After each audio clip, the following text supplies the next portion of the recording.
Chapter 1. The Journey Through Time with a Single Slap. Sister nah, the screen has gone black. How do we fix it? Sister nah, engineer you wants you to do a video inspection. Hurry up. Sister nah, there's a spot on this screen. Is it a glass defect or foreign dust? Sister nah, the team leader wants you to verify the packaging box. He says this batch is urgent and needs to be shipped, so please hurry. Mona, with her phone in one hand, swiftly sent a video message. Hello, engineer you.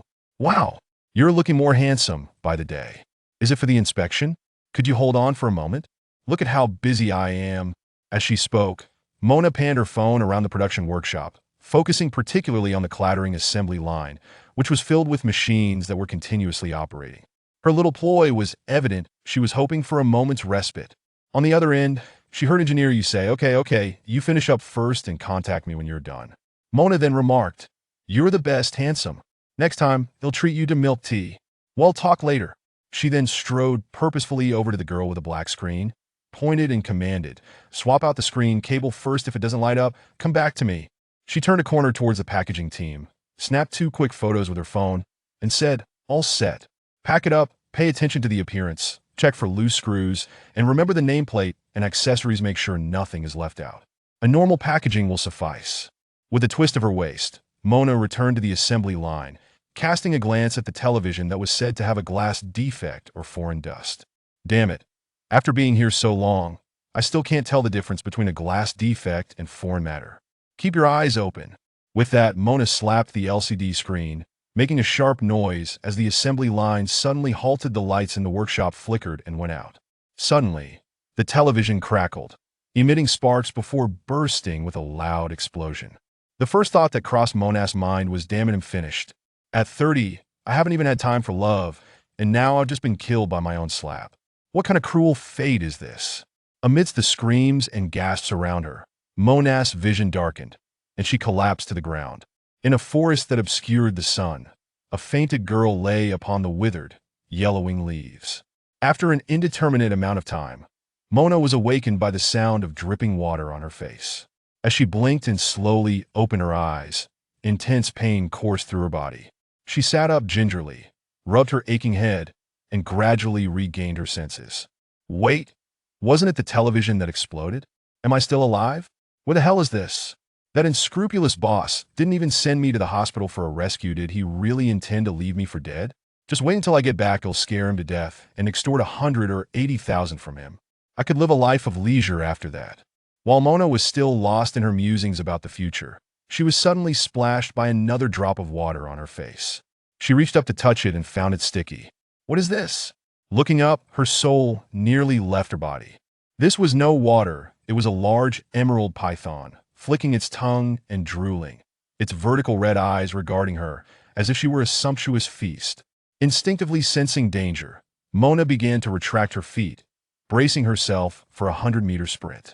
With a shriek, she bolted away, reminiscent of her childhood sprinting during physical education class. Whoosh!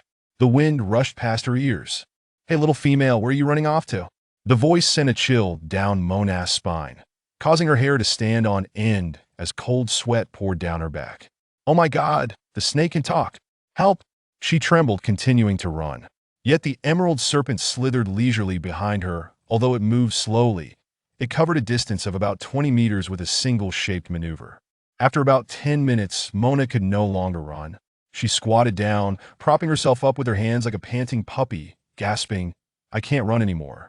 The snake, displaying an exaggerated movement, slithered to stand before her. Why have you stopped? I mean you no harm. You've been lying on the ground for a whole sun.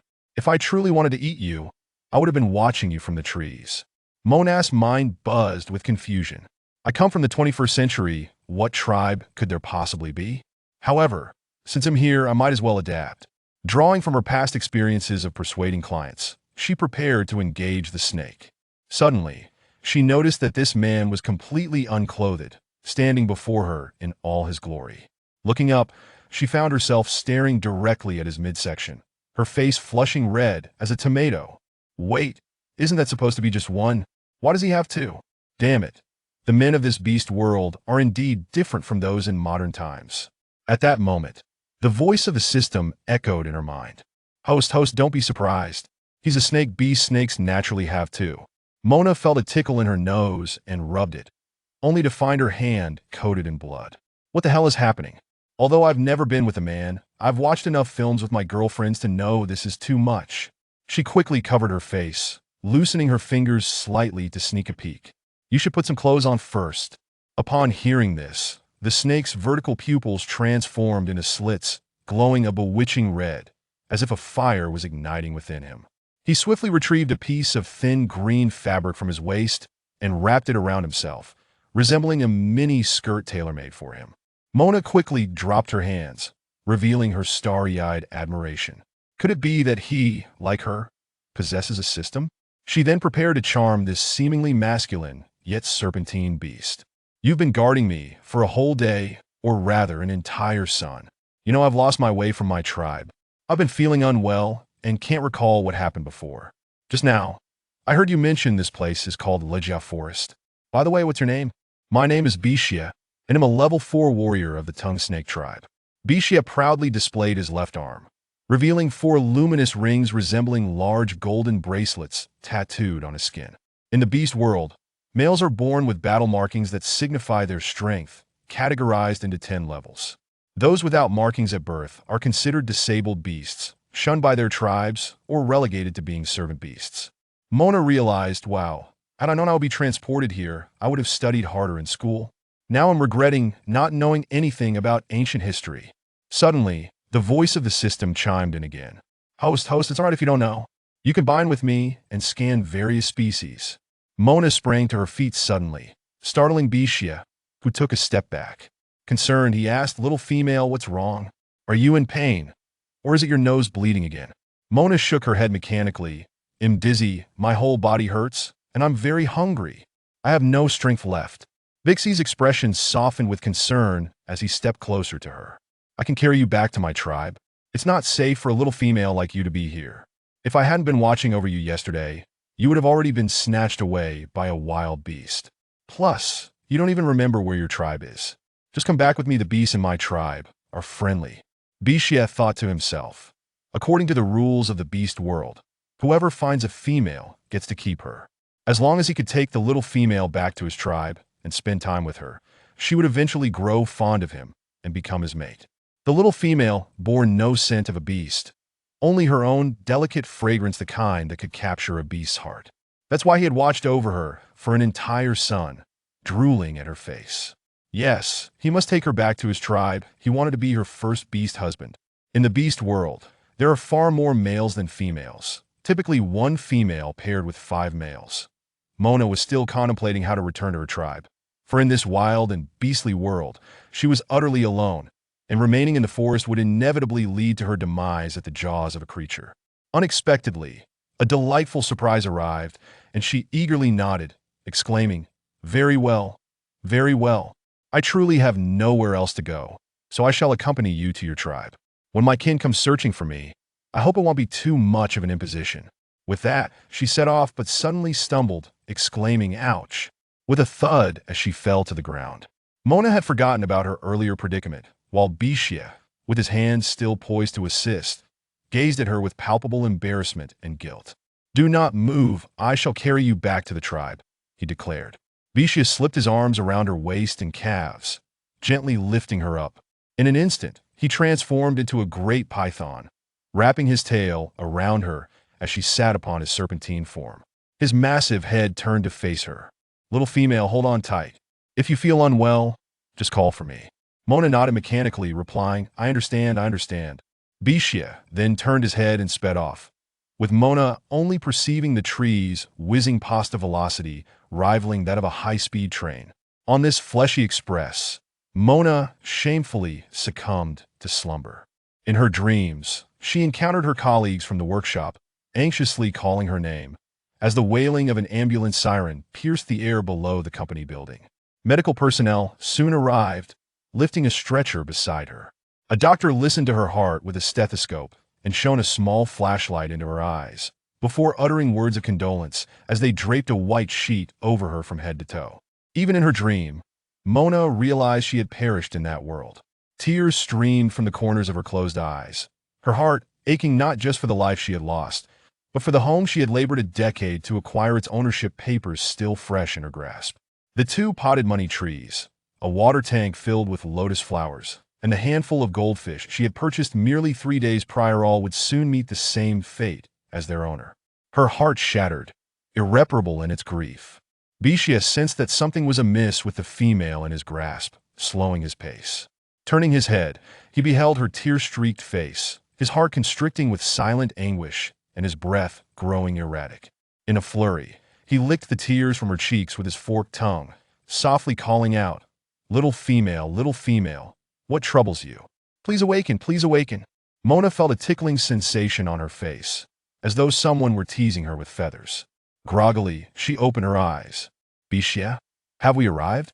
"Not yet, but we shall soon. What is the matter with you?" Mona, aware of her tear-stained visage, replied, "It's nothing, you're just moving too swiftly, and the wind has stung my eyes. Then I shall go slower. If you're tired, feel free to rest a little longer." She murmured, emitting a sound from her nose, tilting her head as she drifted back to sleep. This time, she truly fell into a deep slumber, devoid of dreams.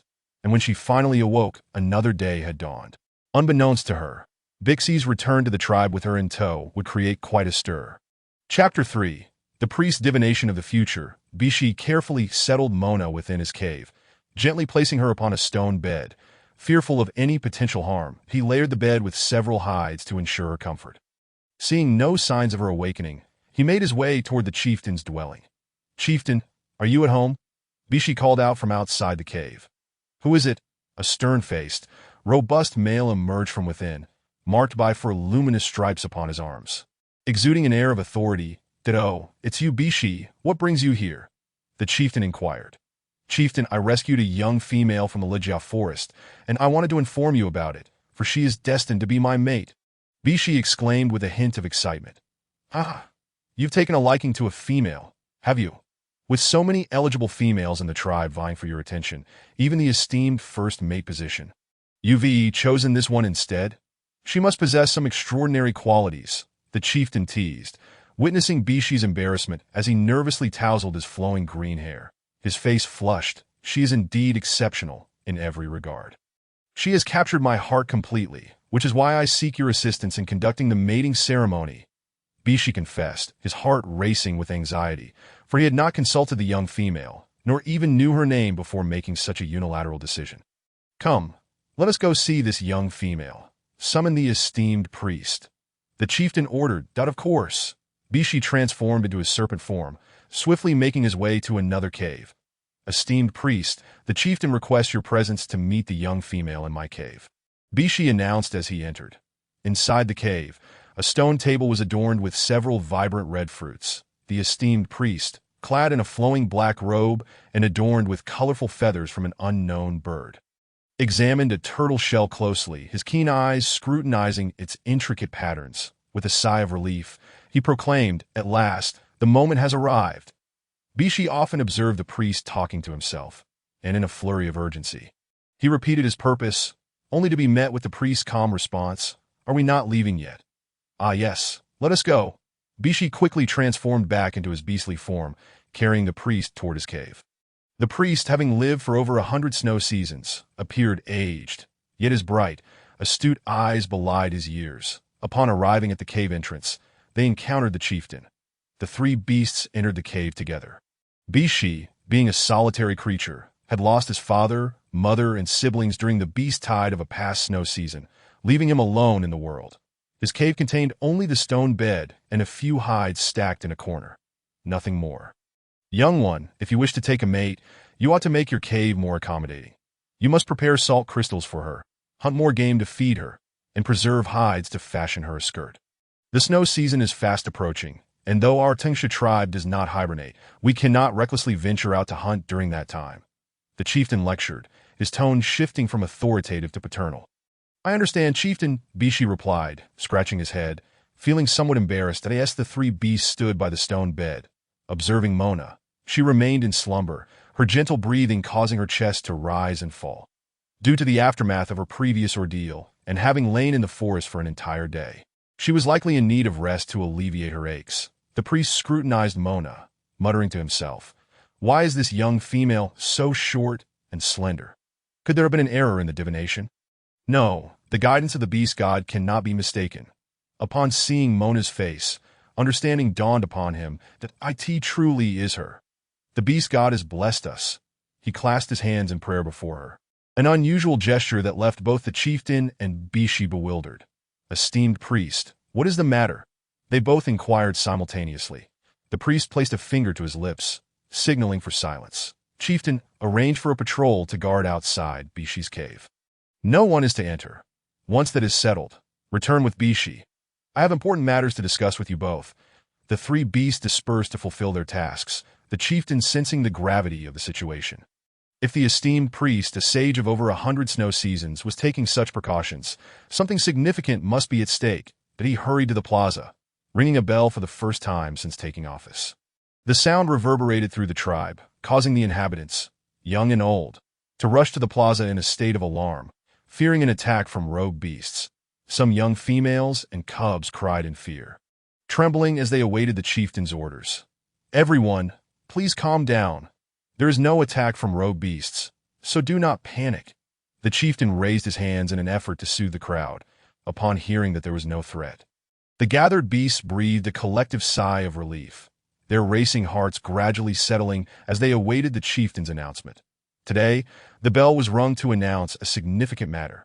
Bishi has just informed me that he rescued a young female from the Ligia forest. And our esteemed priest has gone to check on her. The priest has requested that I organize a patrol to guard Bishi's cave, which hunting parties are currently not out in the field. The Jia and Lun teams, Jia, Lun, take your respective teams and secure Bishi's cave. Point 1 group should guard the entrance, while the other remains at the tribe's entrance that do not enter the cave, as the young female needs her rest. Understood, Chieftain. Jia and Luan replied in unison. The remaining beasts were instructed to continue their duties, ensuring that no one revealed the presence of the young female in their tribe. The chieftain assured them that once the priest completed the divination, he would provide further guidance. With that, he exerted his authority, compelling the beasts to understand the seriousness of the matter. Once the crowd dispersed, the chieftain hastily made his way back to the priest's cave. Upon entering, he disregarded his image and grabbed a coconut-like object, pouring water from a teapot into it. Be careful. Don't break the teapot. It's precious. There are only 3 in the entire wilderness, the priest exclaimed, cradling the teapot protectively. Esteemed priest, I have arrived. What is the matter? Please don't keep me in suspense. I fear for what you might say. Is there something wrong with the young female I rescued? The chieftain asked, anticipation etched upon his face. Indeed, it is a matter of great significance, an affair of our Tungsha tribe. Since yesterday, I have followed the guidance of the beast god and divined that one will emerge to lead our Tungsha tribe to greatness, possessing ancestral bloodlines. With that, the chieftain stood up abruptly, his voice trembling with disbelief. Did I ask this truly so? Bishi looked on, bewildered, hoping for a clearer answer. It is true. Allow me to show you the guidance of the beast god. The priest swiftly approached the stone bed, carefully lifting the hides that rested upon it. With great caution, he revealed a leather pouch, methodically unfolding it layer by layer until he produced a slightly aged, yellowed piece of sheepskin. Gently, he placed it upon the stone table and unveiled it, revealing a likeness of a face. The 2 males leaned closer, gasping in astonishment. I see this, the young female Bishi brought back. She possesses such remarkable potential. The priest rolled his eyes at the chieftain, nodding in affirmation, then turned to Bishi with a gentle gaze. Young one, you have stumbled upon a great fortune. She is a messenger of the beast god. Protecting her is far more crucial than your own life. Esteemed priest, even without your urging, I would protect her. She is destined to be my mate, Bishi declared earnestly, placing his hand upon his heart. No, Bishi, listen closely. While it is the custom that whoever finds a creature may claim it, this does not apply to her. She is a messenger of the beast god and cannot be compelled. It would be best if you could win her heart. Only then can our tribe grow stronger, perhaps even unify the beast realm, the priest explained, feeling fatigued after such an extensive discourse, but her blood surged with excitement at the prospects of the future. Chapter 4. A dream across millennia. Mona lay in a deep slumber, yet her mind was not at rest, for the overseer within her consciousness relentlessly recounted the circumstances of this savage beast realm. It turned out that what she had deemed a mere coincidence was, in fact, an inevitability. Once a left guardian under the beast god, she had succumbed to the temptation of indulgence a millennium ago, drinking the 100 days of intoxication, and in her stupor, she had forgotten her mission to save the dragon clan. This negligence had led to betrayal and the eventual extinction of the dragon race, resulting in her banishment to the mortal realm, where she must endure 10 life cycles before she could return to the side of the beast god. She had not anticipated that her descent would lead her to the 21st century. Well, one must face the consequences of their own mistakes. But did dragons still exist? How could she save both the dragon clan and herself? She yearned to return to her modern life. Host, cease your futile musings. Now that you are here, you must adapt and learn about this wilderness. The overseer advised. Ah, yes. Did you know? Yes, indeed. Listen carefully, host. It was revealed that this savage beast realm was divided into 4 continents: East, West, South, and North. Currently, Mona resided in the Eastern continent, which was further subdivided into numerous territories. The most expansive and powerful of these was Beast City, also known as the Main City, ruled by the White Tiger, who bore 7 luminous stripes and commanded unrivaled authority. The other entities were tribes, with power determining territorial claims. The Tingsha tribe, though not as formidable as the Main City, boasted exceptional combat prowess among the tribes. Following them were the Silver Wolf tribe, the Golden Lion tribe, the Eagle tribe, and the Merfolk residing at the eastern edge of the continent, while the herbivorous tribes posed no threat, being classified as weaker factions. Upon my return, guided by the presence of the Tourmaline, I have become one with the Tingsha tribe. That in principle, this holds true. However, in theory it does not. Here, a female is required to mate with 5 beastly husbands. If all 5 are sourced from the Tingsha tribe, then indeed, that would be the case. Yet if the other husbands belong to different species, one cannot simply ignore that. Moreover, you are here to rescue this untamed land. What a predicament! 5. Ha ha ha. I find myself at a loss, caught between laughter and tears. The men here are strikingly handsome, much like the Tourmaline, enjoying the privileges akin to an ancient emperor, surrounded by 3,000 handsome courtiers. Yet, with my petite stature, barely standing at 1.60 meters, I wonder if I might be crushed under the weight of it all. Host, let me enlighten you on how to utilize the Tongzi. It serves as your television. As long as there is light, there is connectivity. The screen is equipped with a scanning function and possesses space to store both living and deceased entities. Additionally, there is a marketplace where you can exchange items from the beast realm. Should you have any queries, feel free to consult Dun Yang. Goodness, such sophistication. Modern commodities can indeed be exchanged, correct? Indeed, host, you have been asleep for an entire day and night. It is time to rise, bask in the sunlight, and recharge your energy. When you are energized, your health will improve swiftly. Otherwise, the Tongzi may falter. Watching the screen in my mind, adorned with a little imp chattering away, I felt my spirits dampen. Mona chuckled softly. It seems that the absorption of energy by the Tongzi is indeed a guarantee for one's health. That Mona's eyelids fluttered a few times before she slowly opened her eyes, rubbing her temples to dispel the fog of sleep. Attempting to organize her thoughts, looking up, she was met with the cave's ceiling. A glance to the side revealed a barren cavern devoid of anything of interest. The backwardness of this beast realm left her at a loss for words. As the flowers bloom on 2 branches, each represents its own side. Upon hearing the words of the priest, the entire beast within the Tingsha tribe was thrown into disarray. The little female is the messenger of the beast god, undoubtedly possessing immense power, despite currently being dormant, delicate, and fragile. Yet, it is certain that she would favor a powerful beast man. Gazing at the 4 glowing patterns on his arm, he silently vowed to enhance his combat prowess. Only by standing at the pinnacle could he be worthy of the little female. Chief, the hunting team should be returning soon. Yin inquired leisurely. It should be today. Once they return, we shall conduct the ritual in the plaza and introduce the little female to everyone. However, priest, to avoid unnecessary trouble, it is time to assign the little female an identity to prevent the tribe from bullying her, and to rein in the thoughts of the adult offspring, he added. Upon hearing this, the Tourmaline looked gratefully towards the chief. Thank you, chief. Yin rose and made his way outside. Let us see if the little female has awakened. I have matters to discuss with her, and we must consult her regarding her identity. Both the chief and the Tourmaline perceived the gravity in the priest's eyes and followed closely behind. Upon returning to the Tourmalin's cave, they were met by a small squad led by Jia. With 8 beasts armed with sharpened wooden stakes standing at the entrance, upon seeing the 3 approach, they collectively exclaimed, "Priest, Chief." Jia spoke, "We have been on guard, and no beasts have entered here. Priest, Chief." Tourmalin, "What is the matter?"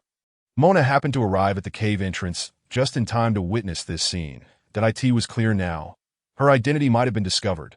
Observing the priest, she recognized him as one possessing genuine abilities, akin to the shamans of modern minority groups. First, she would assess their intentions and adapt accordingly.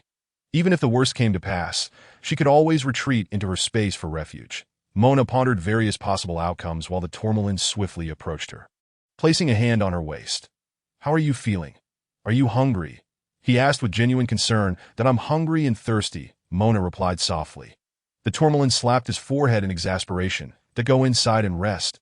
I will prepare some roasted meat for you. There are red fruits in the corner. Eat those for now, that I will return shortly." "Priest, Chief, I apologize for the lack of seating. Please take care of her for me." In a flash, the Tourmalin dashed away, leaving the other beasts exchanging bewildered glances. "What is happening? When did the Tourmalin's cave acquire a little female?" Jia inquired incredulously. Mona feigned calmness and said, "Priest, Chief, please, come inside." Yun and the chief exchanged astonished glances, each silently taken aback. Truly, the messenger of the beast god commands an impressive presence, surpassing even their own. "Jia, you two stay outside as guards. The rest of you, go construct stone tables and benches. Set up a shelter in this open space and build a stove. Prepare a water tank. See if anyone has coconut shells to fetch water for the little female." Priest Yun issued the command, and the chief nodded in agreement, urging them to hurry. The 6 beasts promptly dispersed, leaving Jia and another beast to stand guard at the cave entrance. Mona entered the cave, making her way to the corner where she discovered a heap of peculiar fruits, selecting a vibrant red one. She believed it to be the fruit that Tourmalin had mentioned. After wiping it on her clothing, she bit into it, and the juicy flesh burst in her mouth, reminiscent of modern tomatoes, yet devoid of acidity, offering only a refreshing sweetness. "Priest, Chief, please feel free to inquire about anything," Mona said between bites of the fruit.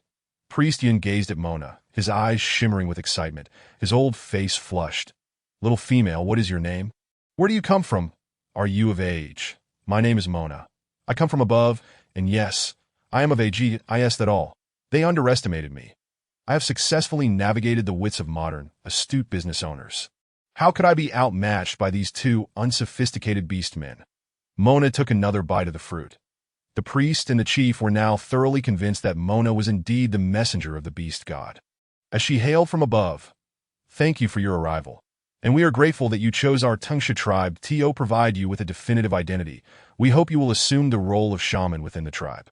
This way, the bothersome beasts will not trouble you," Yin stated earnestly. "Very well, I accept, but I hope the Tungsha people will not treat me as an outsider. Everything I do henceforth, I hope you both will cooperate fully. I promise to never harm the Tungsha people or engage in actions detrimental to the tribe." "Of course, the chief readily agreed.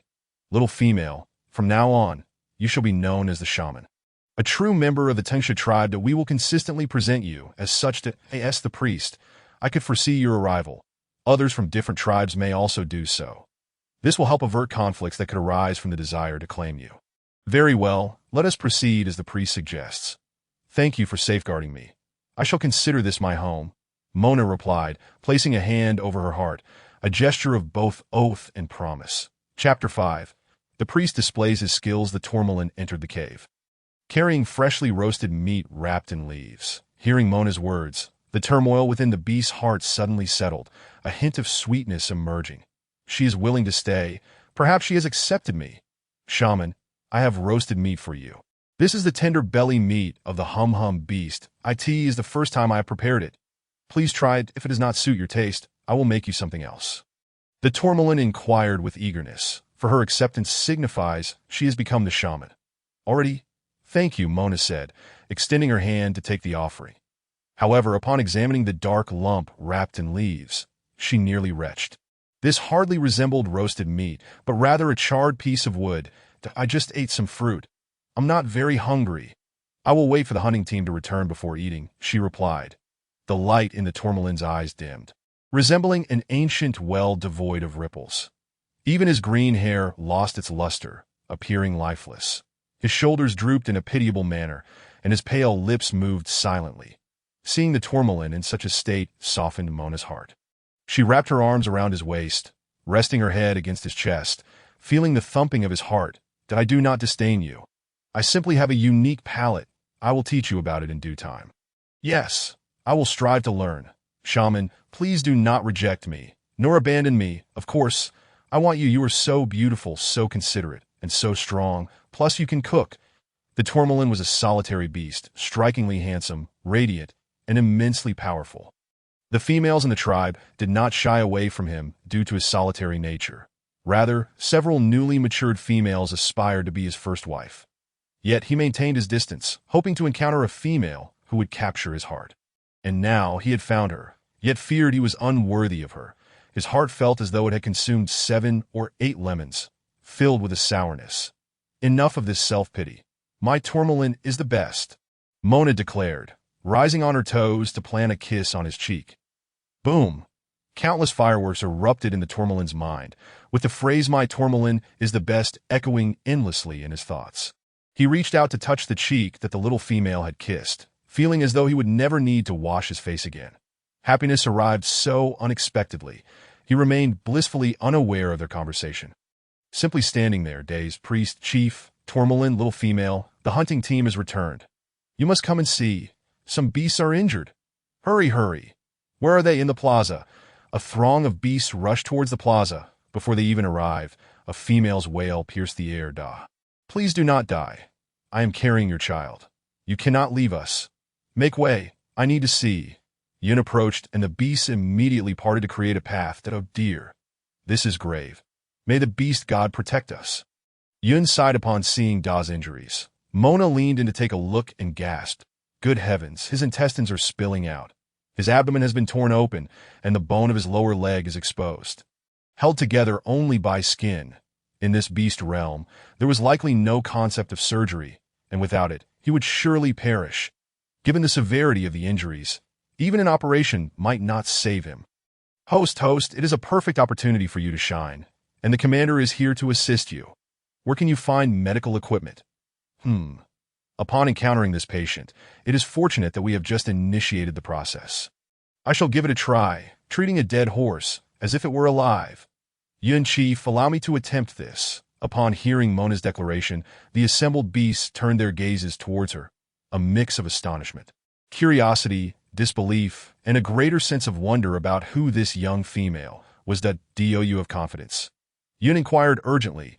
"That I do not possess absolute certainty, but it is certainly better than waiting for him to succumb." Yun glanced skyward and said, "Go ahead. What do we need to do?" "Bring him inside your cave. No one is permitted to enter without my consent. This is unacceptable, esteemed priest chief." "Who is she that is in this state?" "Please summon the shaman immediately." "I implore you," Da's partner, Li, cried out, saying, "She is the shaman. Only she can save your beastly husband. That go to the herbivorous tribe and fetch the shaman. Do you think it can endure until then?" Li seemed to be choked, unable to utter another word. Turning to kneel before Mona, she bowed her head repeatedly. "Shaman, you are indeed the healer. I beseech you, save him. I carry his offspring. The child cannot be without its beastly father. I implore you, as long as you trust me, I shall do my utmost. Bring a few individuals to carry Da into the priest's cave." Swiftly, upon finishing her words, for beasts quickly lifted him and hurried toward the priest's cave. Upon seeing this, Bishia transformed into a serpent, coiling its tail around Mona and gently placing her atop its back, pursuing after them. "Commander, how should we proceed? Are you confident?" "Host, rest assured. I have just scanned the situation, and it appears manageable." Upon hearing the commander's words, Mona felt a slight sense of relief. Being carried by Bishia, she entered the cave just as the 4 beasts did. "You all must exit. I did not summon you. And no one is allowed to enter.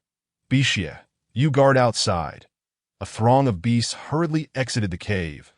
Bishia, with concern in her eyes, asked Shaman, "Have you not eaten for days? Can you withstand this?" with words left unspoken. Bishia hesitated. Mona understood completely. This great serpent worried about her hunger, fearing her body might falter, and was also apprehensive about failing to save the patient, thus incurring the disdain of her kin. Her fondness for the serpent grew a few degrees warmer, filling her heart with warmth. She cast a reassuring glance at Bishia and swiftly approached Da, who lay on the stone bed. Host, grasp his hand and silently invoke the medical space within your heart. Following the instruction, Mona reached out to hold Da's hand, murmuring internally. The next moment, she found herself in a modern operating room, flanked by 2 robots. Mona was momentarily astonished by the scene. Commander, what comes next?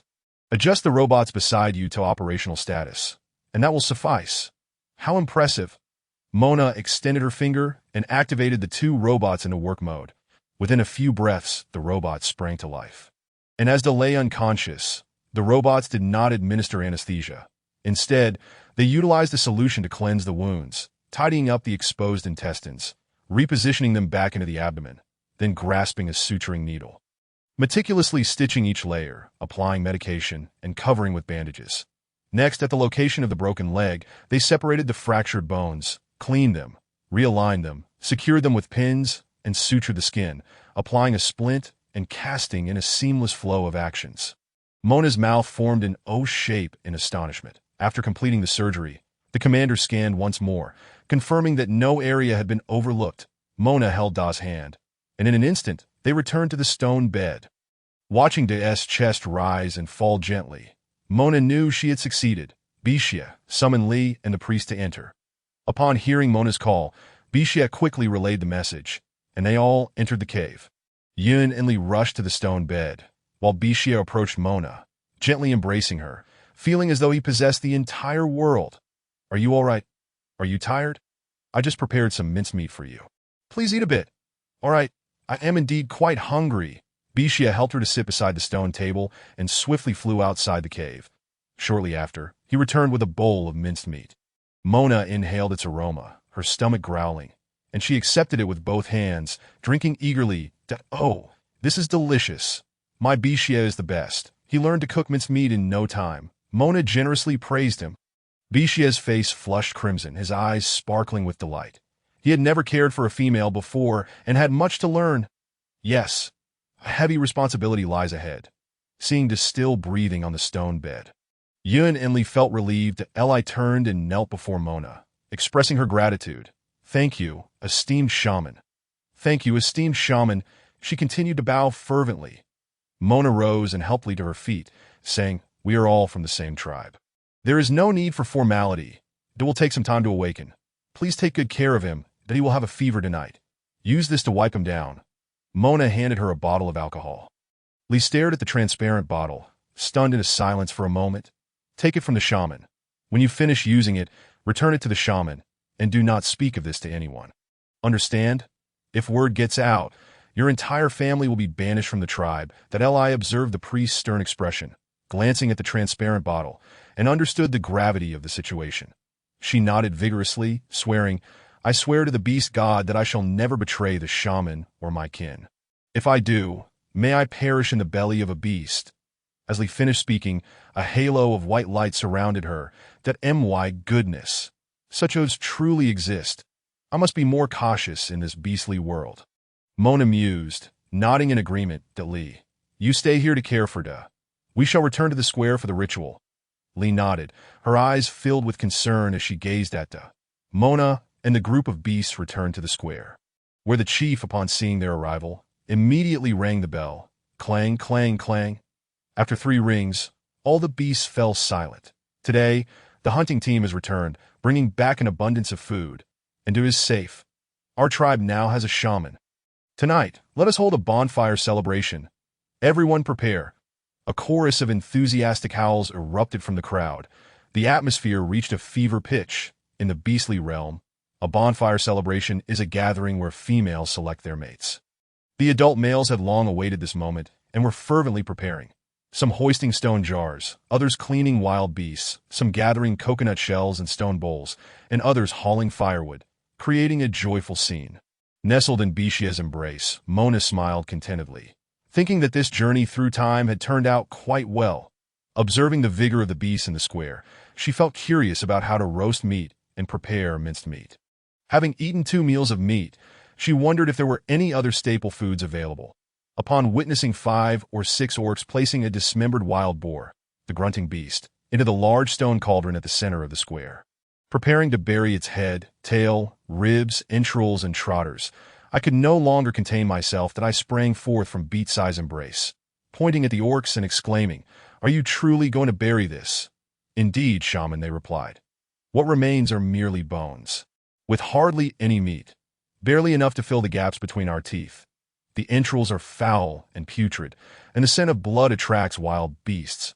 Hold on. This is still meat if properly prepared. It need not be foul or rancid. These are treasures. It would be a grave waste to discard them."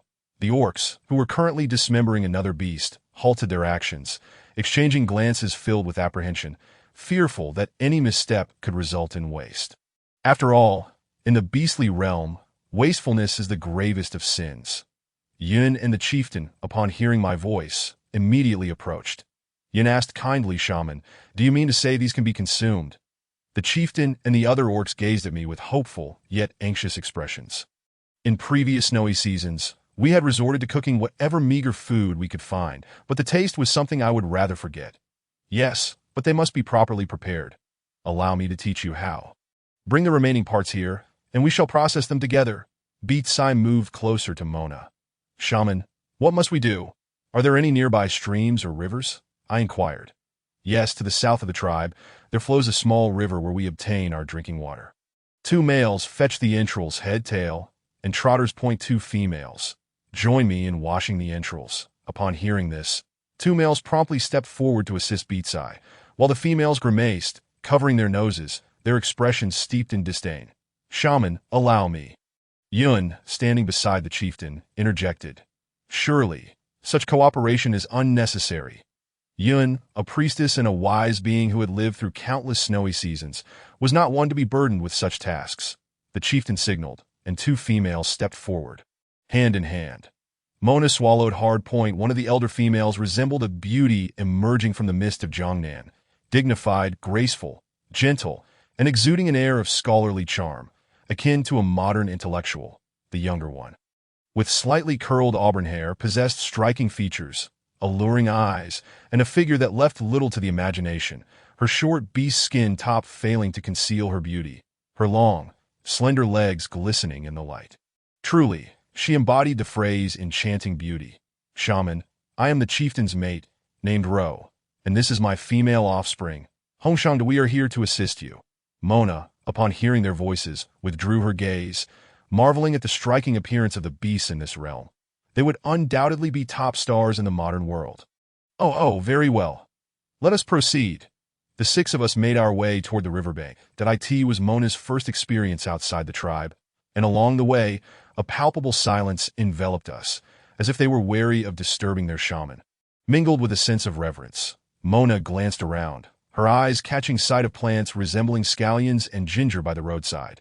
She halted, approached, and delicately touched them, closing her eyes as her mind's interface swiftly scanned. Host, wild scallions and wild ginger are both edible. Nearby, there is also mint and water celery. "Wow, system, you're impressive. I think I shall take you out for sunbathing every day." At Mona's behest, each beast plucked some, likely for use as seasoning. Upon reaching the river, Beat-Sai instructed the 2 males to set down the ingredients, ready to heed Mona's commands. "Beat-Sai, do you have a knife?" "I do not. I use snake scales for food preparation. Superior to bone knives. Is that so? Very well. Hand me one. Shaman, you need only instruct us, and we shall comply.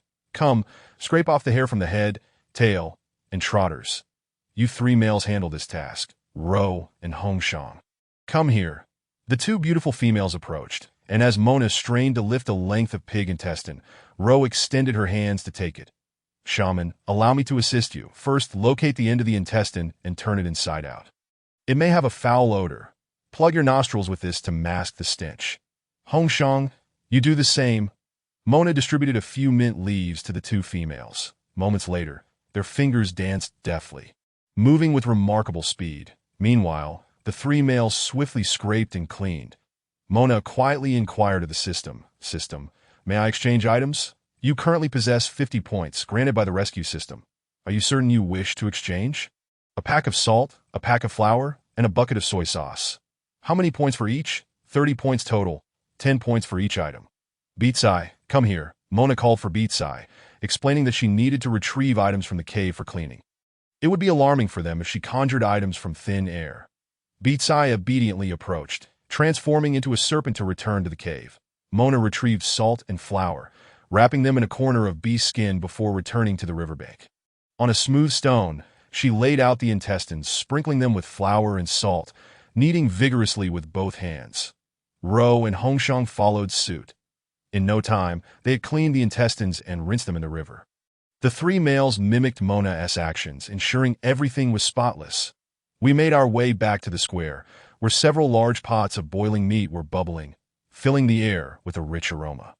The young ones drooled, clamoring, "Mother, mother, we want to eat meat." Upon returning to the square and witnessing this scene, Mona said nothing more and headed straight to the empty stone cauldron. Beatsai, separate the beast's head. Cut off the ears, disjoint the trotters, and place the entrails into this pot to boil.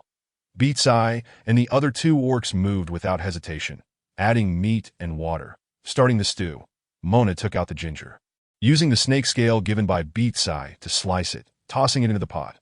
She then poured in the soy sauce from the coconut shell, watching as the broth turned a rich brownish red. As the flames grew higher, the aroma intensified, wafting enticingly through the air. All the orcs fixated on the pot, swallowing hard. After about an hour, Mona retrieved her handmade wooden chopsticks and pierced the pig's head and trotters. Finding them tender and easily pierced. Almost ready, lower the heat a bit. Next, she added the clean water celery and a pinch of salt. Sampling the broth with her wooden chopsticks, she exclaimed, "Wow! This untainted wild boar soup is truly remarkable." The meat in the pots had long since cooked, but all the orcs instinctively formed a queue with stone bowls and coconut shells, waiting for their turn at Mona's side. She called Ro and Hongshang to help serve. Young ones first, then the elders, followed by the females, and finally the males. Today, we haven't tea cooked enough. Next time, we shall prepare a few more pots. The young ones who received their share of soup and meat scampered to the side. Drooling and sniffing. How fragrant! Upon tasting it, they nearly swallowed their own tongues. Soon, the soup and meat were distributed, with a few males still waiting for their portions. Yet none appeared disappointed. Mona nodded in satisfaction at their selflessness. Sneaking a glance around. Goodness! All she could hear were the sounds of eager swallowing. Beatsai approached, holding his portion of soup and offering it to Mona. "Shaman, have a sip. You've worked hard all day." Mona accepted the offering. Taking a sip, her eyes narrowing as her taste buds relished the untainted flavor. "Duh. You should have some too." Beatsai's face gradually flushed a deep crimson, spreading all the way to the nape of his neck. Chapter 7. The bonfire witnesses love. As everyone had nearly finished eating, the chieftain ascended the sacrificial platform. "Tribe members, please quiet down. For those who have yet to eat their fill, continue to do so. Those preparing meat, keep cooking, and those roasting, keep roasting." However, today's bonfire gathering is not only to welcome our shaman. It is also the day for our tribe's mature females to select their mates. Let us invite our young females to the stage. One by one. 5 females made their way up. Mona observed intently.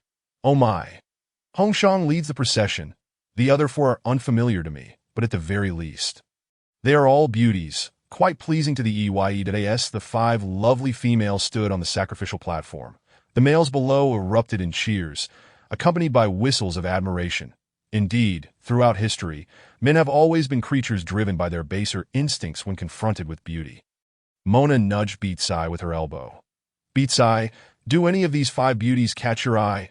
This was a perilous question that Beatsai's expression darkened, akin to a night devoid of stars. "None. If I desired a mate, I would have chosen one long ago. I have been waiting for my fated one. That have you found her?" Mona inquired knowingly. "That I have, the moment I laid eyes on you in the Lijiao forest. I knew that we males are devoted to a single female throughout our lives, loving and cherishing her with our very lives." Beatsai took hold of Mona's hand, speaking earnestly and solemnly. "Shaman, I wish to be your mate. Though my current strength is lacking, I will strive to improve, dedicating my life to you, even to the point of sacrificing it." Mona gazed deeply into Beatsai's eyes, seeing only her reflection within them. You should understand that I am not one of your kind, that I do not know when I might depart, or even meet my end. I cannot promise you a future. That matters not. Wherever you go, I shall follow. I am a solitary beast, unburdened by attachments, that as long as you do not disdain my presence and permit me to remain by your side, that is all I desire. This child is so starved for love, so humble and sincere. In that moment, Mona felt her heart stir, firmly grasping his hand. Very well, I accept your pledge. You shall not leave, and I shall not forsake you. Upon hearing these words, Beatsai's heart seemed ready to leap from his chest.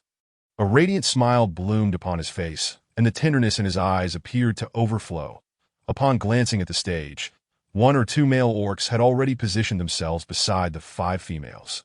Mona, filled with curiosity, inquired Bishia, "Have they decided so swiftly?" "Indeed, in our Tingsha tribe, all are kin, without outsiders, that we have grown up together, knowing each other intimately. Some are even betrothed from birth, merely awaiting adulthood. That, oh, your clan seems quite united. But why do some have 1 and others 2? In the beast realm, males outnumber females. Our tribe possesses considerable combat prowess, and wandering beasts are unlikely to seize females easily. Moreover, there has been an increase in female offspring in recent years. Thus we do not adhere to the customary practice of 1 female paired with 5 males that in other tribes, some females are matched with as many as 10 males. Wow! Must it be so exaggerated and thrilling? 10, my heavens! Is it akin to ancient emperors selecting concubines? Mona pondered in amusement. Suddenly, applause erupted as Yun approached the 5 lovely females, wielding a snake scale, and made a small incision on each of their fingers, causing blood to flow. The males beside them held stone bowls to catch the blood, then extended their hands to make their own cuts, allowing their blood to mingle. Amidst Yun's chanting, the male and female each drank from a cup. And a miracle unfolded, each wrist adorned with a distinct pattern, which upon closer inspection resembled a miniature serpent. This was quite the spectacle. Mona felt compelled to utter a 666 in admiration. The bonding ceremony concluded, and the newly united beasts hurriedly made their way back to the cave. Feeling fatigued, Mona urged Bishia, "Shall we return as well?" "Certainly." The two intertwined their hands and strolled leisurely towards the cave. Upon reaching the cave entrance, Mona sensed something amiss. The once barren cave had transformed. Outside, a cooking station had been erected, complete with a stone pot and embers still glowing within. Beside the cooking area stood a large stone jar brimming with water. As they ventured inside, they discovered 4 circular luminescent objects embedded in the walls, illuminating the interior brilliantly. That a round stone table accompanied by 4 circular stone stools graced the space, upon which rested the very jar for the priest's domain. Alongside 2 coconut shells, that on a large leaf lay several fresh fruits. Extraordinary. The orcs had moved swiftly, preparing everything for a meal in no time. Mona continued to survey the cave and unexpectedly discovered a large wooden tub in the corner. How thoughtful. They had even prepared a bathing tub. Turning to Bishia, she remarked, "Did you arrange this? I knew you would be weary today. A bath would be quite soothing. That I shall fetch some water for you." Bishia single-handedly carried the tub outside, pouring water into the stone pot and testing the temperature with his hand. "Ah, this is just right. Not too hot," he confirmed, then returned to the corner to set it down. "You may bathe now. I will wait outside and craft you a leather skirt. Call for me when you are finished, and I will refill the water." Seeing Bishia genuinely step outside, Mona felt a swell of gratitude. This man was both innocent and considerate. She felt fortunate. Quickly, she discarded her skirt, donning the white dress she had been wearing before her journey. Stepping into the tub, she realized the males in this beast realm were indeed clever, leaving a seat open. As she settled into the water, Mona sighed in contentment. Outside, Bishia heard the sound of splashing water and her sigh of comfort, filling his heart with warmth and his eyes with tenderness. From his waist, he produced a delicate green leather hide, thin as a cicada's wing, along with a bone needle. Imagining Mona's measurements, he swiftly transformed one hand into scissors, cutting and shaping the hide with ease, then plucking a strand of her hair to thread through the needle, stitching with remarkable speed. "Bishia, are you out there? I'm finished with my bath," Mona called out, her voice carrying. "Yes, I'm coming," Bishia replied, entering the cave to behold his beloved female wrapped in a large piece of leather. her hair damp and cascading over her shoulders, mischievous droplets trickling down to her collarbone, slipping into her cleavage. Instantly, blood rushed to his nose, and he awkwardly covered it with one hand while extending the freshly sewn leather skirt with the other. "Which, try this on. It's made just for you, that if it doesn't fit, I'll alter it." Mona could hardly contain her laughter. This great serpent was truly unparalleled. She decided to tease him a bit that, "Oh dear, why are you bleeding again? Did you eat something wrong? That can't be right. We had the same meal. Hurry, come here so I can help you clean up." Bishia, pushing the skirt into Mona's arms, swiftly turned and dashed outside. Transforming into his serpent form and diving into the river with a splash, Mona burst into laughter, her spirits soaring, holding the green skirt in her hands, confirming it was indeed a replica of her white dress. She slipped on the large leather hide, finding it to fit perfectly, as though tailored just for her. Her affection for Bishia grew even stronger. Chapter 8. The exchange of Mo Wu Shuang. Mona smiled triumphantly, drying her hair with a leather hide. This man was truly easy to tease, and he even blushed. She approached the stone bed, lying down in her attire, mentally communicating with her system. "How can I quickly earn points? Host, tomorrow you may venture outside. I shall inform you of available exchanges." "Very well." Closing her eyes, she momentarily dozed off, only to realize Bishia had yet to return. With only one bed, how would they rest? Lost in thought, she eventually fell asleep, utterly exhausted. Bishia, having transformed into a serpent, rolled in the river to quell the flames of desire within him. With a clear mind, he suddenly remembered that he had left his little female alone at home. Anxious and restless, he flicked his tail, creating waves in the water. Upon returning to the cave, he found his beloved female sleeping soundly.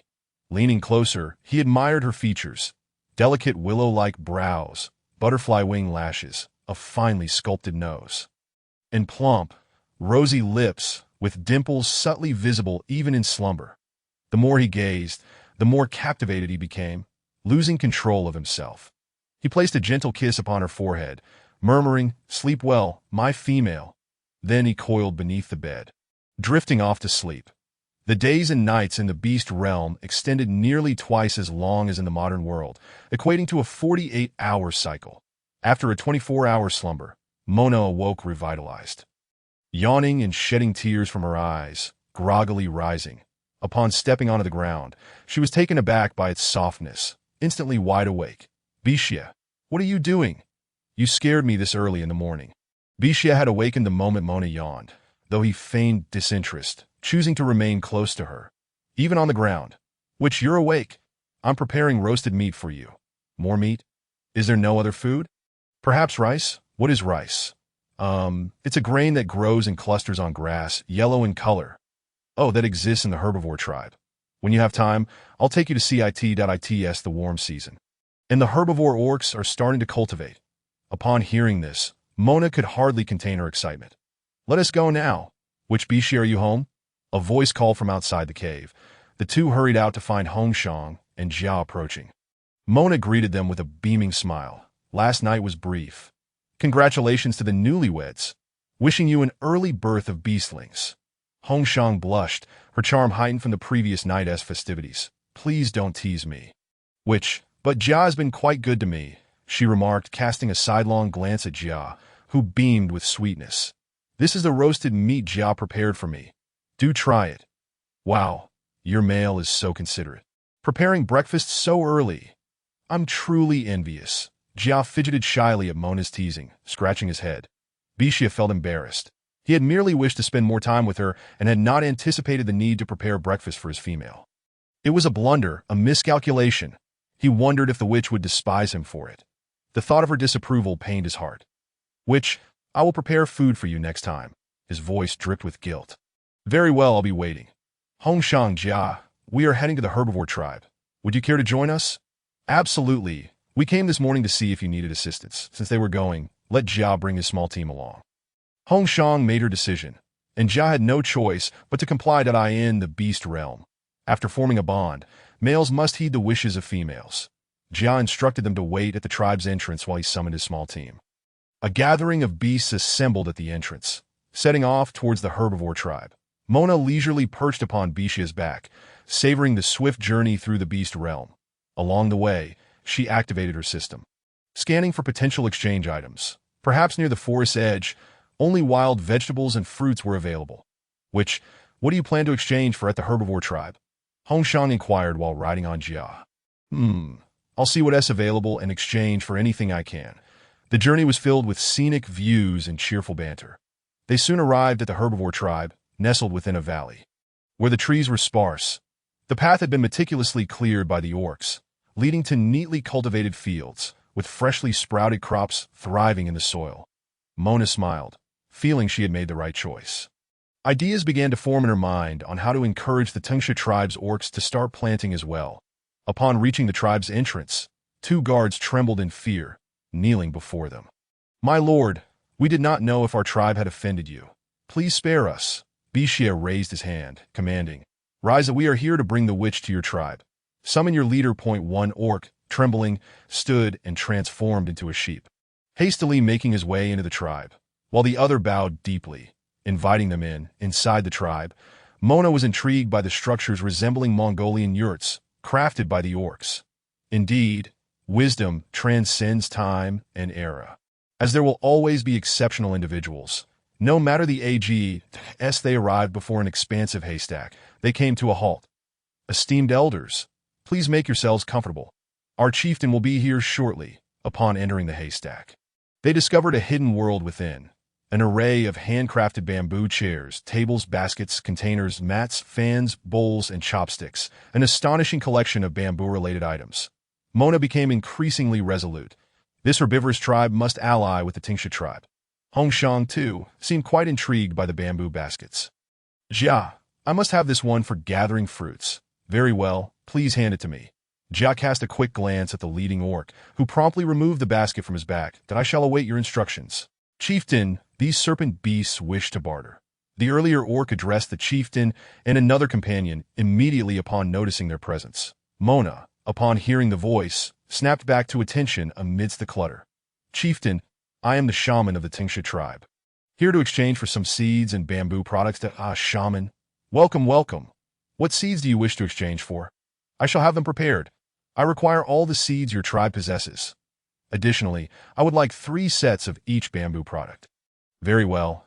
I shall prepare them right away." Biaishi and Jia simultaneously retrieved items from their waists, revealing bundles of beast skins. The chieftain's face flushed with embarrassment. "Esteemed elders, I shall only accept half of the beast skins. You may provide more seeds. Moreover, our large leaves are thriving. We are in the midst of harvest. Would it be possible for you to provide us some beast meat? The young ones in our tribe are quite fond of it, and we lack the strength to hunt for meat. That we humbly request your assistance." Mona regarded by Shi and Jia. "What do you both think?" "No problem. We shall go hunting," Shi responded eagerly. Shi. "Stay here to protect the shaman and Hongshang. That I will lead a small team." "That works. Thank you for your efforts." Shi patted Jia on the shoulder. "Esteemed elders, the seeds have arrived." 2 orcs entered, carrying a bamboo basket. Mona's eyes sparkled as she swiftly approached, inspecting the bags one by one. Tongzi was also busy scanning the contents. Rice, corn, wheat, 3 staple foods, along with vegetable seeds such as beans, cucumbers, tomatoes, eggplants, and lentils. Astonishingly, there were even watermelon seeds. "I will take all of these." "Thank you, chieftain." Upon hearing this, the chieftain felt a shiver of excitement. "Shaman, you are too kind. The herbivorous tribe has little combat strength, relying solely on farming and weaving for survival. Other tribes come to barter. If they don't provide something in return, it would be considered rude, unlike the courtesy of the Tengsha tribe's orcs." His feelings of goodwill toward the Tengsha tribe surged, along with gratitude for this shaman. "Shaman, our tribe shaman is renowned for his exceptional medical skills. Would you like to visit his apothecary? Perhaps you might find something to your liking." "Yes, let us take a look." Shi took Mona's hand, with Hongshang following closely. A few minutes later, they arrived at the apothecary, situated at the foot of the mountain, surrounded by fields of unknown herbs. "Shaman of the Tengsha tribe has come to visit." Mona called out from the entrance. From within emerged a creature, unlike any other. Antlers atop its head, a horse-like face, hooves resembling those of a cow, and a tail reminiscent of a donkey. It spoke human words. "The shaman is tending to the herb fields. Allow me to guide you." Mona curiously inquired, "Chieftain, what manner of beast is this?" Ah, this child is unfortunate. He collapsed at the entrance of the tribe during the last winter. I took him in. Due to his peculiar appearance, he was never accepted by the tribe and remained in his beast form, shunned by others. The shaman, seeing his plight, took him under his wing as an apprentice. Mona's gaze remained fixed on the peculiar creature, secretly pondering if it might be one of the legendary beings from the divine rankings. But she squeezed Mona's hand, pulling her from her reverie. She quickly activated Tongzi to scan the area. Plantain, earth taro, chicken bloodvine, schisandra, and a vast expanse of small thistles, commonly known as blood-stopping herbs, and even a few ginseng plants. This wasn't merely a beast realm. It resembled a modern herbal garden. Chieftain, can these be exchanged? Indeed, but the herbs are quite valuable and must be traded with beast crystals. The chieftain chuckled, his smile wide enough to reveal his teeth. This exchange was akin to a year's worth of trade. She retrieved a green crystal from his waist. Did I ask this sufficient? Indeed, indeed. I will have the shaman collect them immediately. Beast crystals are the energy cores of ferocious beasts. Categorized by color: green, red, blue, and purple. The higher the beast's rank, the more distinct its energy core, purple being the highest. At that moment, the shaman approached from another direction, having overheard the chieftain's words. Prepare the herbs. He instructed the peculiar creature, gesturing invitingly. Let us return to the apothecary and converse. The group made their way back, arriving at the apothecary, where the shaman set up a bamboo table and chairs, pouring water into bamboo cups from a bamboo jug. Esteemed elders, please enjoy some tea. Tea, Mona exclaimed in surprise. This herbivorous tribe was evidently more advanced than the Tingsha tribe. It's honeysuckle tea. She raised the bamboo cup and took a sip. This was no ordinary tea. The shaman was indeed quite skilled. Mona scrutinized the shaman, a composed and refined middle-aged man, his face etched with untold hardships, yet his eyes radiated determination. Shaman, do you manage this herbal garden all by yourself? No, I cannot do all of this. These tasks are performed by my apprentice. The herbs flourish under his care, and our crops are cultivated under his guidance as well. What is the name of your apprentice? I do not know. He has forgotten who he is and where he came from. He is a pitiful child, and judging by his appearance, he was likely abandoned, that if I were to take him back to the Tingsha tribe. Would you have any objections? Mona fixed her gaze upon the shaman, then glanced at the chieftain. Both turned to her. You do not mind his unusual appearance? He is a disabled beast. I do not mind. Mona replied that if you relinquish him to me, I shall grant you another crystal. She understood Mona's intentions that I must inquire of him first. He is not one of our tribe, and I have no authority over his fate. Outside, the rustling of leaves announced the return of the peculiar creature. He stepped inside and declared, I wish to accompany you, but I have one stipulation. Mona raised an eyebrow. To go on, as long as it is not excessive. I shall do my best to accommodate you. I request that you deliver some beast meat to the herbivorous tribe every 10 days and assist them through the winter. Should another tribe or wandering beasts attack, please lend your aid. You, a disabled beast, should be grateful for any shelter, yet you make such demands. We ourselves struggle through the winter. How can we assist you? Hong Shang retorted angrily that my disability is not my fault. My spirit remains unbroken, that I will share with you the techniques of farming and weaving, that I specialize in cultivating herbs, which I believe other tribes may also find valuable. Very well. I shall speak on behalf of the Tingsha tribe. The shaman and the chieftain's eyes glistened with tears, astonished that this young creature would advocate for such significant benefits for the tribe, that it was not in vain that they had taken him in. Indeed, when beasts treat one another with sincerity, blessings will follow. Upon returning to the exchange center, the hunting team had also returned, greeted by an overwhelming sight of beasts piled high with goods.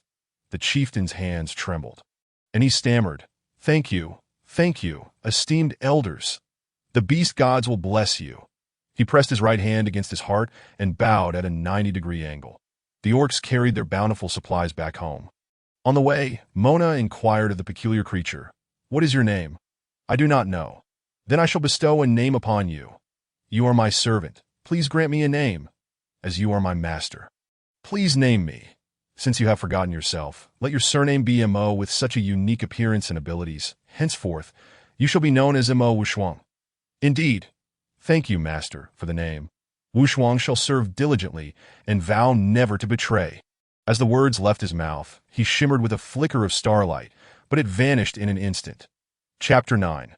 Wushuang truly is unique upon returning to the tribe. The chieftain and Yun awaited her. Shaman, was your journey successful? Indeed, quite successful. I have brought back a farming technique for the Tingsha tribe. Henceforth, we can sustain ourselves like the herbivorous tribe, aiming to stockpile sufficient food before the arrival of winter, so that we shall not suffer from hunger or cold. That I trust the shaman. Afterward, we shall present this farming technique in the square. I believe everyone will support and cooperate with you. The chieftain rubbed his hands together, unable to contain his joy in the square. As the bell tolled, all gathered. The chieftain stepped onto the sacrificial platform, exuberantly proclaiming, "Everyone quiet down. Our shaman has something to say." Mona took Wushuang's hand and walked onto the platform. Fellow tribesmen, I would like to introduce you to Mo Wushuang, a shaman from the herbivorous tribe, but he possesses skills in farming, weaving, and cultivating herbs. From this day forth, he shall be a member of our Tingsha tribe and part of my family. I hope everyone will cooperate with him and learn various skills to strengthen our Tingsha tribe. All shall heed the shaman's guidance to bolster our Tingsha tribe. Now, let us hear a few words from Wushuang. Wushuang looked out at the gathered beasts, noticing that none bore any disdain for his disability, but he felt no regret for his decision. From this day forth, I am a servant of the shaman and a member of the Tingsha tribe. I hope everyone will cooperate with me in mastering farming and weaving techniques. He turned to Mona, shaman. May I assign tasks now? Certainly. Mona's eyes sparkled with delight as the shaman announced the assignment of tasks. With a sense of boldness, she declared, "Tomorrow, all elderly females shall weave bamboo crafts here, while all females will engage in farming. The hunting party of males need not assist. They may continue their pursuit. Those males who are not hunting should venture forth to gather bamboo shoots. Larger ones are preferable. Chieftain, esteemed priest, I require a reconnaissance trip to a water source to determine suitable land for cultivation." The chieftain, smiling warmly, replied, "To the south, that we are near the river, that I shall accompany you tomorrow." With a series of directives promptly issued, Mona felt a surge of exhilaration. She had stumbled upon a treasure. Not only was Wushuang exceptional in appearance, but her leadership skills were equally remarkable. It was no wonder that the herbivore tribe was so well organized. At the break of dawn the following day, the chieftain and Wushuang set off towards the riverbank, followed by approximately 100 orc warriors, all brimming with curiosity. The notion that planting grass could satiate hunger was undeniable, as the shaman's words left no room for doubt. Upon reaching the riverbank, Wushuang observed the path taken and remarked, "Chieftain, the land along this riverbank is suitable for planting white rice, while the area closer to the tribe should yield gray rice. Near the foot of the mountain, we shall cultivate yellow rice, and in proximity to the shaman's cave, we shall grow medicinal herbs. Have a few males divide this land into sections. It must be turned over and the soil broken down into small clumps. The females and younglings will clear the weeds and gather stones." The chieftain was profoundly impressed upon hearing Wushuang's words, and the manner of address shifted accordingly. Did everyone hear Lord Wushuang's instructions? Quickly, let us spring into action. Move swiftly. The orcs instinctively divided into teams, with the males transforming into their true forms and burrowing into the earth, raising clouds of dust. The younglings raced behind, while the females playfully engaged with one another, joyfully collecting wild grasses, dead branches, and stones. Wushuang was momentarily taken aback. Such efficiency and speed meant they could sow seeds by tomorrow. In the herbivore tribe, managing such a vast expanse of land would typically commence at the onset of the warm season. Indeed, combat prowess was the true path to success. Wushuang lamented her own disability. "What has happened? You seemed in such good spirits a moment ago. What is troubling you now?" Mona inquired with concern. "Shaman, am I truly of no use? Lacking combat strength, will you cast me aside in the future? Foolish one, my Wushuang is the finest in the realm of beasts. You are unparalleled. Your current state is but temporary. Believe in yourself, and you shall become strong." Wushuang's fierce gaze reflected determination.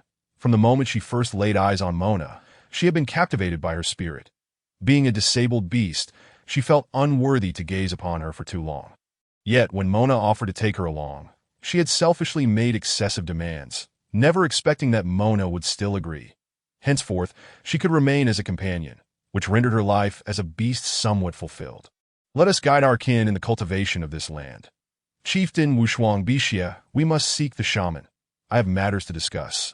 The group swiftly made their way to Yun's cave, where they found it adorned with bamboo tables, chairs, jars, and cups. Mona inquired with a smile, Yun, are these items functional?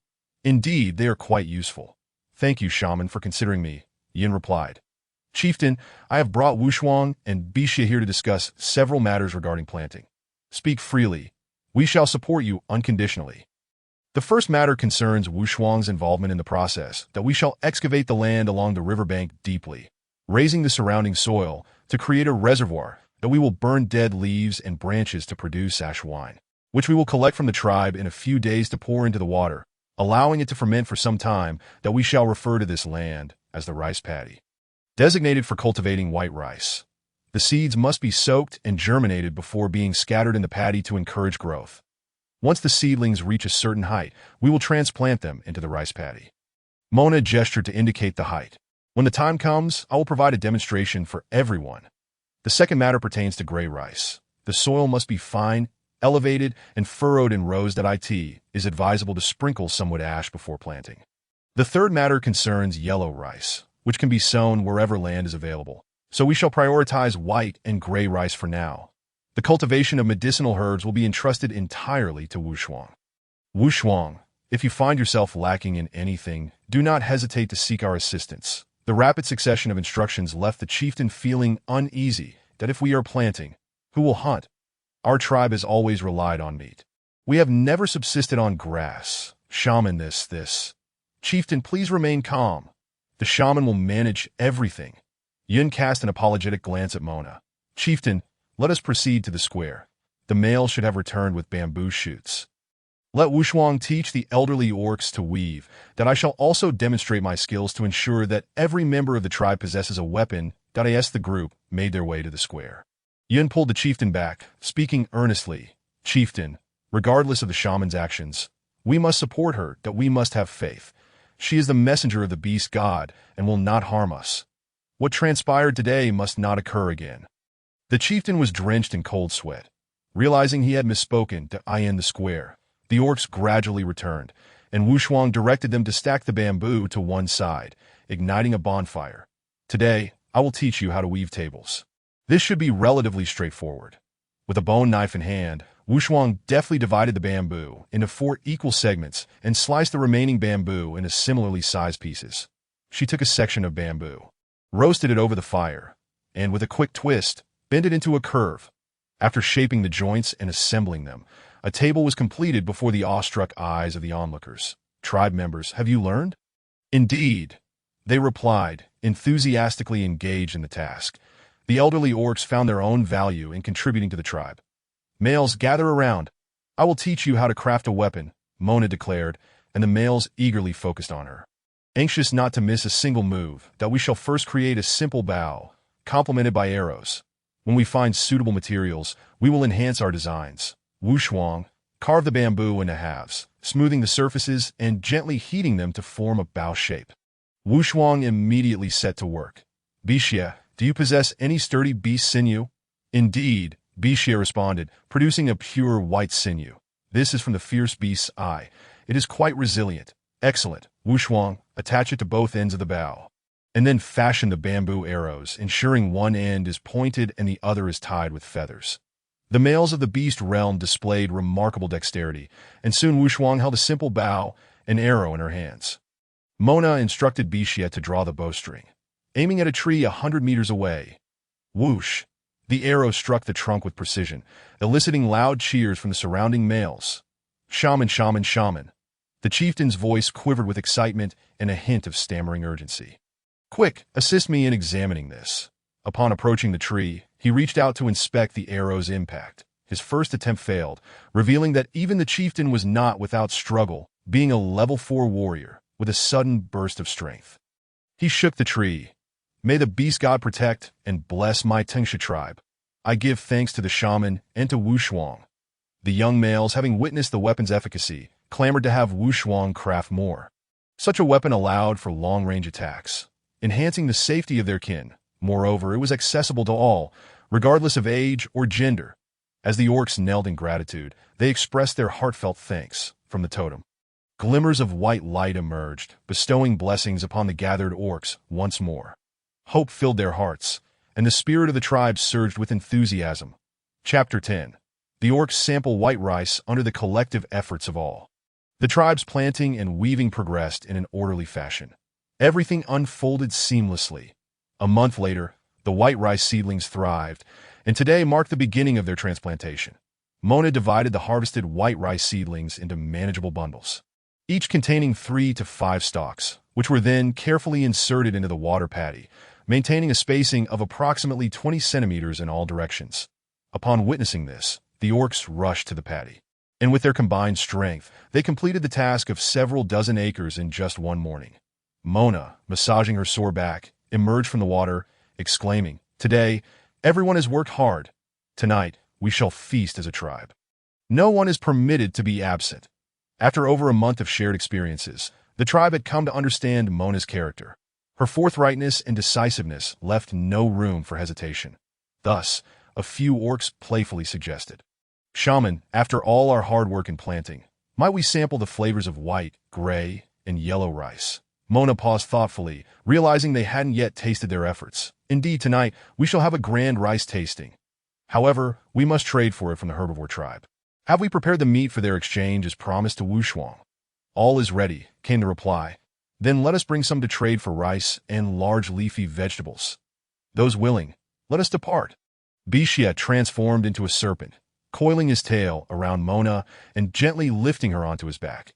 The other accompanying orcs also reverted to their true forms and set off towards the herbivore tribe. "Welcome, welcome." The orc leaders greeted them warmly. "Our chieftain awaits your esteemed presence at the exchange area." The guards, no longer intimidated, swiftly led the group inside. "Chieftain, it is a pleasure to see you again." "Welcome, welcome. I have been anticipating your arrival." "Chieftain, let us dispense with pleasantries that we have 2 matters to discuss today. First, we require a regular supply of meat, delivered every 10 solar days. Please take note of this. Second, for the surplus meat, I would like to exchange 2 baskets each of white rice, gray rice, yellow rice, and large leafy vegetables." The chieftain's eyes widened in delight as he beheld the mountain of meat occupying half the room. "Excellent, excellent. Quickly prepare it. Additionally, prepare a basket of fruits for the shaman, freshly picked red berries." "Hurry, hurry." Seeing the chieftain's enthusiasm, Mona cautiously inquired, "Chieftain, how many members does your tribe comprise?" The herbivore tribe consists of approximately 300 orcs, with just over 20 females, around 100 juvenile orcs, and 100 adult males. The remaining members are elderly orcs as winter and snow season approach. I fear we may lose many more tribe members. Fortunately, the beast god has blessed us, and we have not encountered any stray beasts or beast tides. With that, the chieftain wiped away a tear from his eye. The beast world is divided into 4 seasons: warm season, hot season, cold season, and snowy season. Chief, I would like to discuss something with you. If we were to join the Tingsha tribe, we would receive their protection and the same treatment as their people. Males and females could form pairs, and our tribe would help care for the young and old beasts. What do you think? Is that true? But we have lived here for over 100 cold seasons. I fear our tribe will not easily relocate. Moreover, we only cultivate." The hopeful glimmer in her eyes gradually faded. Mona understood that since ancient times, no one wished to leave the homeland that nurtured them. The moon shines brightest in the homeland. You do not deceive me. It's nothing. I'm merely offering a suggestion. Once you have discussed it with your tribe, please respond to me. Then we shall prepare to return. Do not worry about Wushuang. He is faring quite well in our tribe that he manages the cultivation affairs entirely, which is why he isn't with us today. Next time, when we bring the portions, let him come along. That's good to hear. Thank you, thank you. Allow me to see you off." The chief stepped outside, and the beasts secured their bamboo baskets. They awaited Mona's command. "Chief, please wait, we are leaving." The group hurried home, and by the time they reached the tribe, night had already fallen. A roaring bonfire blazed in the square. "We are back. Today, let everyone taste the flavor of white rice and gray rice." Mona instructed the beasts to prepare a large pot of white rice porridge. They steamed rice in bamboo tubes and freshly ground wheat flour using a stone mill, planning to mix it with minced meat and wrap several baskets of buns. With the assistance of the beasts, all preparations were in place. And as the fire blazed ever brighter, the aroma of rice and buns grew increasingly rich. Only rice was prepared, but no vegetables. Mona slapped her forehead in realization. Bixia Wushuang, you two chop the meat of that grunt beast into small pieces, leaving some white meat in larger chunks for stir-frying later for everyone to taste. Bixia and Wushuang immediately sprang into action, the snake scales and bone knives in their hands moving in a blur. Mona approached an empty stone pot, added the white meat to saw it until the oil was released. Then tossed in wild ginger and a basket of meat, stirring until it changed color slightly, before adding salt, soy sauce, and wild onions to finish. Just as Mona's stir-fried meat was ready, the rice, porridge, and buns were also completed.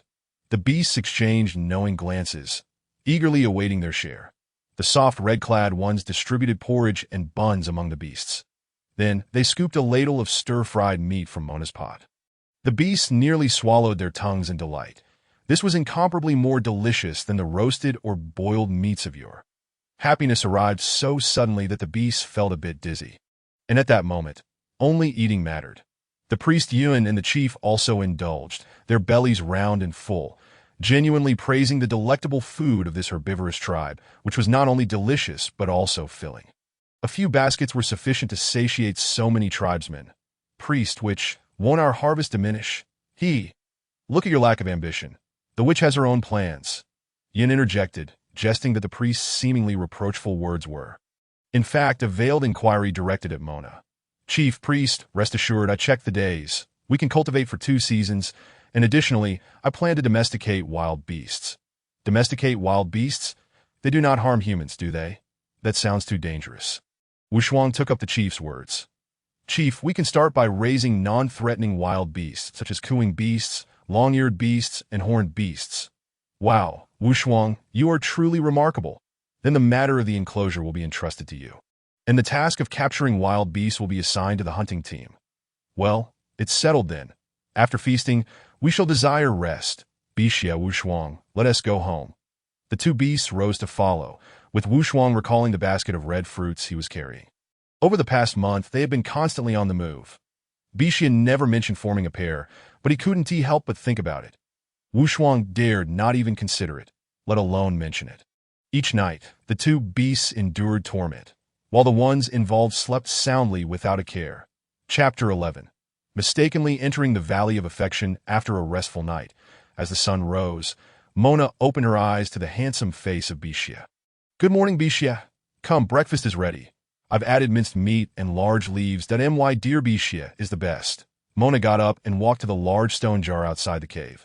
Bixia thoughtfully handed her a willow branch, which she found slightly bothersome, as it often poked her gums, occasionally drawing blood. She missed modern toothbrushes. Bixia, after breakfast, take me to the Liga Forest. I want to see what useful things we can find. All right, as you wish. After tidying up, the 2 set off for the Liga Forest, where they encountered Wushuang and Luan at the tribe's entrance. Where are you headed? To the Liga Forest, is a beast accompanying you. That one do. I want to go too. Wushuang immediately insisted. Bring me along. I can provide some support. Fine, let us all go, inform the priest and chief, Mona directed, pointing to the 2 males at the tribe's entrance. The 4 set off, and within an hour arrived at the outskirts of the Liga Forest. Mona activated her device, scanning meticulously. Wow, we truly benefit from the mountains. Beef belly mushrooms, matsutake, and a grove of tea trees, with tea tree mushrooms flourishing beneath them. Picking along the way, the system was exhilarated. Host, these can be exchanged for points that I know. Bixia, every time I see you pulling things from your waist, do you have some storage space? Yes, when a male beast reaches level 4 in combat power, he gains his own storage space, which expands as his combat power increases. Wow, how wonderful. How big is it? The size of the cave we live in. Are you hoping to store these in my space? Exactly, my clever Bixia. All right, I'll gather them in a bamboo basket. The 3 male beasts busily gathered items while Mona hummed an unknown tune as she walked ahead. Suddenly, a fog enveloped the path, and when Mona turned back, she was alarmed to find the silhouettes of the 3 beasts were gone. Bixia, Wushuang, where are you? There was no response, so Mona retraced her steps, calling out as she went. After walking for a while without seeing the 3 beasts, beads of sweat formed on her forehead. Where are you? The three beasts were equally alarmed when they looked up. They could see nothing. Without regard for the mushrooms, they transformed back to their original forms and circled the forest edge in search of her. Mona anxiously called out, but received no reply. Suddenly, she felt a tap on her shoulder and turned in fright. It was Bixia, accompanied by Wushuang and Lin. Mona sighed in relief and complained, "Where have you been? I was about to lose my mind." Bixia hurriedly apologized, explaining that they had lost their way due to the thick fog. Wushuang and Lin nodded in agreement. Mona shook her head helplessly, saying, "All right, let us find a place to rest for a while." They continued deeper into the forest, seeking a spot to take a break. Before long, they discovered a cave that was dry and spacious, appearing ideal for resting. Mona took out some food to share with everyone and then sat down to contemplate their next plan. "It seems this forest is even more perilous than we imagined." Mona remarked that we must be more cautious. Bixia and the others nodded in agreement. They decided to rest here for a bit, waiting for the weather to clear before further exploring the forest. Mona distributed food among them and drank some water from a bamboo tube. "It's quite strange for fog to arise at noon." "Bixia, you two often train and hunt here. Haven't you noticed this before?" The two beasts shook their heads. Bixia replied, "We haven't noticed, but the older beasts have mentioned that a super strong entity resides here, causing fog to confuse anyone nearby, and it's best not to disturb him.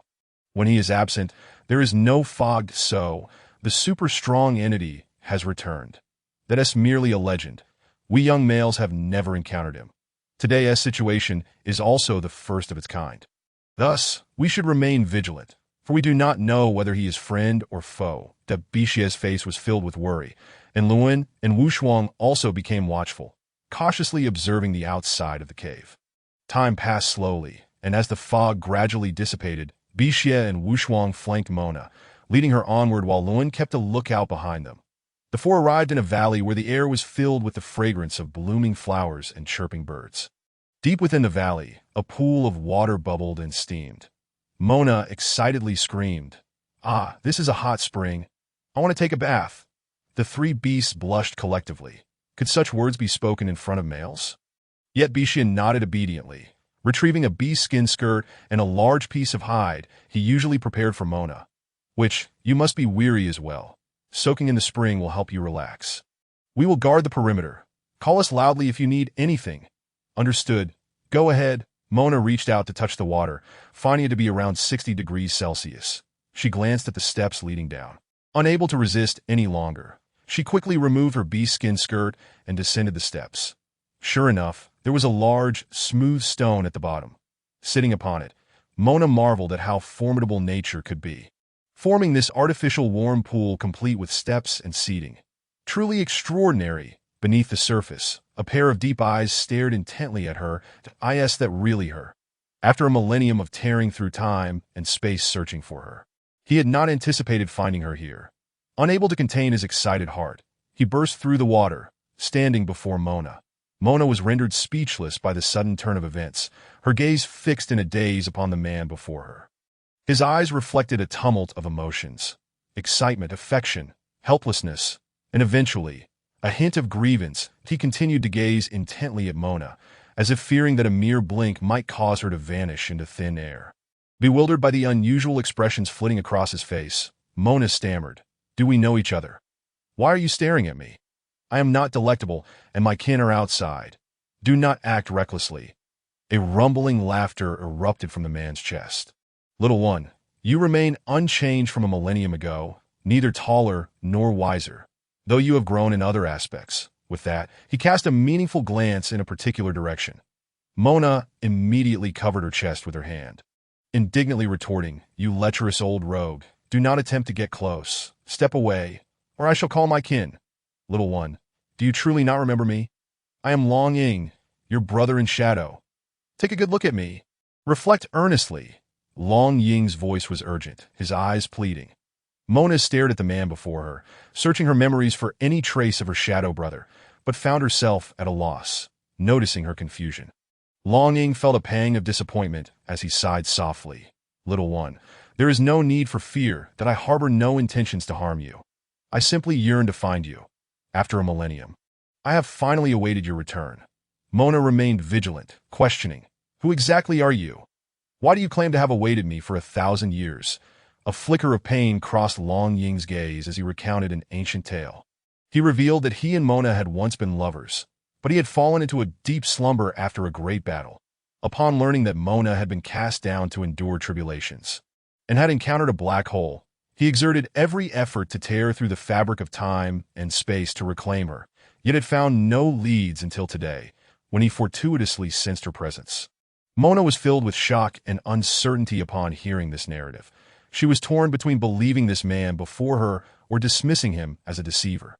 Just as her indecision lingered, Bai Shi, Wu Shuang, and Luan arrived. Upon spotting Long Ying, they immediately shifted into a defensive posture. Long Ying regarded them with a flicker of displeasure in his eyes, but refrained from taking action, that he understood that Mona had yet to recall him, and that he required time for her to accept him anew. Mona, perceiving the tense atmosphere, quickly interjected, "Everyone, do not act impulsively. He claims to be my shadow brother, yet I cannot recall anything. Let us remain calm and ascertain the situation first. Shadow brother. Is that right? Then you shall accompany us back to the tribe for further deliberation." Very well.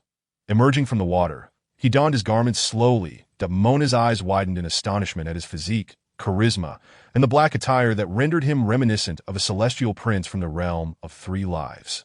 3 worlds, 10 miles of peach blossoms, nearly causing her to drool.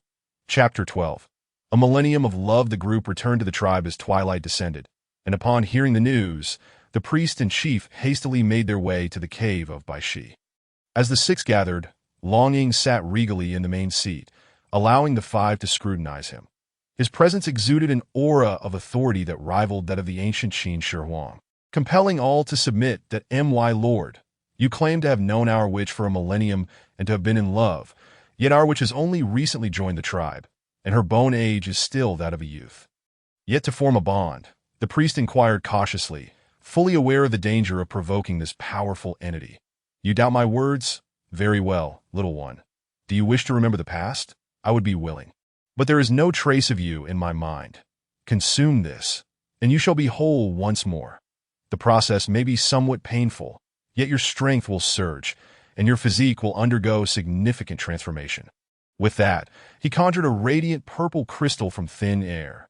This is your original essence, left for me when you descended to face tribulations. Once consumed, you will recall your past lives. Little one, have you made a decision? If you choose not to, I shall remain by your side until the day you remember me.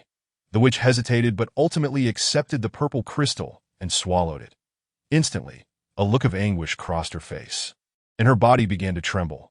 Long Ying grasped her hand tightly, channeling his strength into her. After a brief period, her breathing gradually steadied, and she slowly opened her eyes, a look of confusion evident within them. Little one, are you all right? Long Ying inquired with concern. The witch gazed at him, tears suddenly streaming down her cheeks. I remember. You are my shadow brother. We once cultivated together under our master. The 2 embraced, their tears flowing freely, moving those around them deeply. Bai Shi and Wu Shuang were left in a daze. The witch truly recognized him. They were a pair, and one of their own place. A sense of sorrow and desolation enveloped them, leaving them feeling powerless. That if it were true, then a date for their union must be chosen. Which, Bai Shi and Wu Shuang's feelings for you are evident to all. You cannot forsake them. The mention of the first sentence. Long Ying's lips curled into a smile, his joy immeasurable, but upon hearing the latter, his eyes turned cold, brimming with menace. Even Mona sensed the shift. To diffuse the tension, she reluctantly spoke, "Then let us have the priest select an auspicious date for our union. I shall wed all 3 of them together." Upon hearing Mona's declaration of a joint union, the 3 beasts immediately shed their hostility and exchanged glances, each dismissing the other with a flick of their heads. Under the priest's careful calculations, the date was set for 3 days hence. Only then did the beasts recall that they had yet to prepare the necessary offerings: wild beasts, fruits, crystals, and hides for the union. The day of the union arrived swiftly, and the entire tribe was enveloped in a festive atmosphere. The witch donned a magnificent robe adorned with a myriad of precious gems, her beauty captivating all. Long Ying, Bai Shi, and Wu Shuang also dressed in their finery, standing beside the witch, their eyes shining with joy and happiness. Under the priest's guidance, They consumed each other's blood, partaking in a grand ceremony where they vowed eternal promises. Mona approached the totem, placing her hand upon it, and once again, a miracle unfolded as starlight flowed into the bodies of the four. That may the beast god bless us. May the totem grant us blessings. Mona fervently prayed. Suddenly, Wu Shuang convulsed, and all the white lights surged towards him, that he collapsed in agony, clutching his head. Upon witnessing this, Longing swiftly conjured a pure white crystal, placing it in Wu Shuang's mouth. Then he extended his right hand, pressing it against Wu Shuang's chest, gently infusing his power to mitigate the crystal's overwhelming force until it was fully absorbed. That Wu Shuang began to transform, soaring into the sky with a roar. And a majestic qilin descended from above. The white aura emanating from him merged with the totem, causing the totem to resonate with a thunderous boom, the images within becoming clearer and more mysterious. After a moment, to everyone's astonishment, Wu Shuang reverted to human form, revealing a visage as radiant as jade, eyebrows reminiscent of distant mountains, eyes twinkling like stars, with a high nose and rosy lips, exuding an extraordinary presence. Truly, he embodied his name, Mo Wu Shuang, a gentleman unmatched in the world. That as the ceremony concluded, celebration ensued. The tribe rejoiced, drinking, dancing, and singing until deep into the night. The witch and her 3 companions held hands. Stepping into their new abode, that in the days to come, they would support one another, never to part, until the end of time. As Mona sat upon the stone bed, a sudden realization struck her. Within a cave, on a single bed, how could one rest? Her awkward toes could carve out a hole. Meanwhile, the 3 beasts, all having wed on the same day, vied to be the foremost mate. Longing, having awaited a millennium, found his emotions materializing, while Bai Shi believed that rescuing Mona should grant him precedence. Only Wu Shuang silently regarded the others, forlornly stating, "Which, I have just transformed. My power remains unstable and requires consolidation. So I shall not accompany you." Mona shot her head up at his words, realizing that his dramatic exit was akin to a White Lotus strategy. She had to admit that Wu Shuang's departure alleviated her worries. Yet she also felt a pang of guilt towards him. "Very well, do take care of yourself," she replied. That Wu Shuang nodded, his steps heavy as he walked towards the cave's exit, fully aware that today was not his turn. He chose to retreat in hopes of securing future benefits, yet his heart ached, as if it might transform into beast form. But as he exited the cave, a cry erupted, and he soared into the sky, leaving behind a fading silhouette. Longing and Bai Shi exchanged glances, both silent, for in this matter, only Mona held the authority to know. In all matters henceforth, she would be the one to decide. To be Bai Shi, "I have not seen my shadow brother for a millennium. There is much to discuss. Please bear with me today. I shall make it up to you another time." Sadness welled in Bai Shi's eyes, ultimately choosing to relinquish her claim. After all, Longing had known her for a millennium, having waited for her for 1,000 years, even tearing through space to find her. That be why this merit alone. He rightfully held the first position.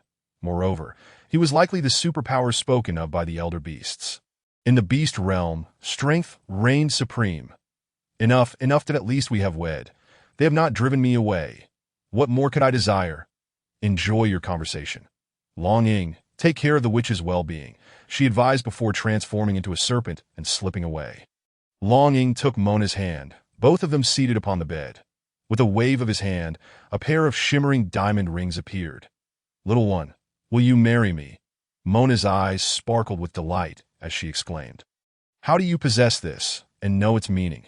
"Fool," he replied, "I have sought you in your world, thus I naturally understand."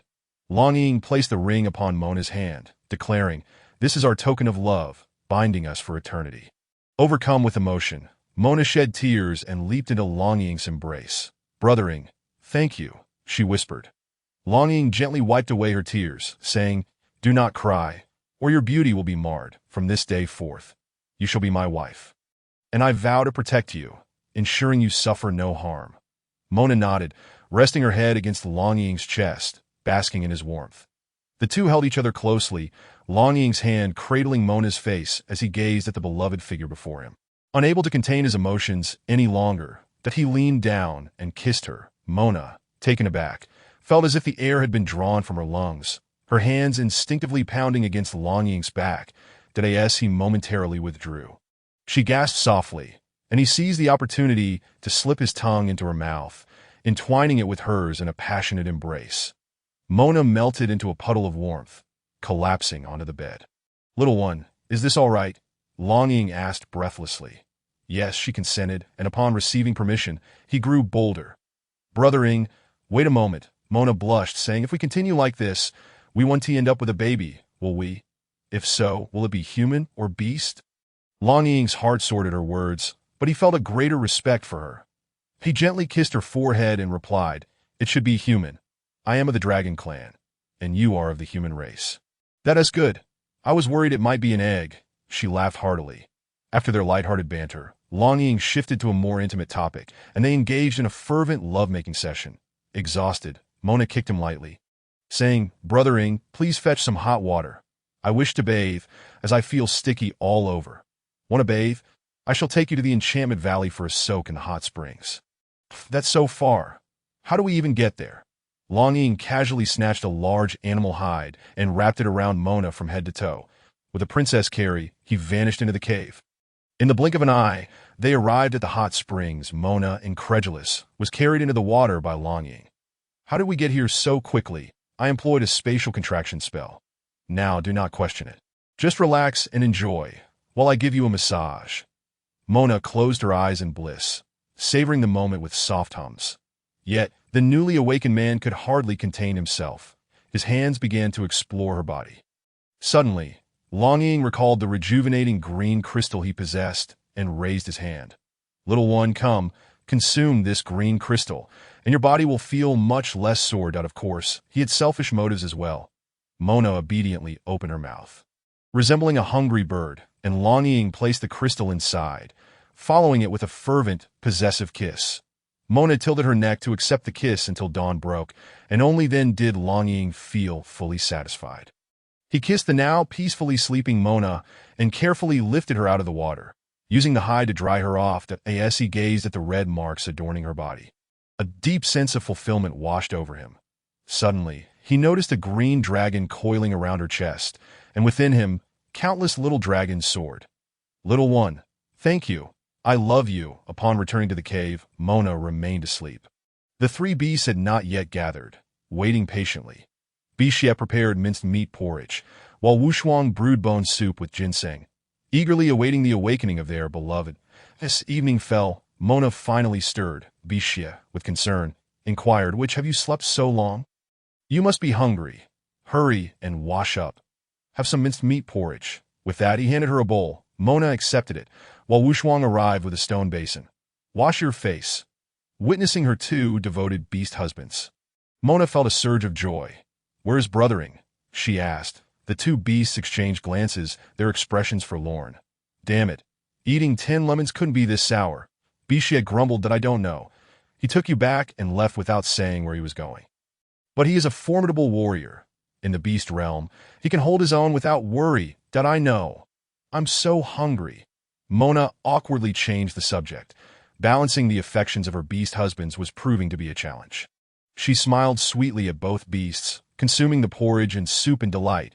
That it was only when darkness enveloped the land that Longing returned, bringing with him a spotted deer, a female goat, and a fish whose name eluded him. "Bixia, go and kill the deer. Prepare some meat for the little one to eat. Wushuang, tie the female goat in the pen, milk her, and boil the milk for the little one to drink. I will prepare sashimi for her." Mona drank the warm goat milk and savored the sashimi, satiated as she let out a contented burp. "Would you like more?" "There's still some in the pot," Longing said, his eyes filled with affection. "That I'm full," Mona replied, patting her tummy. "Did you encounter any other tribesmen while you were out today?" She asked the three. "No, however, I discovered that the Enchantment Valley is abundant with fruit trees and has a small stream. There's even a hot spring. We can settle there in the future," Longing informed her. "Really? That's wonderful," Mona exclaimed. "Let us go explore it together tomorrow." Longing smiled. "Most importantly, I have set up protective formations there to ensure your safety." He tossed 2 bags to Bixia and Wushuang.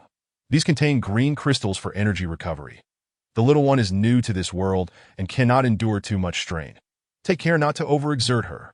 If she feels discomfort, do not blame me for being heavy-handed," Bixia stays tonight, and Wushuang tomorrow, he decreed, asserting his authority as the first beast husband. Both Bixia and Wushuang nodded obediently. Wushuang, step forward. I will assess your combat stability. Wushuang emerged from the cave and stood opposite Longing to INA flash. Longing launched an attack with lightning speed. Wushuang focused intently, exerting all his strength to respond. After several exchanges, Longing nodded in approval. Well done. You have improved significantly. Your energy is stable. Continue to practice. Thank you, Lording, for your guidance, Wushuang said, bowing slightly to we are family. No need for formalities. Only by growing stronger can you protect her well. Now, return to rest. Longing instructed. Once Wushuang had re-entered the cave, Longing approached the stream, quietly gazing at the bright moon in the sky, his thoughts consumed by Mona, that I hope you can grow stronger quickly. How can I protect you for a lifetime? He murmured softly. Inside the cave, Bixia held Mona tightly, feeling anxious as he wished to merge her essence with his own. Noticing his prolonged silence, Mona reassured him, Bixia, I have consumed the green crystal. We are now bonded. Even Bixia, despite his simplicity, understood the implication and gently kissed her forehead. Which may I call you, Na? Of course. She replied that, Nah, I vow to the beast god to love you in this life, and beyond until I meet the beast god. Mona was deeply moved and instinctively sealed his lips with hers. Bixia, momentarily taken aback, soon reciprocated fervently, his tongue dancing with hers in a passionate embrace that nearly left her breathless when they finally parted. An electric tension lingered in the air. After their fervent union, Bixia remembered to give Mona the green crystal, while she lay languidly allowing him to wash her. Bixia, where is your beast mark? I can't move. Bixia searched through the myriad of red marks and found the green snake imprint on Mona's collarbone. Excitement evident in his voice. That it's on your collarbone? Oh, she sighed, surrendering to sleep with a satisfied smile gracing her lips. Bixia gently caressed her cheek, his eyes filled with affection as he pulled her into his embrace. Joining her in the realm of dreams, Danae's dawn broke. Mona opened her eyes, preparing to rise when Bixia pulled her back into his arms. Nah, sleep a little longer. You worked hard last night. It wasn't difficult. It was quite lovely. Today, I wish to visit the Enchantment Valley. The sooner we go, the sooner we return. It's too early now. The sun hasn't fully risen. He replied, pressing her down. Before she could protest, Bixia pinned her beneath him. Once the sun was high, Bixia helped Mona dress, and hand in hand, they exited the cave to find Longing and Wushuang waiting. Together, they embarked towards the Enchantment Valley. Along the way, Mona curiously gazed about, noting the exceptionally fresh air and the lush flora surrounding them. Upon reaching the valley, she was utterly awestruck by the breathtaking scenery before her. Indeed, the valley was filled with fruit trees and a crystalline stream, perfectly suited for cultivation. When Longing informed her of an iron mine nearby, she resolved to settle there and build a home for them. Though it was in proximity to the Tengsha tribe, she considered that if they did not reside within the tribe, it would be wise to inform the priest and the chieftain to prevent any potential misunderstandings. Very well, I will heed your counsel. The three beasts responded in unison. Without further ado, they commenced construction of their dwelling. Mona took charge, while Longing, Bixia, and Wushuang busied themselves with transporting timber and stones after several days of labor. They finally completed a simple yet cozy cottage. During the construction, Mona discovered various herbs and seeds, joyfully gathering them with plans to cultivate a medicinal garden and vegetable patch around their home. Looking at the sanctuary she had helped create, her heart swelled with a sense of accomplishment and happiness. She understood that this place would be the foundation of their future lives, a haven of happiness for them. Having been away for a few days, it was time to return and inform the chieftain that as Mona tidied up, she spoke, I wonder how the white rice, gray rice, yellow rice, and herds in the tribe are faring. It's been so many days, and not a single clan member has come looking for us. Wushuang expressed her concerns. Longing took over the conversation. I managed to return to the tribe briefly and informed the shaman and the chieftain. I didn't mention moving out of the tribe, but did share that I discovered a valley suitable for habitation. The little one likes it. Well, I took the opportunity to discuss it with them. Let us head back now. Mona, as was her habit, walked over to Bixia, signaling him to carry her. Suddenly, she felt a tightness around her waist, and she was lifted into the air, comfortably seated atop a majestic chilan. Which you haven't grown close to me over these days. Your body must be well rested now. Ride back with me today. I'm also your beast husband. This subtly hinted to the other two beast husbands, clearly indicating what she desired for the night. Mona was taken aback, completely stunned. How direct these men of the beast world are. With a resigned smile, she gently patted the Cheelin's head. All right then, I shall trouble you. The group set off on their journey home. Along the way, Mona felt the Cheelin's attentive care, a wave of warmth rising within her. Upon returning to the tribe, Mona shared her decision with the shaman and the chieftain. They comprehended and supported her choice, blessing her for happiness in her new dwelling. That evening, as per their agreement, it was the Cheelin's turn to spend a delightful night with Mona. The Cheelin revealed his passionate side. And although Mona felt a bit shy, she gradually immersed herself in the moment that on this beautiful night, they became intertwined, deepening their affection, with a small Cheelin appearing on Mona's collarbone, a testament to their love. The following day, Mona began planting the medicinal fields and vegetable gardens in the Enchantment Valley, hoping to achieve self-sufficiency while also providing the tribe with some herbs. Wushuang primarily took charge, while the other two beast husbands actively participated in the collective effort to build their home. Chapter 14. The herbivorous tribe comes seeking refuge. Time flew by, and soon it was harvest season. Due to the early planting of the Tingsha tribe, their harvest came sooner than that of the Enchantment Valley. Mona, accompanied by her 3 beast husbands, arrived at the rice fields, where the golden ears of grain dazzled her eyes. The chieftain chuckled with delight.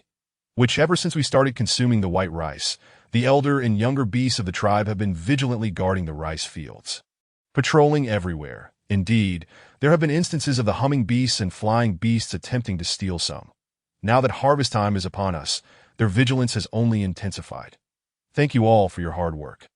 Let us strive to complete this batch today, so we can plant the next, that we will dry the harvested ears of grain in the square for a few days before threshing and hulling them. After Mona finished speaking, she picked up a snake scale and began to cut the grain with impressive skill, stacking them neatly into bamboo baskets. The tribe members, inspired by her actions, quickly followed suit. And soon the air was filled with the sounds of beasts bustling about, harvesting, transporting, and drying the grains in a lively atmosphere. Mona glanced up at the sun, feeling a bit dizzy, and stumbled, nearly falling into the rice field. Her 3 beast husbands rushed over, one on each side to steady her. Longing grasped her shoulders, assessing her condition. You've been affected by the heat. Let us get you back to the cave to rest. We'll handle things here. All right, Wushuang will escort me back, and you two stay to assist, as Wushuang still needs to help me with something. Take good care of her. Longing shot a glance, the unspoken meaning clear. Mona opened her communicator. System, how many points do I have? Host, you currently have 200 points. What would you like to exchange? I wish to exchange for a threshing machine. Host, items not belonging to this world cannot be exchanged. However, you can construct one yourself. This way, you can also earn points. There's that option. Building houses, crafting weapons, and planting all earn you points, which means when you contribute to the development of the beast world, you will be rewarded. How do I make a threshing machine? You can search for it online. After that, the system fell silent. Mona squinted her eyes as Wushuang gently placed her on the bed, covering her with animal skins, and went out to prepare white rice for the witch. Meanwhile, Mona quickly browsed the internet, sifting through useful information. A threshing machine primarily consists of a frame, a rotating wheel, a striking plate, and a collection box. The frame serves as the foundation. The rotating wheel is the core, made of wood and bamboo. The striking plate is used to knock off the grain heads, and the collection box gathers the fallen grains. The working principle utilizes the looseness between the grain heads and the grains, as the grain heads are conveyed onto the striking plate by the rotating wheel. They are threshed off. Mona relayed the information she found to Wushuang, who, after an afternoon of research, finally constructed one. Eagerly, they took it to the square to test its feasibility. Mona placed a handful of grain heads onto the rotating wheel, gently stepping on the frame, and with a series of satisfying crunches, the threshing was remarkably successful and clean. Seeing this, the beasts clamored for Wushuang to make more. They too joined in learning the process. Mona and Wushuang taught the other tribe members how to construct the threshing machines, and together they created several more. A few days later, all the grain heads were successfully threshed, yielding a substantial harvest, estimated at around 1,000 pounds per acre. Mona gazed with joy at the mountain of rice, her heart filled with a sense of accomplishment. she decided to trade the surplus rice with other tribes for essential goods, such as salt and cloth, primarily to observe the development of other tribes. Thus, Mona led a team of beasts, preparing to set off, when they encountered the shaman and chieftain of the herbivorous tribe.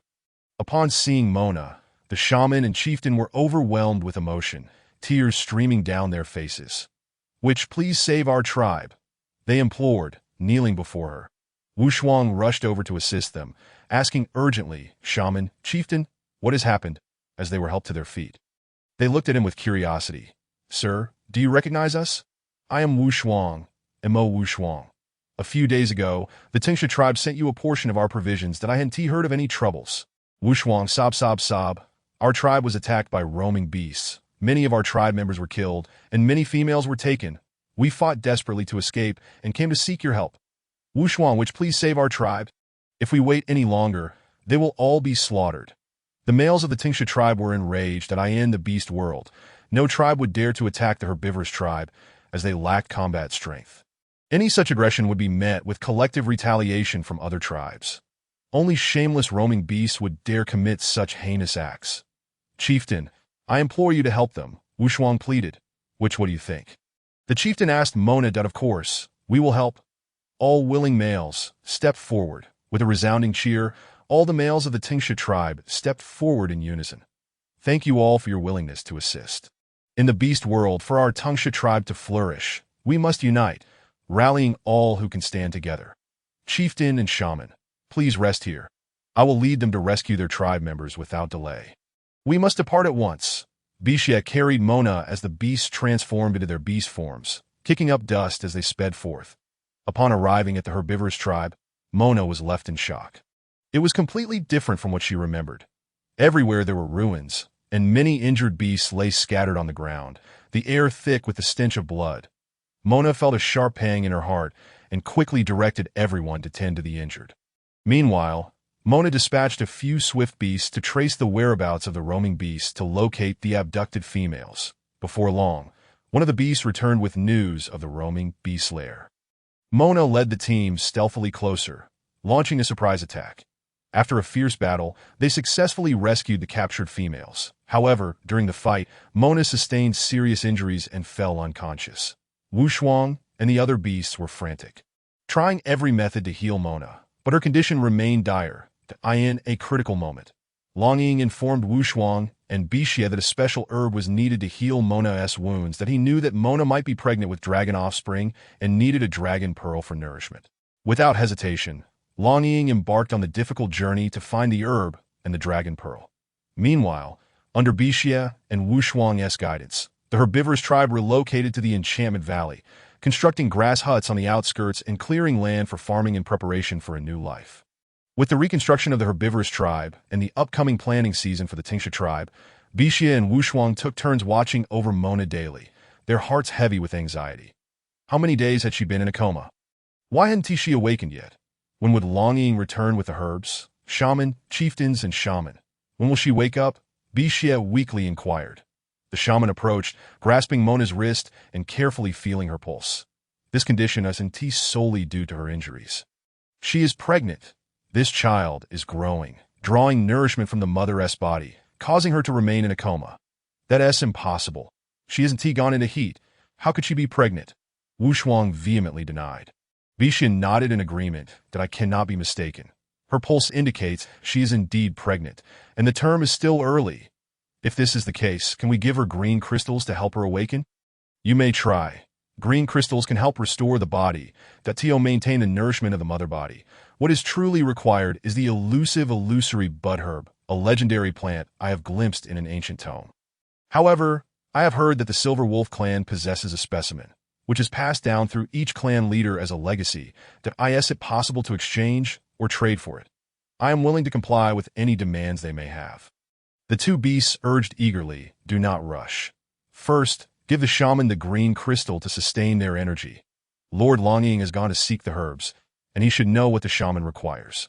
After consuming the green crystal, Mona's complexion began to regain its rosy hue, yet she still showed no signs of awakening. Wu Shuang and Bishia resolved to journey to the Silver Wolf clan in search of the illusory bud herb, hopeful that they could save Mona. Along the way, they encountered numerous dangers, yet they remained undeterred. Ultimately, they arrived at the territory of the Silver Wolf clan. Upon learning of their intentions, the clan leader fell in a deep contemplation.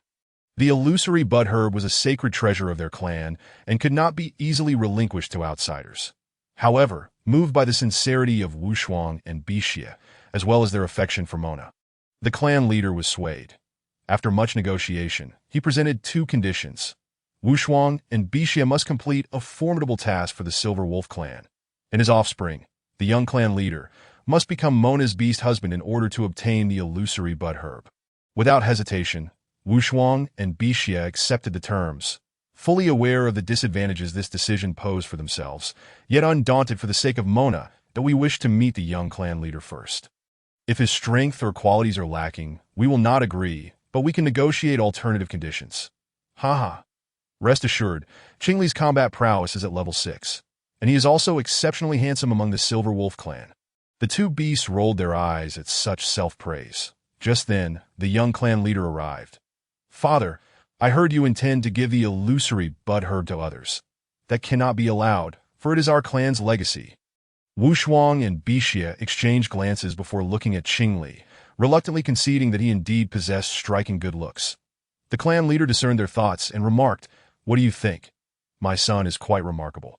Wu Shuang and Bixia nodded in acknowledgement. They then stated, "Very well, I shall agree on behalf of our shaman. Now, please grant us the illusory bud herb. We shall save the person first and address future matters afterward. Qingli, take the illusory bud herb and return with them to the Tingsha clan. Once you have established a bond with your female, you shall return to the Silver Wolf clan, the Dio, you understand?" "Understood." Qingli felt a pang of bitterness, reluctantly offering the illusory bud herb along with himself, questioning whether he was truly one of their own. Chapter 15. The return of longing. The three of them hurried back to the clan under the stars, where, under the watchful eyes of their fellow beasts, Qingli carefully fed Mona the illusory bud herb. After consuming it, Mona's body began to undergo a transformation. Her skin became smoother, her height increased, and her teeth sharpened gradually. The once fragile creature now radiated strength. The clan members gasped in astonishment. They understood that Mona had successfully transformed into a formidable beast person.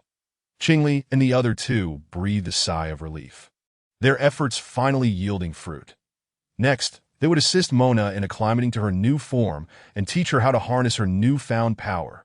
Grateful, Mona gazed at Bixia and Wu Shuang, aware that without their support, she could never have achieved this transformation. Henceforth, she would strive for the prosperity of the clan in her renewed state. "Greetings, little female. I am Qingli, the young clan leader of the Silver Wolf clan, and your newly appointed beast husband."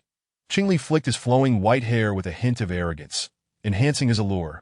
Mona, bewildered, questioned when she had acquired a beast husband during her time of unconsciousness. Casting a puzzled glance at Bixia and Wu Shuang, "Mona, eat something first. Once you have regained your strength, I will explain." Bixia and Wu Shuang recounted their agreement with the clan leader and highlighted Qingli's strength and qualities. Mona accepted the reality, recognizing that in the beast world, the absence of a male representative could lead to abandonment. Under Qingli's care, Mona gradually regained her strength, with Qingli patiently guiding her. She also learned new skills. As time passed, Mona adapted to her beastly form, her powers steadily growing. Throughout this process, the bond between Mona and Qingli deepened. One day, Mona resolved to contribute to the clan. Utilizing her abilities, she assisted her fellow clan members in hunting and gathering, earning their recognition and respect. Qingli remained by her side, supporting every decision she made. As night fell, Qingli's silent dedication starkly contrasted with his earlier flamboyance. Mona made a serious decision to unite with Qingli that evening. Everything felt so perfect, as if it were meant to be. Beneath the moonlight, Mona and Qingli walked hand in hand into their small abode, where a romantic atmosphere enveloped them, candlelight flickering and illuminating their joyful faces. They sat facing each other, their gazes brimming with affection. Qingli gently caressed Mona's hair, stating, "From this moment forth, you shall be my partner, and we shall face all that the future holds together." Mona nodded with a smile, tears glistening in her eyes. She leaned closer to Qingli, softly kissing his cheek, savoring his warmth. That on this enchanting night, They exchanged promises of unwavering loyalty, vowing to be together for a lifetime. Their love blazed like a bonfire, illuminating the entire clan and instilling boundless hope for their future. The next day, as dawn broke, Mona awoke in Qingli's embrace, noticing the small wolf mark on her chest, a smile gracing her lips. Qingli had roused at her movement, his eyes filled with tender affection. "Good morning, my partner." "Good morning, Qingli." They shared a moment of intimacy before rising. Outside the cave, Bixia and Wushuang had already prepared washing water and breakfast. Eagerly awaiting Mona's voice, the four gathered around a bamboo table, relishing this rare tranquility. "Brothering has been gone for nearly a month without a word. Could something have happened?" "Do not fret. Lord Longing's strength is unmatched in the beast world. Perhaps he has been delayed while searching for herbs that I hope so. But does anyone know which direction he went?" Mona inquired anxiously. Wushuang and Bixia exchanged glances and shook their heads. Previously, Lord Longing had not mentioned where he intended to seek the herbs. Bixia reassured her, "Rest assured, Lord Longing will return safely. Perhaps he will be back in a few days." Although Mona remained uneasy, she could only nod in agreement. Just then, a distant voice called out, "Mona, my little one." Mona and the others turned to see a figure sprinting toward them. "That it's Brother Ing." Mona exclaimed joyfully, rising to her feet. Longing hastened toward Mona, enveloping her in a tight embrace. "Why did you take so long? Did you not realize we would worry? I was wrong. It won't happen again. I shall never leave you again." Mona cupped Longing's face with her hands, her heart aching as tears streamed down her cheeks. "Why have you lost so much weight? And why the stubble? Your eyes are so red. Have you not rested?" No, I just missed you too much that I was worried about your well-being and the little one." "I am fine. While I was unconscious, Bixia and Wushuang used the green crystal to sustain my strength, and in the end, it was Qingli who revived me with the illusory bud herb. Look, I am gradually recovering and have regained a third of my former strength. Indeed, I can feel it. My little one is remarkable." After praising her, he did not forget to kiss Mona's forehead, displaying utmost affection. Longing scanned the surroundings, nodding at Bixia and Wushuang, but his gaze turned icy and slightly murderous upon seeing Qingli. Mona sensed this immediately and hurried to explain, "Brother Ing, this is Qingli, my beast husband. You may call him a Li or Shao Si." Longing sighed silently, realizing he had to protect her. "Since you revived my little one, you may stay. However, if you mistreat her, I shall dismantle you. Who will dismantle whom remains to be seen. Do not think that just because you are the first beast husband, I fear you." He defiantly waved his fist. Longing's lips curled into a smirk at the provocation, while Bixia and Wushuang pulled Mona aside. "Did I end the beast world? Even the first beast husband without combat prowess was not exempt from challenges."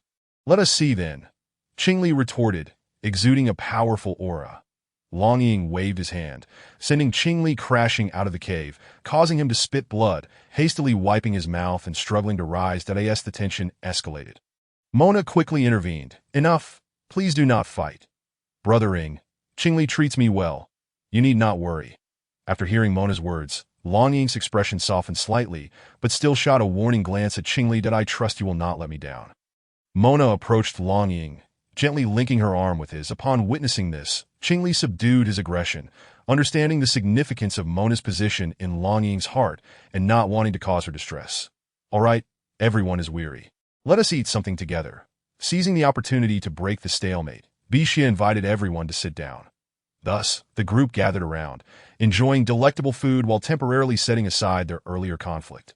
"Wushuang, you should patrol the clan and see if there are any suspicious individuals or beasts. I have something to discuss with everyone. Qingli, since Mona has acknowledged you, I do not wish for her to be put in a difficult position. You may sit and listen. Bixia, please summon the clan leader and the esteemed priest." Upon seeing Longing's serious demeanor, the others promptly complied. Before long, the priest and the clan leader arrived, with Wushuang descending from the sky as well.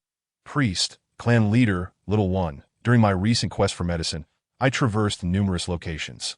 The other two continents are besieged by incessant rain, and both the northern and western continents face the risk of submersion. The sea levels have risen, and it is likely that the sea tribes will soon make their move. The orcs from these two continents will seek new homes, making the southeast continents their prime choice, but we must take precautions without delay." The clan leader, visibly anxious, inquired, "Esteemed priest, could you perform a divination to ascertain the gravity of the situation?" "Certainly, I shall conduct the divination now and then formulate subsequent plans." With that, Yun began to weave intricate hand gestures. "Everyone, I have one more matter to address. Little one is pregnant, as you may already know. But the child is mine. Did I have not disclosed this before? I am of the dragon lineage, the last of the true dragon bloodline among the dragon beastmen." The others exchanged glances, astonished by the legendary dragon tribe's formidable power, capable of obliterating mountains and lands with a mere flick of a finger. Their astonishment was palpable, for the dragon tribe had vanished for a millennium, and yet a true dragon bloodline still existed in this world. Long Ying continued, "My journey was also to seek methods to protect Mona and the child." That moment, the priest concluded the divination, his expression grave as he stated, "The omens indicate that disaster is indeed approaching. But the specifics remain uncertain, that we must prepare ourselves to face the impending challenges." Mona asserted with unwavering resolve, "Regardless of the circumstances, we must safeguard our homeland." The clan leader echoed her sentiment. "Indeed, we must unite as one to confront the potential crisis." Long Ying gazed at Mona tenderly and reassured her, "Do not worry, for I shall be by your side." Qingli also rose to her feet, stating, "I will do everything in my power to protect both her and the child." Bixie and Wushuang grasped Mona's hand, affirming their support with unwavering strength. Consequently, the group began to deliberate strategies to prepare for the forthcoming challenges. Chapter 16. The Relocation of the Tribe Clan Leader. "Priest, as I mentioned previously, we must establish our settlement in the enigmatic valley. It appears that this relocation will involve our entire clan. The enigmatic valley is flanked by towering mountains on 3 sides. Ideal for constructing caves, making it the most suitable dwelling for the Tengsha tribe. One side is bordered by the Lejiao forest, which spans a vast area, rich in resources. The herbivorous tribes have already relocated into the valley, and their construction efforts are taking shape. Should any enemies approach, they would have to traverse the Lejiao forest to enter, and Long Ying has set up protective formations for an additional layer of security. We must discuss this with our tribesmen. If we are to relocate, we must act swiftly." The priest and the clan leader, burdened with thoughts, made their way to the plaza. "Well, it seems we are left to ourselves. Let me finish what I started. Listen carefully. I am of the dragon lineage, and little one carries a dragon offspring. The child will grow within the womb, requiring immense energy and the nurturing of dragon pearls. During my return to the dragon clan, I acquired dragon pearls and discovered a plant known as the illusory sprout. Little one, considering the time, it should be nearly 4 months now. The child should be taking form within you. You should consume the dragon pearl first, and when the time comes for birth, take the illusory sprout. This will ensure your safety. But how will the child acquire the necessary energy? Should it consume the flesh of ferocious beasts? Beast crystals or herbs?" Wushuang asked eagerly, while the other 2 beasts gazed at her with anticipation. "All these methods can provide energy for little one, as the child will draw from us. During intimate moments with little one, the child will naturally absorb the required energy. Therefore, we must hunt ferocious beasts and gather beast crystals, while simultaneously enhancing our own strength to sustain the child's needs and better protect little one." Upon hearing this, Wushuang and the others exchanged glances, their expressions tinged with embarrassment and shyness. "That I see now," Wushuang murmured. "But how can we find more ferocious beasts?" One of the beasts inquired. "That we can form teams to venture deep into the Lejiao forest for hunting or seek cooperation with other tribes." Long Ying suggested. "Excellent idea. Let us act immediately. Nana, I have yet to escort you back to the Silver Wolf tribe. Given the circumstances, the Silver Wolf tribe should also be involved, especially since the other 2 continents are encroaching upon our resources. As the young clan leader, I cannot stand idly by. Very well, we shall depart tomorrow. Little one, consume the dragon pearl, and I shall act as your guardian." After consuming the dragon pearl, little one felt an end to the gnawing hunger in her belly. Her body becoming significantly lighter and filled with vitality, she gazed gratefully at her 4 beast companions, her heart brimming with warmth. The next day, the 5 beasts set forth towards the Silver Wolf tribe. Along the way, they encountered various dangers, but overcame them all through their mutual understanding and strength. At last, they reached the Silver Wolf tribe. The young clan leader explained their purpose to the chief. who readily agreed to cooperate and expressed a desire to visit the enigmatic valley, contemplating a potential relocation for their entire clan. That evening, the Silver Wolf tribe held a bonfire celebration to welcome their guests, sharing news of the impending submersion of the northwestern continents with all the beasts, allowing them to decide whether to stay or relocate. During the festivities, the two tribes exchanged experiences and skills. Little One enthusiastically participated, sharing her cooking and planting tips, earning the admiration of the others. In the following days, the beasts of the Silver Wolf tribe began to prepare for their relocation. They packed their belongings, bringing essential items as they set off on the journey to the enigmatic valley alongside Wushuang. Throughout their journey, they assisted one another, overcoming many challenges together. Finally, they arrived at the enigmatic valley, marveling at the newly constructed caves and the diverse array of cultivated foods, as well as countless medicinal herbs. The beasts were filled with awe, their hearts brimming with hope for the future. They resolved to settle here, collaboratively building a beautiful home. Clan leader of the Silver Wolf tribe. Clan leader of the Herbivorous tribe. Clan leader of the Tingsha tribe. Gather your shamans, priests, and all adult males at the mouth of the valley. I have something to discuss. Each tribe dispatched representatives to summon their members. Within a quarter of an hour, the area was bustling with no fewer than 500 adult males. Mona nodded in satisfaction. Greetings, beasts of the various tribes. I am Mona, a shaman of the Tingsha tribe. We are in the process of establishing a new tribe. Thus, I ask for your diligence as I scout the enigmatic valley to properly plan our living arrangements. Tomorrow, your clan leaders will lead you in constructing homes. Long Ying and the four beasts positioned themselves beside Mona, exuding their formidable presence, causing the gathered beasts to bow in submission. Wushuang, carry me for a flight above the enigmatic valley. I wish to survey the terrain. Nana, I can manage on my own. Your health has only just begun to improve. Not worry. I have my own methods. Reluctantly, Wushuang transformed into her beast form, carrying Mona into the sky. Mona activated her communicator, scanning the area piece by piece. Following her analysis, a planning map materialized on the screen. The next day, Mona sketched the planning map on an animal hide using charcoal. Sitting quietly before the hide, she gripped the charcoal pencil tightly. Her gaze was focused and resolute, as if she aimed to gradually bring her envisioned blueprint to life. The rough texture of the hide contrasted with the soft lines of the charcoal, imparting a sense of rustic and primordial beauty. Her strokes were light yet meticulous, each line carefully considered before being laid down. The contours of the planning map became increasingly distinct, revealing a harmonious layout. The illustration depicted mountains, rivers, forests, and well-organized structures that as time passed, Mona's artwork became ever more complete. She diligently labeled each detail, passionately illustrating her envisioned future. In this planning map, she poured forth her wisdom and dreams, as though she could envision a flourishing and harmonious world gradually taking shape. Brothering, please communicate with the clan leaders of the other tribes and discuss constructing houses according to the designated areas on this animal hide. It would be best to build stone houses, with the elder beasts residing in spacious accommodations.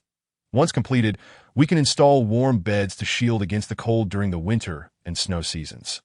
In this area, we will create an exchange zone, with houses lining both sides and doors wide enough to allow easy passage, constructed from wooden planks. Additionally, we will establish a breeding zone here, where the beasts of each tribe can raise tamed creatures they have hunted. With the young beasts assisting, Wushuang lead the herbivorous tribe's beasts to cultivate rice fields by the river. The more we can cultivate, the better. Bixie, assist the Tingsha tribe members in tilling the land. Qingli, help your tribe members construct houses. They should be built similarly to ours. Mona methodically assigned tasks. Time passed in a flurry of activity, and the days flowed with a sense of fulfillment and ease, while Mona's belly grew rounder with each passing day. Chapter 17. The emergence of the warm bed days slipped by filled with bustling activity, and the tribe's construction, guided by Mona's plans, neared completion. With her burgeoning belly, Mona sat beneath the red fruit tree in her yard, feeling an indescribable sense of comfort and contentment. Brothering, you mentioned that not far from the enigmatic valley lies a mountain rich in iron ore. When shall we excavate this mine, smelt the iron, and forge weapons and tools? There is no rush. You are due to give birth in 2 months, and the cold season approaches. By the way, while the houses are complete, the beds have yet to be constructed. Everyone is awaiting your guidance. Oh no, I forgot about that. We should indeed make warm beds for the elder beasts, young cubs, and females who cannot withstand the cold. Please summon those three. I shall draft the blueprints for you to take with the builders. Understood, Dio, not overexert yourself. If you feel fatigued, take a moment to rest. Mingna nodded gently, her eyes closed, as her mind activated. Tongzi, how is the Kong constructed in that northeastern region? A lengthy passage accompanied by blueprints appeared on the screen. The uppermost layer of the fire pit is crafted from yellow clay mixed with straw to serve as an insulation layer. The middle layer consists of large stones forming the Kong board. And the lower section features 4 pillars along with a layer of yellow earth and a channel for smoke. This is essentially the flue. Once ignited, the heat rises, drawing in cold air from below to create a cyclical airflow, ensuring a continuous flow of warmth. However, the height of the smoke vent must be sufficient to enhance the draft, facilitating the expulsion of smoke. Additionally, to maintain this effect, the width of the Kong cannot exceed the height of the smoke vent. And it is crucial for the Kong to be well sealed. If sealed effectively, it creates a vacuum environment that ensures all draft is utilized without heat escaping. Just as Mingna completed the blueprints, Longying and the 3 beasts entered. Little one, everyone has arrived. Yes, come, sit down and take a look. Mingna sat at the table, unfurling the animal hide and using a bamboo stick to point at the blueprints as she began her explanation. Longying stood behind the little one, gently massaging her shoulders, his gaze drifting over Mingna's head to focus on the blueprints, filled with pride that MY little one is truly exceptional, unique in every way. Amidst the infatuated expressions of the 3 beasts, Mingna discerned surprise, admiration, affection, and even reverence. Mischievously, she tapped each beast's head with her chopsticks, teasing, "Oh dear. They say pregnancy dulls the mind for 3 years. Yet here I am, a pregnant woman, and none of you can match my wits." Laughter erupted, a wave of happiness enveloping them. Even the air seemed to brim with joy.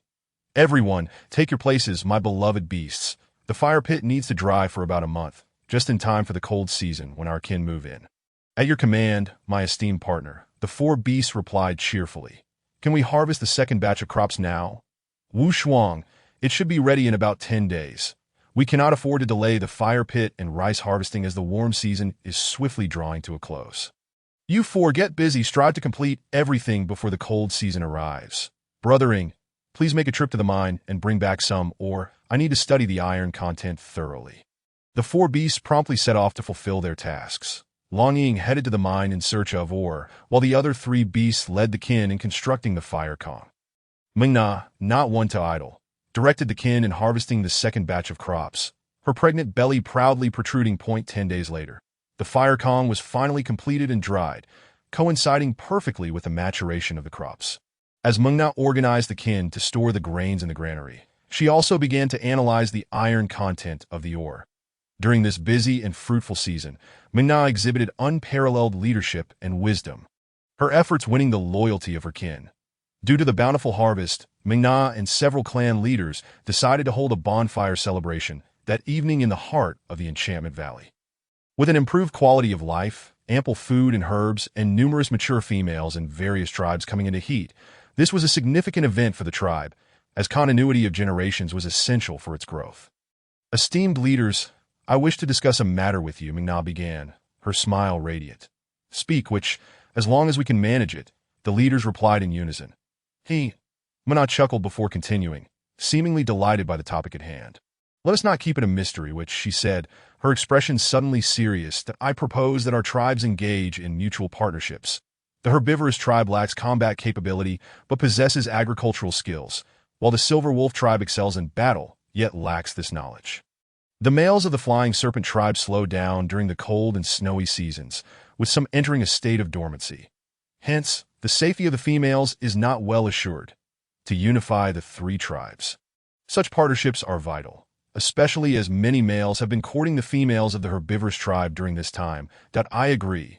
Longying was the first to express his support. "I have no objections." The Silver Wolf King quickly added, "I concur." Echoed the Flying Serpent King, "I wholeheartedly agree." The leader of the herbivorous tribe chimed in cheerfully. Satisfied, Mingna smiled. "In that case, let the young females choose their beast husbands tonight, and we shall hold the pairing ceremony tomorrow.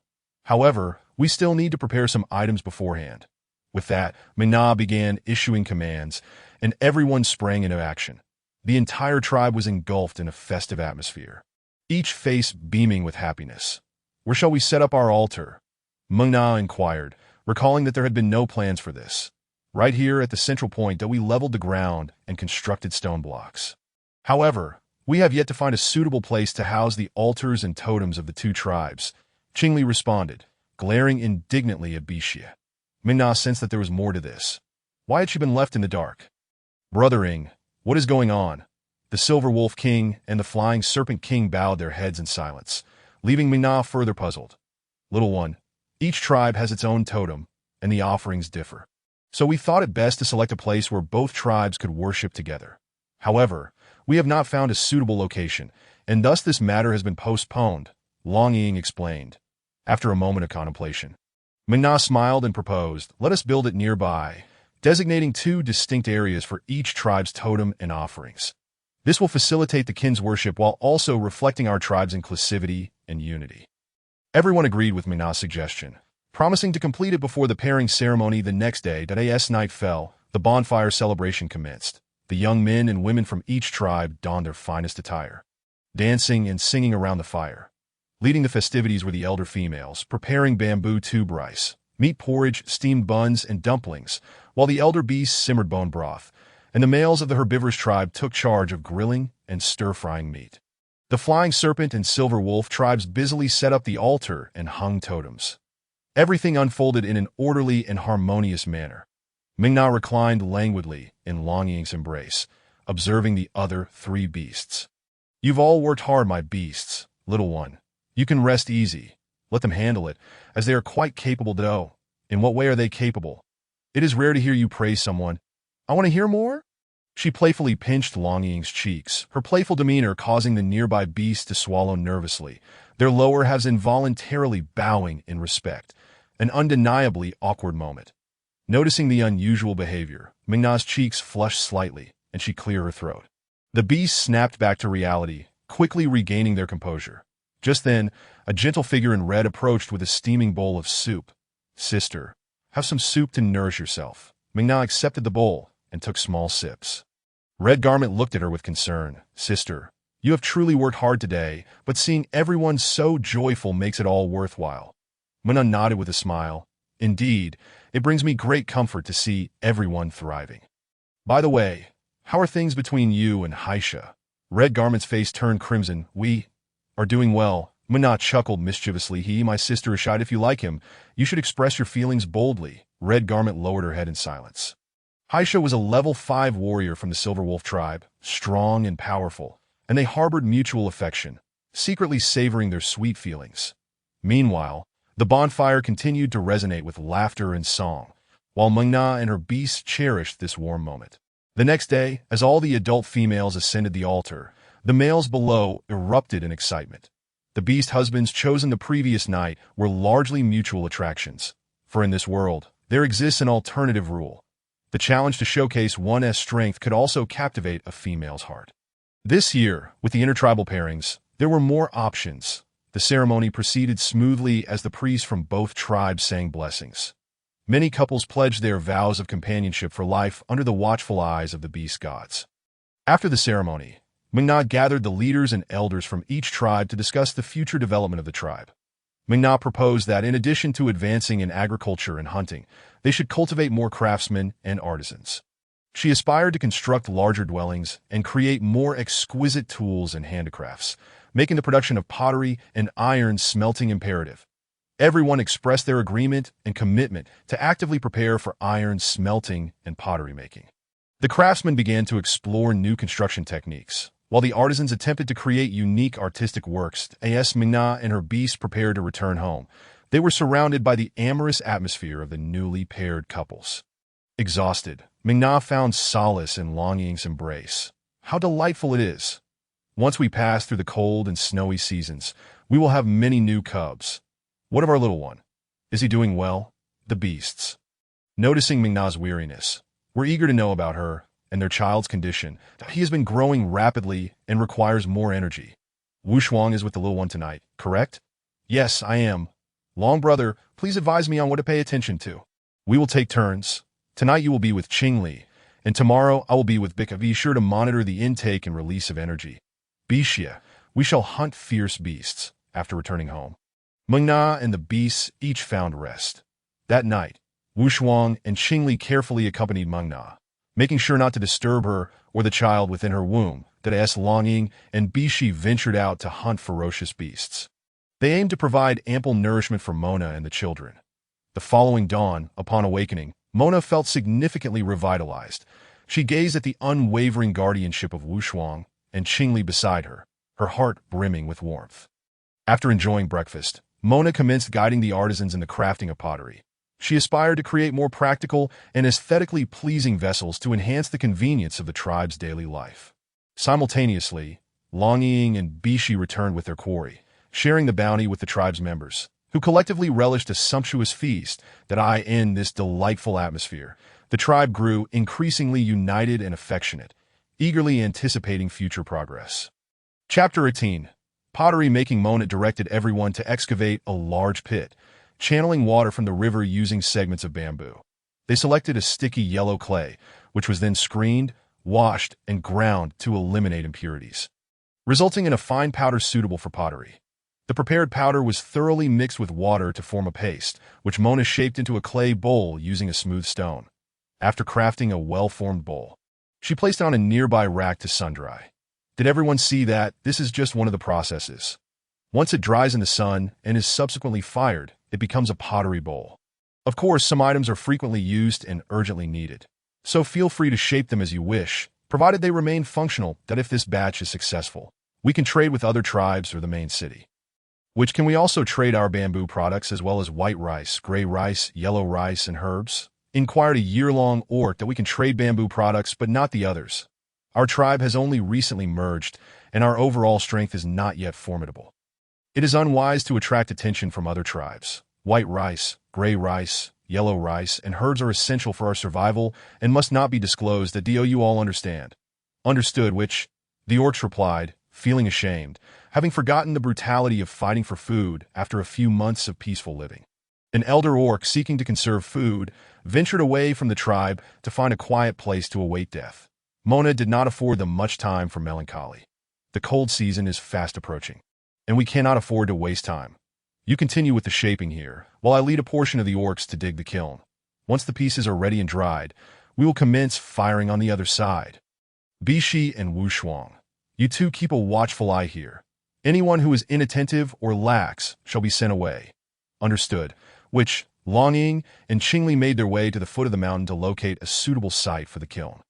Qingli transformed into a white wolf, gently lifting Mona onto her back, and the three swiftly arrived at their destination. Mona opened the system interface, scanned for an appropriate location for the kiln. Certainly, host, the system buzzed as it operated. Moments later, it emitted a beep. Host, a suitable site for the kiln has been located 50 meters southeast. Mona led the two to the identified spot, which was sheltered from the wind and featured a natural depression above, with sparse surrounding trees. Ideal for constructing a kiln. Here will suffice. Longying, you and Qingli handle the tree felling while I plan the kiln's layout. Mona retrieved a stone axe from her spatial storage and tossed it to Longying. Longying caught the axe and struck a nearby tree with great force, while Qingli returned to her human form to assist in dragging the felled trees aside. After laboring for most of the day, a rudimentary kiln was finally constructed. Wiping the sweat from her brow, Mona instructed, "Let us rest for the day. Tomorrow we shall return with the tribe to further refine the kiln." That night, the five gathered around a bamboo table, sharing dinner and discussing the day's events. Mona, Wu Shuang, and I noticed some orcs were spying on the pottery-making process. Their intentions are not simple. In the future, we must separate our tasks so they can only handle one aspect to prevent any leaks. Did you identify who they were or which tribe they belonged to? Mona inquired earnestly. They're from the Silver Wolf tribe, but not of the Silver Wolf bloodline. The Silver Wolfkin are distinguished by their white hair, while these individuals have gray and brown fur, Qingli explained. What is your take on this, considering they are your kin? Qingli, Mona, I shall inform my father, the elder, to keep a watchful eye. The Silver Wolf tribe indeed is not entirely comprised of their own. During the last snowy season, 3 other races, black, gray, and brown, joined them, constituting half of their population, that I sense danger. But my father insists they are all part of the same kin. Their acceptance has strengthened the Silver Wolf tribe. Qingli, we must act swiftly. Go summon your father immediately, Long Ying said with a serious tone. Brother Ying, do you suspect these wolves have ulterior motives for infiltrating the Silver Wolf tribe? Indeed. Remember that the leader of the herbivore tribe rescued Wu Shuang during the last snowy season? These wolves also entered around that time. Their motives are questionable. Wu Shuang, you have become stronger. When will you regain your memories? Tonight, let the little one assist you in thoroughly examining this. All right, thank you, Mona, Qingli exclaimed, pulling her father in hurriedly. Mona, Long Ying, what do you wish to ask? Little wolf cub, you traitorous wolf. You've dragged your father here. Qingli, slow down. Allow your father a moment to rest and drink some water. You know this little traitor.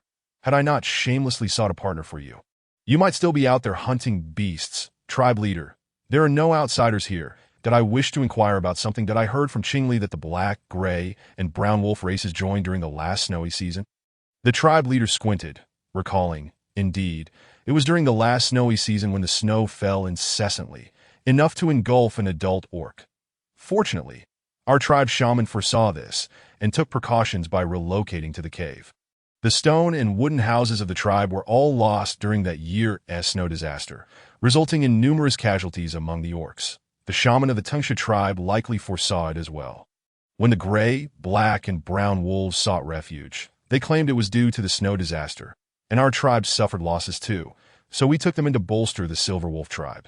Tribe leader, were all of those who sought refuge adult males, no elder or female orcs? How do you know that? Our shaman inquired at the time, and they stated that all the females perished during their migration. That cannot be right. Females play a vital role in sustaining the tribe's bloodline. That it is improbable that not a single female survived among an entire race. This defies logic. Their arrival must have been premeditated. As for their intentions, it remains uncertain. Tribe leader, inform your trusted confidants to exercise heightened vigilance, that if anything seems amiss, detain them secretly and interrogate them. Long Ying suggested, tapping the table's edge nonchalantly. Understood. Thank you, Lord Long Ying. Thank you. Which little cub, treat your female well. It's a fortune earned over generations, so cherish it.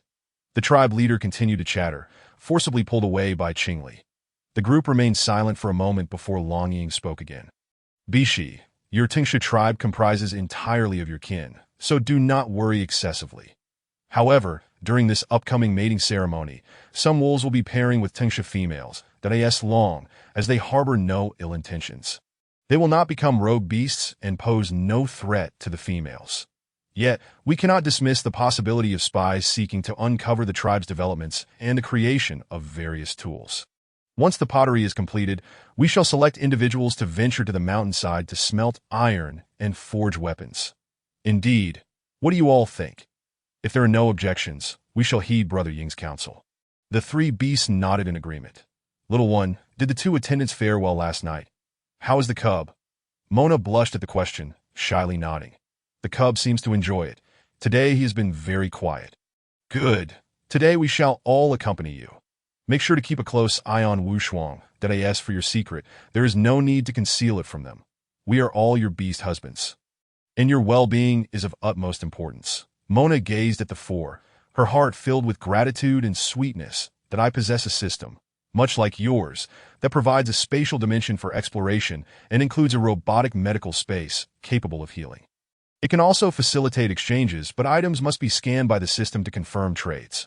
Alternatively, we can earn points, which are primarily based on contributions to the wilderness, assessed and distributed by the system. The little one has already shared her secret with you. You must keep it confidential. Little one, do not use the space unless absolutely necessary. Understood, Brother Ying. Take 2 green crystals first, then bring Wu Shuang for an examination to expedite his memory recovery. I have a nagging feeling that a significant conspiracy is approaching us. Mona accepted the green crystals and gently took Wu Shuang's hand, swiftly transporting them to the medical space. The robot immediately appeared to welcome its master. Master, what are your instructions? Wu Shuang, do not worry. Just close your eyes and sleep for a while, that I am not worried. I trust you, Mona. Mona pressed the working key on the robot, and everything proceeded smoothly. She gently patted Wu Shuang's hand to comfort him. Before long, the treatment concluded, and Wu Shuang slowly opened his eyes. Did I recall certain events? Wu Shuang stated, his gaze clear. Before the last snowy season, I undertook a mysterious mission, but an accident during the process led to my amnesia. Now, I remember that the mission seems connected to the Silver Wolf tribe. Mona and the others exchanged glances, sensing that Wu Shuang's memory loss indeed harbored complexities. Regardless, you have finally regained your memories, Mona smiled, saying, let us step outside and deliberate further. The two exited the medical space, resolute in facing the challenges that lay ahead. The underlying conspiracy gradually comes to light. It turns out that Wu Shuang is a member of the elk tribe from the western continent, overlooked due to his peculiar appearance resulting from a prolonged inability to transform. The priest divined the arrival of a divine maiden in the Silver Wolf tribe of the eastern continent, thus dispatching him to investigate further. That on his journey to the eastern continent, he discovered that other tribes had also foretold the birth of a divine maiden. The gray, black, and brown wolf tribes each sent their elite members to infiltrate the Silver Wolf tribe, aiming to identify the divine maiden and annihilate the silver wolves to achieve their goal of unifying the beast realm. Longing narrowed his eyes, sensing the impending danger. Indeed, they were coming for the little one. Starting tomorrow, the little one must not be left alone. I will pair with Wu Shuang, and Bishi will team up with Qingli, keeping constant vigil by the little one's side. Little one, I and Qingli will handle the construction of the cellar tomorrow. You must stay home and go nowhere. Shortly, I will set up formations around the house. You must observe my steps as I enter the courtyard, and no one else is permitted to enter. Understood? Understood, for Na. What is life if not to be sacrificed? Qingli replied, tugging at her thoughts as they turned until dawn. Chapter 19. Turmoil in the kiln. Long Ying and Qingli rose early, planting a gentle kiss on Mona's face before setting off to build the kiln. Bishi and Wu Shuang quietly prepared breakfast for Mona. Wu Shuang carefully placed the meal on the table, and he and Bishi departed the room. As Mona slowly opened her eyes and beheld the food before her, warmth filled her heart. After finishing her meal, Mona resolved to find Long Ying and Qingli to see how the kiln was progressing. Arriving at the kiln site, she found Long Ying and Qingli hard at work, their clothes drenched in sweat. Taking a bee skin towel from nearby, she approached Long Ying and gently wiped the perspiration from his brow. Long Ying, feeling Mona's concern, turned to her with eyes full of affection. Thank you, little one, Long Ying said. No need for thanks, it is my duty. Qingli, come here, let me help you as well, Mona replied with a smile. Qingli joyfully ran over, lifting his sweat-soaked face to Mona. Hurry, wipe my face. I can't see you through the haze. How old are you? And still so foolish. Where has the former Qingli gone? I demand you return him to me. Mona playfully tugged at Qingli's ear, feigning anger. Nah, I am wrong. I am wrong. Don't pull the wolf's ears. I can't help myself, he exclaimed, then playfully blew a gentle breath into Mona's ear, making her blush and retaliate with a light punch to his chest. Yet Qingli wore a satisfied grin, his eyes brimming with affection as he seized her hands and stole a kiss.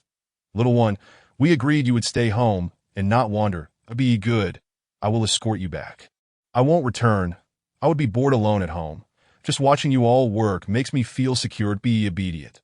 You are far along now, and it is unwise to roam about. Besides, with the current uncertainty regarding friend or foe, your safety is paramount. Unable to argue, Mona relented and allowed Long Ying to carry her back into the house. Once he settled the little one, he vanished into the yard. Mona sat beneath the red fruit tree, resting her chin in her hands, her thoughts drifting far away. That moment, a gust of wind blew, dislodging a few red fruits. Mona picked one up and tasted it, the sweet and sour flavor bringing a smile to her face. Which help? Called a stout, earnest male beast man from outside the courtyard. Who are you? What has happened? Mona rose and made her way outside. I am a member of the Silver Wolf tribe, tasked with digging yellow clay. One of the beast men who accompanied me today was bitten by a venomous snake. He is now pale, his lips turning purple, and he is foaming at the mouth. Where is he now? By the large water hole. Our chief requests you come at once. Mona scrutinized the beast man before her, confirming she had never seen him. Though doubts lingered in her mind, the urgency of saving a life took precedence. The two hurried to the water hole, where a gathering of beastmen was murmuring about the unfortunate soul, predicting his demise as he lay foaming at the mouth. Make way, The witch has arrived, shouted the diminutive male. As Mona entered the crowd. She recognized the injured one. He was a guard from the herbivore tribe, a familiar face. She noted the 2 fang marks on his calf, seeping dark purple blood, bound tightly with a soft vine to halt the spread of poison. The method was fundamentally sound. Yet his face was ashen, beads of sweat dotting his forehead, lips a deep purple, and foam escaping from the corners of his mouth. Without prompt medical intervention, even divine beings would struggle to save him. Mona glanced around for Bishi and Wushuang, but saw no sign of them, causing her brow to furrow. Point 2 of you. Carry him to the herbivore tribe's healer. 2 beastmen stepped forward, easily hoisting the injured one and making their way to the healer's dwelling. With Mona following closely behind, her pregnancy evident, the healer rushed over, examining the wound. This is a snake bite. Quickly, lay him on the stone bed. The healer produced a bone knife, making a cross-incision over the fang marks and applying pressure. After a brief moment, once the blood turned red, he released it, hastily rummaging through herbs that he selected a plant, chewed it, and spat the pulp onto a piece of light beast skin, carefully applying it to the wound and binding it with fine grass. Whether he recovers depends on the will of the divine beast. Alas, you all must leave. Do not disturb his healing. Mona ushered the crowd away, remaining with the healer. Healer, you should first prepare an antidote for him to drink. I will keep watch here. The healer nodded and exited the dwelling. Mona observed the empty surroundings, her thoughts shifting to the system. Exchange for snake venom antidote. Understood, hosted in the blink of an eye, a syringe appeared in her hand. Filled with the antidote, Mona swiftly administered the injection and stored the syringe away. She placed a reassuring hand on her fluctuating heart, whispering to herself to remain calm. Nah. Where are you? Bishi's anxious voice called out. I'm right here, as she spoke. The 2 beasts tumbled in, one on each side, grasping her arms and inspecting her from head to toe. Are you all right? You scare me to death. Wushuang patted his chest, as if trying to calm his racing heart. I'm fine, but I was worried about both of you, I didn't see you by the waterhole. Where did you go? We 2 males fear nothing wherever we go. Seeing you had little to eat last night, we ventured deep into the Lejiao forest and hunted a unicorn for you. Next time you go out, please inform me. Do you not realize how worried I would be? Understood. The 2 beasts took a side each, Bishi gently resting a hand on Mona's pregnant belly. Little one, I am your second uncle. You must be good and not trouble your mother. When you are born, I will take you to hunt beasts. Wushuang, not to be outdone, added. Little one, I am your third uncle. I will teach you to plant and recognize herbs. If understanding. The little one within Mona's belly responded with 2 gentle kicks against the palms of their hands, filling the 2 males with the joy of impending fatherhood. After a flurry of commotion, the sun reached its zenith. Bishi began preparing lunch, and upon hearing the news, Long Ying and Qingli set aside their tasks and hurried home. Entering the house, the 2 beasts anxiously scanned their surroundings, ensuring everything was in order before releasing their apprehension. I'm hungry. Let us eat first. Today's meal is the unicorn meat prepared by Bishi and Wushuang. My favorite. Mona deliberately shifted the topic, we have no choice. The kiln is complete, awaiting the drying of the embryos. The firewood has been gathered by the others. Unless there is a pressing matter, do not wander about. Today, we face no real danger. If there were ill-intentioned beasts, what would you have us do? Mona's eyes brightened at his words. Firewood. Why didn't I think of that? We can use firewood for the kiln and produce charcoal as well. Charcoal is excellent for the cold and snowy seasons, primarily used for iron smelting. Honorable beastmen, I have something to discuss with you that I knew you would be restless. Speak. What is it? This time, you are not permitted to intervene. We will handle it ourselves. We require a substantial amount of firewood for pottery production, which can also be turned into charcoal.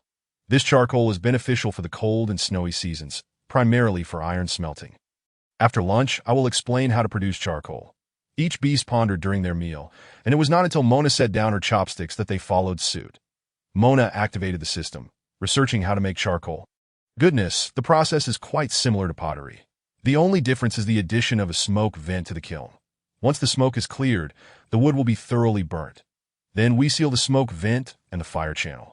After 3 to 5 days of natural cooling, charcoal will be formed. Brothering, Qingli, I leave this to you. Bishi and Wushuang will continue with the embryos. Once this is complete, we need to collect rice.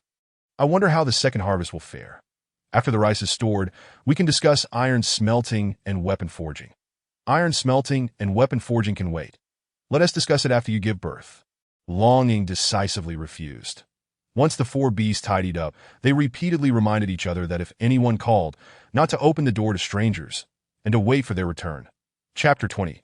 Charcoal and pottery from the same kiln days slipped by in a flurry of activity. Like grains of sand slipping through fingers, impossible to grasp.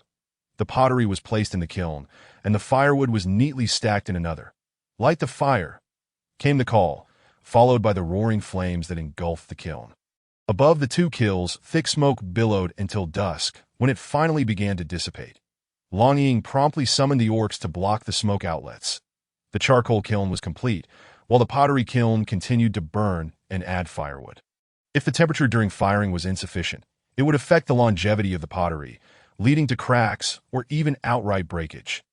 Thus, Mona, accompanied by the four beasts, steadfastly remained here, hoping for a successful outcome this time, so that dedicated personnel could be assigned to these tasks in the future. Rest assured, it will be so. The orcs of the tribe were filled with anticipation as time ticked by. Night fell, and at last, the pottery was finished firing. Mona and the four beasts carefully extracted the pottery with wooden sticks, revealing a beautiful sheen on their surfaces. Exhausted yet exhilarated, Mona cradled the pottery as if it were a precious treasure.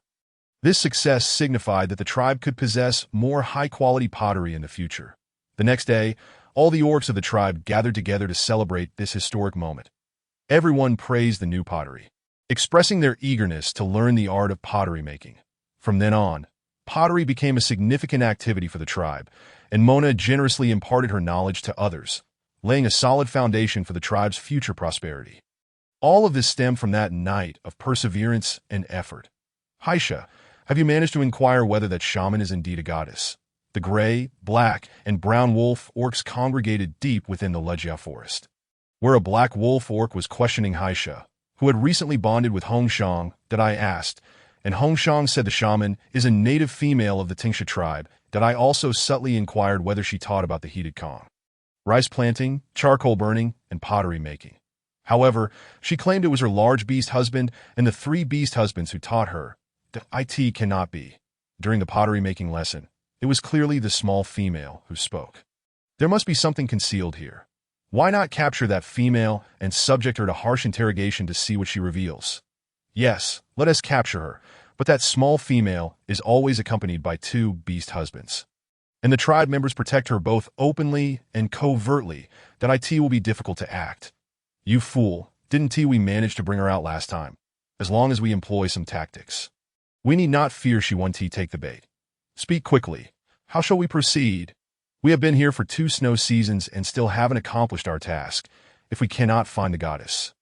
The Western continent will perish. Silence. This matter requires long-term planning. Her 4 beast husbands are not easy to deal with. By the way, they mentioned that the second batch of planting needs to be harvested. And once harvested, they will trade with other tribes that we can contact the hidden orcs of other tribes to unite and strike at the trading post. Surely, the number of people they take for trading will not be many. Good. Let us proceed as planned. Each tribe will send someone to contact the other tribes, ensuring that the small female is successfully captured at the trading post and brought back to the Western continent. The gathered orcs nodded in unison, and a few of them stepped forward, beating their chests and transforming into wolves, vanishing into the forest. All of this was overheard clearly by Chi Yin, who resided in the trees.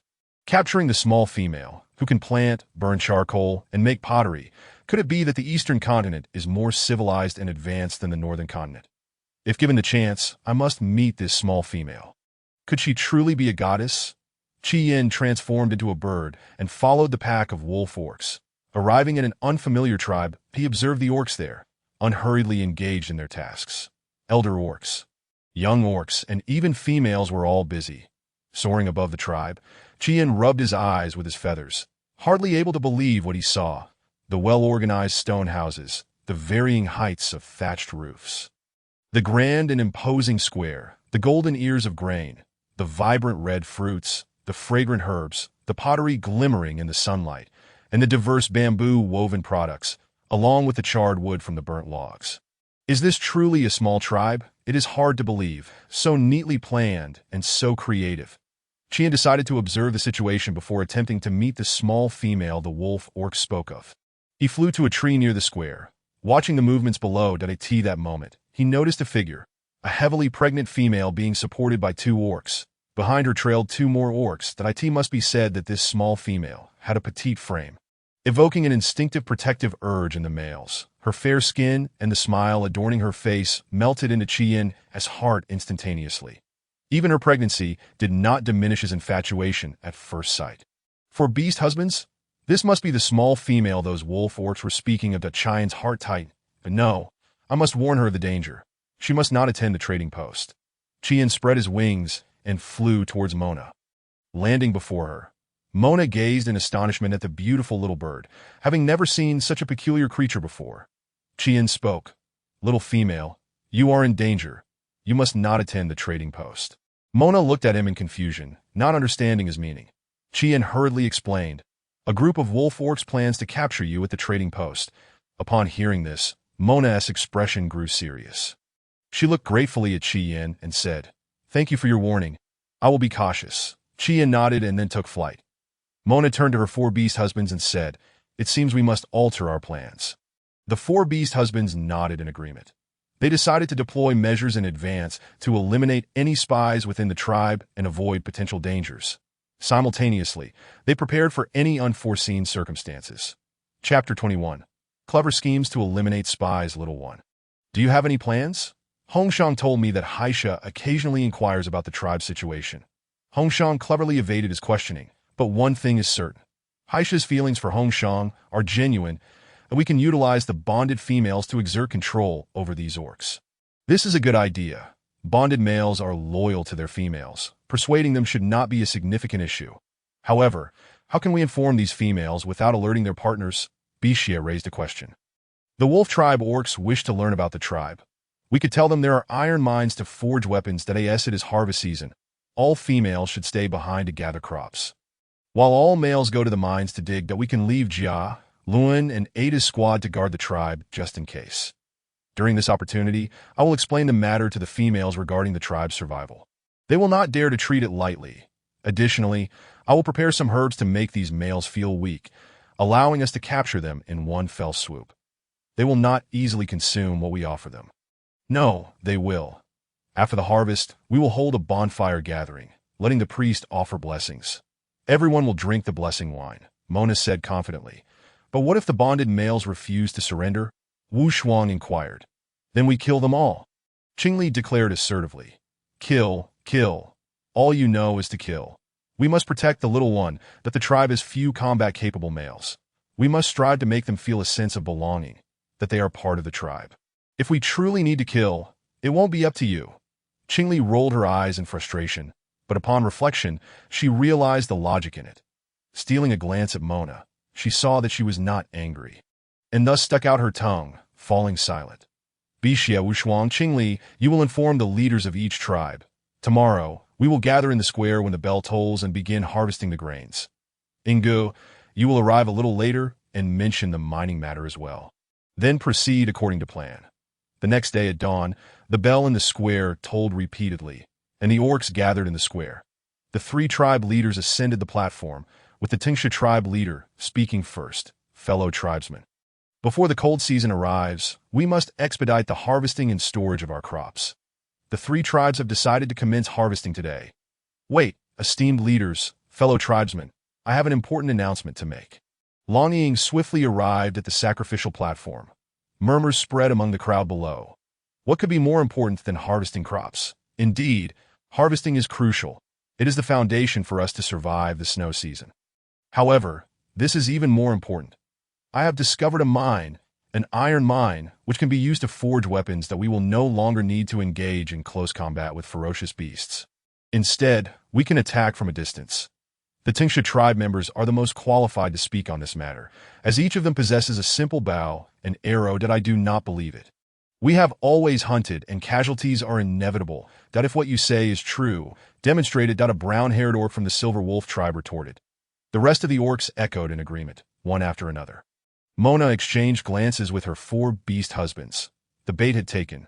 Jia and Ada, you three are from the Tingsha tribe. Show them. The Tingsha tribe leader immediately instructed. How can we demonstrate here?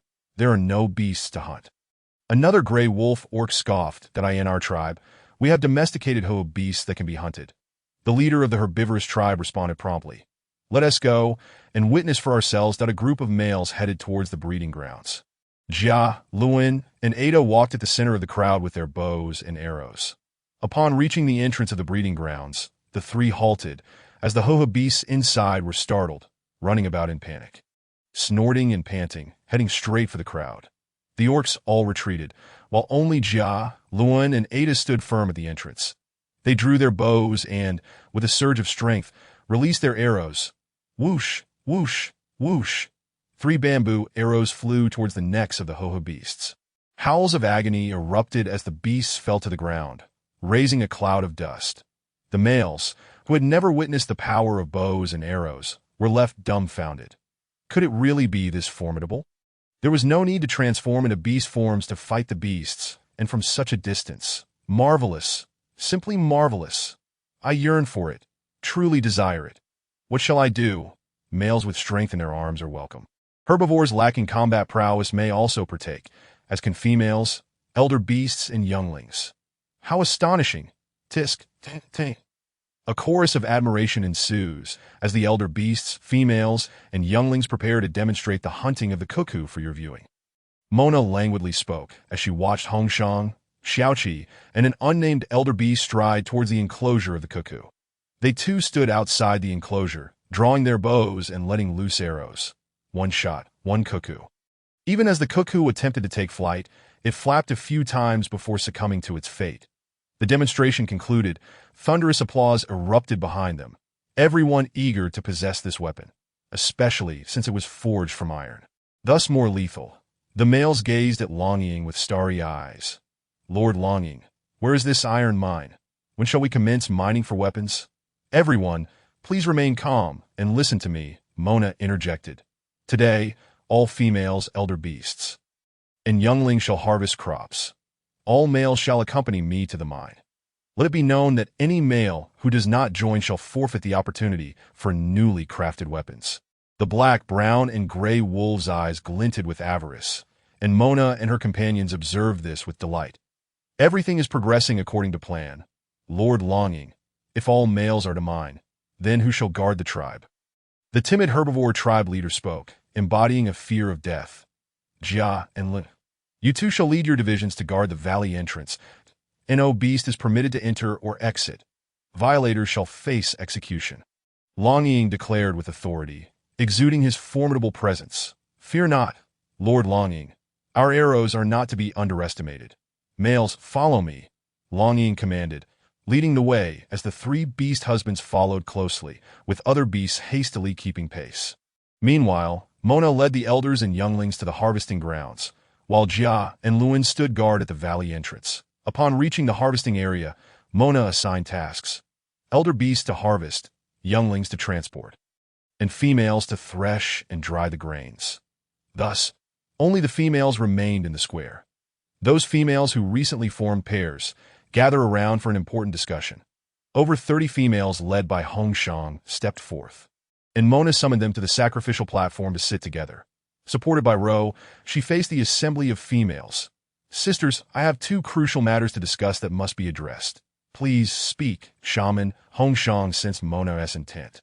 When you formed pairs, I considered only the strengthening of our tribe, regardless of species. Now we have discovered a spy among us.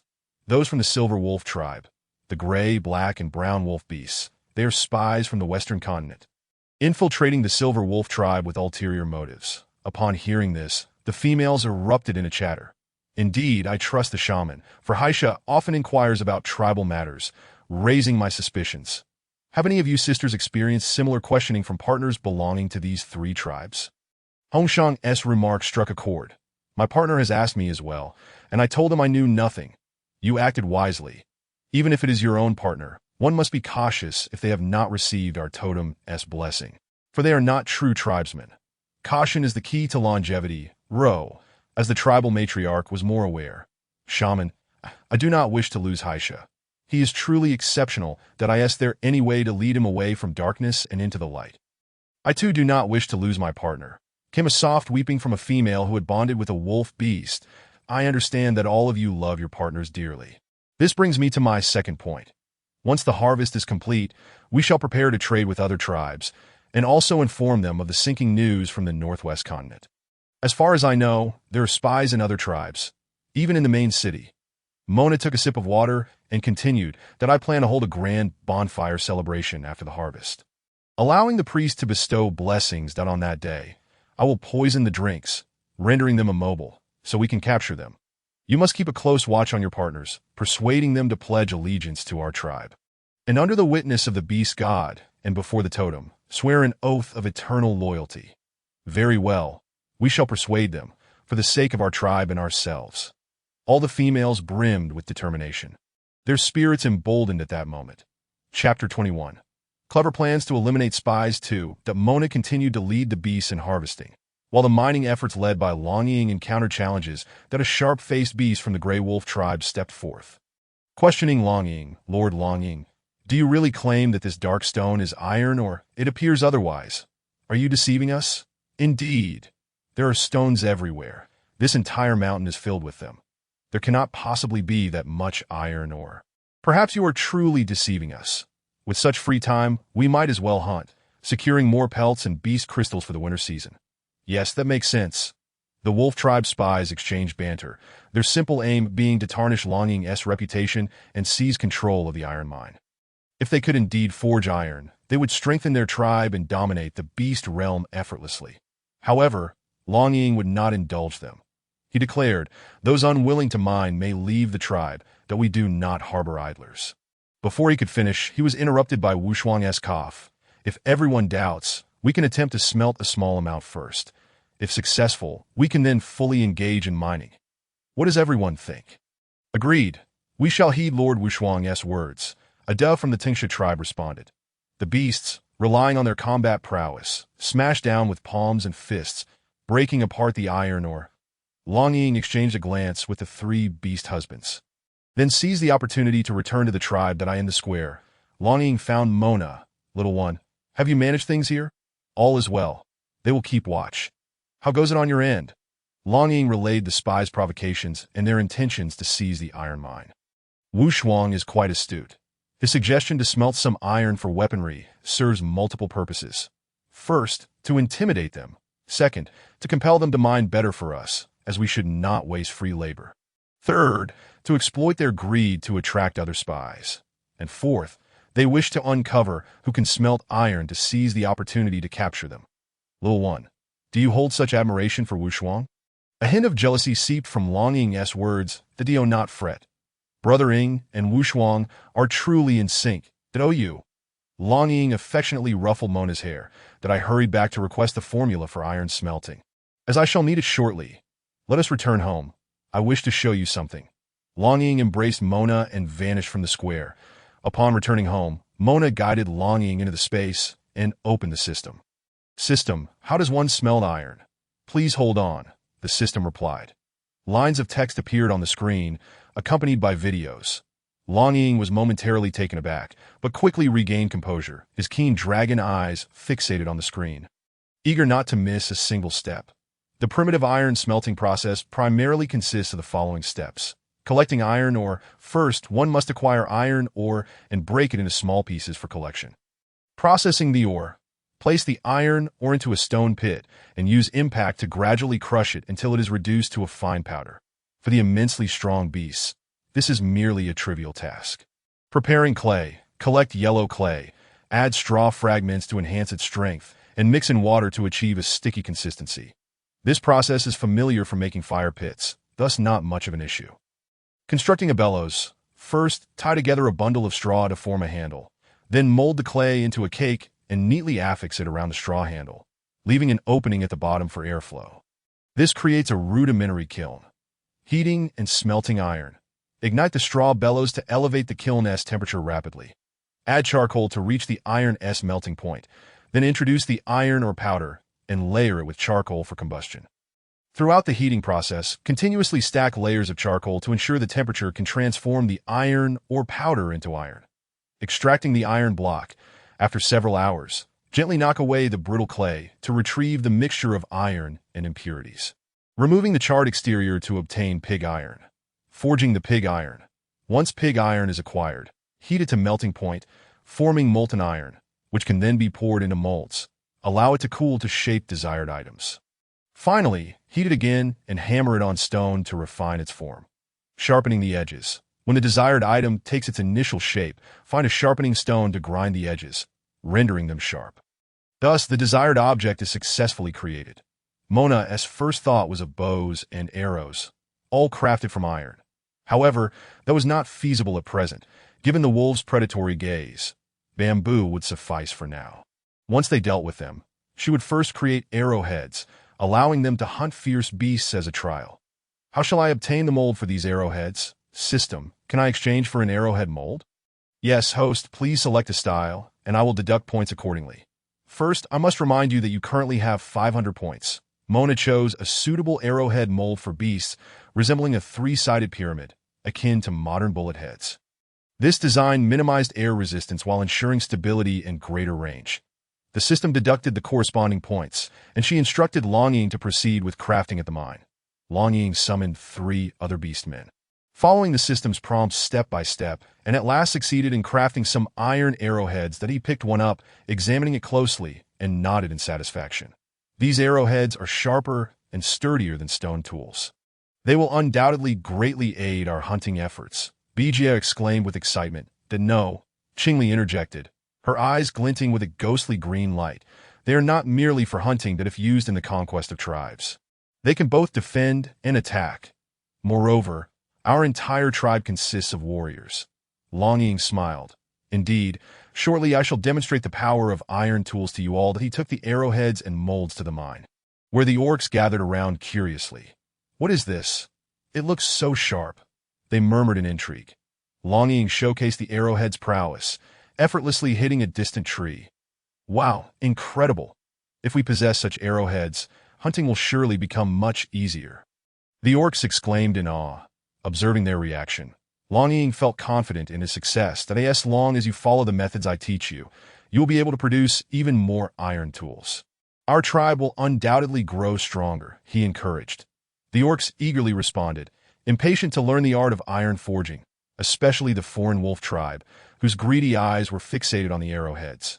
Yet, Longing, reminded by Mengna, was not foolish. Iron forging required an abundance of wood and kilns, and they were currently unprepared, especially since the ore had yet to be mined. Let us take it one step at a time. Lord Longing, the trading day is approaching. Would it not be wise to produce a batch of weapons before the cold season? Inquired an orc from the Silver Wolf tribe. Longing had been waiting for this suggestion. He too desired to forge weapons quickly. Mengna was about to give birth, and they needed to eliminate potential dangers to ensure her safety. However, with insufficient manpower, they had to utilize what they had. The 4 of them could hardly stir up any trouble. Longing decided to start teaching simple tools, such as arrowheads, hammers, and sickles. He instructed the orcs to practice in groups, assisting one another while remaining vigilant against the 3 wolf tribes. Under Longing's guidance, the orcs gradually mastered the techniques of iron forging. They enthusiastically crafted various tools, filling the tribe with a vibrant atmosphere. Meanwhile, the Grey Wolf tribe's beastmen, witnessing Longing's tribe's progress, were filled with jealousy and fear. They realized that if they did not take action soon, Longing's tribe would surpass them, becoming the mightiest tribe on this land. Thus, the leader of the Grey Wolf tribe conspired with the other 2 wolf tribes to undermine Longing's iron forging plans, while Longing and his companions prepared to catch them off guard. Chapter 23. Clever schemes to eliminate traitors. The leader of the Grey Wolf tribe signaled the other 2 tribe leaders to discuss how to sabotage the iron forging efforts. We cannot remain passive. We must take the initiative. That if they completely mine this mountain, how many weapons could they produce? Once they are armed to the teeth, we would be at their mercy, not to mention claiming the eastern continent. What do you all think? What are you looking at? After harvesting the crops, there will be a bonfire festival before trading day that we should take advantage of their lowered guard and strike during the sacrifice. One suggested that I disagree. I have already bonded with Hong Shang. I will not harm her or her kin. Haisha opposed that I too have formed a bond that I wish to settle down in this tribe, to bear my own offspring. My partner is gentle and loving. I will not betray her, Gray, the Gray Wolf tribe member stated. Yes, I also do not wish to betray my partner, several orcs chimed in. The Gray Wolf leader was infuriated. Have you forgotten your homeland, tribe, and kin? You are truly ungrateful. It has been 2 winters since we arrived here, and we have achieved nothing. Can you look yourselves in the eye? The Gray Wolf spat angrily before continuing. I do not care how you feel. We will strike during the sacrifice that if you choose to betray us, do not blame us for being ruthless that of course, if you follow our plan, we can guarantee your partner's safety. Haisha and Gray fell into deep silence, contemplating how they could reconcile their loyalties. The Gray Wolf leader realized their resolve was wavering and decided to exclude them from the plan, immediately sending his subordinates to find other orcs lurking in the eastern continent, intending for a coordinated strike during the sacrifice. Meanwhile, Longying and his group returned home, discussing their next steps with Mina. Longying believed they should remain still for now and observe the Gray Wolf tribe's subsequent actions before making any plans. However, Mina worried that if the Gray Wolf tribe did take action, the tribes of the eastern continent would suffer calamity. At that moment, a commotion erupted outside. It was Haisha and Gray, who had decided to side with the eastern continent and revealed the Gray Wolf tribe's plans. Longying and Mina were taken aback, but also felt a sense of relief. They decided to unite against the threat posed by the Gray Wolf tribe. Lord Longying, we must be candid. We hail from the western continent. The sea levels there are rising while the land sinks. The oracle foretold that a goddess would descend upon the eastern continent's Silver Wolf tribe, prompting us to scatter our kin and infiltrate various tribes 2 winters ago. Our aims are twofold: to find the goddess and bring her back to the western continent, and to destabilize the eastern continent and seize it, securing a slim chance for survival for our people. Gray admitted that my partner is a gentle and kind female from the herbivorous tribe named Chow. I do not wish for her to come to harm. Lord Longying, Mina, esteemed ones, I hope you will assist me, he implored. Since you both are committed to establishing roots in the tribe, then swear before the beast god that you will never betray the tribe or your partners. Bija interjected that Haisha, Gray, hereby pledge to the beast god that I will never betray Lord Longying's tribe. Nor will I betray my partner. As they spoke, layers of radiance enveloped their feet. Good. Now that you are one of us, feel free to ask anything. Who leads among your 3 tribes? The leader of the Gray Wolf tribe. Hui Yao has already sent others to gather orcs from the other tribes, preparing to strike during the sacrifice festival, coordinating with the orcs within the tribe. How many are there? That is what I wanted to convey.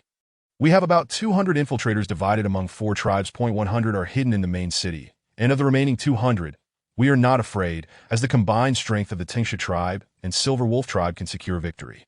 However, they are persuading the tribes with iron mines and bows. When the time comes, it could be 5 tribes against us, Gray explained. Longying pondered for a moment and replied, the situation is indeed dire. But we cannot retreat, that we must swiftly inform the other tribes to prepare their defenses. Simultaneously, we must devise a plan to disrupt the Gray Wolf tribe's schemes. Gray and Haisha, you are familiar with the Gray Wolf tribe's circumstances. Do you have any suggestions? Gray considered and said, I can return to eavesdrop on their specific plans and timing, then relay the information to you promptly. Haisha added, we can also create chaos within their ranks to delay their actions. Longying nodded in agreement. Excellent, let us proceed with this plan. Everyone, act swiftly to protect our homeland and kin. After Gray and Haisha left, Qingli asked Longying, do you not trust them? Indeed, in the face of self-interest. Human nature is most inscrutable, that if they genuinely wish to join the tribe, I welcome them. But if it is a scheme of theirs, our tribe would be in peril. Indeed, Brother Ying's perspective is correct. They have been lying in wait for 2 winters, a level of patience beyond ordinary reach. It is wise to guard against them, since we know they intend to act during the sacrifice and coordinate their efforts. We should also prepare our plans, Mina suggested, her finger tapping the table, her eyes reflecting a murderous intent. Suddenly, Mina recalled the initial scanning and planning of the tribe's layout. The animal hide blueprint still existed, and she promptly retrieved it to discuss with the beastmen. Mystery Valley is surrounded by mountains on 3 sides and bordered by the Liga Forest. These 3 sides serve as a natural barrier, easy to defend yet hard to attack. Coupled with Brother Ying's arranged formations, We can station a small team on each mountain, equipped with bows and large stones, ensuring they have no safe return. Nah, we lack manpower. Could we have the leader of the herbivorous tribe lead his kin to guard one mountain peak? The mountain where the Tingsha tribe resides can be defended by the old, young, and females. The remaining mountain can be defended by the leader and priest of the Silver Wolf tribe, alongside the older and younger members of their tribe. This way, we protect the weaker members. The young and females are the continuation of the tribe that in the event of an unforeseen circumstance, I emphasize if, we leave a bloodline for each tribe. After hearing this, several orcs fixed their intense gazes on Mungna and Bijia. In their hearts, Mana was the true head of the household. Every decision she made was right, deserving of unconditional obedience. Yet, Bijia's suggestion was also sound, causing anxiety within them. Wow. My dear Bijia is indeed a descendant of heroes. With a heart for the tribe and kin, he is a genuine leader. A light kiss landed on Bijia's forehead. Bijia, taken aback, touched his forehead as if savoring the moment, while the other 3 beast men looked on with envy. Let us proceed, as Bijia suggested. This resolves the rear guard concerns of the 3 mountain peaks. The key now is the valley entrance. You see, we got lost there initially. We can utilize the thick fog. Confusing the direction, traps are set all around, causing them to suffer a significant loss before they realize it. Look here, they must take a detour to reach the valley's mouth. Let some of the orcs establish a high tower here, preparing abundant smoky firewood to signal the tribe of an approaching enemy. The orcs within the tribe can then stand ready, awaiting the enemy's arrival, while those on the detour can encircle from behind. Digging trenches and setting traps at the valley's mouth will ensure they cannot reach the tribe, allowing us to slay them on the spot. Additionally, having propagated tales of our tribe's iron tools, it is certain that many greedy souls will set their sights upon us. For long-term planning, we must construct city walls. However, such a conspicuous action may not conceal our intentions from lurking spies. Therefore, we must hold the bonfire gathering in advance to eliminate them, without granting them the opportunity to collaborate externally. Awaiting tomorrow's intelligence from Haisha and Hueda, they suggest that on the day of trading, we can take this chance to assess their loyalty. Little one, I agree to act preemptively, but will the herbs prove effective? After all, with so many individuals, it is difficult to render male orcs unconscious. And with the entire tribe present, I fear they may make desperate final attempts. Brother Ing, have you forgotten my medical space? I will exchange for sleeping potions now, adding them to the burning bonfire so that the vapor can be inhaled. Even fierce beasts may succumb. While our tribe can take the antidote beforehand, to ensure absolute certainty, the herbal tea for the ritual should also be prepared. Once the tea is consumed, I will shatter my cup as a signal to commence action. Chapter 24. Ingenious plans to eliminate spies. Very well. I shall heed your advice. Tomorrow we shall hasten the harvest, and in 3 days, we will hold the ritual. They will gather the orcs within 7 days at the latest. Which means we have 4 days left to build the city walls and set traps on the periphery.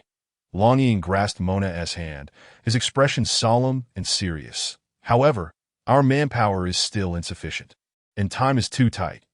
Mona displayed a troubled countenance. No matter. Once we have dealt with the spies, we will announce the new tribe and seek discussions with the chieftains of other clans to see if we can declare it during the ritual.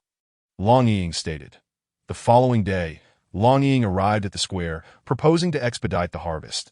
The people responded eagerly, busily attending to their tasks. Observing everyone's diligent efforts filled Longing with hope. Yet, at that moment, a group of mysterious orcs stealthily infiltrated the tribe. Their movements were suspicious, seemingly with ulterior motives. Longing sensed something amiss and immediately commenced an investigation.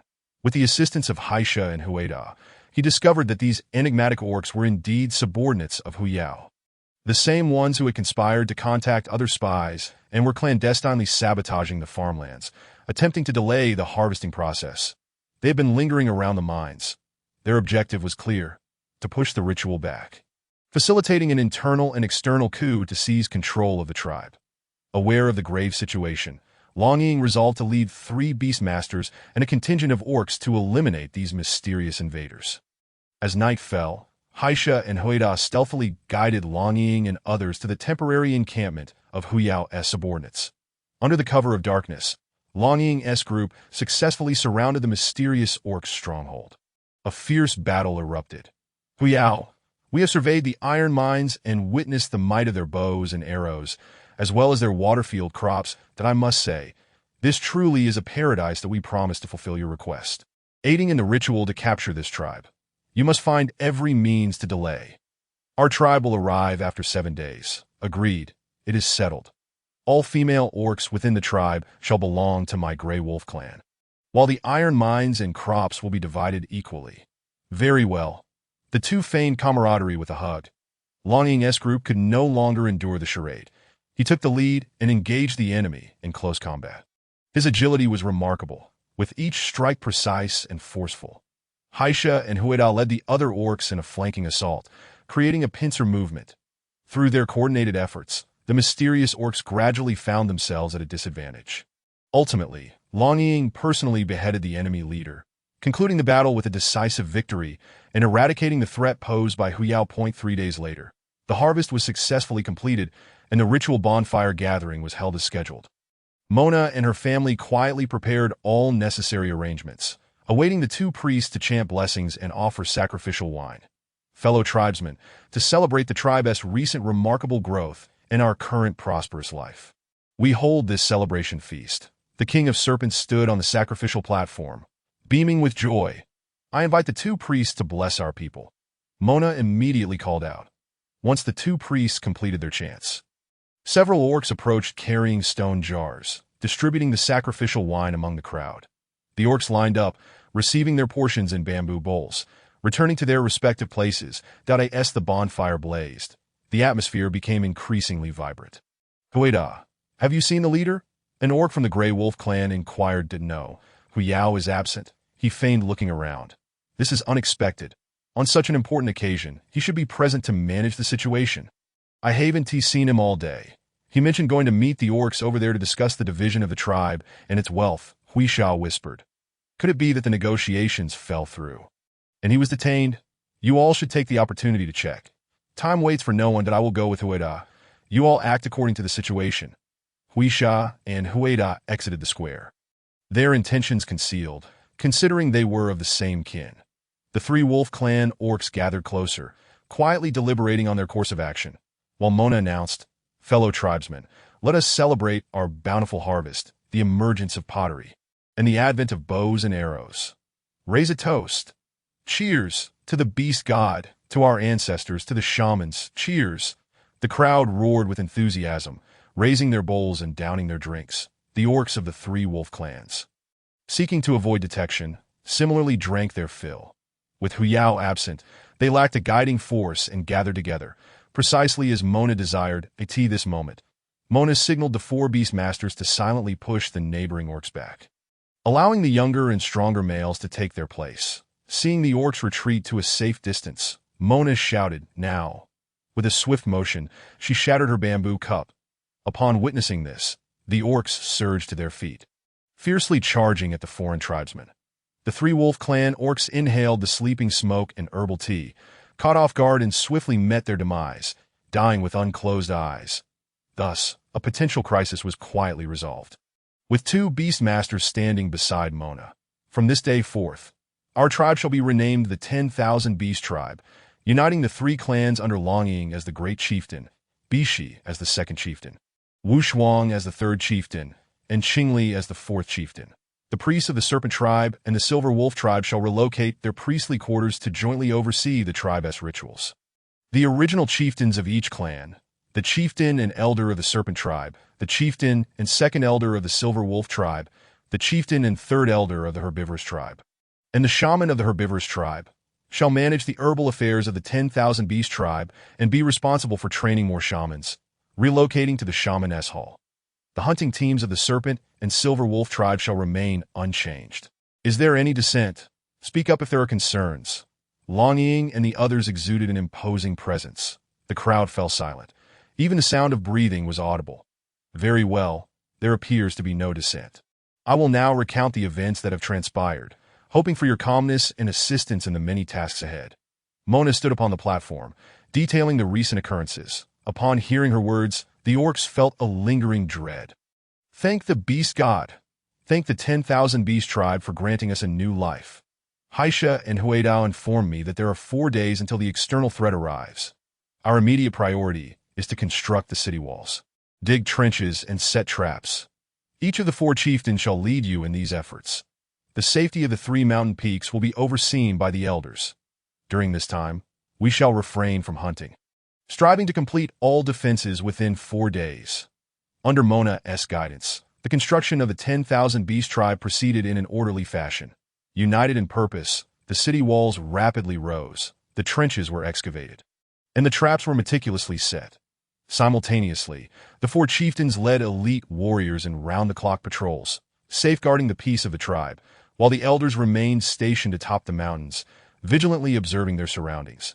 After several days of arduous labor, the tribe's defensive structures were finally completed. That on the last day, everyone rested and gathered their strength, preparing to face the imminent challenge. That as the moonlight bathed the city walls, Mona stood atop, gazing at her unified kin, her heart swelling with emotion.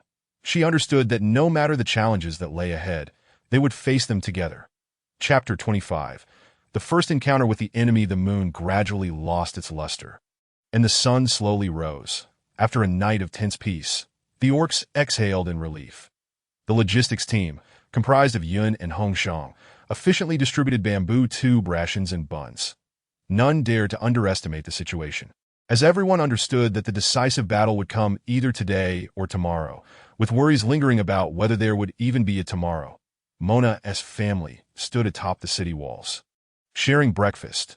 Each harbored different thoughts, yet the common thread was concern. Wu Shuang, fly around the tribe and see if anything seems amiss. Wu Shuang transformed and soared to the outskirts of the tribe. After a brief moment, she landed beside Mona Datna. There's nothing unusual. Could it be they are not coming? That's impossible. Perhaps they are waiting for more orcs. You can fly. Keep patrolling periodically and remind the orcs on the periphery to exercise caution and avoid rash actions. Understood, Na. Longing and the others stood beside Mona, offering silent support. Cuckoo, a pair of bird calls rang out as a fiery red bird landed on the city wall. Little female, it's been a while. It is you, the bird that reminded me. Mona's face was a picture of astonishment. What bird? I am a phoenix, a phoenix. Such ignorance. I transformed like this for the sake of convenience in flight. Chi Yin exclaimed with a huff. Ah, a phoenix? I couldn't tell. Ha ha ha. Mona laughed so hard that she shook, even her pregnant belly jiggling with mirth. Laugh, laugh. What nonsense. Allow me to show you my true form. Such ignorance is truly frightening. With that, Chi Yin shook his body and transformed into a flaming phoenix, soaring into the air and leaving a trail of crimson flames. Amidst everyone's bewilderment, he morphed back into human form upon landing on the city wall. His red hair resembled the glow of a sunset, both fervent and vibrant. Each strand appeared as if it were a burning flame, dancing freely in the wind. His eyes, like obsidian, radiated a mysterious and enchanting aura, especially accentuated by the red beauty mark at the corner of his eye that sparked the imagination. With robust pectorals and long, straight legs, Mona swallowed hard. Longing pulled Mona behind him, and the 3 beasts stepped forward to obstruct this flamboyant spectacle. In light of your previous reminder to us, we shall overlook your rudeness just now. Please leave, as our tribe is quite busy. Long Ying's dismissal was quite straightforward. I am not looking for you. I seek the little female. Step aside. As he spoke, he began to tug at Long Ying. In response, Long Ying swiftly countered with a hand, prompting Chi Yin to dodge, with the atmosphere charged for an imminent showdown. Stop! Is there no way to speak properly? Mona stepped in front of Chi Yin. Little female, he is bullying me. Long Ying was truly infuriated, his fists clenching tighter. The 4 beasts understood that a rival had descended from the heavens. Yet they felt powerless. What is your name? Where do you hail from? What is your purpose? And why do you seek me? With a rapid-fire interrogation, Chi Yin replied, My name is Chi Yin, a member of the Phoenix clan. From the northern continent. Seeking you. As he spoke, he circled around the bird-feathered skirt. Seeking me? Indeed, it seems the entire beast world is searching for you. Let us speak plainly. I know your identity and will not harm you or your kin. But I intend to make you my beast husband. Our priestess has proclaimed that our fates are intertwined. Qing Li could no longer contain his anger and threw a punch, exclaiming, You scoundrel, daring to covet my precious one? Chi Yin effortlessly evaded. Qing Li, Hold your horses. I have questions for him. Qingli begrudgingly retracted his fist. You must have other matters to discuss with me. Of course, my precious one is astute. I wonder how they are drawn to these dim-witted fools. You! Qingli raised his fist again, while Long Ying pulled by Shi and Wu Shuang away. Enough of this. If you disrupt the little one's matters, you can leave. With that, silence was restored. Now, what is the matter? Last time, upon hearing the Wolf Clan's plans, I stealthily followed them. They have allied with 4 tribes and have also befriended some rogue beasts. Currently, they are stationed at the former territory of the Silver Wolf Clan, and they are expected to reach the outskirts of Lejiao Forest before nightfall. That I estimated their numbers to be over 500, with the Lion Clan being the most formidable. 500? Our 3 tribes combined, counting all the males, females, and young, do not even total 500. This is a march towards annihilation. Upon hearing this, Hong Shang, who was gathering early food, expressed concern, but Haisha and Jia silently reassured her. Mona looked at everyone with determination. There is no need for excessive worry. We still have time to prepare. She turned to Qi Yin. Thank you for the information you brought, but what do you mean by our fates being intertwined? Qi Yin smiled slightly. This is a unique ability of our Phoenix clan. We can foresee certain fates. There exists a profound bond between us, which is why I specifically came to find you. Hearing this, Mona felt a flicker of doubt in her heart, but nodded nonetheless. Regardless, the most pressing matter is to confront the impending crisis. Let us set aside our personal affairs, Mona declared. We must unite and devise a feasible plan. Everyone nodded in agreement, signaling their consensus. They began to deliberate on specific defensive strategies. Qi Yin, can you infiltrate the rogue beasts and poison their food? Little female, based on my observations over the past few days. The rogue beasts do not trust one another. They hunt for themselves, consuming raw flesh and blood, leaving no opportunity to poison them.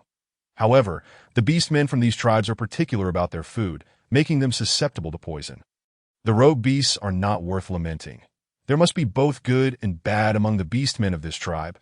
Killing the innocent would be a grave loss for us, as our tribe needs to grow and welcome new members. They are all coming to attack you. There are no good people among them. You cannot afford to be soft-hearted. This bird has finally uttered a sensible word. Little one, do not show mercy. New members must willingly join. There can be no room for luck. Understood, brothering. Then let us proceed with the poisoning. Even if it does not kill them, it will weaken their combat strength. Mona produced the poison she had prepared earlier and handed it to Qi Yin. If you wish to remain close to the little one, you must succeed. Failure is not an option. You must return before sunset. Qi Yin nodded, accepting the poison and transforming into a small bird before taking flight. Wu Shuang, go inform the beastmen on the outskirts that enemies will arrive before nightfall. Prepare yourselves, and if they cannot withstand the attack, retreat. Preserving our lives is paramount. You 3, inspect the valley traps and recount the numbers, ensuring that bows and arrows are properly equipped. Additionally, inform the 3 elders that regardless of what occurs, they must not descend from the mountain until our people arrive to assist. Hong Shang, prepare more food for lunch. Kill a few more grunt beasts to ensure the warriors are well fed, so they will not go hungry at night and will have the energy to fight. With everything arranged, Mona turned to Long Ying and said, Brothering, I am uneasy about that Qi Yin. Please investigate him quietly. If he makes a move, you must act decisively that I cannot shake off this sense of dread. The Wu Shuang, take me to the highest peak for a better view. I need to consider our response strategies. Little one, do not rush. Your health is paramount, that we are here for you. Trust us. The 4 beast husbands took turns reassuring her before completing the tasks assigned by Mona. Standing atop the mountain, Mona carefully surveyed the terrain and found it consistent with the planned map. She let out a quiet sigh, her heart calming slightly. Time passed gradually, as the sun dipped lower. The anxiety among the beastmen in the tribe heightened. Chapter 26. A triumphant first battle chirp. Chirp. Accompanied by 2 bird calls, Long Ying and Qi Yin landed on the mountaintop. Mona immediately rushed forward. Embracing Long Ying at your back. I'm so glad. You weren't hurt, were you? Rest assured, I am unharmed. The poison has been administered, and it was consumed by significant beastmen. Without their command, the newly allied forces will struggle to form any real threat. You can be at ease. I am but an invisible man, little female. You are rather ungrateful. Oh, You are here too. Are you all right? I am fine. I am fine that I administered the poison, and I was prepared to leave when he arrived. All right, I know you are capable. Where are they now? How long until they arrive? They will reach here before nightfall. That I, by Shi, Qing Li, and Shi Yin will scout near the fog and deal with any unruly foes. Wu Shuang will stay to protect you. You must remain here and not wander about. The deal, you understand? Yes, I will listen to my elder brother. It will ease our worries to be good and look after the little one in my belly. Bai Shi reached out to gently pat her abdomen. Little one, listen to your second uncle. Do not trouble your mother. His eyes brimmed with affection. Humph. I thought it was your child. Qi Yin scoffed. Get lost. How could that be? I am the second uncle to the little one, just like his father. Qi Yin rolled his eyes at the self-deceiving fool. That it would not be long before the truth would slap him in the face. As the day transitioned into evening, at the edge of Lijiao Forest, a throng of beast men was gathering, preparing for battle. Night fell, and the atmosphere at the forest's edge grew increasingly tense. Long Ying and his companions stealthily approached the enemy lines. Observing the movements of the beast men, realizing that they were not foolish, they had dispatched a dozen or so to serve as vanguards, scouting ahead. Seizing the cover of darkness, they initiated a surprise attack. Qi Yin breathed forth a torrent of flames. Bai Shi unleashed devastating strangling skills, and Qing Li utilized the speed to weave through the enemy ranks. The battle was fiercely contested, with the beast men fighting desperately. Yet under the seamless cooperation of Long Ying and his allies, they were systematically defeated. Meanwhile, Wu Shuang vigilantly protected Mona, keeping a close watch on their surroundings. Mona caressed her abdomen, silently praying for her companions. Ultimately, Long Ying and his team successfully annihilated the enemy's vanguard, concluding the battle with an unexpected victory. However, they were aware that more beastmen would soon gather, making such surprise attacks a one-time opportunity. Upon returning to the 10,000 beast tribe, Mona inquired, "How did it go? Were there any casualties?" "Little one, fret not. There were no casualties.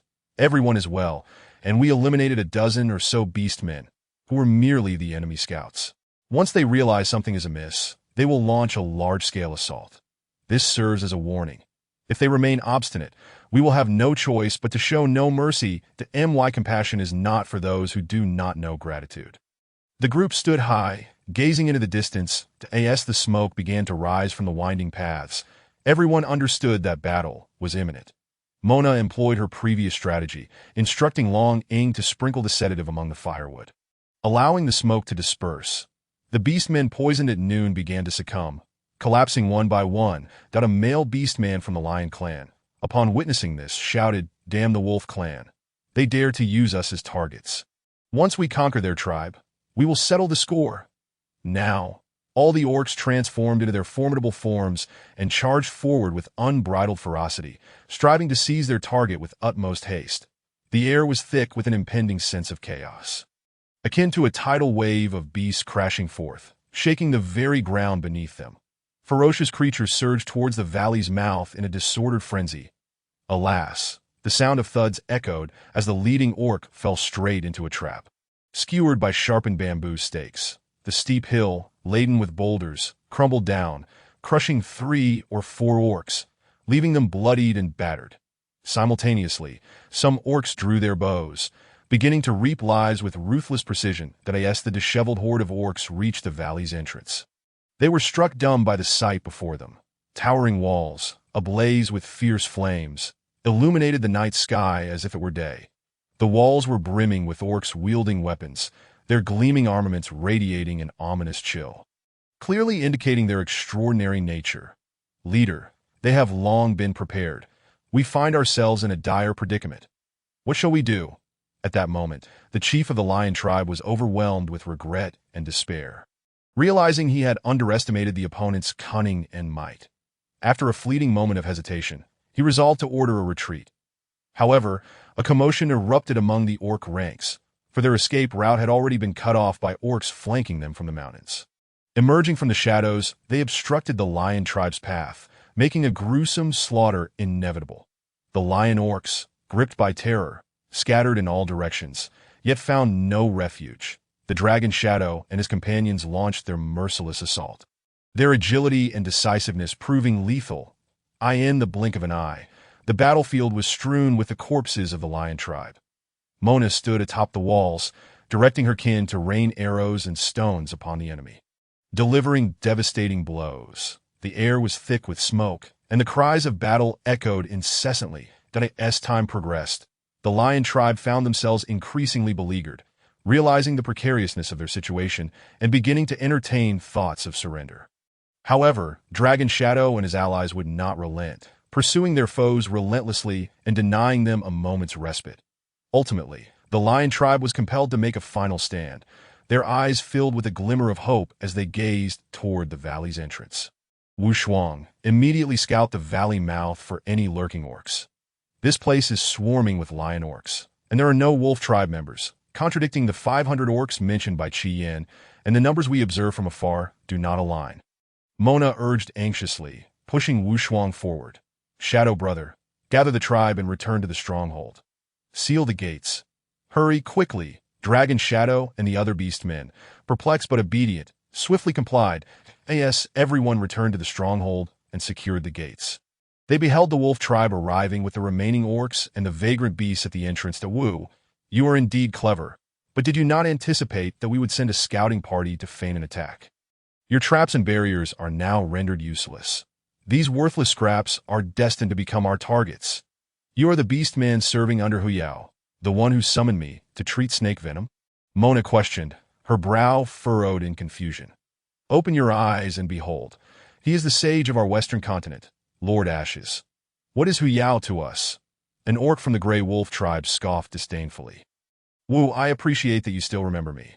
Your tribe's old, weak, sick, and disabled members barely add up to 500, and with a useless herbivorous tribe, you have no more than 200 capable fighters.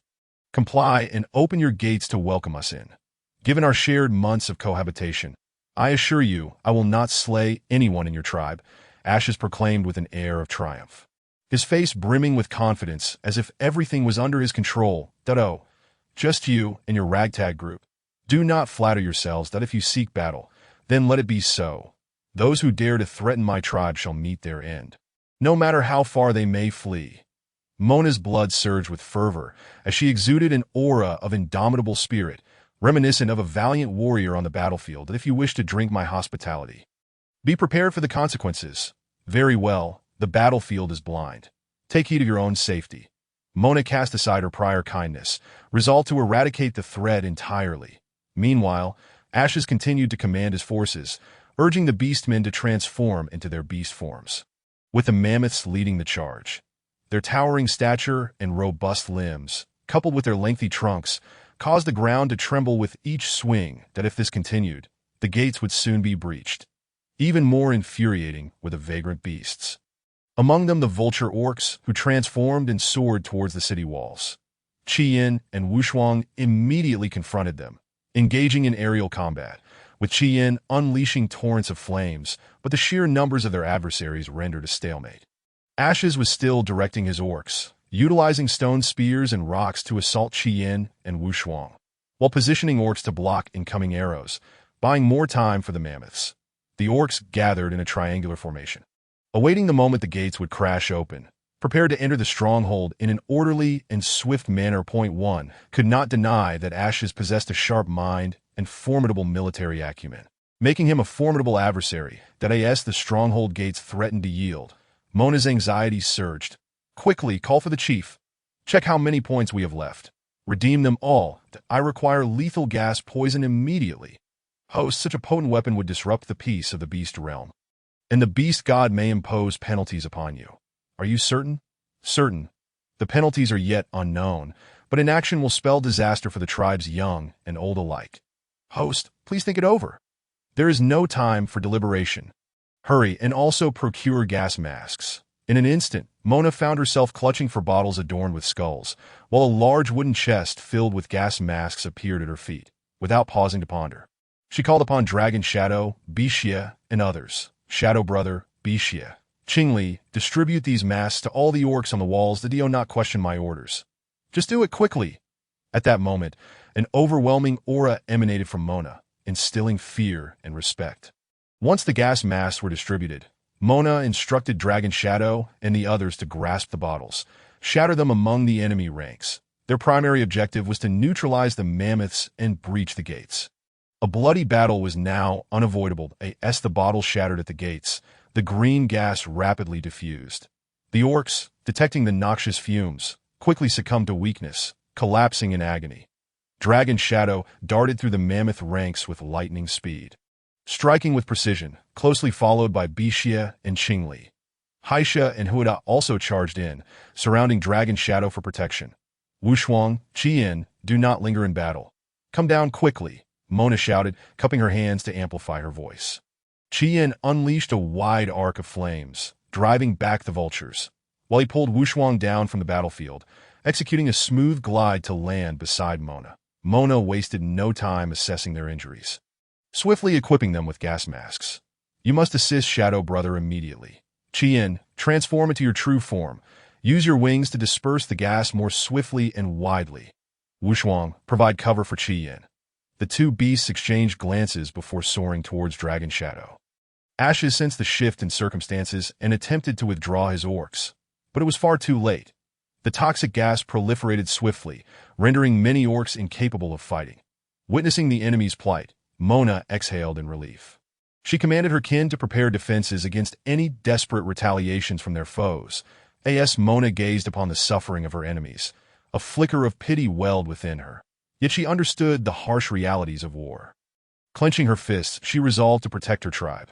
Meanwhile, Dragon Shadow, Qian, Wushuang, and the other orcs seized the opportunity to counterattack amid the chaos, displaying unwavering valor as they unleashed their full strength that I end this tumultuous clash. Mona led her tribe to a momentary victory, yet she was acutely aware that the war was far from over, with future challenges awaiting them. Chapter 27. The Bonding of Qian as Dawn Broke. The battle finally subsided, leaving behind a grim tableau of scattered corpses and severed limbs. The path from the stronghold gates to the valley's entrance was stained a dark crimson. Dragon Shadow escorted Ashes, who was bound, with orcs supporting one another behind them. Although no orcs perished in the tribe this time, many were injured. Mona quickly issued commands. Shadow Brother, take him to the sacrificial altar and sever his tendons. We shall interrogate him later. Bixia and Qingli, assess the casualties among the various tribes, and summon the shaman immediately for treatment. Wushuang and Qian led the unscathed kin to clear the battlefield. As the overpowering stench of blood could attract ferocious beasts, they hastily disposed of the bodies, digging a large pit to incinerate them while ensuring the forest remained unscathed. Haisha, Huda, Ada, ascend the mountain and notify the elders to lead the tribe down to prepare food and tidy the stronghold. The tribe was accustomed to Mona's commands, promptly acknowledging her with a fist salute before dispersing to attend to their tasks. Mona observed as everyone hurried away, standing atop the walls, gazing into the distance, her heart heavy with emptiness. This was the brutal law of the jungle. Had it not been for the lethal poison today, the beast tribe would have faced total annihilation. The cruelty of war and the cheapness of life echoed in her mind. Alas, throughout history, prosperity has always been built upon the bones of the ancestors that Wu. The chieftain summons you to the sacrificial altar. Jia approached respectfully. Let us go and take a look. Upon arriving at the altar, they beheld Ashes bound to a totem pole, blood streaming from his wrists and ankles, while Dragon Shadow wielded a dagger, flipping it in his hand. Da Wu, I underestimated you. Your poison possesses remarkable lethality. Ashes glared at Mona, a sudden realization dawning upon him. Huh? Well, no, it should be Lady Goddess. The priestess was indeed correct. There is a goddess, huh? Facing death, you still laugh. Speak, what schemes do the Western Continent harbor? How many orcs have infiltrated the Eastern Continent? I spit on that. The victors are kings, the vanquished mere bandits, the do as you wish. I will reveal nothing. You are aware, as much as I am, that the sea levels are rising, the Western Continent is sinking, and the merfolk have made their way to the eastern lands that I end your quest for survival. You seek a new abode here, having heard the priestess's divination of the goddess's arrival to save the beast realm. Your intention is to claim her for yourselves, thereby unifying the beast realm, is it not? You already possess this knowledge. Why do you inquire of me? I ask you this. Do you wish to spare your life? After all, your intellect and military command are formidable that if you sincerely pledge your allegiance to the tribe and swear a solemn oath to the beast god, I shall grant you your freedom. Do not harbor illusions. I shall not betray the Western continent nor my tribe, that I in our Western lands. There are countless sages like myself. I am but a minor figure, and to die for my tribe would render me a hero. Truly, you are obstinately foolish. Your demise would be of little consequence. With a dagger poised against the throat of Ashes, Longing declared, "Come, I fear not death. I anticipated this outcome before my arrival, and it matters not. I have no regrets, for I am accompanied by the goddess, and together we shall meet the beast god." "Aha! What do you mean? Speak clearly, quickly." Longing pressed, the dagger slicing a crimson line across Ash's neck. "Ha ha! You shall come to know, dear goddess. I await you." With that, blood trickled from his lips, and his head drooped. He had drawn his last breath. Longing, in a frenzy, continued to demand answers. Mona approached, grasping the frenzied Longing. "Brothering, calm yourself. Look at me. I am unharmed." Longing trembled, discarding the dagger, and embraced Mona tightly. "Little one, tell me, is something amiss that endangers your life? I implore you, share this with me. Do not leave me in a state of frantic uncertainty." "Very well, let us attend to the tribe first. I shall reveal everything tonight." Longing spent the day in a state of agitation, and the other beastmen noticed something was amiss. "Brother, has something happened to Na?" Bishir inquired, as several beasts perked up, their ears attuned to him. "Tonight, the little one will speak." The group counted the seconds like years, each feeling as though they were pricked by thorns that at long last. Darkness descended, and as Hongshang and Haisha set down the meal, they departed, allowing the family to dine uninterrupted.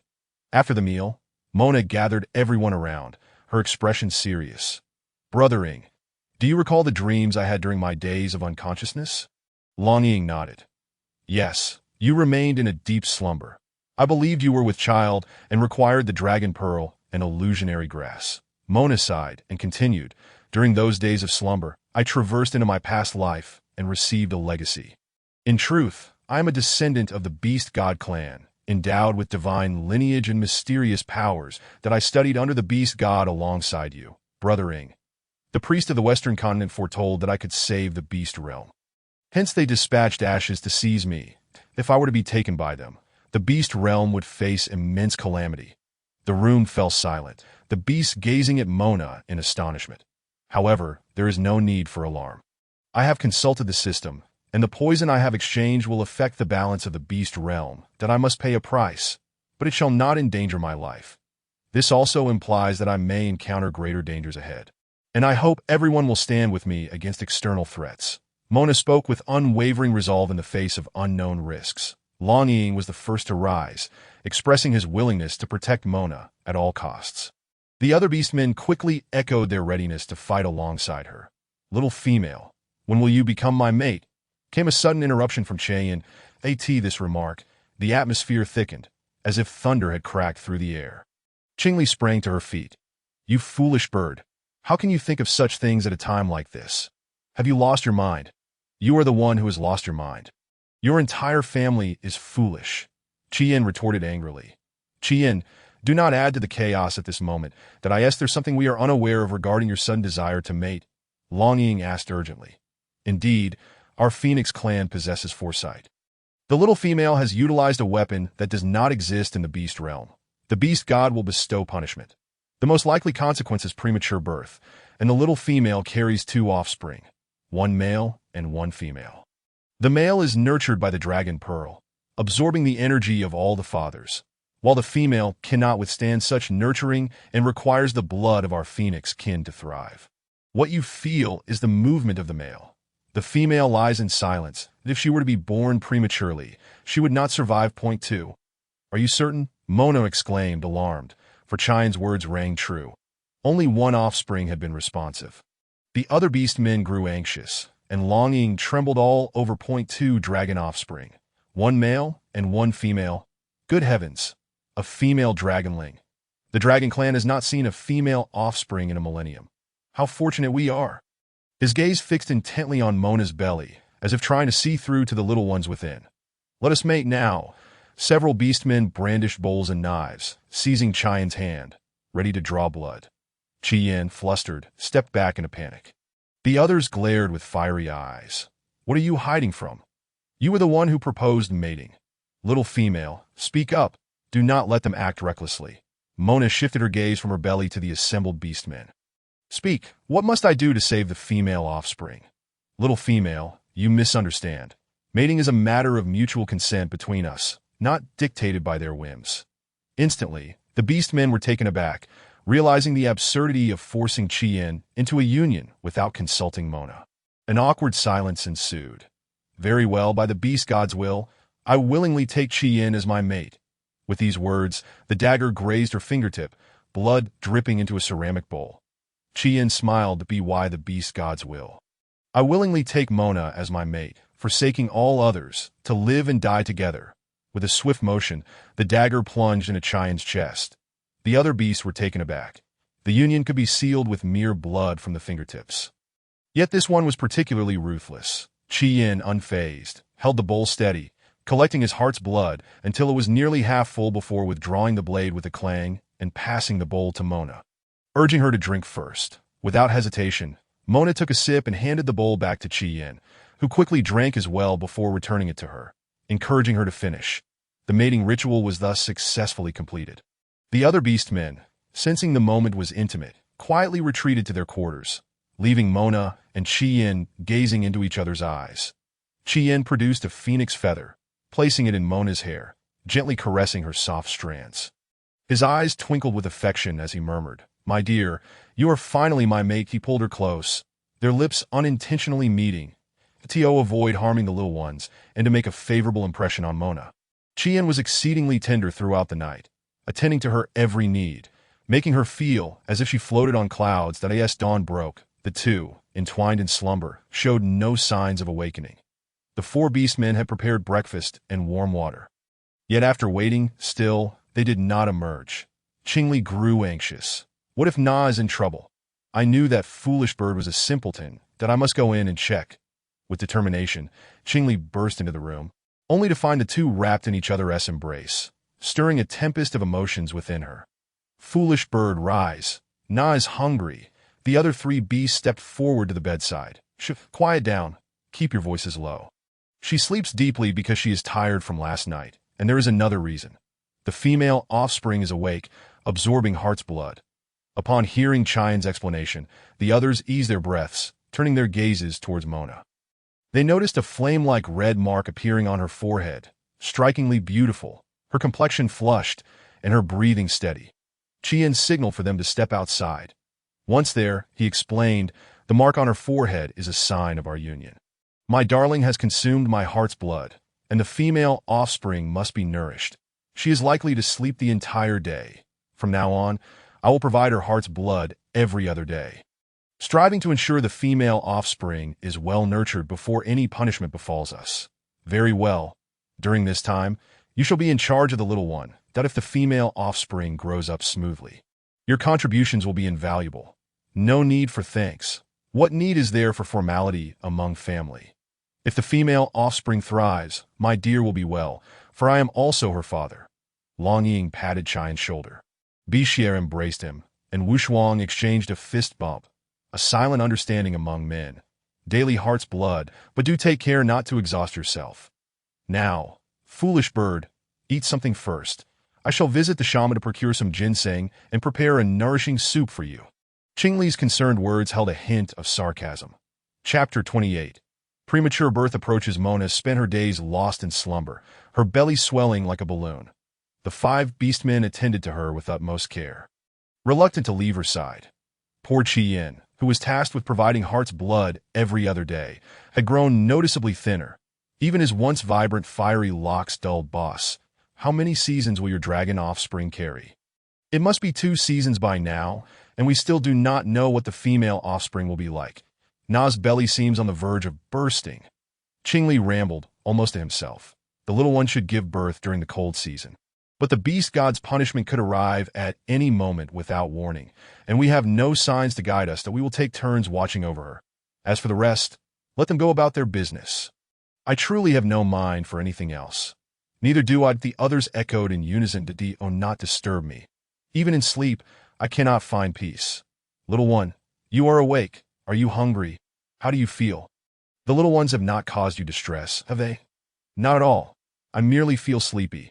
Please summon the shaman to see how long it will be until I give birth that I shall go." Qingli rushed out the door, and the shaman soon arrived at the cave. After a thorough examination, he announced, "You have half a month until you give birth, that it would be beneficial to move about frequently in the meantime." "Are the little ones well inside?"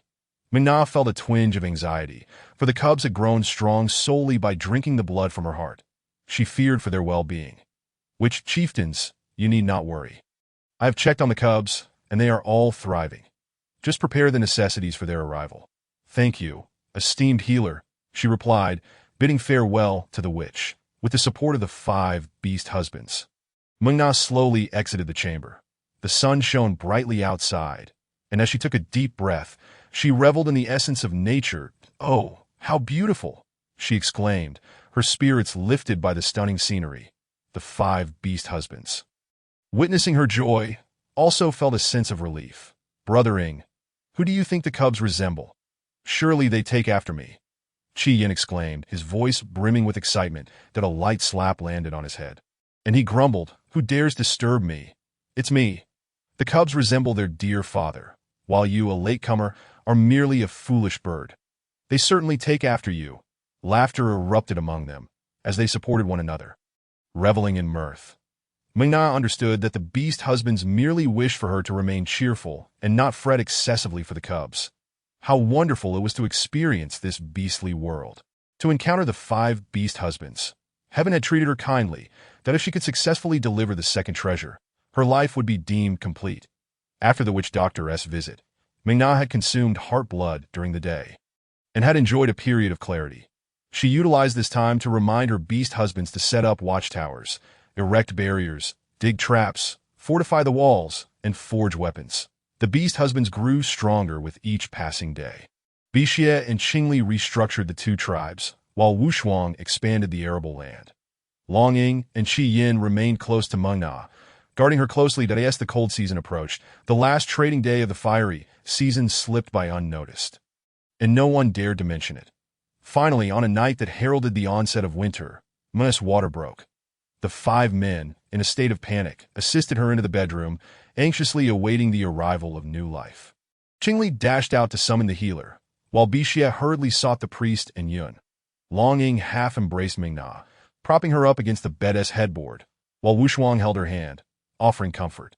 Qi Yin, like a frantic rooster, dashed about, muttering prayers for the beast god's protection. As the contractions hit, Ming-Na couldn't suppress her groans. Beads of sweat rolled down her forehead. The beast husbands, hearts aching, wiped her brow tenderly while offering soothing words. "Darling, if it hurts, just bite me," Qi Yin suggested, extending his arm. "Which can you give the little one the dream tooth herb now?" "Oh dear, you've all flustered me. I nearly forgot about the herb." "Hurry, administer it." Longying retrieved the herb, feeding it to Ming-Na, visibly restoring her strength. "Which when I say push, you must push. The cub's head is emerging now," Yun urged anxiously. Ming-Na nodded. "Now push, press downward," with a series of resounding cries. A male cub was born.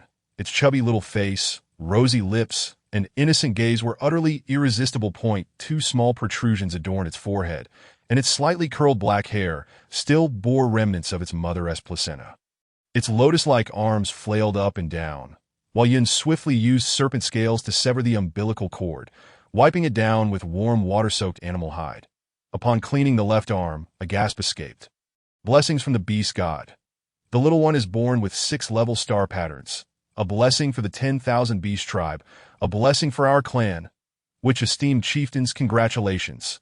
Longying reached to take the cub, but still holding Ming-Na, he signaled Bixie to take it. Bixie's hands trembled, anxiety causing his teeth to chatter. "I've never held a cub before. What if I hurt it?" He flattened his palms, allowing Yin to place the wrapped cub within his hands, standing rigidly, motionless. Just as they finished tidying up, Ming-Na began to labor again. Everyone knew another cub was on the way, their eyes filled with affectionate anticipation as they gazed at Ming-Na's belly. After a challenging delivery, Ming-Na welcomed a female cub. Yet before they could celebrate, the sky suddenly roared with thunder and lightning, and a fierce wind howled. A mysterious beam of light descended from the heavens, illuminating the little female. In an instant, she transformed into a small phoenix.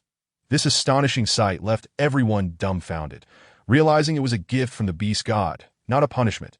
Typically, female offspring in the beast realm were born in human form. Yet this little one could shift into a phoenix. Could it be that she had consumed the heart blood of a phoenix? Yun exclaimed, "This is a divine blessing from the beast god. The little female cub is destined for greatness." The crowd knelt, fervently worshipping the sky. At this moment, the little phoenix emitted a crisp cry that resonated through the AI, or that it flapped its wings, flying to Mina's side, nuzzling her cheek with its fluffy head, as if to reassure her of its well-being. That a smile of happiness spread across Mina's exhausted face as she gently stroked the phoenix's feathers. Her eyes filled with maternal love. "Dear cub, you are still so small. Transforming takes much energy. For now, revert to your human form, and when you grow, we shall transform again." The little phoenix seemed to understand, gradually shifting form until her face became round and rosy, resembling a ripe fruit. Her eyebrows curved like crescent moons, and her large, sparkling eyes radiated clarity and intelligence. Her tiny mouth opened and closed, expressing both grievance and tales untold. Two small protrusions adorned her forehead, and her softly curled, reddish hair lay gently atop her head. Mina, overwhelmed with joy, planted a kiss on her. "My dear cub, you are truly precious." She then succumbed to unconsciousness, alarming the beast husbands. They hurriedly summoned the healer to check her pulse. "Do not worry. The witch is merely exhausted. Let her rest, and she shall be fine. Give her some green crystals for quicker recovery." Long Ying instructed, producing a large bag of green crystals and carefully feeding one to Mina. Chapter 29. The blessing of the cubs. After consuming the green crystal, Mina's complexion began to regain its rosy hue, and her breathing steadied. The anxiety of the 5 beast husbands finally eased, and their attention turned to the 2 cubs. The more they gazed, the more they adored them, their hearts swelling with sweetness.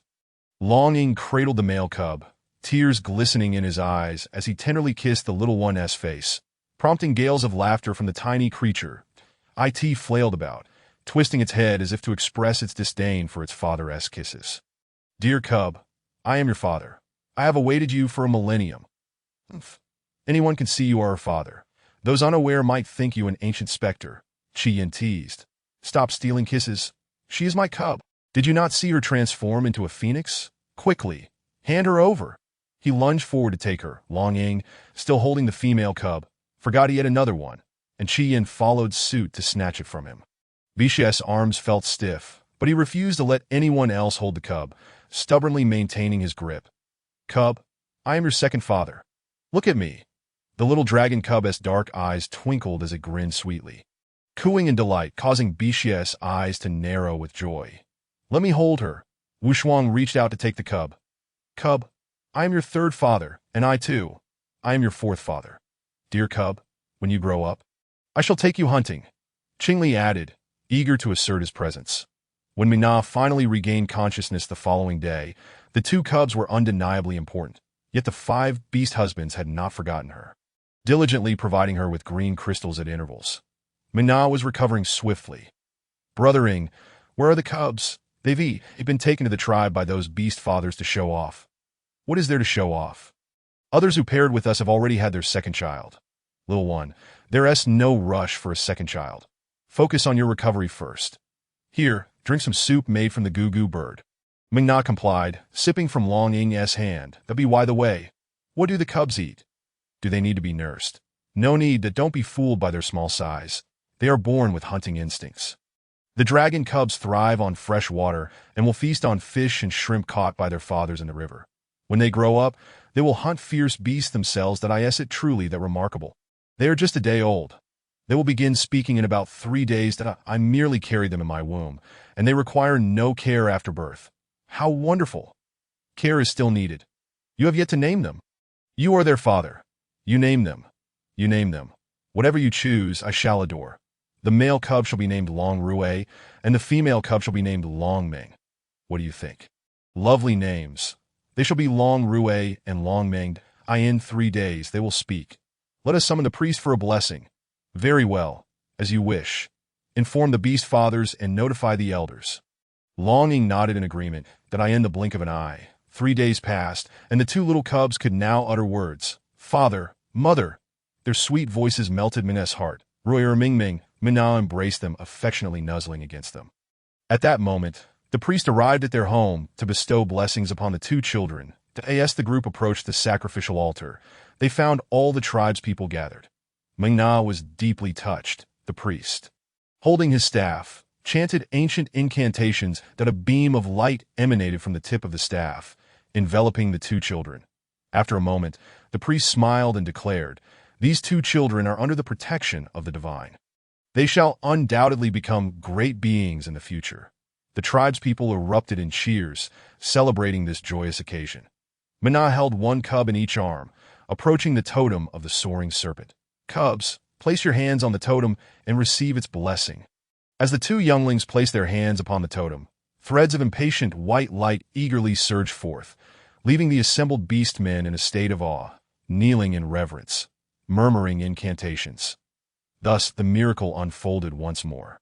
As all members of the Tingsha tribe were blessed by the totem, the males experienced a resurgence of power, with some exhibiting signs of breaking through their limitations. The priestess of the White Wolf tribe, growing anxious, exclaimed, "You cannot show favoritism.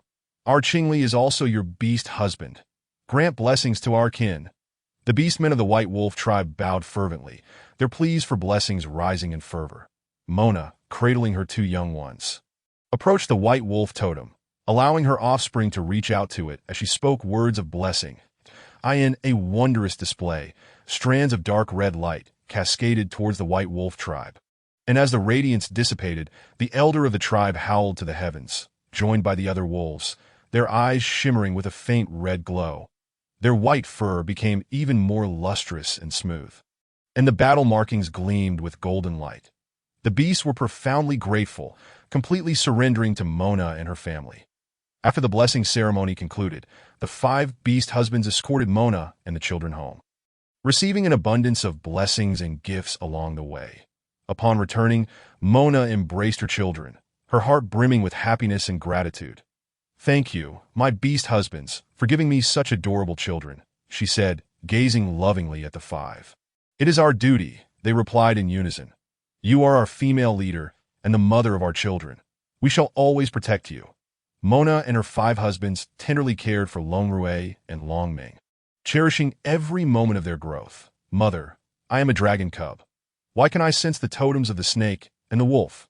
Longrui inquired, puzzled. Having received blessings, he had already inherited the legacy of the dragon clan. "Perhaps it is due to your unique bloodline," Mona gently explained. "Your fathers hail from different beast clans, thus you have inherited their strengths and talents. Perhaps even more surprises await you in the future."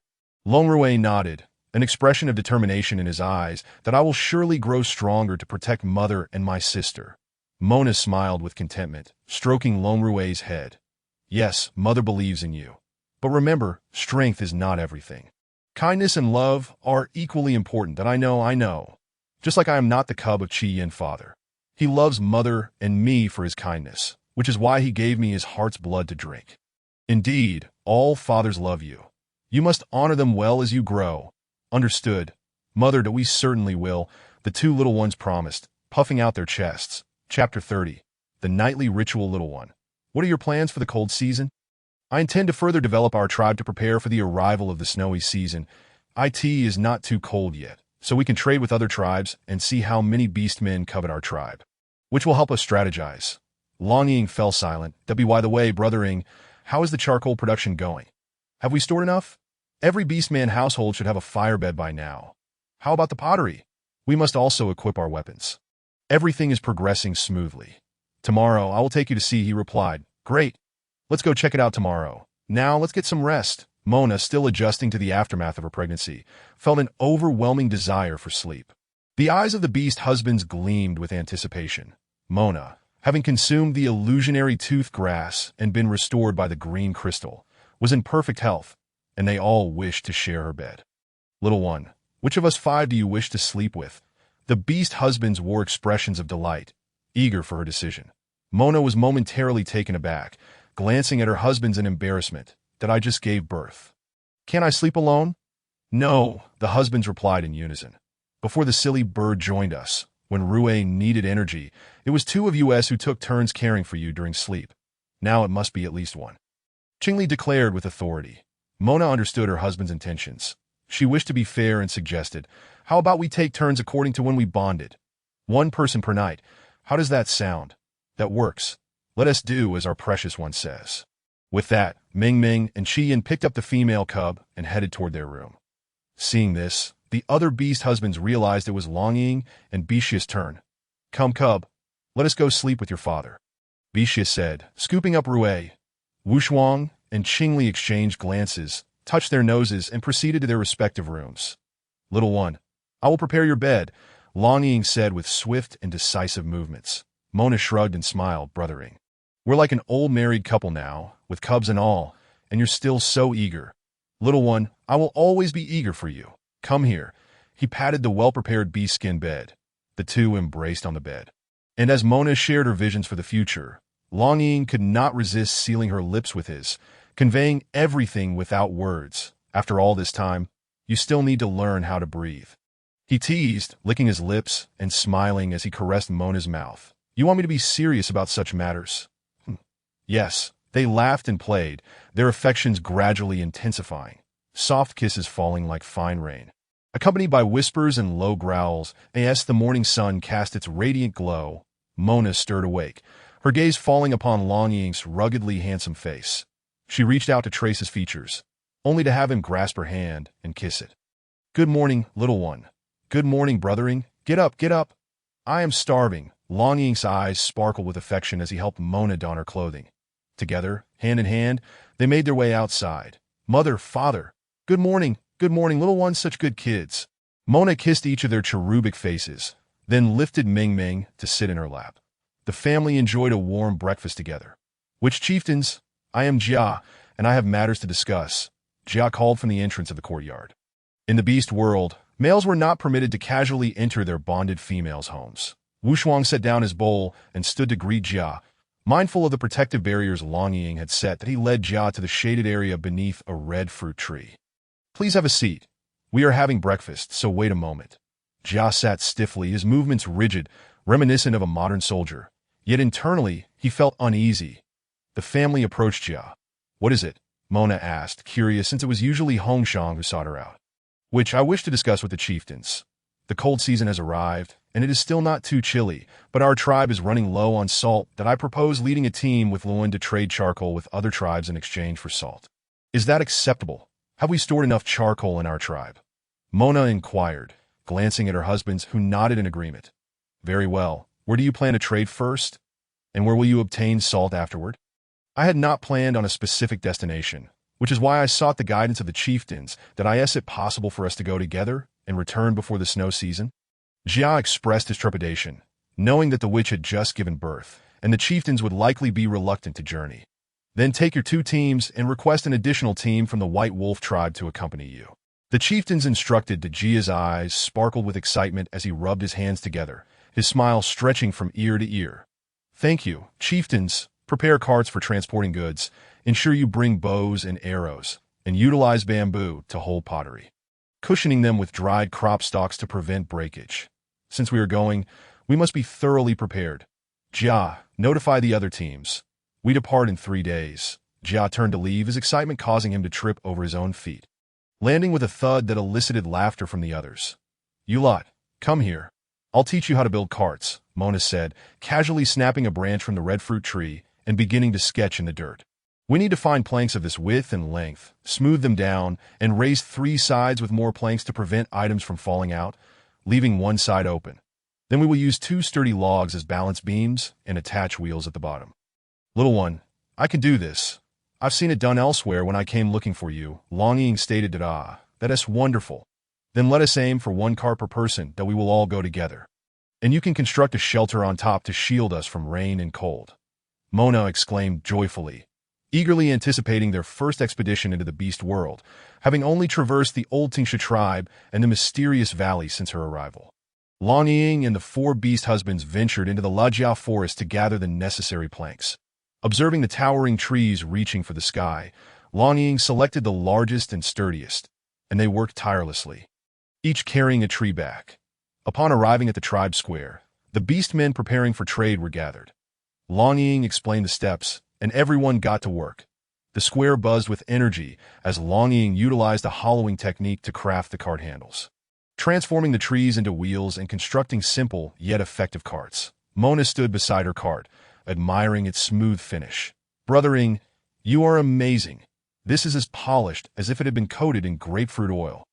And this canopy, hee. It resembles a simple wooden house. Bixie and Wushuang laid thick beast skins on the planks, while Qi Yin and Qingli secured a large piece of beast hide to the canopy.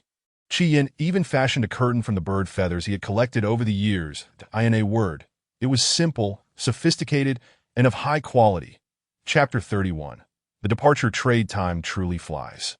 Preparations for the trade are underway as scheduled. Some orcs cautiously wrap the pottery in bundles of white rice straw, securing them tightly, layer by layer, arranging them in bamboo baskets. Others fill carts with charcoal, loading a total of 30 carts. What a sight! In this beastly world, one can behold an ancient version of a caravan. 2 priests are divining whether this journey will be smooth, while the elders of 3 tribes chatter incessantly about the safety of the expedition.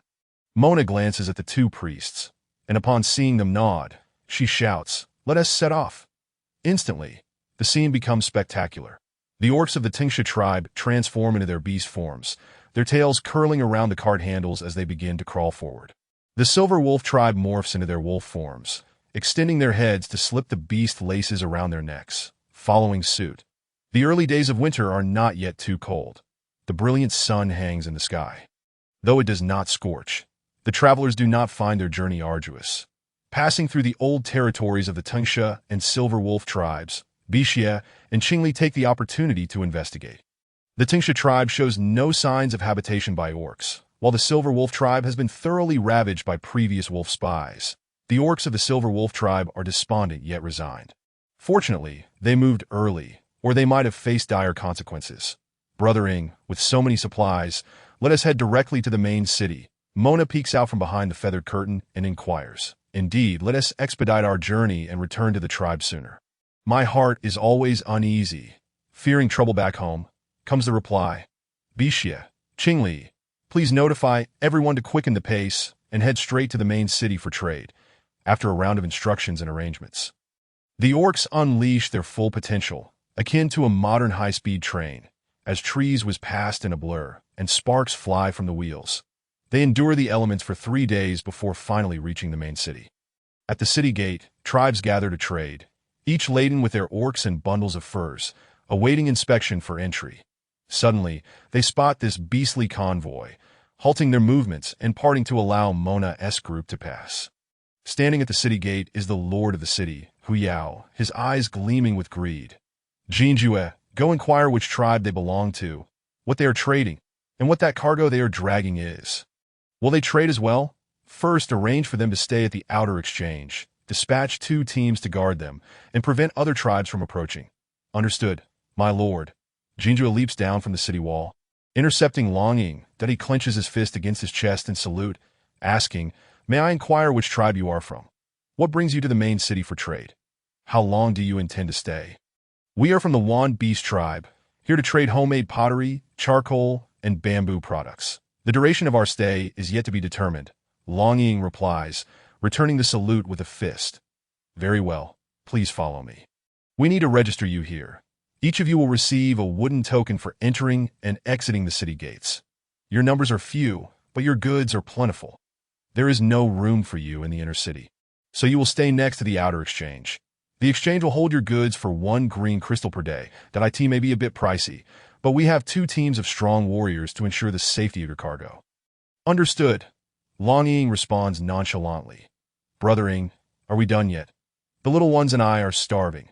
Mona's voice rings out, crisp with a hint of dissatisfaction and a touch of playfulness. Startled, Jinjue turns quickly, only to see a delicate white hand lifting the feathered curtain, revealing 3 fluffy heads peeking through. Jinjue's gaze freezes on Mona's face, his heart racing wildly as he struggles to suppress it, fearing it might leap from his chest. That he finally comprehends the meaning of love at first sight. An instant attraction that feels utterly consuming. "Hello, little female. I am Jinjue, a male white tiger of the main city. Oh, I see. Mona glances at him and promptly looks away, leaving Jinjue questioning his self-worth. Here he is, the most gifted, powerful, and handsome in the main city, yet he is dismissed. Undeterred, he presses on, asking, "What is your name, little female? Must you be so tedious? Once the paperwork is done, just lead the way, Dedham. Why, two little ones are starving. Have you found a mate, little one?" Jinju mutters to himself, feeling utterly defeated. Despite his excellence, he should at least be the top male. Yet in the face of this female, he feels as if fate has played a cruel joke. Arriving too late, no matter, he thinks, I shall eliminate her mate and take my rightful place. Lost in his thoughts, Jinju trails behind as the convoy continues into the city. Soon, they arrive at the so-called outer city, where two guides help Longing's group settle in and lead them to the adjacent exchange point. 30 carts of supplies are neatly arranged inside. Jia and Luan are busy tallying the items to be exchanged. Mona rests with the children in their quarters, while Longing and other tribesmen venture into the inner city to procure food and necessities, also inspecting the value of the items available for trade. At the market, Longing discovers a novel fruit, vibrant in color and sweet in taste. He imagines that Mona and the children will surely enjoy it, so he buys some to take home. Upon returning, he finds Mona teaching the children to recognize characters. That he presents the fruit to her, and she receives it with delight, taking a bite and exclaiming, "This is delicious. What kind of fruit is this?" Longing informs her that it is a new variety he found at the market. Mona beams, saying next time we should plant some of this fruit ourselves. That yes, they savor the fruit. They dream of their future life together. Though in an unfamiliar environment, being together as a family is the greatest blessing of all. Little female, may I come in? Jinju calls out loudly from outside. Longing steps out, frowning upon seeing Jinju, but he recalls the way the tiger had gazed longingly at Mona and curtly asks, "What do you want?" "The city lord wishes to trade with you and requests that you bring your goods to the lord's residence." Jinju haughtily lifts his chin, his sense of superiority evident. "We will not be going. We just visited the inner city trading post, and we will trade there with the various tribes," Longing responds, not indulging Jinju's arrogance. Jinju narrows his eyes dangerously, a murderous intent flickering in his gaze as he releases his 7th-level beast pattern pressure. Yet, like a stone sinking into the sea, Longing remains unfazed. Humph. One who refuses a toast will have to drink a forfeit. Jinju snorts disdainfully and turns to leave. Longing watches his retreating figure with an icy glare. Secretly on guard, inside the lord's residence, Huyao listens to Jinju's report, his expression darkening. Such a group of ungrateful fools. Huyao grits his teeth, saying, "Since they refuse to come, they must not blame me for being ungracious. My lord, do not act rashly. The leader is called Longing. He is not to be trifled with. That I released my 7th-level pressure, and it had no effect on him. And those snake beast orcs, they do not hibernate even in the cold season. They should not be underestimated. They claim to come from the Wan Beast tribe, a name I've never even heard of. That we should investigate thoroughly before making a decision. Indeed, knowing oneself and one's enemy ensures victory in 100 battles. Let them trade in the inner city. We will send someone to monitor their goods and ascertain what they are trading and what they lack. A mere small tribe that does not provide tribute to the main city has no grounds to be so bold. Send some food to them and try to win them over." A cunning glint flashes in Huyao's eyes. Meanwhile, Mona and the children are playing games when a knock sounds at the door. Upon opening it, they find several orcs from the main city bearing food and fruit. This is a gift from the city lord, one of them informs. Mona, somewhat puzzled, accepts the offering. When Longing returns and learns of this, he becomes even more vigilant. "Little one, the city lord is not a benevolent man. That he was eyeing us at the city gate, likely plotting against our supplies. You must have someone accompany you whenever you take the children outside. There are many eyes here, and we lack sufficient manpower. We must avoid conflict, complete our trades swiftly, exchange for salt, and return to the tribe immediately. Did I understand, brothering? Do not worry, for the sake of the children. I will not take any risks." The following day, Longing takes the tribesmen to the trading post while Mona, accompanied by Bixia and Qingli, strolls through the exchange. They encounter Jinjue, who enthusiastically invites them to visit the lord's residence. Mona declines, but Jinjue persists, insisting on following them. Chapter 32. At the booming trade, Mona rolls her eyes at the self-important orc, finding it the first of its kind she has encountered. Her tone turns sharper. "What is your problem, male?" Don't you have anything better to do than follow us around? Little female, during your stay in the main city, I am responsible for your safety, Jinjue replies, keeping pace closely behind. No need. My mates will protect me, Mona states firmly, turning her back and leading her little ones through the trading post, with Qingli and Bixia flanking her protectively, wary of any reckless encounters. Jinjue lingers on Mona's words about my mates, unable to shake off the thought that he had always assumed there was only Dragon Shadow as her mate. But mates, does that mean there are others? His heart sinks, a surge of rage brewing within him, especially towards the two annoying figures ahead. Lord Jinjue, the little female has walked off. Should we follow? One of his subordinates hesitantly asks that of course we follow. That little female will not escape my grasp. Remember, if any orc tries to approach her, give them a good beating before reporting back to me, Jinjue growls menacingly. Jinjue and his subordinates trail behind Mona's group from a distance. Suddenly, he notices a handsome orc approaching Mona, engaging her in lively conversation. As they chat, he wraps an arm around her waist. Jinjue's expression turns fierce, his teeth grinding as he hisses to his subordinates. Go! Teach that ungrateful wretch a lesson. Upon receiving the command, his subordinates charge forward. However, before they could approach the orc, they were intercepted by Qingli and Bixia that a chaotic brawl was about to erupt. Release the little female. You shameless beast. What are you two blocking me for? Can't you see the little female is being bullied? Get out of my way, Jinju exclaimed, his anger palpable. Who do you think you are? If you're delusional, go see a shaman instead of shouting nonsense here. Qian retorted, his tone sharp. You red-headed freak, let her go, or I'll tear you apart. The two small minions were no match for the fury of Jinju. Darling, who is this fool? Surely he must be quite ill, Qian said, kissing the corner of Mona's mouth and effortlessly lifting Mingming. Oh my little darling has grown up, becoming as adored as her mother. Have you missed your father? His smooth actions left Jinju's raised fist hovering awkwardly in the air, unsure whether to strike or withdraw, ultimately resulting in an embarrassed touch of his nose. Damn it, this is heartbreaking. How is it that she has a beast husband and a child? Why is my fate so cruel? Just when I finally took a liking to a little female, she already has 4 beast husbands. I genuinely want to kill Qian. How did the transaction with Brother Ing and Wu Shuang go? Jinju inquired. It's just ahead. I'll take you to see, Qian replied, cradling Mingming in one arm while pulling Mona along with the other. Bixia, carrying Rui's child, followed closely behind, completely disregarding Jinju as if he were invisible. Jinju was left alone, feeling utterly disheveled. That I in the distance, he spotted Long Ing and Wu Shuang, their imposing figures standing tall and distinguished. Turning to glance at the 3 beast husbands. My Mona's males are truly exceptional, she thought with a hint of pride.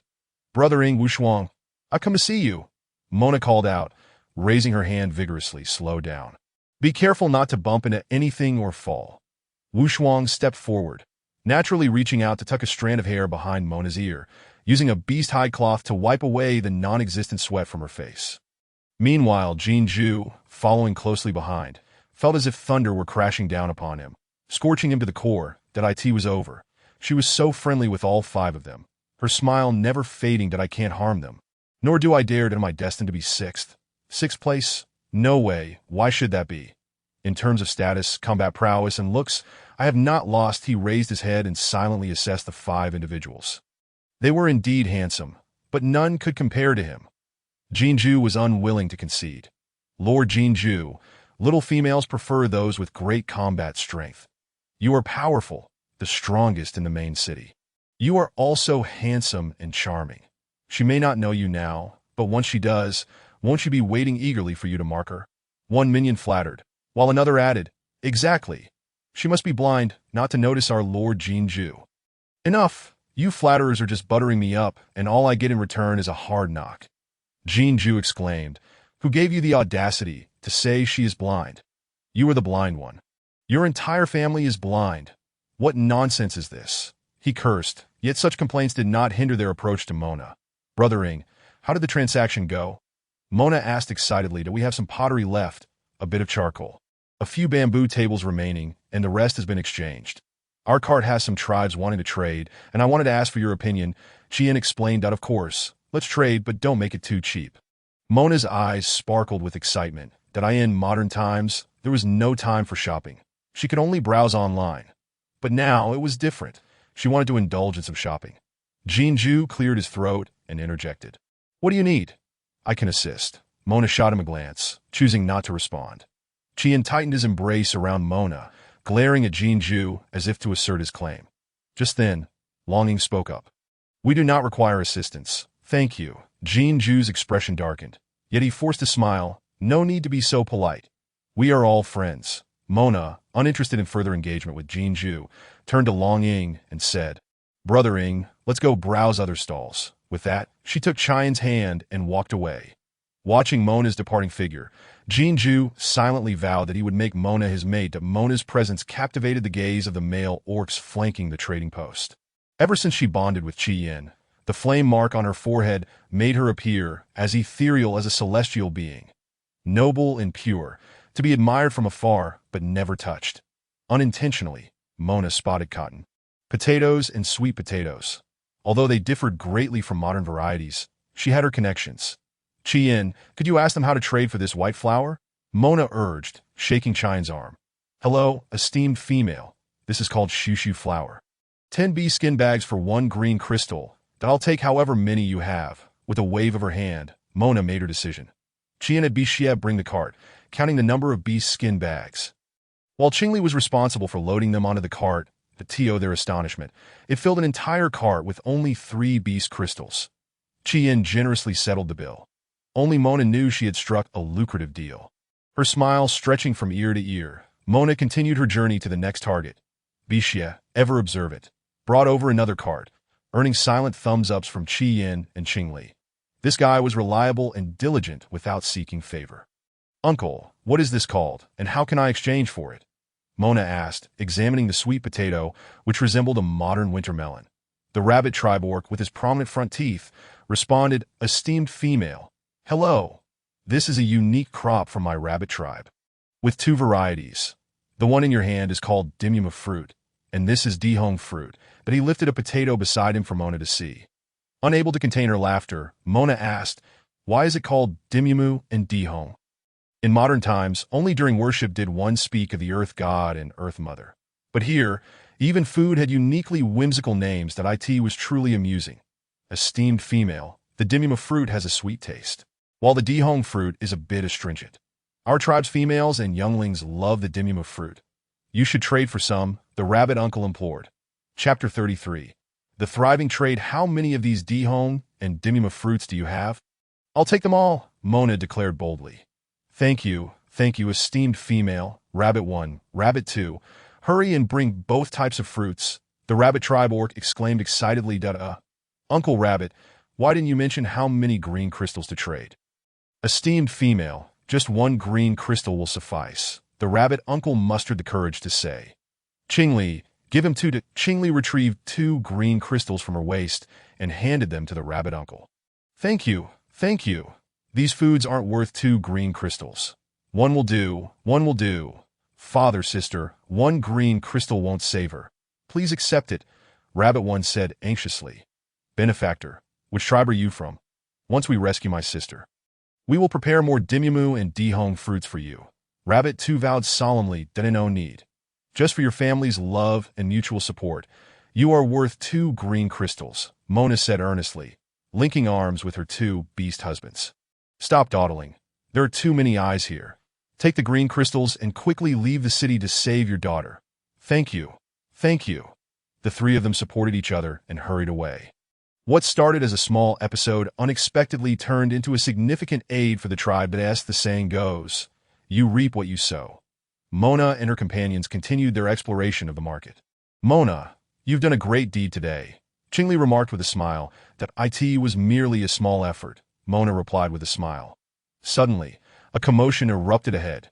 Curious, Mona approached to find a tiger tribe orc in a heated argument with a fox tribe orc. You fox, how dare you sell me fake fur? The tiger tribe orc roared. That I did not. This is genuine fox fur, hunted by my own hands. The fox tribe orc defended himself. Mona examined the fox fur closely and came to a conclusion. She stepped forward and said, Sir, you may be mistaken. This fox fur is indeed real. The tiger tribe orc looked at Mona with skepticism. Who are you to say that? I am Mona, with some knowledge of identifying furs. She replied confidently. After Mona's explanation, the tiger tribe orc finally believed the fox tribe orc, and the dispute was resolved. The fox tribe orc looked at Mona gratefully. Thank you. Otherwise, I would have been in a deep mess today. No need for thanks. It was merely a coincidence. Mona smiled at that moment. Qingli tugged at Mona's sleeve and whispered, Mona, look over there. It seems there's something delicious. Following Qingli's gaze, Mona indeed spotted a stall brimming with various delicacies. They exchanged knowing smiles and headed towards the stall. Meanwhile, the fox tribe orc, Bai Chun, stood there, entranced by Mona's retreating figure, lost in thought that yet another youth ensnared by love. Mona and Qingli arrived at the stall, selecting their favorite foods. This roasted meat looks delicious, and this fruit smells delightful, Mona said, placing the items into their basket. Bai Chun snapped back to reality, noticing Mona buying food that he rushed over. Thank you for helping me earlier. Please accept these foods as my token of gratitude. His face flushed with embarrassment. No need. It was just a small matter, Mona replied with a smile. That won't do. You helped me immensely. If you refuse, I will feel guilty, Bai Chun insisted. And upon witnessing his earnestness, Mona nodded in acknowledgement, expressing her gratitude with a simple, thank you. Bai Chun's face lit up with joy as he assisted Mona in carrying the food. And together they departed from the trading post. Occasionally, he cast glances at her, pondering the reasons behind her kindness and the affection she showed towards her beast husbands. Why did her appearance resonate so profoundly with his heart? The more he contemplated, the more his cheeks flushed. All right, we have arrived. Thank you for the food, he said. Mona, maintaining a polite yet distant demeanor, responded. Thank you for helping me earlier, little female. May I call you Mona? Of course, names are meant to be called. She replied that my partner and children are waiting for me, so I must take my leave now. She waved goodbye, leaving no trace of the clouds behind. Rue. Ming Ming, look at what mother has brought for you. Wow, the roasted meat smells so delicious, and these fruits are delightful. The two little ones exclaimed as they savored their treats. The leftover charcoal and pottery were exchanged for gold rings. And even the trailer was taken away, as per the city lord's orders, to provide for the females during the cold season that I didn't refuse. After all, isn't everything a transaction? Well, everything has been exchanged, and the haul is quite satisfactory. Look, these are all the items I procured, which will be of great use. Darling, what do you intend to do with these? Don't fuss. I won't tell you now, but you will find out once we return to the tribe. By the way, has the salt been exchanged? This trading session was peculiar. None of the merfolk showed up, and we couldn't acquire any salt. Jia felt a tinge of disappointment, as the males could drink the blood of beasts. But the cubs and females could not, and salt was essential to prevent illness. And no worries, I will find a way. Since the trading is complete, we should head back to the tribe as soon as possible to avoid any unforeseen complications. Several beast husbands nodded in agreement and promptly began to gather their belongings. Meanwhile, a lurking tiger clan orc rushed back to the city lord's mansion to report. City lord, Lord Jinju, that little female's family is preparing to leave. Should we intercept them? He gestured with a hand across his throat. Not yet, Jinju replied, a glimmer of cunning in his eyes. Send someone to follow them and observe where they reside. Remember, do not alert them. Unbeknownst to Mona's family, they were being tracked. They proceeded along the path they had come, engaging in cheerful conversation. As they neared the tribe, the sky gradually darkened, that it's getting dark. The road may not be safe. Everyone be cautious, Mona advised. Suddenly, a deafening roar echoed in the air, that a colossal beast appeared before them, blocking their path. Everyone be careful. It's a vicious spine-back horse. Longing shielded Mona and the cubs as Bishia and the other orcs stepped forward, prepared for battle. The ferocious creature towered high, its back covered in spines, its eyes blazing like red copper, radiating menace. It began to dig into the ground with its forelegs, its tail creating phantom-like shadows as it charged toward the group. Roaring violently, whoosh, whoosh, whoosh, dozens of arrows were released, only to be deflected by the beast's spines and tail. Mona was astounded, exclaiming, "This is like Iron Man. Aim for its eyes, but be careful not to get trampled." Wushuang and Bishia raised their bows, targeting the beast's eyes. The spine-back horse seemed to understand, letting out a howl as it charged, striking with its forelegs and kicking with its hind legs, while its tail swept through the air, catching the orcs off guard and injuring many. This beast is fierce. I shall confront it. Chi Yin soared into the sky, opening his mouth to unleash a burst of flames aimed directly at the beast's forehead. Oddly, the creature merely lowered its ears to shield its eyes, facing the fire head-on without flinching. The phoenix flames proved ineffective against it. The orcs were left dumbfounded. "Retreat! Everyone, retreat!" Mona shouted. They hastily withdrew, merging with Jin Ju and his followers who had been tracking them. Chapter 34. United to slay the ferocious beast, what are you doing here? Mona inquired as she retreated, noting their panic state and visible injuries. Who dared to provoke you? Jin Ju scrutinized Mona from head to toe. The spine-back horse is an adult ferocious beast. It's unafraid of anything, and its hide is as tough as iron. Mona gasped, trying to catch her breath. Little female, are your companions truly this inept? Perhaps you should consider joining me instead. Get lost. Long Ying retorted angrily.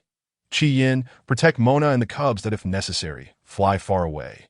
Chi Yin transformed into a phoenix, swiftly scooping up the third cub and ascending into the air.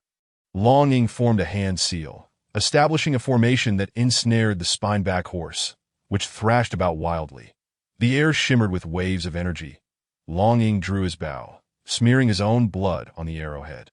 With a swift shot, the arrow pierced through the beast's left eye. Roar, roar. The wounded creature became even more enraged, kicking up dust around it as a second arrow was drawn, aimed squarely at the right eye, and struck true. With its defenses weakened and its spine softened, the orcs united their strength to slay the beast as a rain of arrows fell, soon transforming the creature into a veritable pincushion. With a resounding crash, the beast collapsed, sending birds fluttering away in fright. Long Ying waved his hand, skillfully retrieving his bow and dispelling the formation, then approached the fallen creature, using a dagger to excavate its head. Moments later, a red crystal emerged in his palm, igniting a fervor among the crowd. Who would have thought this spine-back horse possessed a red beast crystal? We are truly fortunate, Jia exclaimed with delight. Jin Ju stood nearby, deep in thought. When was the 10,000 beast tribe established? These orcs are not to be underestimated, and each bears a weapon. Who is this Long Ying that commands such formations? My lord, what shall we do? A small subordinate inquired nervously. Return to the city lord and inform him that I intend to accompany the little female back to her tribe. Advise him to refrain from meddling with the 10,000 beast tribe, as I am determined to become her beast husband. Also, relay everything I have witnessed today. He must not entertain any inappropriate thoughts.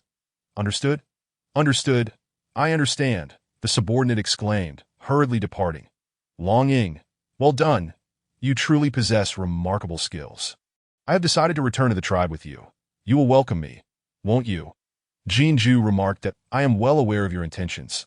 Jin Jie Yui, that I in terms of shamelessness, you are rivaled only by the spine-back horse. However, I must caution you. The little one does not harbor affection for you, and you cannot compel her, even with your 7th-level combat prowess. Who says she doesn't like me? I am handsome, possess great combat strength, and more importantly, I am second to none in the main city. She can live a carefree life alongside me there. Jin Ju retorted defiantly. Ah, Qing Li scoffed derisively. What are you laughing at? Do you think the little female is drawn to you simply because of your looks? In terms of combat strength and status, I surpass you. While they engaged in verbal sparring, the other orcs had already drawn their arrows and began skinning and butchering the ferocious beast. After a while, everyone felt hungry. Mona and her 2 cubs, guided by Chi Yin, had wandered around and discovered they were not far from their tribe. Knowing that everyone is hungry, let's take a moment to rest and roast the beast meat, she suggested.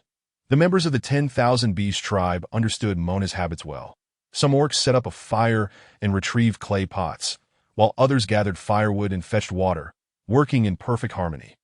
Jin Ju was secretly astonished that I asked this little female their chieftain. In the beast world, no tribe has been led by a female before. Females are indeed precious, but such significant matters are typically reserved for males. It was understandable for beast husbands to heed a female leader, but what explained the activity of these bustling orcs? Soon, the aroma of roasted meat wafted through the air. Mona offered a piece of cooked meat to Jin Ju, saying, "Eat up. Regardless, I must thank you for today." Jinju accepted the meat and took a bite, exclaiming in delight, "Delicious!" Longing observed from the side, thinking to himself, this Jinju truly does not regard himself as an outsider. After finishing their meal, the group continued on their journey. Along the way, Jinju repeatedly attempted to find opportunities to converse with Mona, but she consistently ignored him. Unable to contain himself, he finally asked, "Mona, why don't you like me? What is it about me that is lacking?" Mona halted her steps, gazing earnestly at him, "That I do not like you because I already have someone I care for. Besides, I do not need to rely on others to find happiness." With that, she quickened her pace to move ahead. Jinju stood frozen, watching Mona's retreating figure, silently vowing to make her fall in love with him. The weary group finally returned to the tribe. Upon arriving at the entrance, Jinju felt as though he had returned to the main city, for the walls were even taller than those of the main city, and the grand gates were more imposing. The trees lining the path bore vibrant fruits, glistening with a hint of frost, while the terraced fields retained the remnants of crops. To his astonishment, herds of wild beasts were being raised nearby. Good heavens! Is this a mere small tribe? It must be a paradise in the beast world. Which chieftains, you have finally returned. Was the trading successful? Indeed, we exchanged many useful items, but we could not acquire any salt. Which, with the cold season approaching its midpoint, further trading may not be prudent. Males can drink the blood of beasts, but females and cubs cannot. That we should gather the remaining salt and deliver it to your home for safekeeping. Very well, I will find a solution. Which chieftains, there is another matter to discuss. The surrounding tribes have sought our assistance, claiming that wild beasts have invaded their territories and caused harm. Even the Golden Lion tribe has come under attack. We did not dare to agree to their pleas while you were away, and we strictly forbade our tribesmen from venturing out. Well done, Grand Elder, that on our return journey, we encountered threats as well. Though they were not wild beasts but ferocious ones, and our tribesmen sustained minor injuries. The matter is not straightforward. We must strengthen the tribe's defenses, augment our patrols, and utilize smoke signals as alarms. Qi Yin and Wu Shuang, I implore you to exert yourselves and patrol from higher vantage points, maintaining a considerable distance. Jinju gazed at Mona, observing her composed demeanor as she organized everything with remarkable efficiency, which filled him with a sense of pride and admiration. Mona turned to Jinju. You mentioned your desire to return to the tribe with us. That opportunity still exists. However, our tribe does not accommodate idleness. You may choose to join the hunting team or the patrol squad, and if you possess other skills, feel free to demonstrate them. Jinju hastily replied, I can join the hunting team. My combat prowess is quite formidable. Mona nodded, very well. Let us see how you fare. However, you must adhere to our tribe's regulations and refrain from acting independently. Otherwise, you will bear the consequences. Jinju felt a surge of joy in his heart. As long as he could remain close to Mona, he was willing to do anything that he resolved to perform admirably in hopes of earning her recognition. Chapter 35. The injuries of Bixie and Qingli. Mona returned to her home, surrounded by the throng of beastmen. Just as she settled down, Rohi Hongshang arrived, bearing a small pouch of salt. Shaman, this salt has been gathered by the 3 elders and is for you. Ro whispered softly. Ro, Hongshang, just in time. I have matters to discuss with you, Mona stated. Shaman, feel free to instruct us that I have exchanged for some valuable items. Please gather the females at the exchange point, and I will explain the procedure to everyone. Understood, Shaman. Please eat something first and rest before teaching us. We will await you at the exchange point. Ro and Hongshang went to summon the females of the tribe, after enjoying a meal and a brief rest. Mona made her way to the exchange point, where the females had already gathered, buzzing with excitement. Mona smiled as she displayed her exchanged items: fluff flowers, earth father fruit, and earth mother fruit. These fluff flowers will assist us in navigating the snowy season more easily, while the seeds within must be preserved for planting once the warm season arrives after the snow, though we will also set aside some seeds of the earth mother and earth father fruits. And I will teach you how to make starch for cooking, which is a tad more complicated than white or gray rice, Mona elucidated. The females' eyes sparkled with anticipation, and they eagerly expressed their willingness to try out these new items. Mona proceeded to elaborate on the operational methods and precautions before distributing the fluff flowers and earth fruits. Let us toil together to ensure our tribe's fields yield a bountiful harvest. Mona encouraged, inspiring confidence among the females, who worked cheerfully, laughter resonating in the air. Qiyin, and Wushuang soared above the tribe, surveying the surroundings when they suddenly detected something amiss in the distance. A group of dark figures was advancing toward the tribe. They immediately sounded the alarm to alert everyone to prepare for defense. Hastening back to the tribe, with a swift folding of their wings, they landed atop the city walls to inform the chieftain of the imminent invasion by the flying beastmen, urging the elders to conceal the females and young. You must summon the other chieftains to repel the invaders and notify all males to ready their bows and arrows atop the walls. The third chieftain and fifth chieftain have taken cubs to train, while the second and fourth chieftains have been led deep into the Lijiao forest by that beastman named Jin Kuai to hunt fierce beasts. Qi Yin relayed, exasperation evident in his tone. That deluded one should perish. If anything happens to Bixia and Qingli, I shall incinerate him. And no sooner had Qi Yin spoken than all the males present in the tribe had gathered on the city walls, poised for battle, bowing their arrows at the approaching beastmen. The leader of the Eagle tribe seeks an audience with the chieftain of the 10,000 Beast tribe. A dark mass descended at the city gate, folding their wings and transforming into humanoid forms. Numbering around 20, the Qi Yin raised his chin defiantly. You are the leader of the Eagle tribe. Indeed, I come to seek an alliance with the 10,000 Beast tribe for matters of great importance. The Eagle leader responded, requesting to be announced. Qi Yin narrowed his eyes, scrutinizing the group of Eagle tribesmen while pondering their intentions. Our chieftain is not present. Speak your purpose to me. The Eagle leader frowned slightly, but still clasped his hands in greeting. I have come to propose an alliance. Given the current turmoil and the rampant appearance of fierce beasts, our two tribes could better survive together. Qi Yin scoffed. An alliance? Your Eagle tribe has always been solitary. What prompts you to seek our partnership now? The Eagle leader hastily explained. Recently, our tribe has faced attacks from other factions, resulting in heavy losses that we understand that we cannot withstand external threats alone. Hence our desire to ally with the formidable 10,000 Beast tribe. Qi Yin fell silent, contemplating the proposal. Just then, an arrow soared into the sky, emitting a sharp sound. This was a signal indicating an emergency within the tribe. Qi Yin's expression shifted, realizing they had no time to discuss alliances. Enemies approach. Prepare for battle. Before he could finish speaking, he dashed out of the tribe, with the other beastmen following closely behind. The Eagle leader cast a glance at his warriors, then joined Qi Yin in confronting the enemy. Upon reaching the battlefield, they were taken aback to find Jinju, Bixia, and Qingli surrounded by a dozen fierce beasts, including several spikeback horses and a number of mooing beasts. Among the trio, Bixia was in the direst condition, her tail stripped of scales, bleeding profusely, and her massive serpentine head drooping, indicating severe injury. Qingli fared little better, her white wool fur scattered across the ground.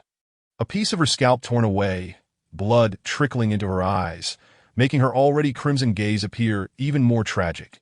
Jinju, who prided himself on his combat prowess, was now soaked in blood. His once white fur stained red, with one leg awkwardly bent, presenting a pitiful sight. Upon seeing Qi Yin and the others arrive, a flicker of joy crossed Jinju's face, but his pride forbade him from showing any signs of weakness. We can handle this. We don't need your assistance. Qi Yin disregarded him and charged directly at the fierce beasts. His agile movements and the fiery aura emanating from him instilled fear in the beasts, causing the mooing beasts to flee, with the spikeback horses following suit. The other beastmen joined the fray, engaging in a fierce battle against the ferocious creatures.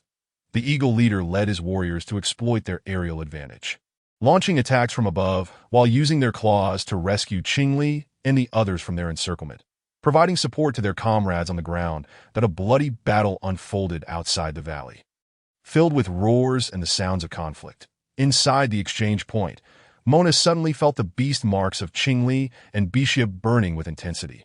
The beast man who had come to report the situation conveyed the urgency, prompting Mona to spring from her seat and rush out of the tribe, nervously calling out, Bixia, Qingli, where are you?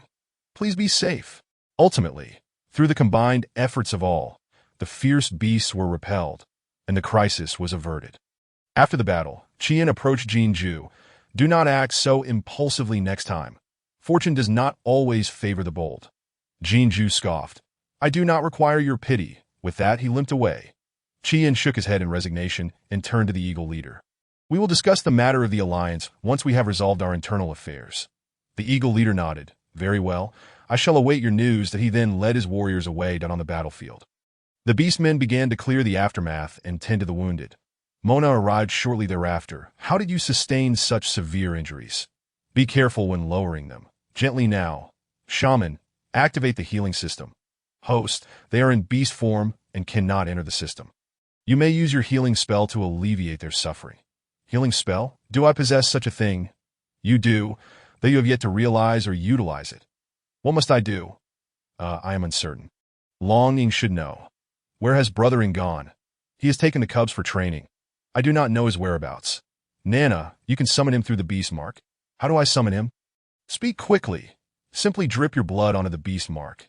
Your mate will sense your danger.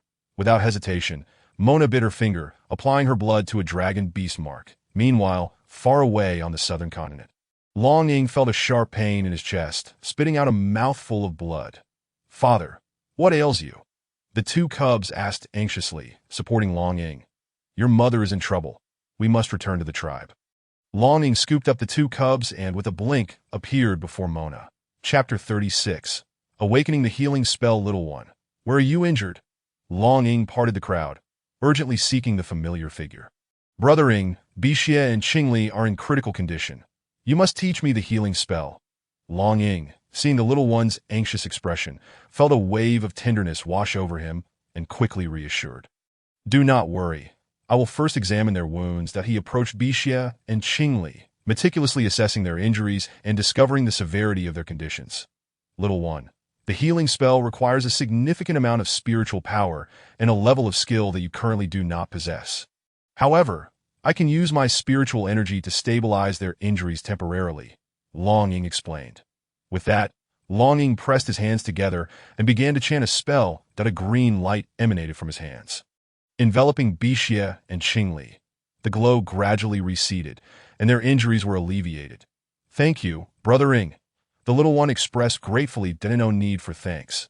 It is my duty that I can only stabilize their conditions, but cannot heal them completely. You must learn the healing spell quickly, otherwise their injuries will worsen. Let us return home, and I will teach you the incantation, Longing advised, frowning in concern. Casually, she fed a few green crystals to the two individuals. Upon returning home, the group settled the two injured parties, and Mona, brimming with impatience, urged Longing to teach her.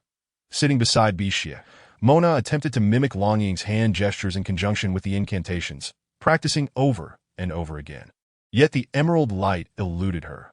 Overwhelmed with despair, she cried out, "Why am I so utterly useless?" Little one, performing healing spells requires formidable spiritual power. You have merely accepted a fragment of the inheritance that altered your constitution. You have yet to cultivate any spiritual energy. What shall I do? They cannot regain their human forms and access the medical system, and I lack spiritual power. Tears streamed down her face as she spoke. Do not fret. There will always be a solution, Longing reassured, though inwardly he felt helpless. Suddenly, an idea struck him that I recall an ancient text that recorded a method to channel the spiritual energy of heaven and earth through a special ritual, thereby gaining spiritual power. However, this method has never been attempted before, so its efficacy remains unknown. That a glimmer of hope flickered in Mona's eyes. Regardless of the outcome, as long as there is a glimmer of possibility, we must give it a try. Brothering, please tell me the specifics of the method. Longing nodded and began to outline the details of the ritual. Mona listened intently, committing each step to memory. Subsequently, they gathered the necessary items and arranged them according to the ritual's requirements. Mona closed her eyes, focusing her mind, and attuned herself to the surrounding spiritual energy. Gradually, she sensed a warm current rising within her, flowing throughout her body. Upon opening her eyes, she was elated to discover a faint green glow emanating from her hands. That I did it! Brothering, I truly have acquired spiritual power, Mona exclaimed with excitement. Longing smiled at her. Well done, little one, that you now possess spiritual power. You can attempt to cast the healing spell. Taking a deep breath, Mona again performed the hand gestures and recited the incantation. This time, the green radiance intensified, enveloping both Bixia and Qingli as the light dissipated. Their injuries healed at a visibly rapid pace, eliciting a collective sigh of relief and joy among the onlookers for having such companions. What transpired? Speak up, Qian exclaimed, his eyes ablaze with indignation as he gestured animatedly. Jinju said to confront the ferocious beasts. Bixie and Qingli went, but I committed no wrongdoing. I was patrolling the skies with Wu Shuang. Right? He fixed his gaze on Wu Shuang. Indeed, we were patrolling in the skies when we encountered the male members of the Eagle tribe. Their leader, Yu, mentioned urgent matters to discuss and proposed an alliance. Qian declined, and subsequently, the ferocious beasts attacked. The Eagle tribe offered assistance. Such a gathering of beasts is an ominous sign, and we must take precautions that a gathering of ferocious beasts, they typically operate solo. What unknown circumstances are at play? Long Ying furrowed his brow. I have harbored a foreboding feeling. Could it be that the ferocious beasts triggered a beast tide, attacking the tribe and the beastmen? Qian added. Bixie and Qingli need to recuperate. Please summon the leader of the Eagle tribe and inquire about his intentions. Mona instructed Qian that I shall go my dear. You have just expended considerable spiritual power. Take a green crystal to be the way. Longing. What about your red crystal? Give it to her. It might awaken her combat prowess. Qian flapped his wings and flew off. Longing reached for the red crystal and handed it to Mona. Little one, take it. Just as Qian said. It may awaken your combat abilities. This is meant for beastmen to enhance their combat power. It can directly break through bottlenecks that it is worth a try. Mona did not hesitate and swallowed it whole. Long Ying placed his hand over her heart meridian, guiding her to channel her energy into her dantian. After cultivating, Mona did not exhibit significant changes, leaving Long Ying somewhat disheartened. Perhaps the medicinal effects had yet to fully manifest. Just then, Mona suddenly retched and expelled a mouthful of black blood. Little one, are you all right? Long Ying supported her, channeling some spiritual energy to assess her condition. Her pulse was erratic, as if two conflicting forces were at odds within her. Brothering, my stomach hurts terribly. Mona's face turned pale, and beads of cold sweat formed on her forehead. Long Ying quickly scooped her up, saying, Hang in there. I will take you to the shaman. They sped towards the shaman's dwelling. After examining her, the shaman shook her head. Her condition is peculiar. It seems something is absorbing the medicinal energy, while another force resisted that I have never encountered such a situation. Long Ying was frantic. What should we do? Is there any danger? The shaman pondered for a moment. Currently, there is no life-threatening danger, but she needs to be observed for a while that I will prescribe some calming and pain-relieving medicine. You should return for now. If there are any abnormalities, come find me immediately. Long Ying took Mona home, caring for her tenderly. Qian caught up with Yu, stating that the chieftain had returned and wished to discuss the alliance. Yu was overjoyed, leading the beasts and Qian back to the tribe. Upon seeing Mona lying on the bed, pale and bloodless, fury ignited within him. He struck Bixie and Qingli with his fists, lamenting their helpless state as they recuperated. Unable to resist the pain. Where is that sickly cripple? I will burn him alive. He has harmed my beloved.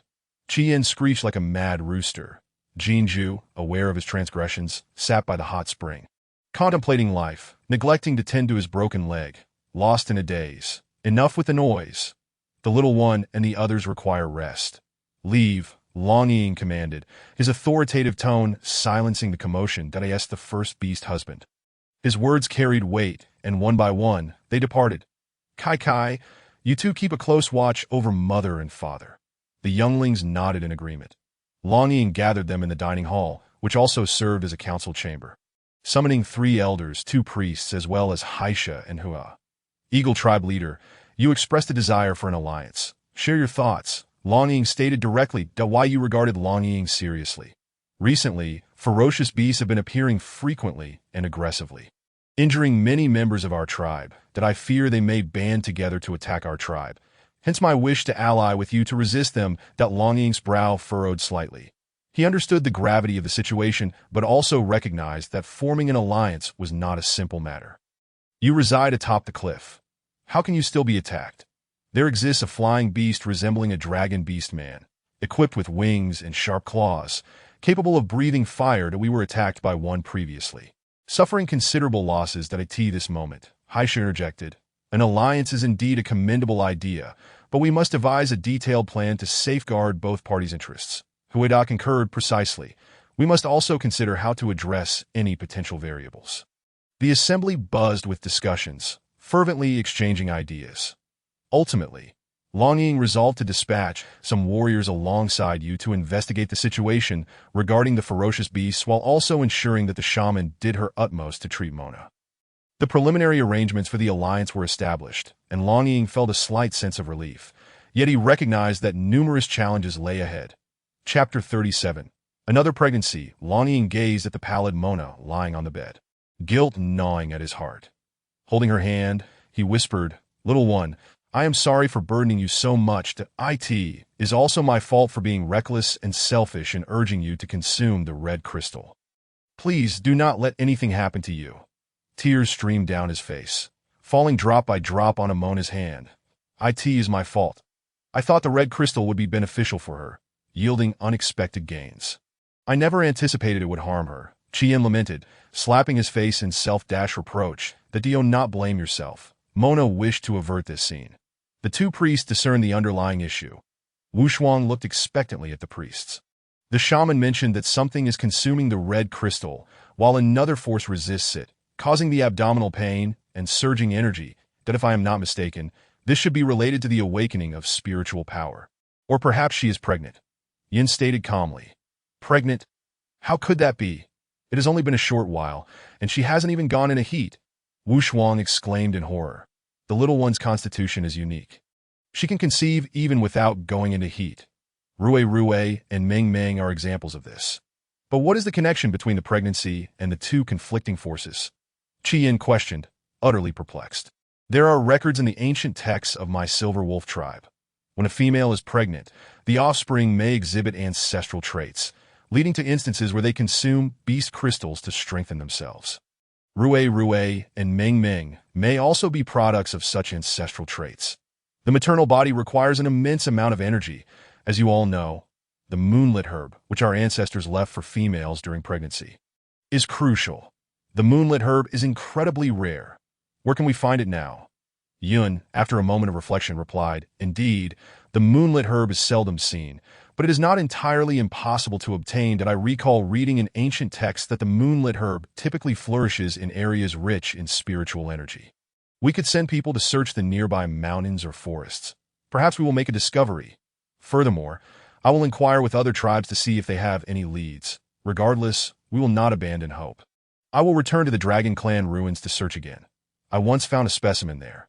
Longing and Qi Yin exchanged glances, a flicker of hope igniting within them. They resolved to each lead a team to search for the moonlit herb, leaving no stone unturned in their pursuit of any potential leads. Wu Shuang remained in the tribe to care for Mona, silently praying that Longing and Qi Yin would successfully locate the moonlit herb and save both Mona and her unborn child. Yu and Haisha gathered intelligence, finding no anomalies. Upon returning to the tribe, they overheard the priests and Longing discussing matters and quickly approached. "There is no need to search. My eagle tribe possesses a specimen.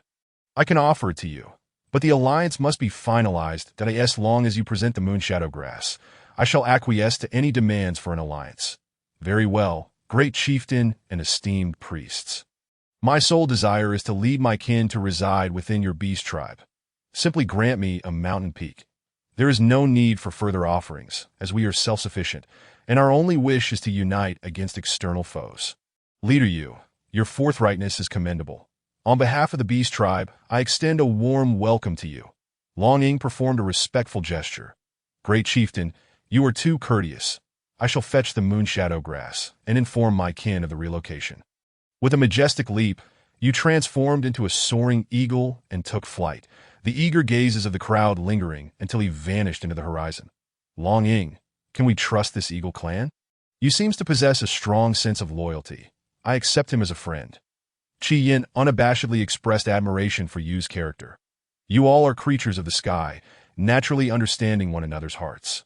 Mu Shuang remarked, her worries alleviated as she began to smile. That as night fell, you led a flock of flying beasts to arrive, each carrying various belongings, some transporting females, younglings, and elderly beasts. Longing and his companions welcomed them. Tonight let the elderly and young stay at the exchange center, while the females can rest in the wooden houses beside the trading post. Tomorrow, you shall move to the mountain on the left. You may build houses or dwell in tree hollows as you please. That area will serve as your tribe's permanent residence. Plan as you see fit, and should you require assistance, simply speak up. Hey Shah, Huida Jia. The responsibility falls to you. Understood, great chieftain. Please follow us. The group of beast men entered the tribe, dispersing to various locations. The Eagle clan members marveled at the warmth radiating from the houses. Their curiosity piqued. Sir, this room is exceedingly warm. We have feathers to protect us from the cold during the chilly season, yet many elderly and young beasts perish during the prolonged snow season. How is this warmth achieved? This is a method devised by our shaman. Once you build your houses tomorrow, you may replicate it, Jia replied proudly. Thank you, sir. Our leader has decreed that henceforth we shall be members of the beast tribe. Your leader shows wisdom, Heisha murmured. Meanwhile, Yu, seeing that his kin had settled comfortably, exhaled softly, for he too was taking a gamble, wagering on the beast tribe's capacity for acceptance. Clearly, his gamble had paid off. From henceforth, he and his kin would become a part of the beast tribe. Great chieftain, here is the moonshadow grass. Quickly administer it to the shaman. Longing accepted it, cradling Mona tenderly as he cautiously fed the grass into her mouth. Shortly thereafter, a gentle green glow emanated from her body, intertwining with the ambient spiritual energy flowing into her abdomen in delicate tendrils. Mona felt a warm sensation enveloping her entire being, waves of heat surging through her abdomen. She soon opened her eyes, brothering, I am well now. Do not worry that I heard everything you said, but I was simply too exhausted to keep my eyes open. Scanning her surroundings, she spotted an unfamiliar beast man whom she had only caught a fleeting glimpse of at the valley entrance. Yu was indeed a handsome figure, with sleek, dark hair, a resolute face, chiseled features, and sun-kissed skin reminiscent of a modern soldier. You are the Eagle clan leader. You correct? I am grateful for your and your kin's rescue of my companion last time, and for bringing the moonshadow grass to save me this time. Now that we have moved to the beast tribe, we are family. The shaman need not be so formal that the essence of family is indeed splendid. This was our initial intent in establishing the tribe. Now that the 4 tribes have united, more tribes will undoubtedly join us in the future, fostering unity and cohesion. Once everyone is settled in tomorrow, we shall hold a welcoming ceremony at the sacrificial altar in the square, that as time passes and bonds deepen, we may even form partnerships. Very well. Let us proceed as the shaman suggests. Ayu, vow before the beast god to never betray the beast tribe and to serve the shaman. A soft luminescence enveloped him, affirming the oath. The next day dawned bright and sunny, and the square of the beast tribe buzzed with excitement. Members from the 4 tribes gathered to celebrate this historic moment. At the sacrificial altar, Longing shared the effects of the moonshadow grass with all, expressing his gratitude to Yu that he subsequently announced the formal merger of the 4 tribes, prompting a thunderous applause from the crowd. Thus began a grand welcoming ceremony, where members from each tribe showcased their unique talents and cultures, engaging in mutual exchange and learning. Laughter and joy filled the air as the atmosphere grew warm and harmonious. As night descended, the celebrations continued around the bonfire. They believed that in the days to come, the beast tribe would flourish and grow stronger, while Mona and her unborn child would thrive in this warm and welcoming family. Chapter 38.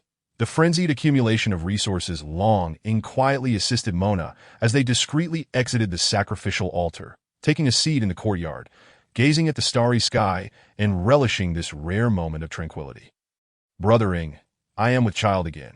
Can you sense who it might be? I cannot sense anything. Even the shaman could not discern it. 2 forces seem to be at odds, suggesting that we may have 2 little ones, one desiring the red crystal, the other indifferent to it. Such extreme differences will surely put you through trials. Dear one, that we must continue our search for the moonshadow grass, as it is your safeguard that I know what the other baby desires. It is spiritual energy that as I practice my healing arts, I felt warmth in my abdomen with fluctuations. Initially, I thought it was energy gathering in my dantian, but now I realize it must be the little one absorbing the spiritual energy and transferring it to me. Tomorrow, I shall take you around to select a place abundant in spiritual energy for your practice, and we will confirm your feelings. Additionally, we must organize a hunt for ferocious beasts. We need to accumulate red crystals. Tomorrow, we'll visit the mountain where you resides. their elderly and young ones must contribute as well. During the chilly season, we shall strive to craft blankets and clothing from the fluff flower. And with charcoal and heated beds in the snow season, we will ensure that no kin suffers loss this year. I shall heed your guidance. Whatever you deem necessary shall be done. Just be sure to care for your health. I understand. I won't overexert myself. Rest assured, the planting for the chilly season must also be prioritized tomorrow. Moreover, I will instruct the tribes to go hunting, ensuring we stockpile sufficient meat, that I shall handle the salt issue. Very well, let us rest. I will fetch you some water for a soak, which should bring you comfort that I will soak here. You can keep watch. Very well, I shall guard you, Long Ying's affectionate voice resonated. Mona swiftly shed her animal skin skirt, settling into the water with a contented sigh, her eyes half closed. Observing her, Long Ying recalled their previous encounter in the hot springs and could no longer contain himself. He stepped into the spring, stirring up a splash of water. Long Ying wrapped her in animal skin and returned to their dwelling, where several beastmen awaited. Let the little one rest for now. She is weary, he instructed. The others, having caught the scent of post-coital intimacy and seeing Mona peacefully slumbering, refrained from disturbing her and waited quietly. Just as she begins to regain her strength, you behave like a beast. If anything were to happen to the little one, we would not spare you. Enough with the nonsense. Have the two little ones also fallen asleep? They have, and they were incessantly demanding their mother. After all, they are still mere infants. Then that is well. I just spoke with the little one about some matters. You all should listen in and see if there is anything to add. Long Ying recounted the plans for crafting fluff flower blankets and clothing, as well as for planting. Let us proceed as Na advises. However, the iron refining must not cease, for we may face beast tides in the snow season and will need weapons as an additional safeguard. Mu Shuang voiced her concerns. The little one means that all males should go hunting to stockpile meat for the snow season, while planting cannot be delayed. The elderly and young females must focus on planting and crafting blankets within the tribe. We will devise a plan after enduring this snow season. The little one does not wish for kin to perish from hunger or cold during the snow season. This is indeed a feasible plan. We shall concentrate our hunting efforts, domesticate the tamer beasts, and once we have sufficient food, we will assist the tribe. That is true, but we cannot store an excess of wild beasts if we have not acquired salt. You need not worry about this. The little one has assured us they will find a way, as you all are aware. Indeed, there is no need for further explanation. The next day, the great chieftain announced that all males would form teams for hunting, with 2 Eagle Clan beastmen assigned as scouts for each team to locate the wild beasts. That he particularly emphasized that should they encounter ferocious beasts, they must prioritize their own safety and refrain from reckless attacks. Furthermore, each newly joined member was equipped with a bow and arrow, receiving immediate instruction. The males of the beast world were exceptionally astute. They learned quickly, with a few even hitting their targets flawlessly, drawing applause from the crowd. Once the males departed, Mona slowly awakened, accompanied by Bai Shi, the steadfast beastman known for his quiet dedication. Bai Shi, come here for a moment. Bai Shi assumed Mona required something and hurried over to assist her. Kiss, kiss. Mona planted 2 quick kisses on Bai Shi's cheek. Thank you, Bai Shi. You always attend to me with such care, even bringing along the 2 little ones. Though I do not know whose child this is. I promise you, this child will not be the last. It will certainly be yours at Na. I appreciate your regard for me. You make me feel less like a solitary beast. Silly. How could you feel lonely? You have me, Brother Ing, and them, as well as the little ones, and soon you shall have children of your own bloodline. The Biashi had never expected Na would bear children for him. Among the group of beastmen, he had the lowest combat prowess, and had he not rescued Na back to the tribe, he might not have found a partner at all, but he silently vowed to enhance his strength to be worthy of Na. I am hungry. I will have something to eat before visiting the Eagle Clan. Biki hastily placed the prepared food onto the bamboo table, while Mona, after freshening up, indulged in her meal until her belly was round. Following this, she took a stroll with Biki to the Eagle tribe. After a day of meticulous planning and construction, the Eagle tribe had developed a semblance of order, with tree hollows of varying sizes and a neat row of grass stacks below. A clear testament to the craftsmanship of the herbivorous clans. Nestled within the depths of the grass stacks were scattered stone houses, complete with built-in stoves, evidently the contributions of the Tingsha and Yinlang tribes. Mona chuckled softly. recognizing that only through unity among the tribes could there be hope for progress to Wu. What brings you here? You emerge from one of the stone houses. Huh. Aren't you supposed to be out hunting? I stayed behind to ensure our tribe members had proper lodging and sent the females to gather resources.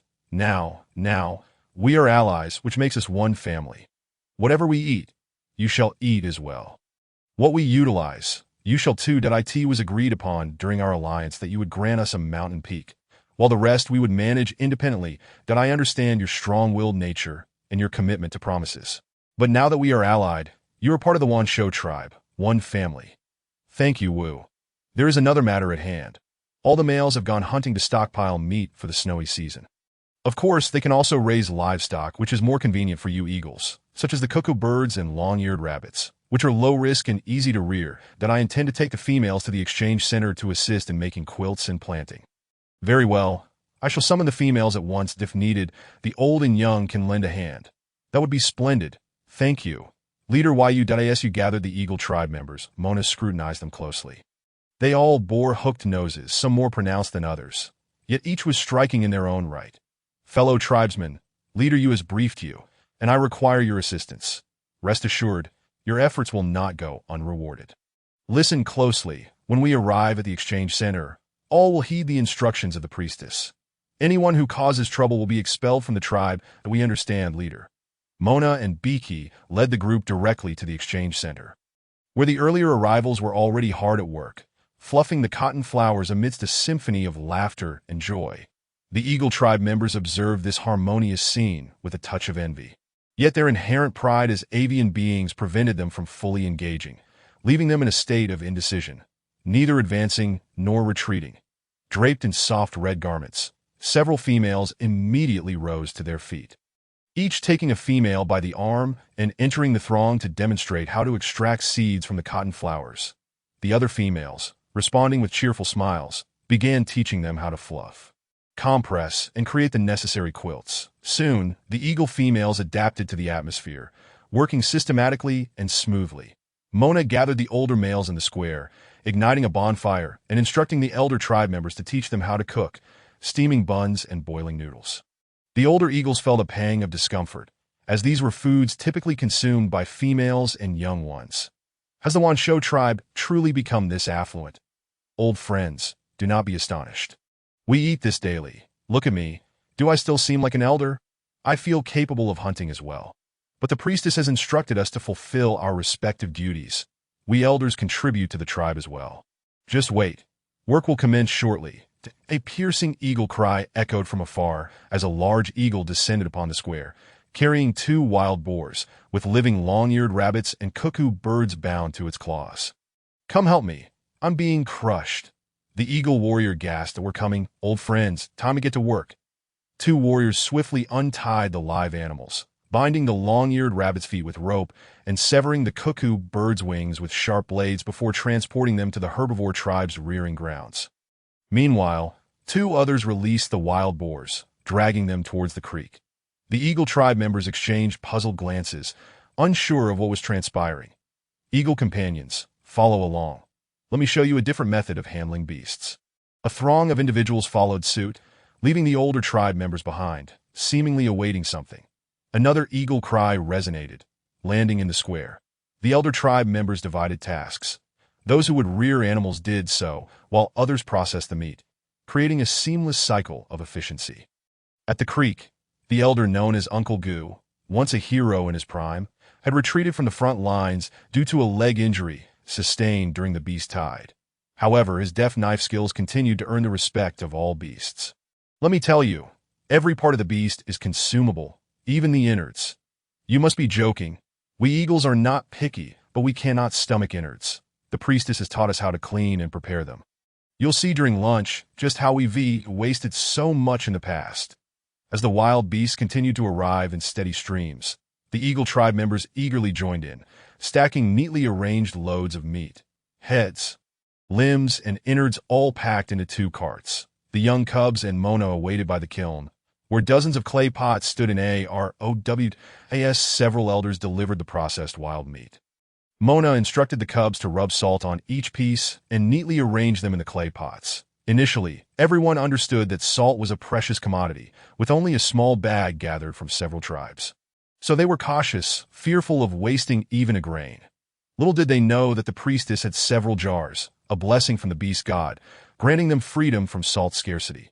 During her discussions with Longing the previous night, Mona had entered the system in exchange for 200 pounds of coarse salt, specifically for preserving meat. This kiln could also be utilized for smoking meat.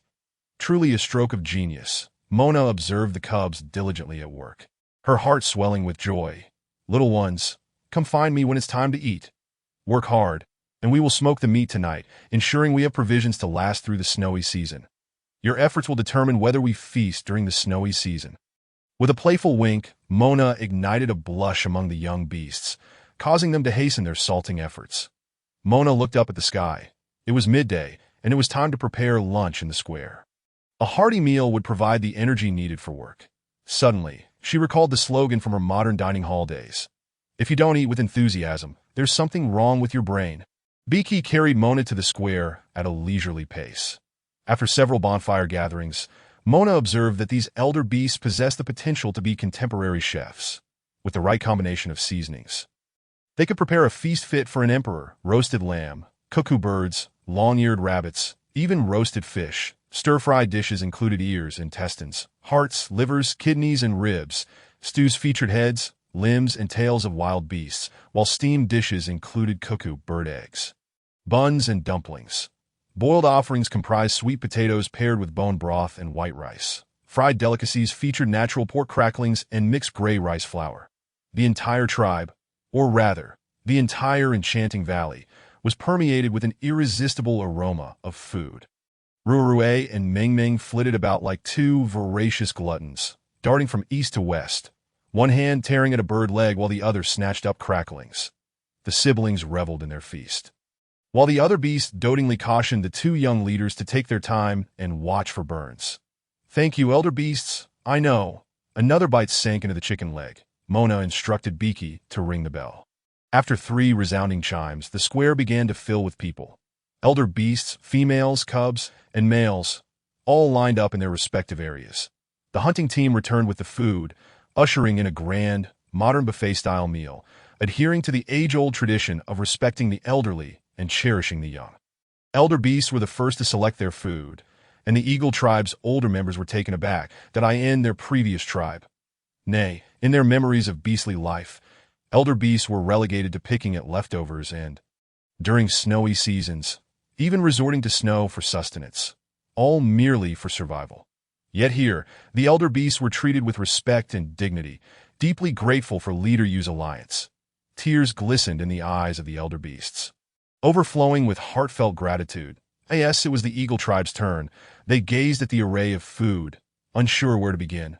Uncle Goose stepped forward. "Everyone, take whatever you desire, as long as you do not waste." Upon hearing Uncle Goo's words, the Eagle tribe members mimicked the earlier ones, selecting their meals with great care. When it was the cubs' turn, they rushed towards the roasted cuckoo birds, each claiming one, giggling and exclaiming how delicious it was, eagerly anticipating their next taste of something different. The females, however, opted for heartier dishes, selecting bamboo rice and stir-fried vegetables, with several large platters of innards rapidly dwindling. The males could no longer contain themselves, pleading, "Leave some for me. Don't finish it all." Everything was progressing positively. Mona and the beastly husband stood before the sacrificial platform, witnessing the grand spectacle before them, and could not help but laugh heartily. "Priestess, esteemed leaders, thank you for providing the tribe with ample food and resources, allowing us to care for our elders and nurture our young." Uncle Goo raised his fist in salute. "This is merely my duty. The tribe shall only grow stronger, and our lives shall improve, and of course, we owe it to the hard work of each and every one of you. Before the snowy season arrives, I hope everyone will prepare all food and charcoal for the impending winter." The crowd of beasts below felt inexplicably significant, each contemplating how they might contribute more in the coming days. Time rolled on at a leisurely pace. The smoked meats had been stored in 4 or 5 mountain caves, while white rice, gray rice, and yellow rice filled a dozen more. The reared wild beasts had begun to give birth, and several new rearing grounds were established. Through their unwavering efforts, the cold season arrived quietly. As the saying goes, the weather changes with each day. Yesterday they donned fur skirts, and today they wrapped themselves in fur blankets. Mona stood outside, gazing at the distant mountain peaks. Little one, this is how the changing seasons unfold. Once the snow season arrives, the snowfall persists without respite that we have prepared our defenses and precautionary measures, so we need not fear. Wu Shuang, inform the elders and send the clan members to Ru Hongshang to collect the soft, fluffy quilts and charcoal. Qian, notify Haisha and Huada to strive to produce a few more kills of charcoal, that I hope this year's snow season spares us from casualties, devoid of beast tides and plundering. Bai Shi expressed with concern. Qing Li approached and gently patted her shoulder. Everything will be all right. Brothering, shortly take them on patrol, accompanied by the Eagle Clan beastmen, ensuring that no ferocious beasts or strays lurk within 100 miles of the tribe. Should any other clans seek refuge, we must exercise caution. Remember the spies that infiltrated 2 years ago when the snow season struck the western continent. We cannot afford to repeat past mistakes. I understand. Rest assured that I will summon you to make arrangements. Mona turned back toward the dwelling, retrieving a bee-skin notebook to jot down essential matters to note. Wu Shuang and Qian promptly set off, while Qing Li and Bai Shi began preparing provisions. Ing led a contingent of beastmen on their diligent patrol, remaining vigilant for any potential dangers. Haisha and Hueda recognized the significance of charcoal and tirelessly oversaw the production day and night. Ah! A piercing eagle cry captured the attention of the beastmen, who hastily converged upon the scene. They beheld a limping white tiger entangled with a spiked horse beast, clearly at a disadvantage, suffering multiple wounds and retreating steadily. Swoosh! Wu Ying loosed an arrow, striking true in the left eye of the spiked horse, which reared in a frenzy, its hooves poised to crush the white tiger. Just then, an eagle swooped down, grasping the tiger by the neck and lifting it into the air. As the imminent danger dissipated, the beastmen, having previously vanquished spiked horses, unleashed a torrent of arrows, bringing the creature down. Longing stepped forward, using a dagger to excavate a red crystal, beaming with joy at the prospect of providing sustenance for the little female and the cubs. "Put me down, you accursed bird! You dare disregard Lord Tiger!" Jinju protested vehemently that why you had no choice but to release him. Why wander in the Lejiao forest if you're injured? I'm not one of your tribe. Why would they treat me? Jinju lamented, feeling a sense of grievance that it wasn't that he refused treatment. He had overheard injured tribesmen attributing Qing Li and Bai Shi's injuries to him, cautioning the healer to ignore this harbinger of misfortune. He had thus refrained from entering. The broken leg remained unhealed, and he felt too ashamed to return to the main city that he merely wished to hunt a few red crystals to alleviate the little female's guilt. You may be clever, but you're also quite foolish. You claim to be foolish, yet you know how to attract attention. Come back with us to the tribe. That leg must be treated, otherwise you'll become a disabled beast. Jinju initially intended to retort, but upon hearing the term disabled beast, his mouth opened and closed, speechless that he was unyielding, using her claws to hoist Jinju into the air as they hurried back to the tribe. Along the return journey, they encountered numerous bounties, their arms laden as they finally arrived home, that I asked that the white tiger. How has it fallen to such a pitiful state? I had thought it had returned to the main city. Qing Li remarked, savoring a sense of schadenfreude. Qing Li refrained from speaking. Jinju, what happened to your leg? Bai Shi inquired with concern. I shall summon the esteemed healer. This leg, summoning the healer is futile. It requires amputation and reattachment.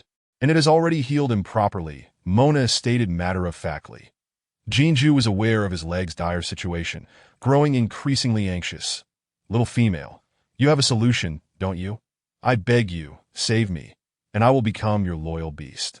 I require nothing from you as a loyal beast, but if you agree to one condition, I can save you right now. Little female, speak.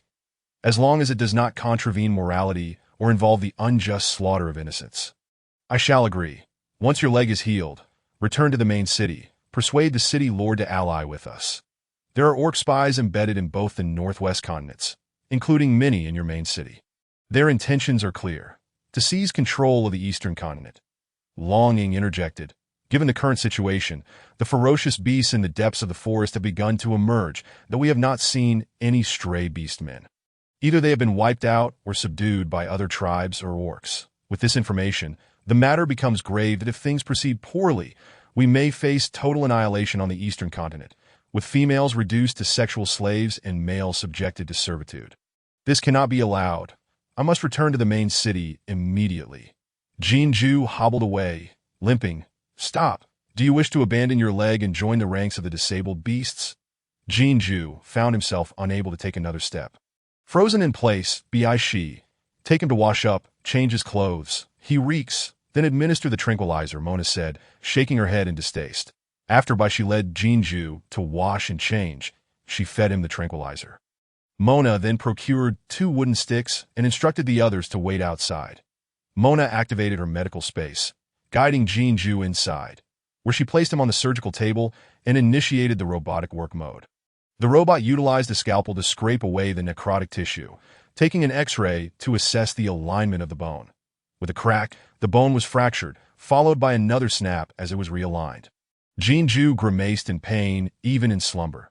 The robot swiftly bandaged his wounds and secured them with the wooden sticks that Mona had prepared in advance. With a simple pull, she returned to the bed. Summoning the others, Jinju is fine, but he needs rest. Besides delivering food, it is best not to disturb him. The group breathed a sigh of relief, and Bi-Shi gazed at Mona with gratitude.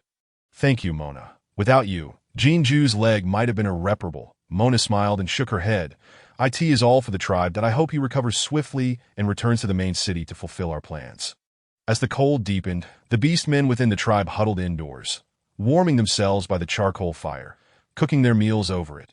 Jinju's injuries had nearly healed, and he prepared to embark back to the main city. At that moment, heavy snow began to fall outside, blanketing the entire tribe in a soft white layer. They gathered around the fire, discussing future developments. The snow season had only just begun, and they were unaware of the challenges that lay ahead. Yet they firmly believed that as long as they united, they would weather the storm. The arrival of the snow season had not disrupted the tribe's life. People busily went about their tasks in an orderly manner. Everyone hoped to safely navigate this snow season, eagerly anticipating the arrival of spring. Chapter 41. Jinju is exiled from the tribe, braving the fierce winds and swirling snow. Jinju stumbled back to the main city. The gatekeeper, upon seeing him, exclaimed, "Lord Jinju, you have finally returned. Was everything smooth? Where is your partner?" As he spoke, he glanced behind Jinju, noticing no one accompanying him. "What game are you playing, Lord Jinju? Where is the city lord? I need to speak with him." The city lord is in the council hall. This snow season has just begun, and a few old beastmen have already succumbed to the cold. Several cubs are suffering from fever due to exposure. It doesn't look good, Lord Jinju. You should go check on them. The small gatekeepers, their faces downcast, led Jinju toward the council hall. The atmosphere was eerily quiet, a stark contrast to the usual bustling exchanges of trade and merriment. Upon entering the council hall, Jinju found it filled with beastmen. The city lord, upon spotting him, quickly rose to his feet. "Jinju, you have finally returned. How did the discussions with the 10,000 beast tribe go?" Jinju shook his head. "They are quite prosperous, with ample food, meat, and charcoal. They have even built fire pits to domesticate wild beasts. More importantly, every individual possesses weapons, including the elderly, the young, and the females." The city lord's expression darkened immediately. "How can this be? We are the main city. Where did they acquire their food? They do not follow the customary practice of supplying us during the snow season. Do not expect us to protect them, that a mere tribe dares to be so audacious." An elder beast man, still unaware of their dire predicament, complained, "You can do it. You are strong. I can't even secure a good deal at level 7. And you think these gluttons can?" Jinju recounted his observations from the 10,000 beast tribe, leaving the city lord in contemplative silence. The pressing issue now is to resolve the food crisis. "We cannot allow our kin to starve," Jinju stated. "That I suggest we approach the 10,000 beast tribe. Their chieftain possesses great compassion and may lend us some food, that we should also send envoys to other tribes to inquire about surplus food that they might sell to us." The city lord nodded. "All right, we must proceed with caution. Before we rush, I wish to consult the city lord and those present.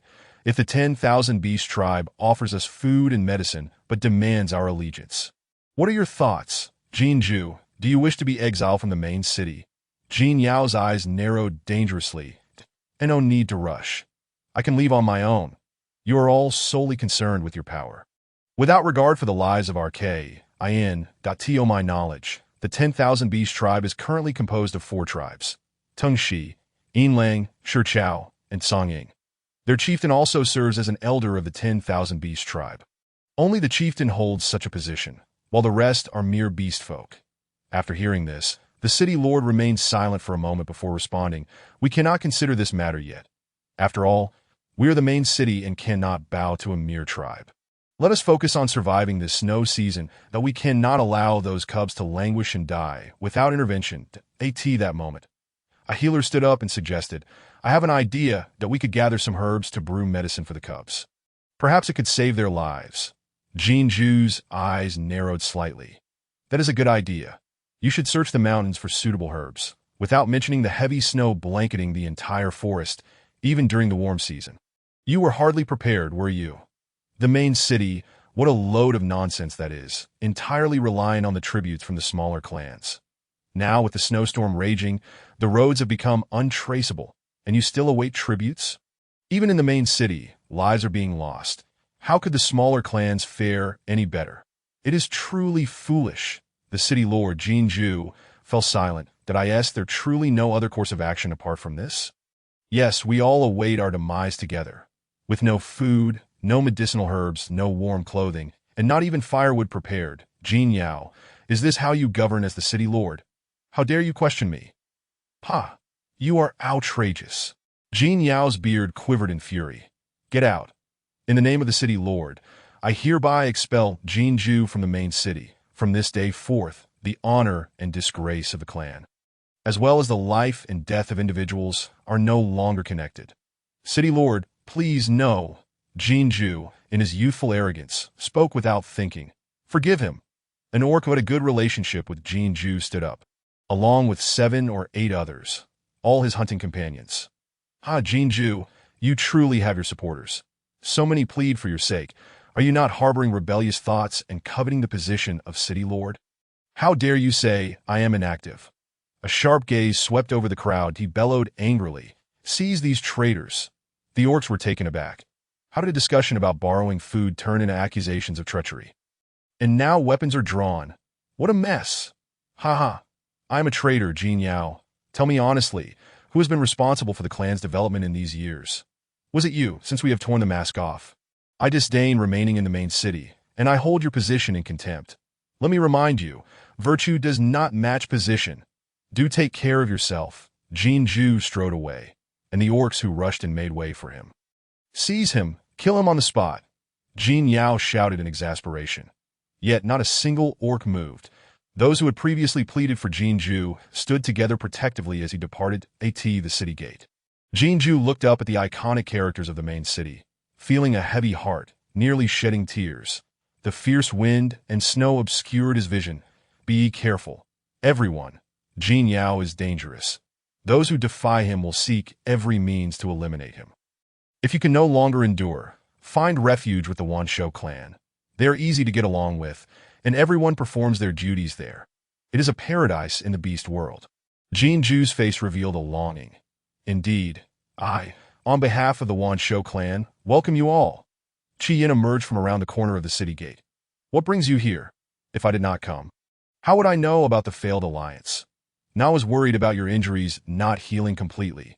With the snowstorm raging, she feared you might perish on the way, so she entrusted me to keep an eye on you. You still have a bit of spirit. It is not in vain that everyone worried about you. Jinju could no longer hold back his tears. He rushed forward and embraced Qi Yin. I shall not speak carelessly. If the city lord is unwilling, I am willing. Even if it means attacking the main city in the future, I will be the vanguard. We agreed to be lifelong companions, loyal followers, until I meet the beast god. Very well. I believe in you. That I overheard your conversation with that wretched city lord. There is no need for self-reproach with the development of our Wanshou clan. We shall surpass the main city in due time. You possess foresight and a sense of responsibility. Our clan needs talents like you. Everyone, I shall take Jinju with me when you find yourselves in dire straits. Come seek refuge with us. The doors of the Wanshou clan are wide open to welcome you. With that, Qi Yin transformed into a phoenix, carrying Jinju aloft. soaring into the sky, leaving behind a single cry of the phoenix. Jinju, my lord, has left. What shall we do? One orc timidly inquired. What shall we do? Let us first borrow food from the nearby clans. We must also purchase medicinal herbs. Those young ones cannot wait. The group exchanged glances, transforming into their beast forms, and rushed towards the surrounding clans. Chapter 42. The main city gradually declines. Qi Yin swiftly carried Jinju towards the Wanshou clan, both eager to inform Mona of the failed alliance with the main city. Meanwhile, the Baihu orcs faced considerable difficulties in borrowing food and purchasing medicine from the surrounding clans. Upon arriving at the Jinshu clan, they were welcomed as envoys of the main city. Please, follow us to meet the clan leader. The Baihu orcs followed the Jinshu orcs to the center of the clan, where the cleared path allowed only one orc to pass at a time. Several stone houses had collapsed, and faint sounds of restrained coughing could be heard. The orcs sensed that something was amiss. Borrowing food and herbs might be futile. They exchanged glances, none daring to speak. Clan leader, the envoys from the main city have arrived. Quickly, please, help me sit up. Upon seeing the Jinshu clan leader in a state of severe illness, barely clinging to life, the orcs hesitated to mention borrowing food. Esteemed envoys, welcome to the Jinshu clan. Has the city lord sent you to rescue us in our time of need? A Baihu orc hurriedly replied, that is not the case. We are merely passing through and stopped by to see you. However, if you face any difficulties, we will do our utmost to assist. The Jinshu clan leader's eyes darkened, and he sighed, alas, our Jinshu clan has suffered from a severe illness. Many clan members have fallen ill, and our food and herbs are nearly depleted. We had hoped to borrow some from other clans, but the Baihu orc's heart sank. He had initially thought it was merely a matter of borrowing food. But the situation was far more dire than anticipated that he turned to the Baihu orcs behind him, all wearing troubled expressions. Perhaps we can think of a way to find a solution together. Our Lord Jinju has mentioned that the Wanshou clan is generous and possesses ample food and herbs. Why not seek them out? The Wanshou clan will not lend us anything. A traitor has emerged from my Jinshu clan, colluding with outsiders to divide the Wanshou clan, yet they all perished in the Wanshou clan. When did this happen? Why was the main city not informed?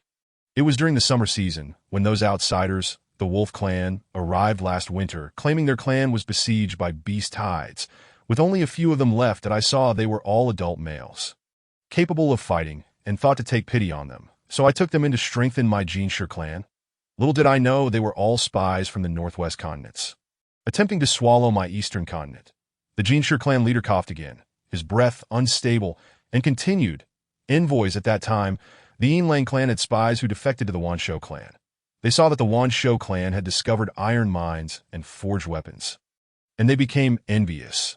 They colluded with the Meng Maxiang clan and even engaged with the wandering beast that I have also heard that the main city has 200 spies involved in this matter. Envoys, you must admit that the Wanshou clan is indeed formidable. So many orcs were unable to breach their defenses. You say the main city has 200 spies involved. How is that possible? If we had lost 200 orcs, how could we have gone so long without realizing? That means there are spies who have infiltrated high positions, capable of concealing the whereabouts of the missing orcs. Perhaps the city lord is aware of this. The Baihu orcs broke out in cold sweat as they stood amidst the swirling snow of the season that we should return to the main city and investigate quietly. If what the Jinshu clan leader has said is true, we must plan ahead. The Baihu orc, known as the leader, Jin Qi, narrowed his eyes, seemingly deep in thought. Clan leader Jinshu, to speak frankly, our main city is also facing a shortage of food and medicine, though we had hoped to borrow some from your clan, but it seems you are in even greater difficulty, so we shall not impose. What? The main city is also short on food and medicine. Then what of our annual tributes in exchange for protection from the main city? Is the heavens truly intent on bringing doom to my Jinshu clan? Beast God, you must protect your people. Tears streamed down the Jinshu clan leader's face, evoking sympathy from the other orcs. Jin Qi quietly led the Baihu orcs out of the clan. Facing the endless expanse of white, his heart as cold as the snow, he wondered how the other clans fared. The snow season had only just begun, and how would they endure the long days ahead? Jin Qi and his companions set out on their return journey, their spirits heavy. They not only had to worry about the survival of their own clan, but also faced the looming threat of possible infiltrators within the main city. Along the way, they observed that many clans were suffering from similar predicaments, disease rampant and resources scarce. Jinshi realized this was not merely an issue for the Jinshi clan, but a collective challenge confronting the entire eastern continent. Upon returning to the main city, Jinshi resolved to secretly investigate the matter of the infiltrators that he dispatched trusted subordinates to gather clues throughout the main city. At the same time, he met privately with the city lord, Jin Yao. City lord, I led a team to borrow food and medicine from the clans near the main city, but they too are facing shortages. The elderly beasts have entered the forest to await their demise, just to conserve rations. Many younglings and females are ill and struggling to hold on. The Jinshi clan leader has also fallen ill. They are hoping for assistance from the main city that I did not agree, but returned to report to the clan leader. You must make a decision. A decision? What decision, given the current state of the main city? I am on the verge of running out of food. City Lord, this cannot be. Our team has been hunting daily, and there are tributes from other clans. We have managed to survive the snow seasons in the past. This year's snow season has only just begun. This is illogical. One remark startled Jin Yao from his stupor. Yes, in the past, we had surplus provisions to carry us through the snow season. Why is there such a rapid shortage this year? Is there an issue with the management of the grain? Who is Hui Chong? I have not heard of him before. He is an outsider from the Wolf clan, also one of my trusted aides. I have confidence in his abilities. Confidence, City Lord. The Jinshi clan leader informed us that 200 orcs from the main city participated in the conflict, attempting to divide the Wanshou clan. No wonder the Wanshou clan has been on high alert during trade with us, avoiding dealings with anyone from the main city. This matter runs deep. What? How could I be unaware of this? What happened to the divided spoils? Lord of the city, you still cling to your thoughts. They have all ventured forth with no return, perishing in the tribe of 10,000 beasts. Indeed, Lord Jinju spoke the truth. You are unworthy of your position, rendered powerless by others. What purpose does your title as Lord serve? You dare to be so audacious. Jin Yao exclaimed in a fit of rage that I am audacious. My lord, you must awaken to the reality. If this continues, our White Tiger clan will soon face annihilation. Reflect upon the deeds of Hui Chong and what he has done for you. Food has inexplicably dwindled. The supply of herbs has ceased, and even 200 adult beastmen have vanished without a trace. And you remain oblivious? Jin Yao recalled Jin Shi's words, and it indeed seemed to be the case. Could it be that Hui Chong has been undermining my authority to further his own ambitions, seeking to usurp the main city? Fuming, Jin Shi stormed out of the Lord's manor and convened with a few close friends at his home. How goes the investigation? Jin Shi inquired anxiously. The situation is as the chief of the Golden Lion tribe described, but we have discovered that unfamiliar beastmen are entering the city. The Lord is currently preoccupied with the food and herb shortages, allowing them to enter as long as they provide beast crystals that we fear that the main city may change hands, leading to chaos that we should seek out Lord Jinju. Chapter 43. Turmoil in the main city. We must seek out Jinju. But not just yet. The spies have yet to be uncovered, and they remain a constant threat. Furthermore, our families are here. How can we arrange for a collective escape? It is currently the snow season. And while we males may safely reach the tribe of 10,000 beasts, what of the females and the young beasts? Jin Shi lamented, if a conflict erupts internally, our families will still be affected. Given the food and medicine shortages, my household cannot endure for long. Rather than wait passively for demise, it is better to take a desperate gamble. Reaching safety is a blessing from the beast god, and perishing on the road is preferable to languishing here. Yes, Jin Shi, I concur with Ali's approach. Let us fight with all we have to. I agree. The beastmen chimed in unison. Jin Shi fell into contemplation, torn between choices. To remain here, amidst food and medicine shortages while guarding against spies, or to venture forth, risking death in the relentless snow before ever reaching their destination.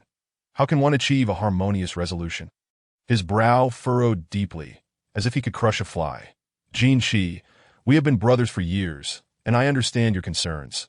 Allow me to take a G to seek out the chief of the tribe of 10,000 beasts. With Jin Ju's influence, I believe they will find a way to rescue our families. Jin Shi, Alo is correct. I am willing to accompany him. Do you remember Lord Chi Yin at the city gate? He is a flying beast and can easily rescue our families. Upon hearing AG's words, Everyone suddenly realized the truth. Yes, yes, if the tribe of 10,000 beasts is willing to help us save our families, we shall become their people thereafter. Very well, it is settled. Dadalu, Aji, you will feign a trip to procure food and medicine, while also reporting to the Lord. Gather some beast crystals. We must present a gift when we visit the tribe of 10,000 beasts. Jinchi, you are quite cunning. Enough jesting, hurry along, and do not exhibit any unusual behavior. The Lord is currently quite suspicious. Very well, we shall proceed.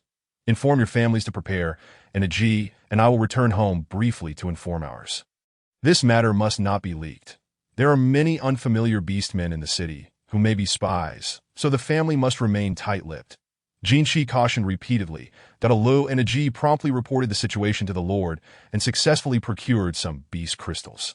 They returned home, sharing the plan with their families that in the dead of night, Alu and Aji quietly departed the main city, embarking on their journey to the tribe of 10,000 beasts. Along the way, they cautiously avoided other beastmen to prevent unnecessary troubles. After several days of arduous travel, they finally arrived at the territory of the tribe of 10,000 beasts, the valley entrance. They were halted by Heisha and Huida. Who dares to intrude upon our tribe of 10,000 beasts? We seek Lord Jinju. Please relay our request. Who are you, and what business do you have with Jinju? Respected lords, we are Jinju's kin, the white tiger beastmen from the main city, and we come bearing urgent matters. Please inform him. Visitors from the main city, Huida, ignite the signal smoke. Let us see which chief is on duty today. The swirling smoke gradually ascended, and on the city wall, it happened to be Qi Yin and Jinju. The two led a swift contingent of beastmen to the valley entrance, while the males stationed on the wall readied their bows for battle. Hey Sha, Huida, what has transpired? Qi Yan's voice preceded his arrival. 5 chiefs. Visitors from the main city have arrived, claiming they seek Jinju. Seeking me. Who are they? Jinju leapt forth, landing and shaking off the snowflakes from his body. Lord Jinju, Alu and Aji exclaimed with delight. Alu, Aji, what brings you here? Has something happened? Lord Jinju, you must save our families. The two immediately knelt. Rise and speak of your concerns. Yes, Lord Jinju. Upon standing, they exchanged glances, and Alu began to speak. Lord Jinju, the situation is as follows. Alu recounted that after Jinju's departure, the various tribes refused to lend food or medicine. Following a conversation with Jin Shi, it was revealed that Hui Chong is a spy who has usurped Jin Yao's authority as lord. The main city has gradually been infiltrated by unfamiliar beastmen, and Jin Shi predicts impending chaos. Thus, we request the tribe of 10,000 beasts to assist in rescuing our families. Jin Yao is indeed self-assured. Jinju, do you believe we should intervene? Mona posed the question to Jinju, with two intentions: to test Jinju's loyalty and to ascertain his knowledge of who could be saved and who could not. Upon hearing this, Jinju immediately clenched his fist and vowed, by the beast god, I, Jinju, guarantee with my life that I will rescue them. Should I betray the tribe of 10,000 beasts and Lady Mona, I shall be condemned to live as a beast for all eternity. That a scintillating aura illuminated the air, affirming his oath. Very well, since you assert we should rescue them, then let it be so. You and Alu and Aji shall assess how many individuals require assistance, including the number of elderly beastmen, females, and cubs, and then devise a rescue plan that we counted as we came. There are 8 families, all of whom previously hunted and guarded the city alongside Lord Jinju. There are 10 elderly beastmen, 3 females, and 2 cubs so few. Mona gazed at Jinju. Feeling somewhat embarrassed, Jinju scratched his head.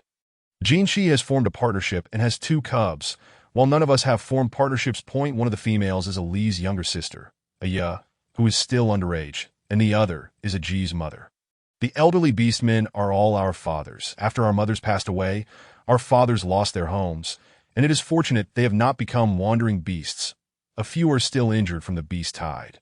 Chapter 44. Rescuing Jinju's Qi Yin. Please summon you. Ingu, arrange some food to ensure they have provisions for the journey. Wu Shuang, visit the herbalist and prepare some herbs for colds and fevers.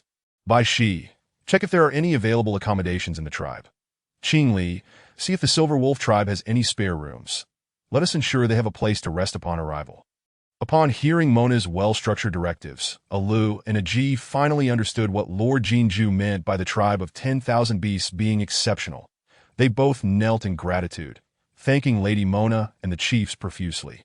With tears of joy welling in their eyes, Alu and Aji embraced tightly that we are saved. By the way, what about the beast crystals?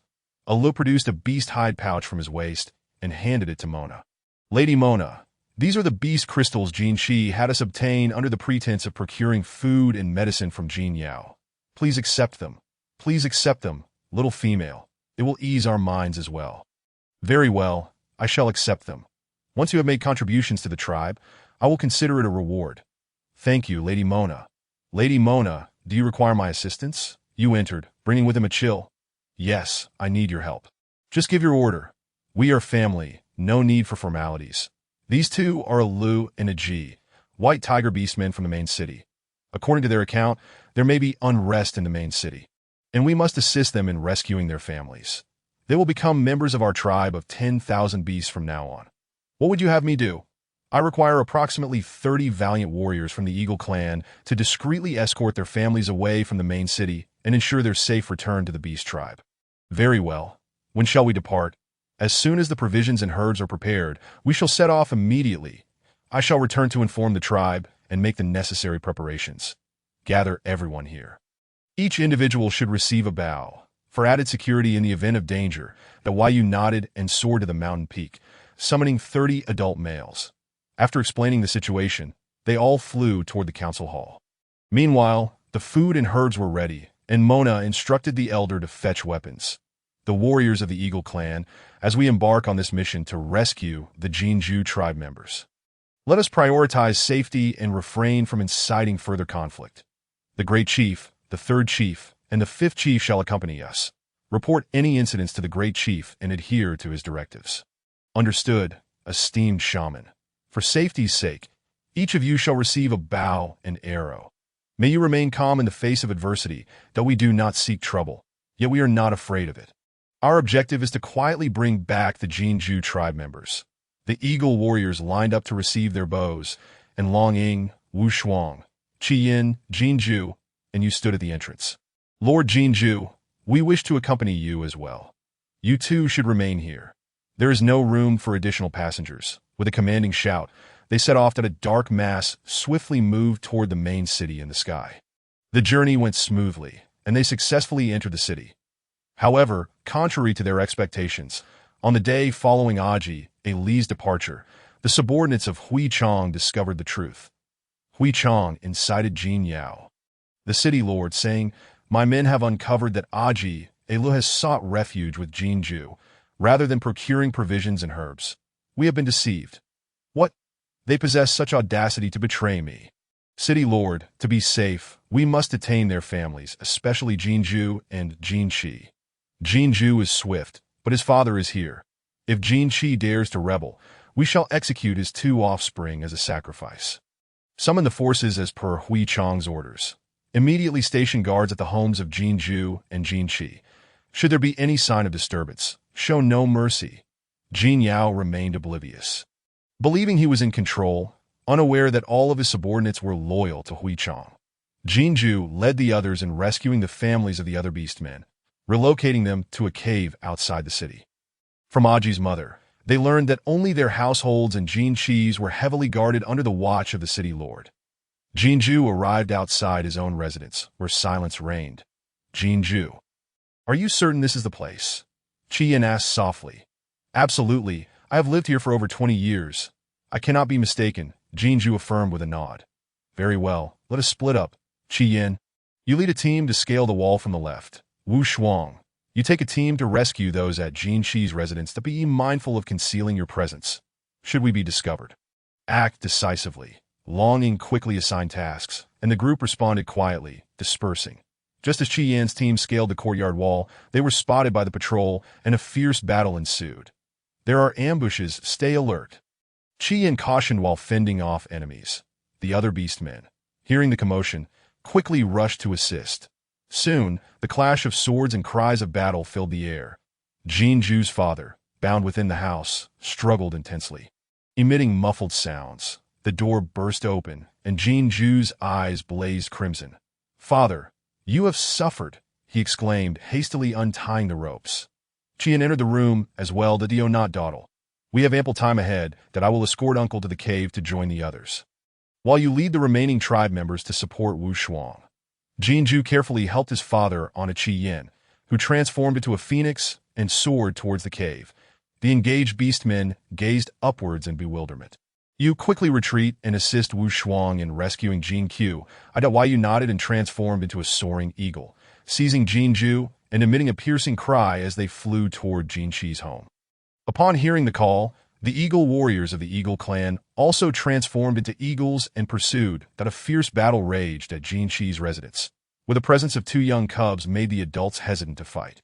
Jin Qi, cradling the two cubs, struggled alongside his father. When Jin Ju descended from the sky, Jin Qi shouted, "Jin Ju, hurry and save your father. He is being held captive. Fear not, my good brother. I have rescued my father. We only need to save your family now." Jin Ju signaled Yu and Wu Shuang to take the two cubs, and with perfect synergy, Jin Qi tossed the cubs to them, who caught them effortlessly. "Now, without any reservations, let us fight." Jin Ju unleashed a 7th-level pressure, and a shockwave erupted as their energies collided in the air. Jin Ju spat out blood as Jin Qi stared at Hui Chong in astonishment. "You are Hui Chong, truly formidable. Even with my 7th-level power, I am no match for you." Jin Qi also coughed up blood, while his father beside him fainted. "You possess some knowledge, recognizing me, yet it is too late. Those who defy me shall perish." Hui Chong declared arrogantly. "I was curious who this was. Just a scruffy mutt barking."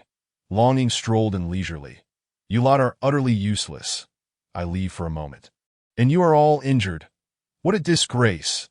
Jin Ju and Jin Qi exchanged speechless glances, aware of their own capabilities, yet unable to land a single blow against Hui Chong.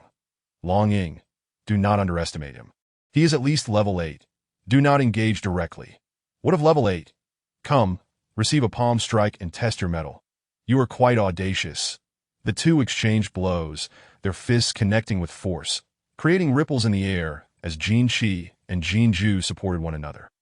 The Eagle warriors seized the opportunity to carry the elder beast away to the cave. Seeing no further threat, Long Ying formed hand seals, activating a formation that ensnared Hui Chong, who appeared to be striking at thin air. "You know formations. Who are you? What does it matter who I am? What concerns you now is your life." Chapter 45, Successful Rescue. Ha ha ha. A mere formation cannot challenge me. Hui Chong also formed hand seals and shouted, "Break!" Suddenly, the surrounding air stagnated, and the formation was indeed shattered. Long Ying's eyes widened in astonishment. "What is your connection to the Black Dragon clan? Who taught you your formations? What Black Dragon or White Dragon?" "My master is the Beast God Envoy, capable of everything. Today, I shall spare your life, as we share the same master. Next time, you shall not be so fortunate." Long Ying seized Jin Ju and Jin Qi, using the technique to shrink their distance, disappearing in the blink of an eye before Hui Chong. "What a Long Ying! He is indeed the remnant of the Dragon clan that my master spoke of. You shall not escape the web of my master." Hui Chong smirked. Watching Long Ying vanish in the distance, he turned and returned to his dwelling, closing the door behind him, retrieving a mysterious jade pendant. Gently caressing it, "Master, this time I have achieved great merit. Long Ying, you cannot escape." The jade pendant glimmered with an unusual light, seemingly responding to Hui Chong's words. Meanwhile, Long Ying brought Jin Ju and Jin Qi to the cave, reuniting with the others. "Lord Long Ying, Jin Ju, that Hui Chong is incredibly powerful. What shall we do in the future?" Jin Qi asked, concern evident in his voice. Long Ying furrowed his brow, pondering for a moment before replying. "Do not fear. Let us return to the Beast tribe for now. However, who exactly is this Hui Chong? The master he speaks of, the Beast God Envoy. Who might that be?" Jin Ju's eyes flickered as if recalling something. "I once heard the city lord speak of Hui Chong as a formidable entity, advising me not to provoke him. Could his master truly be the Beast God Envoy?" Long Ying's heart trembled. The Beast God Envoy must be the one 1,000 years ago. The Black Dragon Beastman Long Ke betrayed the Dragon clan, and he, along with the Little One, studied under the Beast God. This could explain Hui Chang's knowledge of formations and his ability to break through Long Ying's formations.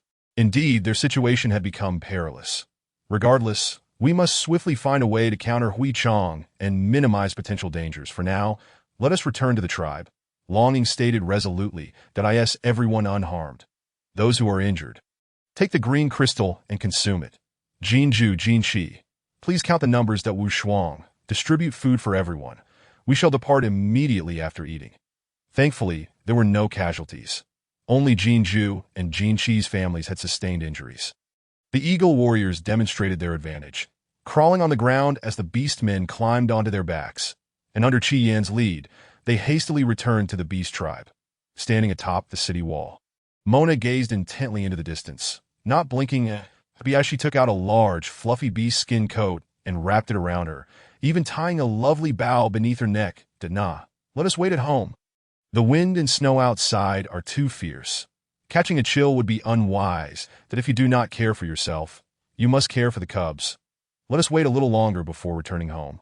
I feel uneasy, hoping their journey goes smoothly, that it will go smoothly. Long Ying should have no rivals in the beast world, and there is also Wu Shuang and Qi Yin. Brothering does not speak. But I know he has expended too much spiritual power searching for me. His strength diminished, and he will face punishment from the beast god, that I wonder what the penalty will be. He has been silently bearing it all alone. Do not fret. We shall all be fine, united as a family, never to part. Mona nestled against Bai Shi, who gently touched her hair and softly patted her back. That in his heart, he thought that among the several beast husbands, his strength was the weakest. Once they returned safely, he would enter hibernation. If he did not enhance his strength, he would only hold Na back. His eyes shone with determination. Shadows emerged on the horizon. Swiftly approaching the tribe, Mona exclaimed excitedly, "They have returned! They are back! I told you not to worry. What harm could a flock of flying beasts bring? Bai Shi, we must not be careless. Do you not remember how Yu's Eagle clan arrived at the beast tribe? There are many ferocious beasts we have yet to encounter." As soon as the words fell, a group of individuals landed before them. Mona hurriedly stepped forward to inspect, and upon seeing that everyone was safe and sound, she finally let out a sigh of relief. "Good. It is well that you have returned. Qingli arranged for them to settle in first, and then we shall deliberate further." During their time in the cave, Wu Shuang had already informed everyone and was aware of Mona's plans. The beasts stepped forward in unison, forming an orderly line to kneel before the high priestess, expressing their gratitude to the clan leaders. "From now on, we are one family, so there is no need for formalities. Please rise." Mona gracefully gestured with her hands. Amu, Alu and Aji came rushing over, eagerly embracing their respective kin. Desperate to confirm that this was not merely a dream, Long Ying instructed Bishi and Qingli to make arrangements for the White Tiger Beast men, while he led Qi Yin and Wu Shuang, accompanied by Mona. Back home, Long Ying recounted the events to Mona, Bishi, and Qingli, leaving everyone astonished. They had not anticipated that Hui Chang was, in fact, a disciple of the beast goddess messenger. Mona furrowed her brow, expressing her concern. Moreover, he has learned the method to unravel formations. We must exercise even greater caution in the future. Long Ying's tone was grave. That moment, Qi Yin spoke up. "I believe we should extend goodwill to the other tribes. This year's snow season is unlike any other, as all tribes are facing shortages of food and medicine, desperately seeking assistance. Since the main city is neglecting them, we should lend a helping hand, uniting all possible forces to jointly combat Hui Chang and his master." The males nodded in agreement, considering it a commendable idea. "However, before that, we must enhance our own strength," Bishi remarked. Thus, Long Ying resolved to organize training within the tribe, enabling everyone to learn additional skills and combat techniques. Simultaneously, he prepared to seek a location abundant in spiritual energy for Mona to cultivate, hoping to gain greater strength to confront Hui Chang with more assurance. Once Qingli had settled the White Tiger Beast men, he informed Elder Yinlang, "Elder, their provisions will be delivered by the beast men. Tomorrow, the high priestess will make arrangements for them." The following day, Mona summoned all the beast men to commence task assignments. "Dear kin, welcome the White Tiger Beast men to reside in the Wanshou tribe and become our family. Today, we shall allocate tasks, Haisha and Huida led the Silver Wolf tribe and the White Tiger Beastmen to search the surrounding forest for dead trees, preferably those with holes, as they often conceal food for small wild beasts. Gather the dead trunks and branches to use for cooking. The snow season has just begun, and many tribes are suffering. We should conserve what we can and seek new food sources whenever possible. Jia and Lun, you two will lead the Tengshi tribe and the herbivorous beastmen to construct a training ground by the hot spring. The snow melts quickly there, making it ideal for setting up archery targets and physical training. The herbivorous tribe is skilled with their hands. I will provide you with the beast skin blueprints shortly. Just follow the designs. Brother Ing, take the Eagle tribe members to scout for suitable locations for cultivation. Our Wanshou tribe will soon have beastmen advancing, so ensure discretion and the safety of those advancing. Qian instructed the elder members of the tribe to fortify the defenses around the tribe to ensure their safety. During this time, communication between tribes must also be maintained, a task assigned to him and you. Ru Hongshang led the females of the tribe, excluding those who were pregnant, to focus on nurturing their young. The other females were tasked with preparing meals for all beastmen, ensuring their diets included meat and soup, with an emphasis on sufficiency and waste reduction. The juvenile beastmen were entrusted with caring for the young cubs and were instructed to report any irregularities to the high priest. They were also to supervise the younger ones, ensuring they did not wander during the snow season, especially outside the tribe. Ruiru, Ming, do you both understand? Understood. Amuda, we promise not to cause trouble for everyone. Chapter 46. Omens and Divination upon hearing the assignments. Everyone led their respective beastmen to fulfill their duties. Jinshi observed Jin Juju and wondered aloud, the high priestess is so remarkable. Could she possibly take a liking to you, whether she does or not? I am already her loyal beast, that I belong to her for life, and it is only a matter of time before I receive my due recognition. How shameless, but that's the quickest way to establish legitimacy. After all, a fierce female is bound to attract male attention. Don't point fingers at me. Just recover quickly. The Wanshou tribe does not accommodate idlers. Fine. Look at how capable you think you are. Today, the females have not assigned any tasks to us for. Let's wander around the tribe that I heard from Bishi that once the warm season arrives, we will need to build houses that it's not ideal to stay with the Silver Wolf tribe for too long. Supporting each other, they strolled along the main thoroughfare, which was paved with large stones of similar hues, flanked by shops intended for future trade. Jinju, who does the Wanshou tribe listen to? I feel like it predominantly listens to the young females. Today, I observe her directing the clan leaders and the beastmen in every aspect, far more comprehensively than that one from the main city. There is no comparison. The young female is impressive. Jinju's father even gave a thumbs up. Of course. Just look at whose female she is. Jinju beamed with pride. Shameless, that's my female. Qingli interjected, displeased as he approached from behind. However, have you all noticed that since your female fell to the Tengshi tribe, the Wanshou tribe has significantly increased in strength? Adis suddenly remarked. Indeed, in the past we often lost battles against other tribes. Yet now we can easily claim victory, another beastman echoed. Moreover, the agricultural, animal husbandry, pottery, iron refining, and charcoal production techniques brought by the High Priestess have greatly improved our lives. Adair expressed with heartfelt admiration. Indeed, it seems we must diligently protect the High Priestess and ensure she suffers no harm. Jinshi declared solemnly, yes. Whoever dares to bully the High Priestess will have to contend with us. The other beastmen exclaimed in unison. Jinju and Jinchi were filled with admiration and gratitude towards the High Priestess, resolving to contribute their strength to the development of the Wanshou tribe. Unbeknownst to them, they had arrived at the training ground. Despite the swirling snow and biting cold, Bishi and the others were drenched in sweat, their bare arms swinging as they worked to end the distance. Rows of neatly arranged archery targets had been marked with bright red circles made from special colored grass. The males of the herbivorous tribe truly had skilled hands, replicating the training equipment and facilities that Mona had discovered in the system during military training. At that moment, a crisp voice called out, "What are you all doing here?" The crowd turned to see the High Priestess and two little ones approaching. High Priestess, Jinshi and the others quickly bowed in respect. No need for excessive formalities, the High Priestess smiled. I just want to check on the archery targets and training grounds established by the tribe, that you've constructed them so quickly. Everyone has been working hard. Yes, High Priestess. It is thanks to your guidance that we were able to build them so swiftly, a beast man from the herbivorous tribe replied. This is all the result of everyone's efforts, the High Priestess acknowledged. However, we must not be complacent and should continually strive for improvement. By the way, Jin Shi, how is your injury?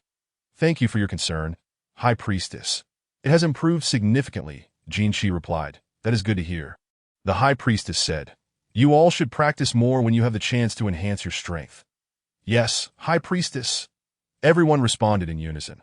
The High Priestess looked at the crowd, her eyes reflecting a hint of satisfaction. On another day, I will have the Great Chief teach you archery and close combat skills. But first, you must all successfully navigate these facilities to earn your qualification. I will definitely succeed, Amu. Meng Meng chimed in that I will too, Amu. She echoed that Amu believes in you both. Once the facilities are completed, I will bring you to practice. High Priestess, the two priests request your presence at the sacrificial hall. The clan leaders are to attend as well. Ro gasped as she caught up with Mona. Was anything mentioned? I don't know, but it seems rather urgent. They both prepared to brave the snowstorm to find you. I encountered them while delivering food, so I told them to wait while I came to find you. Bishi, Qingli, bring them to the sacrificial hall. I will take the little ones there first. The little ones aren't afraid of the cold. Meng Meng exclaimed, grabbing a handful of snow and throwing it at Rui, giggling. Come catch me, brother. All right, you little stinker, I'll spank you if I catch you, so you'd better not get caught. Who dares to hit my Meng Meng? I will fight back. Qian retracted his wings, shaking off the remaining snow. Father, you favor my sister. Did you not see her throw snow at me? Rui pouted. Oh, you are the older brother and must yield to your sister. You can never bully her and should protect her well. Your father loves you most. Right, I trust you, Dad. Rui made a silly face and laughed as he chased after Meng Meng, that my dear. Let us head to the sacrificial hall. The snowstorm outside is fierce, and we mustn't catch a chill. Qian held Mona's hand and blew warm breath on it before rubbing it that I'm fine. I wore the fur coat Bishi made. It's not cold.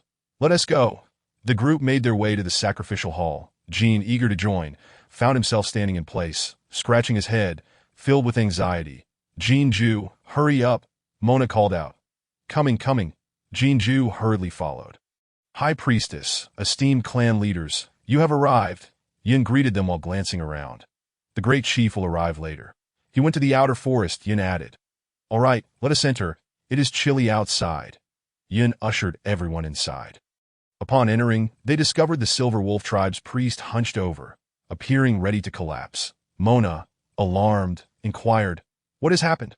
Are you unwell? I am quite well. Would I shall speak with you once the clan leaders have arrived. Mona felt increasingly anxious.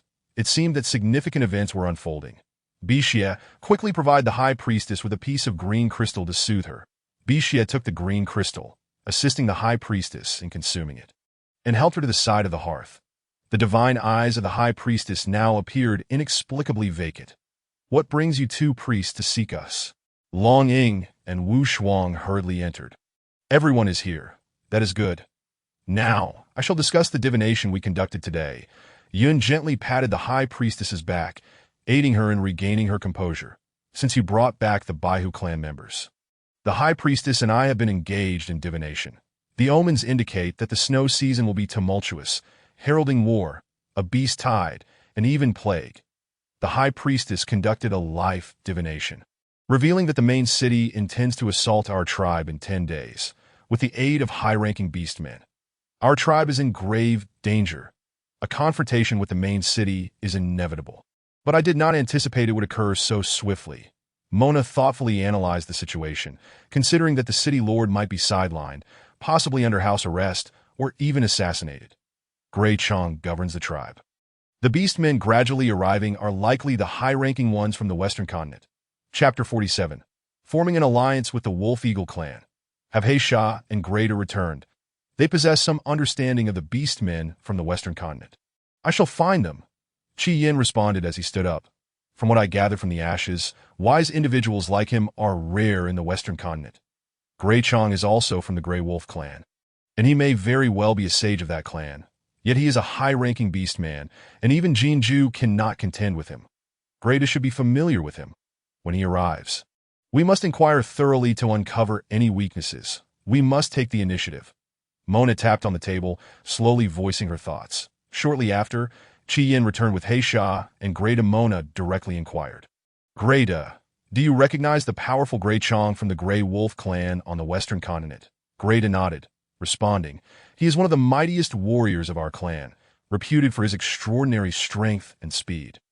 He is also the most favored disciple of the beast god's messenger, and few can defeat him. Mona pondered for a moment before stating, it seems we are facing a formidable adversary this time.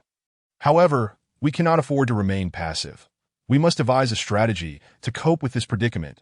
Do you have any suggestions? Heisha contemplated before suggesting, Greta and I could investigate their situation.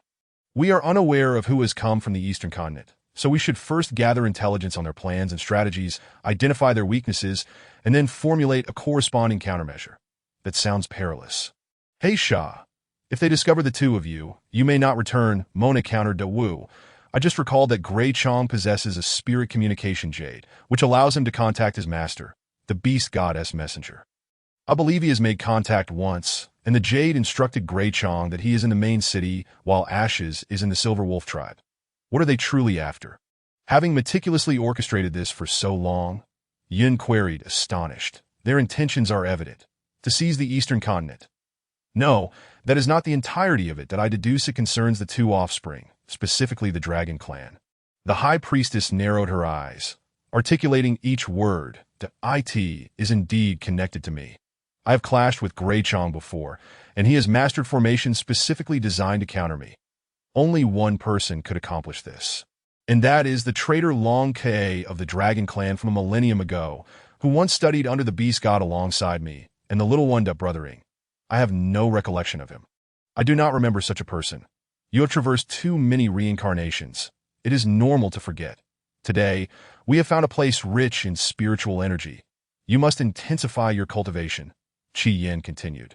Alternatively, we could ally with other tribes to resist them together. After all, there is strength in numbers. Upon hearing everyone's suggestions, Mona formulated a plan in her mind. Indeed, you all present valid points. However, we must avoid unnecessary sacrifices. Qi Yin, you should hasten your pace and take Heisha and Greta to scout the situation. Remember, keep your distance. Do not alarm the enemy that I was outside and heard you calling me. High Priestess, you said. Why have you come? My kin informed me that significant matters are unfolding within the tribe. I came to ascertain the situation. Longing explained in detail to you. Have you heard of the Wolf Eagle clan? Wolf Eagle? I have not heard of it. The name suggests they eat wolves, Mona queried with curiosity. Indeed, they are a branch of our Eagle clan, residing on the cliffs on the opposite side of the Lijiao forest. While gathering intelligence in the main city is undoubtedly important, I believe securing an alliance with them is paramount to you. How confident are you in persuading them? After all, they are proud flying beasts that I shall go. Their female offspring has come of age and is currently selecting a mate that I should have no issue. Wow, is there something going on? Have you taken a liking to that female? Qing Li teased. No, she has taken a liking to me. You are quite the gossip. High Priestess, why do you not manage him? Since that is the case, let us demonstrate our sincerity and bring gifts for our visit.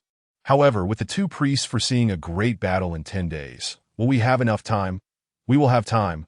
It will only take 2 days that we shall bring only the flying beasts, you replied cheerfully. Very well, let us act promptly. Clan leaders, prepare anything you need immediately to you. Summon your kin. We shall depart at once. A bustling group hurriedly prepared. Mona addressed the two priests, saying, You have worked hard. We shall prevail against them. Rest assured, after bowing, she swiftly led the two little ones away. Little ones, your mother and father have matters to attend to. You must remain obedient in the tribe and not venture outside. Understood? Mother, we will be good. You and father take care. My sister and I will await your return. Mona affectionately stroked the soft hair of her two offspring, feeling a warmth in her heart. Little one, you must not go. The wind and snow are too severe. No, I must go. It will only take 2 days, and we can avert so much trouble and bolster our combat strength. Longing understood that once the little one made a decision, there would be no turning back, so he acquiesced. Bishia produced a warm floral outfit for Mona to wear and also provided her with a pair of long leather boots, clad in a windbreaker and adorned with a fox fur hat and scarf. She was indeed fully equipped. Mona awkwardly climbed on a Chi Yan's back, nestled within his feathers, feeling no chill. A smile crept onto her lips. Let us set forth. The beasts flapped their wings, following closely behind you, who was laden with several baskets of goods, creating an almost comical scene at first glance. Under U.S. guidance, the group quickly arrived at the habitat of the Wolf-Eagle clan.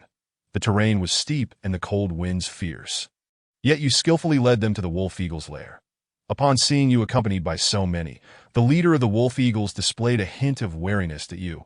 What brings you to the Wolf-Eagle clan? I dare not presume to impose.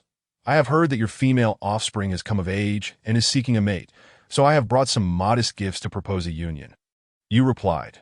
Mona timely interjected that while you adeptly presented the gifts, which included animal hides, floral quilts, a basket of pottery, a set of bamboo utensils, a basket of charcoal, several bags of grain, and a bow and arrow. Upon seeing these precious offerings, the leader's attitude softened considerably. Female, who are you to propose a mate for this young one? I am the high priestess of the 10,000 Beast tribe, and the mates are the clan leaders. You has united our tribe with the 10,000 Beast tribe, and he is now one of us. Thus, it is reasonable for me to propose a union on behalf of our kin. Is that true, you? Yes, leader. Come with me. You may rest here for a moment. Mona realized that the leader wished to inquire about Yu's background, that why you remained calm and collected, following without haste. Speak.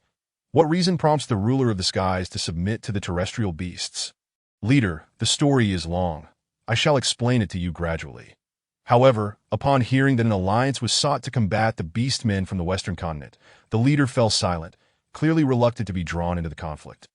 At this point, you mentioned his female offspring, his future partner, suggesting that if the alliance succeeded, it might provide a justification for them to settle in the 10,000 Beast tribe. After pondering for a moment, the leader ultimately agreed to the request for alliance. You shall first meet Ula. She has been thinking of you daily. Very well, leader. Where is Ula now? Brother you, where are you? You come without seeing me. A female rushed in like a whirlwind. The leader slapped his palm over his eyes, seemingly embarrassed to witness such an unabashed display. How can you, a female, constantly call out for brother you? Do you not have any shame? As long as brother you becomes my male, I have no need for shame. Ula exclaimed, throwing her arms around Yu's and shaking him. Ula, there are many people watching. Be mindful of your image, the leader sighed, rubbing his forehead. This is my image, brother you. I heard your elders have come to propose a union. Is that correct? Yes, they are here, and I shall introduce you. This is our high priestess, and this is the great clan leader. The others are clan leaders as well, and they are also partners of the high priestess. Wow, sister, you are so beautiful. I like you. My name is Ula. Ula stepped forward, wrapping her arm around Mona, that I am Mona. You are very beautiful and quite straightforward, that I also like you. You and you will soon unite, and I wish you both well. Thank you, sister. Gently caressing Ula's face, Mona spoke to the chief since both parties consent to the union. Upon our return to the 10,000 Beast tribe, let the priest select an auspicious day for their marriage. Upon hearing this, the chief was filled with immense joy. In the Eagle clan, there had been no priest to officiate unions. Yet the 10,000 Beast tribe possessed a rich heritage. Very well, Ula shall accompany you back, that I will also dispatch elite orcs to assist you in your assault on the Wolf clan. Upon our victorious return, our tribe shall ally.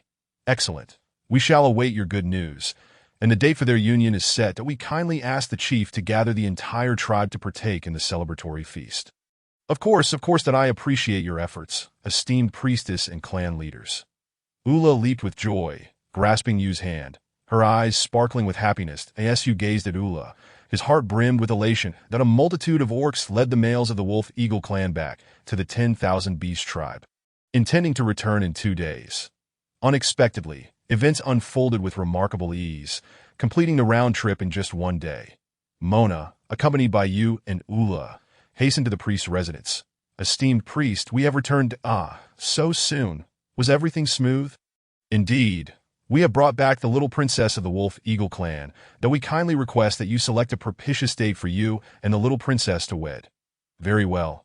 I shall choose one at once. The priest, observing Ula, remarked, Not bad, not bad. She is a fortuitous female that you have a discerning eye. While the priest took out a tortoise shell for divination, Moments later, a splendid date was chosen. 3 days, hence point 3 days is an excellent choice. Esteemed priest, that on that day, let the females of the tribe also unite, as the visiting clans await their unions as well. Heed the words of the esteemed priest. For the tribe to flourish, we must cultivate a remarkable next generation. Thus, on that day, all adult males of the tribe shall have the opportunity to wed. Oh, how lively it shall be, sister. Please inform my father to come and witness the ceremony. Our Wolf Eagle clan males are quite impressive. The sisters of the tribe have their eyes on them, so do not hold back. Of course, the females are equally charming. Just look at me. Haha. Very well. I shall heed the little princess's wishes. Let it include your clan as well. You do make another trip to convey the little princess's sentiments to her father. The 10,000 Beast tribe welcomes him and his entire clan as guests. That Mona's unspoken words were quickly understood by you. This was the essence of the two clans uniting in a lasting alliance, showcasing the meticulous thoughts of the priestess. Holding Ula's hand with concern, you cautioned, Ula, remain obedient in the tribe. Do not wander off. Listen to the priestess. I shall inform your father and return shortly. That I understand. No need to fuss. Hurry along. With a mix of helplessness and affection, you cast a glance at Ula, flapping his wings to return to the Wolf Eagle clan. Meanwhile, Long Ing and Chi Yin led the orcs of the Wolf Eagle clan on a tour of the tribe. That my goodness. Great clan leader, are you certain this is a newly established tribe? Why do I feel it possesses even more grandeur than the main city? The walls are taller than those of the main city, and the gates are larger. From atop the walls, the view extends far and wide. Wow! This expanse of land is surely used for cultivating crops. The orcs of the Wolf Eagle clan chattered excitedly, their jaws dropping in astonishment at the sight before them. Everyone, allow me to take you to the training grounds. All right, let's go. To reach the training ground, they had to pass through the breeding area, and the Wolf Eagle clan was thoroughly inspired to consider settling here. Great clan leader, have you tamed these wild beasts? How extraordinary! What inspired you? Not at all, my friends. What you have seen is merely a corner of the tribe. That in the future, I shall have the opportunity to show you everything. Amidst the reluctant gazes of the orcs, they exited the breeding area and arrived at the training grounds. The sounds of shouting filled the air, prompting the orcs to quicken their pace with curiosity. That heavens, this is training within the tribe. Even during the snowy season, progression is not hindered. Great clan leader, the 10,000 Beast tribe truly has vision. Indeed, great clan leader, your tribe is remarkably prosperous. The whistling sound of arrows zipped past the ears of the orcs, startling them in a flight. Flapping their wings in a frenzy, they sent snowflakes cascading down. Everyone, do not be alarmed. Our clansmen are merely training in archery. The orcs transformed into their human forms, cautiously standing behind Long Ying as he took an arrow from the training session.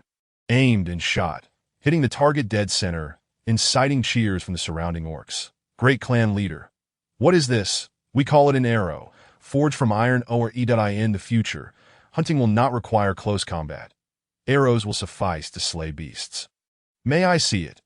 In the beast world, not a single male wished to lack in combat prowess. Progressing was arduous, reliant on beast crystals, and hunting ferocious beasts was no easy feat. With this, as Wolf Eagle beasts, they could easily handle it, right? An orc trembled as he took the bow, feeling overjoyed, oblivious to the surrounding chatter. Longing shook his head helplessly, reminding his clansmen to take care of them. Days passed in a routine manner, everything proceeding as per Mona's prior instructions. Before long, 3 days had elapsed. Today marked a significant occasion for unions among the tribes. Mona arose early, adorning herself splendidly, while also instructing the various beast husbands. Qi Yin Wu Shuang, you two go to welcome the Wolf Eagle clan. Brother Ing, vacate all the houses in the trading post for their initial lodging. Bi Shi, please inform the two esteemed priests that today is a grand day for the 10,000 Beast tribe. They must attend in full regalia and conduct the rites to bestow blessings. Qing Li Jinju, you two take your people to patrol the outskirts of the tribe. Ensure safety and do not allow any ambushes. Accustomed to Mona's directives, the beast husbands complied one by one. On this day, the relentless snowfall ceased, and with the gentle sunlight, the biting cold was somewhat alleviated, enveloping the entire tribe in a joyous atmosphere. Chapter 49. The Grand Union Ceremony. Mona, accompanied by her two little ones, strolled towards the square, eager to assess the day's decorations that a momentous occasion for the tribe warranted a festive ambience. Yet, with the landscape blanketed in white, how could they adorn it? As she walked, Mona pondered methods of decoration. Suddenly, she spotted females nearby plucking feathers from the cuckoo birds. The vibrant feathers added a splash of color, breathing life into the white expanse. A spark of inspiration ignited within Mona. She resolved to utilize these feathers to embellish the square, infusing the entire tribe with color and vitality. Thus, she led her two little ones to gather the feathers. They meticulously plucked the feathers, cradling them in their hands as if they were treasures. Before long, they amassed a substantial bouquet of colorful feathers. Mona, along with the children, adorned the square with these feathers, instantly transforming it into a vibrant spectacle. The tribe's inhabitants emerged from their homes, marveling at the beautiful sight, and soon joined in the decorating efforts. Some hung feathers, while others used colored plants to paint on the snow walls, turning the previously quiet square into a lively scene. Considering the multitude of attendees, Mona instructed the orcs to join all the bamboo tables together, forming 8 long banquet tables, with bamboo chairs arranged on either side. She also had the orcs managing pottery prepare the dining utensils. Standing atop the sacrificial platform, she looked down and thought, it resembles a modern long table feast. After surveying the surroundings, she noted the area for the bonfire was rather small. She mused that a long bonfire would be possible, though it would be somewhat wasteful. Never mind, a little conservation is still better than waste. Which, come assess the food preparations. Is this arrangement suitable? Ro gently inquired. Ah, Ro, I trust you and Hong Shang with the arrangements. Please notify all the females that once the food is ready, they should return home and dress up nicely. Today is a grand day. What about the distribution of food? We old folks will handle that. Uncle Goo chuckled, taking over the conversation. That sounds splendid. I appreciate Uncle Goo and the others for taking care of this. Let it not delay the females' preparations. Lest they miss the chance to find a suitable mate, that Mona's jest caused the females to blush. Yet they took it to heart, determined to look their best. Watching everyone busily preparing, Mona felt a surge of joy. She believed that this banquet would surely create beautiful memories for everyone. As time passed, the food preparations neared completion, that a variety of roasted meats, fruits, and pastries filled the tables. As dusk fell, the bonfire was ignited.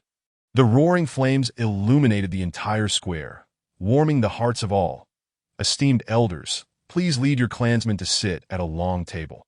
Under the guidance of the elders, the various tribes seated themselves orderly, intentionally leaving the first long table vacant, as it was closest to the bonfire, a place reserved for the clan leader's family and guests. Mona stood on the platform, surveying the scene before her, nodding in satisfaction. Brothering, has the chief of the Wolf Eagle clan arrived yet? Haha, I could smell the aroma of the food from afar. Thank you for the hospitality of the 10,000 Beast tribe. Led by their chief, the Wolf Eagle clan strode into the square, with longing rising to greet them. Esteemed chief, this way, please, please, please. With a mutual clasp of fists, they exchanged laughter and joy as they took their seats. Mona let out a sigh of relief.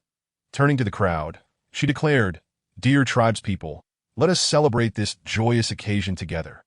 The crowd erupted in cheers as they began to savor the delicious food, all while seeking their desired partners amidst the festive atmosphere. As Mona observed that the food had been sufficiently enjoyed, she ascended the sacrificial platform and struck a resounding note. As the 3 resounding bells tolled, an enveloping silence descended upon the assembly. Esteemed kinfolk, I extend a heartfelt welcome on behalf of the Wan Shou tribe to our honored guests from the Shi Lang Ing clan. Furthermore, I express our profound gratitude to the Shi Lang Ing clan for graciously bestowing their beloved princess upon our tribe. At this moment of exhilaration, I invite our 2 revered priests to confer blessings upon the newlyweds of the day. The 2 priests, indeed, arrived in splendid attire, adorned with feathers atop their heads, their faces painted with totems, and necklaces of skulls from various beasts gracing their necks, while staff in hand, they exuded an air of nobility and mystique. Now, let us welcome the protagonists of today's celebration, you and Ula. Hand in hand, you led Ula to the sacrificial platform, both of them having donned festive garb that radiated joy. Once they were settled, Mona continued, inviting the mature females from various tribes to ascend the stage. Gradually, over 50 females emerged from the crowd, taking their places beside Yu and Ula. Observing the absence of his own tribe's females, Ula, in a fit of urgency, called out, "Father, father, let our tribe as females come forth. Hurry! The strong males will be chosen soon." Ula's father covered his face in dismay. This eaglet was beyond redemption, embarrassing himself and dragging his tribe's females into the spectacle, an utter sight to behold. However, contrary to expectations, all the females of the Shur Lang in clan stood and strode confidently onto the sacrificial platform. Upon witnessing this, Mona's eyes sparkled with delight, her heart brimming with sweetness. Below, the eligible males, unbonded, had the opportunity to pursue their desired females. Should multiple males fancy the same female, she could choose to accept or decline, and males could contest for her through combat. Yet, it was essential to remember that they were all one family, and disputes should remain amicable. Those who found mutual interest stepped together, awaiting the priest's blessings. Long Ying moved to stand beside Mona, prompting Jinju to do the same without hesitation. Other beastmen followed suit. Wary of any foolishness that might approach Mona, a line of beastmen rose from the crowd, proceeding towards the females. Contrary to the anticipated chaos, no females rejected their advances, nor did any males engage in brawls. Everything unfolded with tranquility and harmony. After all, in the beastly realm, it was customary to have 5 husbands, and the number could well exceed that. Mona discreetly glanced back, taken aback to see even Ro flanked by 4 suitors. Following her gaze, she noted Aji's sister, Aya, standing behind 7 admirers. Goodness, this girl had just come of age. How fierce! But indeed, she was a white tiger beast, as Mona continued to observe. Jinju abruptly turned her head. "Mona, amidst this grand occasion, shouldn't you also grant me a title? My unacknowledged status weighs heavily upon my heart." Mona rolled her eyes at him, not bothering to respond at this moment. Long Ying chimed in. "Little one, we have all witnessed Jinju's efforts during this time. You ought to accept him. Brother Ying, do you truly consider me so magnanimous? If you were so eager to help me find a husband, shall I select a dozen or so from among them?" "You dare!" the beastmen exclaimed in unison. Though Jinju was somewhat outrageous, after observing him for a time, they recognized his sincere intentions towards her, and they too were willing to accept him.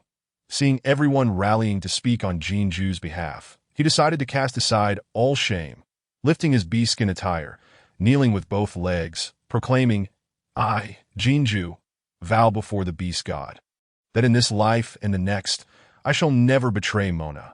All the beastmen gazed in astonishment at this theatrical display. Who knew one could court in such a manner? What an enlightening experience. "Mother, please accept Jinju. He is truly pitiable," Ming Ming urged on. "Rise, I accept you," Mona replied. Jinju leapt up, embracing Ming Ming in a joyous whirl, exuding the glee of a child. The bells rang thrice more, and the atmosphere fell silent once again, with various beastmen standing behind the females, including those from the Shur Lang clan. Everything seemed to be progressing favorably, and Mona felt a song rising within her. Today was indeed a fortuitous day. As the revelry continued, the 2 priests began to chant ancient ballads. When their melodies concluded, the totems on either side grew ever clearer, emanating soft glows. All the newlyweds partook in the ceremonial blood wine symbolizing fidelity. And as the rites were complete, applause erupted in celebration, followed by a jubilant feast. The aroma of delectable dishes wafted through the air as people reveled in the delights of both food and merriment. Mona and her partner, hand in hand, joined the warmth of their own bonfire. The festivities reached a crescendo, with dancing and exuberance filling the night. As the evening drew to a close, Mona, along with the beastmen, ascended the sacrificial platform once more to declare, "From this moment forth, the Wan Shou tribe shall flourish evermore. Despite the countless dangers that lie ahead, as long as we love and support one another, we shall surmount all adversities. Together, we shall face all of life's challenges and forge a beautiful future." Thunderous applause erupted from below, as all were enveloped in an atmosphere of bliss. May the clamor of the outside world gradually fade away, leaving only serenity and warmth. That night, everyone buzzed with excitement, with love and affection permeating the tribe. All the newly bonded beastmen contributed to the tribe's growth. Jinju was exceptionally animated, walking in sync with his companions. His smile never faltering as they reached home, that a line of beast men stood in formation, blocking his way to the room.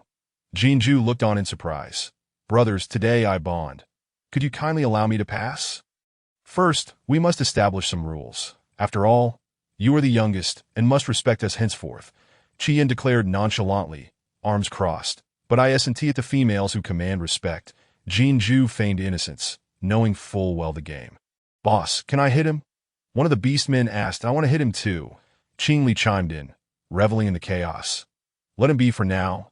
It is his day of bonding with the little one. If we injure him, he might complain to her, and none of us would have pleasant outcomes. There will be plenty of time for that later." Hearing this, Jinju secretly sighed in relief, nodding vigorously. "I will certainly heed your words." As he spoke, he attempted to navigate past the beastmen to enter the room. Yet they were not so easily deterred. "Wait, there's more." Qi Yan's piercing gaze fixed on Jinju. Jinju halted, turning to inquire, "What other rules are there? From now on, you are not to bully our precious one. You must care for her and the cubs, protecting them with your life, of course." "I will treat them well," Jinju promptly assured. "And you shall prepare us delicious meals every day." "Very well, no problem," Jinju agreed wholeheartedly. "Finally, the most crucial rule. You must not allow any other males to approach her," Qi Yin stated sternly, with other beastmen nodding in agreement. Jinju looked at them with a hint of exasperation, but still nodded earnestly. "All right, you may enter." Qi Yin finally relented. Jinju felt a wave of relief wash over him as he dashed into the room, finding Mona waiting by the bedside. "Nana, I am finally your husband. No one can question my abilities anymore." "Thank you." Nana planted a kiss on her cheek. "From now on, you are my husband and the sixth chief of the Wanshou tribe.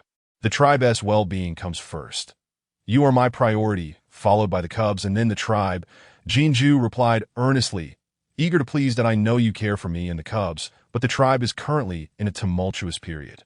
Romantic entanglements are not as paramount. Nana, do you dislike me? Did you only accept me for appearances? If so, I shall take my leave, ensuring I do not intrude upon your sight." Though Jinju appeared sunny and charming, beneath that facade lay a cunning nature akin to a delectable green tea. Having spoken, he rose to depart. Mona grew anxious. Did this fool truly believe she would abandon him? "Stop. If you step out that door tonight, do not expect to share my bed again." Jinju smirked, swiftly turning back, leaping onto the bed, pulling the furs over himself with fluidity, leaving no room for hesitation. Mona shook her head and chuckled. Having encountered much green tea in modern times, meeting a beastly version was a refreshing novelty. "Sleep now. We have much to attend to tomorrow." As she yawned and nestled beside Jinju, he was taken aback. Was this merely a night of sleep, devoid of intimacy? Countless ants gnawed at him from within, and though it was a chilly night, beads of sweat formed on his brow as he desperately sought to embrace her. Mona did not resist. After all, they were now bonded, rightful partners in the light of day. Observing her, Jinju cautiously leaned in, gently kissing her lips. Sweet, even sweeter than the red fruit. Captivated, he kissed her again and again, finally claiming her as his own. Jinju looked around, ultimately finding his beast mark on Mona's arm, his fingers tenderly caressing the small version of himself, a profound sense of fulfillment swelling within him as they embraced and drifted into slumber. As dawn broke, Jinju rose cautiously, preparing breakfast for everyone and tending to the two little ones.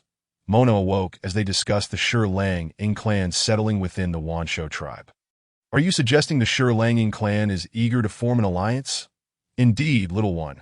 Their leader awaits us in the council hall. We shall go together." "Then why wait? Let us go."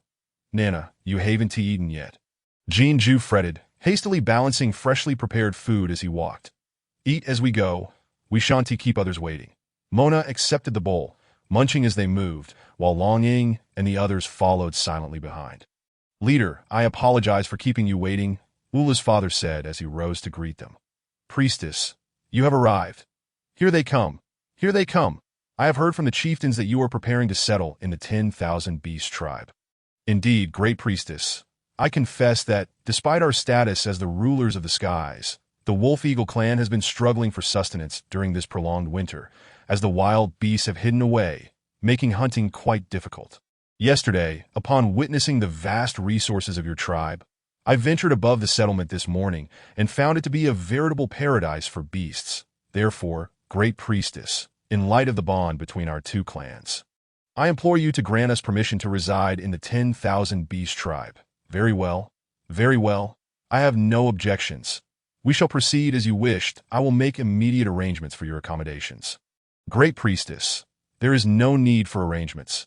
I have conferred with you, and we have decided to settle on his mountain peak. From this day forth, the Wolf Eagle clan and the Azure Eagle clan shall unite as the Eagle clan. Loyal subjects of the 10,000 Beast tribe, pledging our lives to protect you, Great Priestess, and to defend the 10,000 Beast tribe. Chapter 51. Skill training for all. Alright, as you wish that we shall share the same mountain peak. With only 5 days remaining until the main city launches an assault on our tribe, we must train all members, regardless of gender or age at YU, and I will lead our people to patrol further afield. Should we sense anything amiss, we will report back immediately. Thank you, Chief.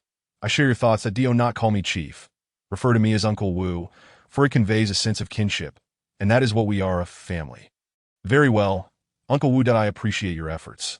Uncle Wu and you set off to patrol. You all gather the entire clan for training, that if there are any who are on the verge of advancing, take them to that location you discovered.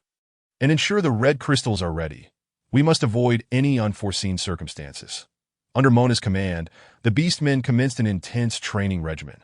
They were divided into groups, some practicing close combat while others focused on support roles, coordinating their efforts with impressive precision. During the training, some Beastmen began to break through their bottlenecks, poised to advance, while Ing led those on the cusp of progression to a mysterious place, preparing to harness the power of the red crystals to enhance their strength. Meanwhile, Uncle Wu and you, while patrolling, stumbled upon some suspicious tracks. They cautiously followed these traces, ultimately arriving near the enemy's encampment. Without hesitation, Uncle Wu instructed you to return with the message while he remained to keep a watchful eye on the enemy's movements. You hurried back to the tribe to relay the information to Mona. Understanding the gravity of the situation, she resolved to lead an elite squad to support Uncle Wu and to test the fruits of their collaborative efforts. You assemble the groups from today's training session. Prepare for action. Yes, Great Priestess. When Mona arrived at the training ground, the elite groups were already assembled. That a glance revealed that several males from the Wolf Eagle clan had also joined. Excellent. It appears they have sent scouts from the main city, that we shall ambush them midway, ensuring they do not return to MY family. Safeguarding our home is the duty of every tribe member, but as warriors, you are the backbone of our clan, and thus, your responsibilities are immense. We vow to protect the tribe and our kin with our lives. Mona nodded with satisfaction, issuing the command. You lead the way. Let us set forth. The flying beasts carried the terrestrial beasts aloft, and no one entertained the notion that the males were merely transporting their females, for they were all warriors, the very backbone of the tribe. After nearly an hour, Mona met up with Uncle Wu. Great Priestess, what brings you here? This place is perilous to you. Why are you following her recklessly? Where are the chieftains? Uncle Wu peered around, concerned at the absence of any chieftains. Uncle Wu, do not worry. I am capable of self-defense. The chieftains took the males nearing advancement to progress, fearing any mishaps, and I wanted to keep a watchful eye. I see. It is wise to have more high-ranking beasts overseeing the advancement to prevent instability. However, should a battle ensue, you must stay hidden here. You ensure her safety. After a brief discussion with several Eagle Tribe warriors, Uncle Wu devised a strategy for a surprise aerial assault, while the ground beasts would encircle and eliminate the enemy. Mona was pleased with Uncle Wu's strategic acumen and allowed them to prepare without interference. With a piercing eagle cry, accompanied by a flurry of snowflakes cascading from the trees, the eagle warriors transformed into massive forms. Their sharp talons and beaks seizing several beastmen and casting them down from the skies. Before the enemy could react, a rain of arrows descended, and amidst the chaos, the battle concluded swiftly. Mona felt a sense of relief. Having trained for merely a morning, the coordination among the squads was commendable. To MY dear family, you have worked hard. Today's battle was executed splendidly. Great Priestess, we have captured a live one. Bring him forth, Uncle Wu said, his spirit invigorated. Who are you? Why do you seek to kill us? The captive, a robust male with a powerful physique and an arrow lodged in his arm, did not show fear but rather called out defiantly. "Do you know who I am? Release me, or else you shall not escape unscathed. Indeed, indeed. In this season of heavy snow, we lack food, and you offer us sustenance while demanding we let you go. You are truly a kind soul." Laughter erupted among the members of the 10,000 Beast tribe, their spirits lifted by Mona's words. "Female? Who are you?" The robust male inquired, curiosity piqued. "I am a female of the Tingsha tribe." "Who are you, and what is your purpose here?" Mona asked innocently. "That I am Huiji, brother to the elder of the main city, here to seek refuge with the 10,000 Beast tribe." Huiji was momentarily bewitched by Mona's innocence, but more so by her beauty. "Liars! I do not believe you that if you are indeed the elder's brother, why seek refuge here? Is the main city not better? During this harsh winter, our small tribe has no food. And with our kin falling ill, we were preparing to seek shelter in the main city. Dear female, do not go. The main city is in turmoil. They are currently at war. However, in the end, my brother, the elder, shall prevail, and when he becomes the city lord, I will bring you to the main city. Who is this brother of yours? Is he more powerful than the city lord?" "Ha! My brother is Huqiang, also the elder of the main city. Securing the position of city lord will be child's play for him." "Humph! I do not believe you. The city lord is a white tiger beast man, ranked at level 7. Unmatched on our eastern continent." "Ha! What is level 7? Huqiang is nearly at level 9, and our people dominate the city. Then no matter how powerful the city lord is, he is but a waste. Look, more grandiose claims. You say your people dominate the city. I saw only white tiger beast men during the winter trading day that we entered the main city in batches before the winter arrived, totaling 500 beastmen. Wow, that is quite a number. Huqiang is indeed formidable. But if you are so powerful, why traverse this dreadful weather to the 10,000 Beast tribe? Dear female, let me tell you, we split into several small teams, advancing from the outskirts of the main city, killing any small tribe we encounter, bringing the females back to the main city. Seeing how beautiful you are, follow me, and I will ensure you are well fed. Is that so? Then I shall see whether your heart is red or black." With that, Mona drew a dagger and swiftly silenced Huiji, whose surprised expression lingered as he fell into a pool of blood. The ground rapidly stained with crimson blossoms. Mona gazed at Huiji, whose eyes remained open in death. Ugh, how utterly revolting. My apologies. I could not restrain myself. I hope you all understand. All the beastmen were left speechless. For this was their priestess, a petite female who had never shown any inclination for violence. They were astonished by her decisive and graceful action.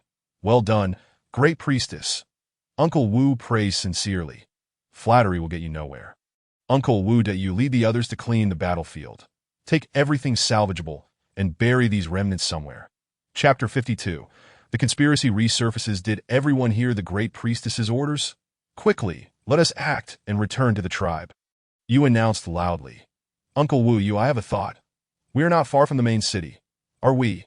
Let us investigate." "What to investigate?" "Hurry and return with them. You and I will gather information."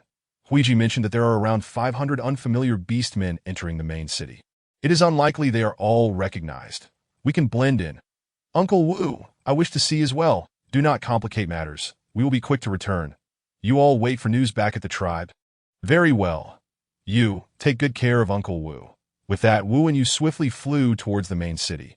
Utilizing their familiarity with the terrain, they successfully infiltrated the city. The main city was even more bustling than they had anticipated. Filled with an array of beastmen coming and going, Wu and Yu cautiously gathered information, attempting to discern details about the 500 unfamiliar beastmen. In a corner, they overheard a conversation between two beastmen. "I hear some impressive characters have arrived. They seem to be from elsewhere. Is that so? What brings them here?"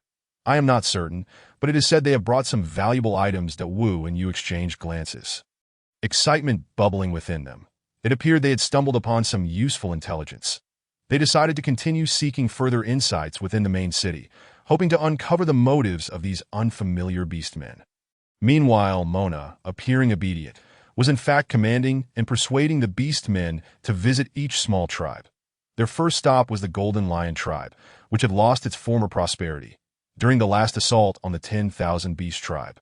The Golden Lion clan had suffered significant losses, their vanguard decimated, and many adult males had sought refuge with the main city, leaving behind only the frail and the incapable to die in this frigid winter.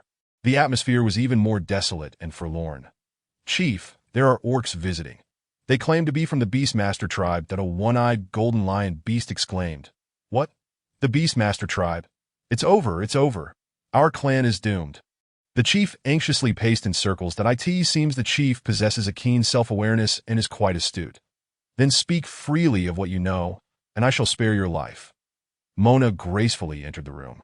"You are the female of the Tingsha tribe, a shaman of the Beastmaster tribe." The Golden Lion chief scrutinized Mona from head to toe. Mona, poised and dignified, sat down without a trace of fear. If you are aware, then hasten to speak." Mona's sharp gaze revealed a hint of menace. The Golden Lion chief, frightened, collapsed to the ground, repeatedly bowing and pleading for mercy. "That I will speak. I will speak." It is the leader of the Grey Wolf tribe, Hu Qiang, who has allied with several other tribes to annihilate the Beastmaster tribe. They have summoned foreign reinforcements, and those unfamiliar orcs are indeed the AID. It is said that these foreign orcs have brought beast-luring powder, capable of drawing ferocious beasts, and they have taken all the females of our tribe, leaving only the old, weak, sick, and disabled. Great shaman, please save us. I beg you. Mona was taken aback, realizing the gravity of the situation. She immediately instructed her kin to return to the tribe and relay this news to the Beastmaster tribe. Meanwhile, Wu and you gathered more intelligence in the main city. They discovered that these unfamiliar orcs were indeed summoned by the Grey Wolf tribe, and their targets extended beyond the Beastmaster tribe to other nearby tribes. Mona led her kin back to the tribe without delay, coincidentally encountering those who had just returned from their advancement. "Brothering, are you all well? Did you succeed in your advancement?" "Everything is fine. Worry not. The spiritual energy there is abundant.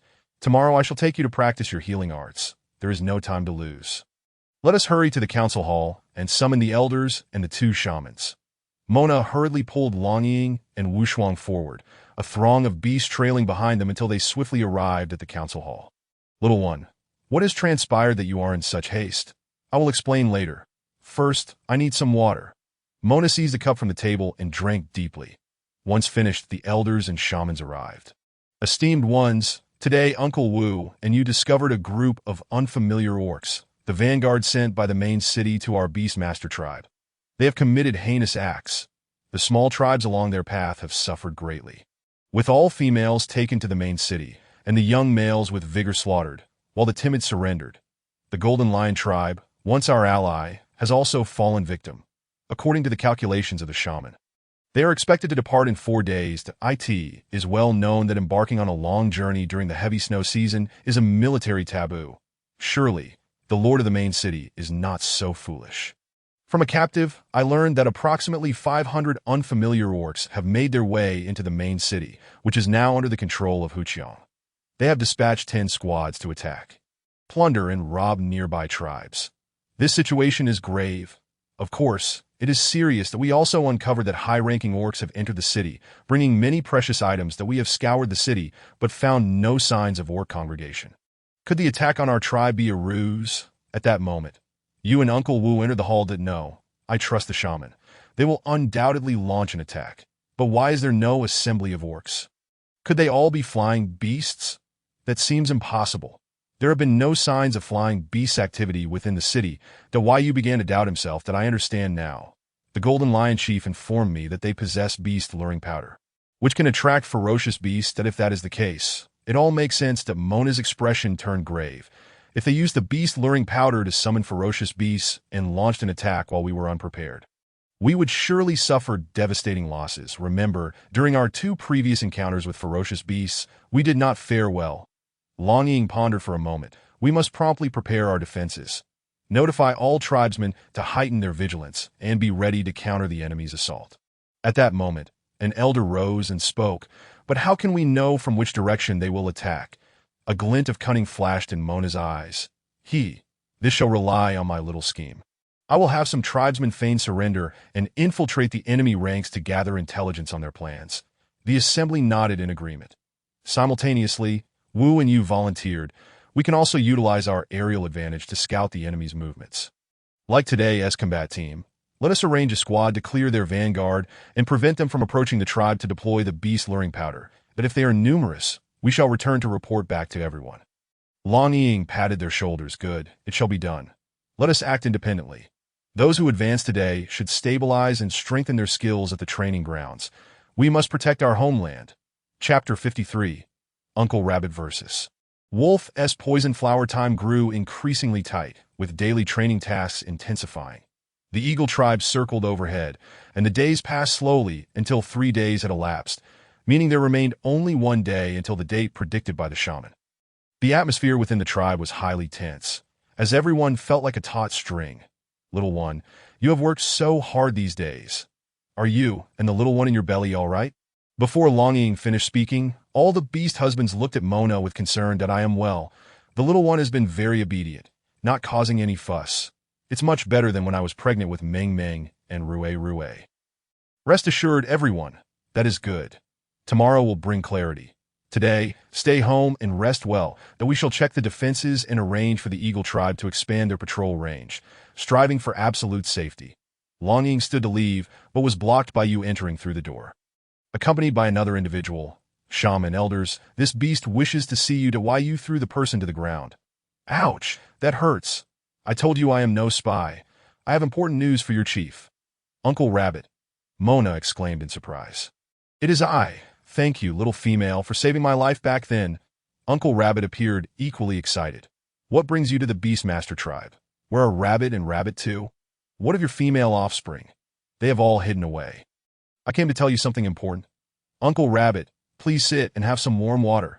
Take your time, that I no time to waste. The Rabbit tribe is somewhat distant from here. I have been running for 3 days. Listen, a group of orcs came to my Rabbit tribe, frantically plundering resources and demanding we hand over Wolf's poison flower. Thankfully, we rabbits like to burrow and did not store everything within the tribe. Wolf's poison flower? What is its use? Why do they seek it? As the name implies, this flower can poison wolves and also affects other animals and orcs. Our rabbit tribe is weak, and we occasionally use Wolf's poison flower for hunting. How fascinating. Uncle Rabbit, do you have any with you? Let me see. Yes, indeed. Uncle Rabbit pulled out a bee skin bag and carefully retrieved a withered flower. Shaman, look, this is it. This single flower can poison 10 wild wolves. Bishia, go fetch the great shaman to examine this. Do we have any planted in our medicinal garden? Uncle Rabbit, does only your tribe possess this Wolf's poison flower? Are there any in other tribes? It should be unique to us.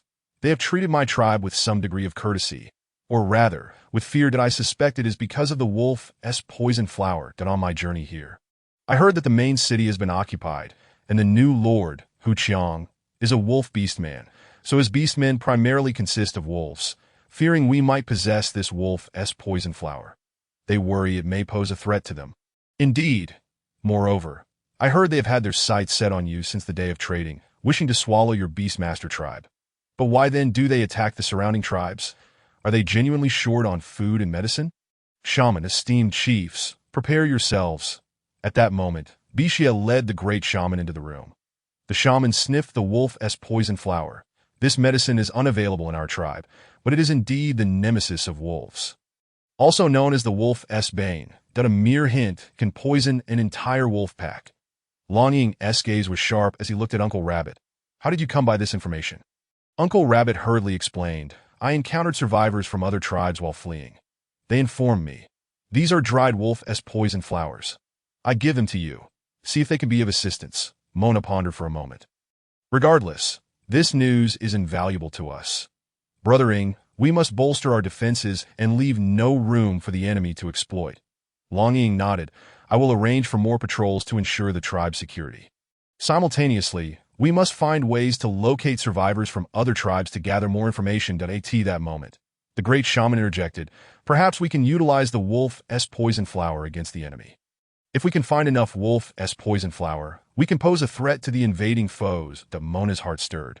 This was indeed a splendid idea. Uncle Rabbit, do you know where there are more Wolf's poison flowers? Uncle Rabbit shook his head. I only know we have them in our tribe. I am unaware if other tribes possess any. However, I can return and inquire with other rabbits. Longing patted Uncle Rabbit's shoulder. That would be a great help. That if you discover anything, Return immediately to inform us. There is no time to lose. Tomorrow is the day foretold. Qian, you and Uncle Rabbit will make a trip to his tribe to retrieve the remaining wolf's poison flowers. As Qi Yin prepared to set off, he was suddenly engulfed by a wave of dizziness, and a blurred vision of ferocious beasts gathering flashed before his mind. Longing noticed Qi Yin swaying unsteadily and quickly supported him. Asking with concern, "What is wrong? Is it the cold wind?" "No," Qi Yin replied, "a scene just flickered through my mind, and I cannot bear it. I feel a bit dizzy." That it had been said that the Phoenix clan possessed a natural ability to sense danger, akin to that of the priests, and Yin swiftly inquired, "Qi Yin, could you elaborate on your premonition? My mind's eye is quite vague, but I distinctly sense the presence of numerous ferocious beasts," Qi Yin explained. Yun, deep in thought, remarked, "It seems the situation is even more dire than we imagined. Great clan leader, you must immediately increase the guards protecting the tribe, especially for the young and elderly beastmen." Mona anxiously queried, "What about Qi Yin? Can he go to the rabbit clan in his current condition?" The shaman examined Qi Yan's state and said, "He has merely exhausted too much mental energy. With some rest, he will recover." Longing decisively stated, "In that case, let Uncle Rabbit rest for now, and we shall retrieve the wolf poison flower once Qi Yin is revitalized. Uncle Rabbit, you must be weary from your journey. Please rest in our tribe for the time being." Uncle Rabbit gratefully nodded. "Thank you for your hospitality." At that moment, a commotion arose outside as a beastman warrior rushed in, reporting, "Clan leader, the Eagle clan has sent word that a large number of suspicious figures have been spotted at the borders. It seems high-ranking beastmen are driving ferocious beasts towards our tribe." Long Ying's heart tightened. Indeed, the warning from Qi Yin had proven accurate. The ferocious beasts would likely reach our tribe by tomorrow. "Everyone prepare for battle." "Shaman, does the wolf poison flower have an effect on ferocious beasts?" Mona inquired, puzzled. "That I truly do not know. No one has ever verified it," the shaman replied. "Little one, are you implying that Gray is sending people to search for the wolf poison flower? Not only to harm the wolf beastmen, but also to affect the ferocious beasts?" "Precisely. The rabbit clan may be weak, but their wisdom is not to be underestimated. Cunning rabbits have 3 burrows. They have not found many wolf poison flowers. From the information gathered in the main city, it appears there has been no large-scale mobilization of male beastmen. Now that the Eagle clan has discovered ferocious beasts, it aligns with our earlier suspicions. They first used beast-attracting powder to incite the ferocious beast to attack the tribe, taking advantage of this opportunity, that if they do not mobilize male beastmen on a large scale and are searching for wolf poison flowers. And given that it is the snow season, the wolf poison flowers are covered by heavy snow, thus having no impact on the ferocious beasts. Therefore, the wolf poison flower is indeed a nemesis to the ferocious beasts. As for the exact consequences, we cannot say for certain. Chapter 54. Confronting the ferocious beasts. Since we have inferred that the wolf poison flower has a certain effect, let us give it a try.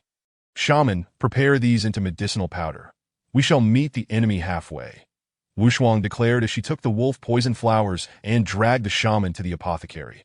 Wushuang, once prepared, divided into small packets for the tribe members to carry just in case. Mona instructed, "Understood. You all discuss it further. We will return shortly." Upon reaching the apothecary, Wushuang and the shaman immediately began the process of creating the wolf poison flower powder. They first washed and dried the flowers, then ground them into a fine powder, added some special herbs and spices, and finally filtered it through a fine mesh to obtain pure wolf poison flower powder. Wushuang packaged the powder in multiple small bags, ready to distribute to the tribe members. Just then, a clamor erupted outside. "What is happening?" Wushuang exclaimed, hastily leading the shaman outside to investigate. Upon exiting the apothecary, they found a group of tribe members in heated debate. Some newly advanced young beastmen asserted that carrying the wolf poison flower powder was futile and that direct combat would suffice. "Wushuang clan leader, we do not need these things. Our courage and strength are enough to confront the enemy," declared a young warrior. "However, the wolf poison flower may yield unforeseen effects. It could protect us and potentially harm the enemy," Wushuang explained. "But we have never used such a thing. How can we know it is truly effective?" Another young member questioned. Wushuang pondered for a moment before suggesting, "We can find some animals to test it on and see how the wolf poison flower powder performs." The group agreed, and Wushuang along with several young members, proceeded to the breeding grounds to locate suitable test subjects. Soon, they arrived at the enclosure, where the beasts, though captive, retained their wildness, growling and roaring upon seeing the newcomers. Wushuang sprinkled a small amount of wolf poison flower powder into the air, and the affected beasts ceased their roaring, standing frozen in place, while some smaller creatures collapsed lifelessly. The young beastmen were astounded. "It really works. It truly works. This is fantastic. Even when facing ferocious beasts, we now have a fighting chance. While they are dazed, we can use arrows to take them down. Everyone, now that we have confirmed its efficacy, let us ensure that this time they will not escape unscathed from their invasion." Wu Shuang's eyes sparkled with confidence. Mona also recognized the effectiveness of the wolf poison flower and contemplated, feeling it bore similarities to modern anesthetics, resembling a tranquilizer. If we were to coat our arrows with modern anesthetics or administer tranquilizers to the ferocious beasts, would that not be more secure? She mused at but tranquilizers are out of the question. We have no needles, and even if we did, the thick skin of the ferocious beasts would resist them. Perhaps we should just use anesthetics instead. Time is of the essence to reach the rabbit clan.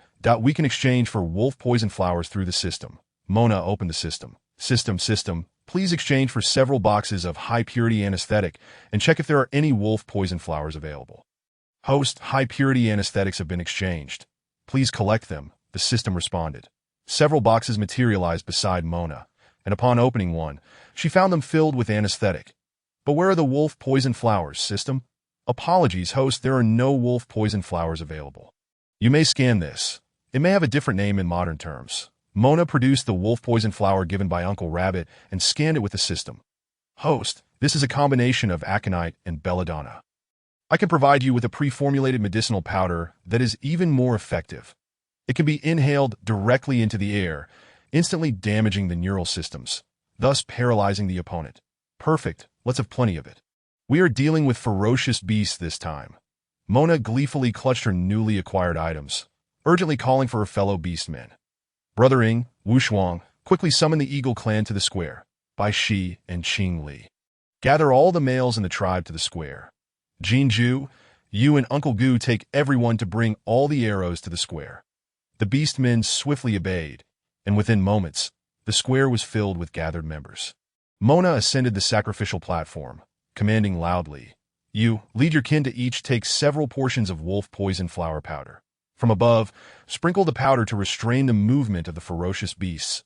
Simultaneously, seize the opportunity to eliminate a portion of the beastmen or ferocious beasts.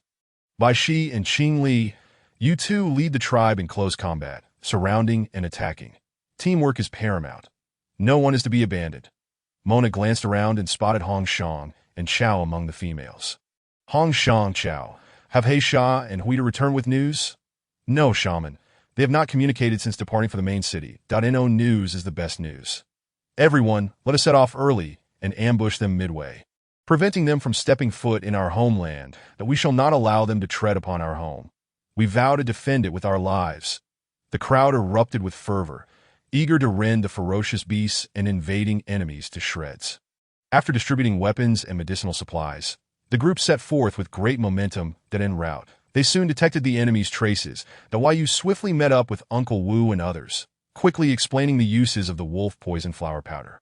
The Eagle clan took the lead in the assault, unleashing a torrent of wolf poison flower powder upon the ferocious beasts, causing immediate chaos among their ranks. Following suit, Bai Shi and Qing Li led their tribe into fierce close combat against the enemy forces. The Tengshi clan transformed into their beast forms, entangling the sluggish ferocious beasts, while the Yinlang clan utilized arrows to pierce the bodies of their foes. During the skirmish, Mona noted that the effectiveness of the wolf poison flower powder was short-lived, and on some of the more powerful ferocious beasts, its impact was minimal. Acting swiftly, she instructed her tribe to utilize the exchanged high-purity anesthetics. Indeed, the anesthetic proved highly effective, causing the movements of the ferocious beasts to slow considerably. Their combat capabilities greatly diminished. Perched on Qi Yan's back, Mona cried out, "Fire arrows!"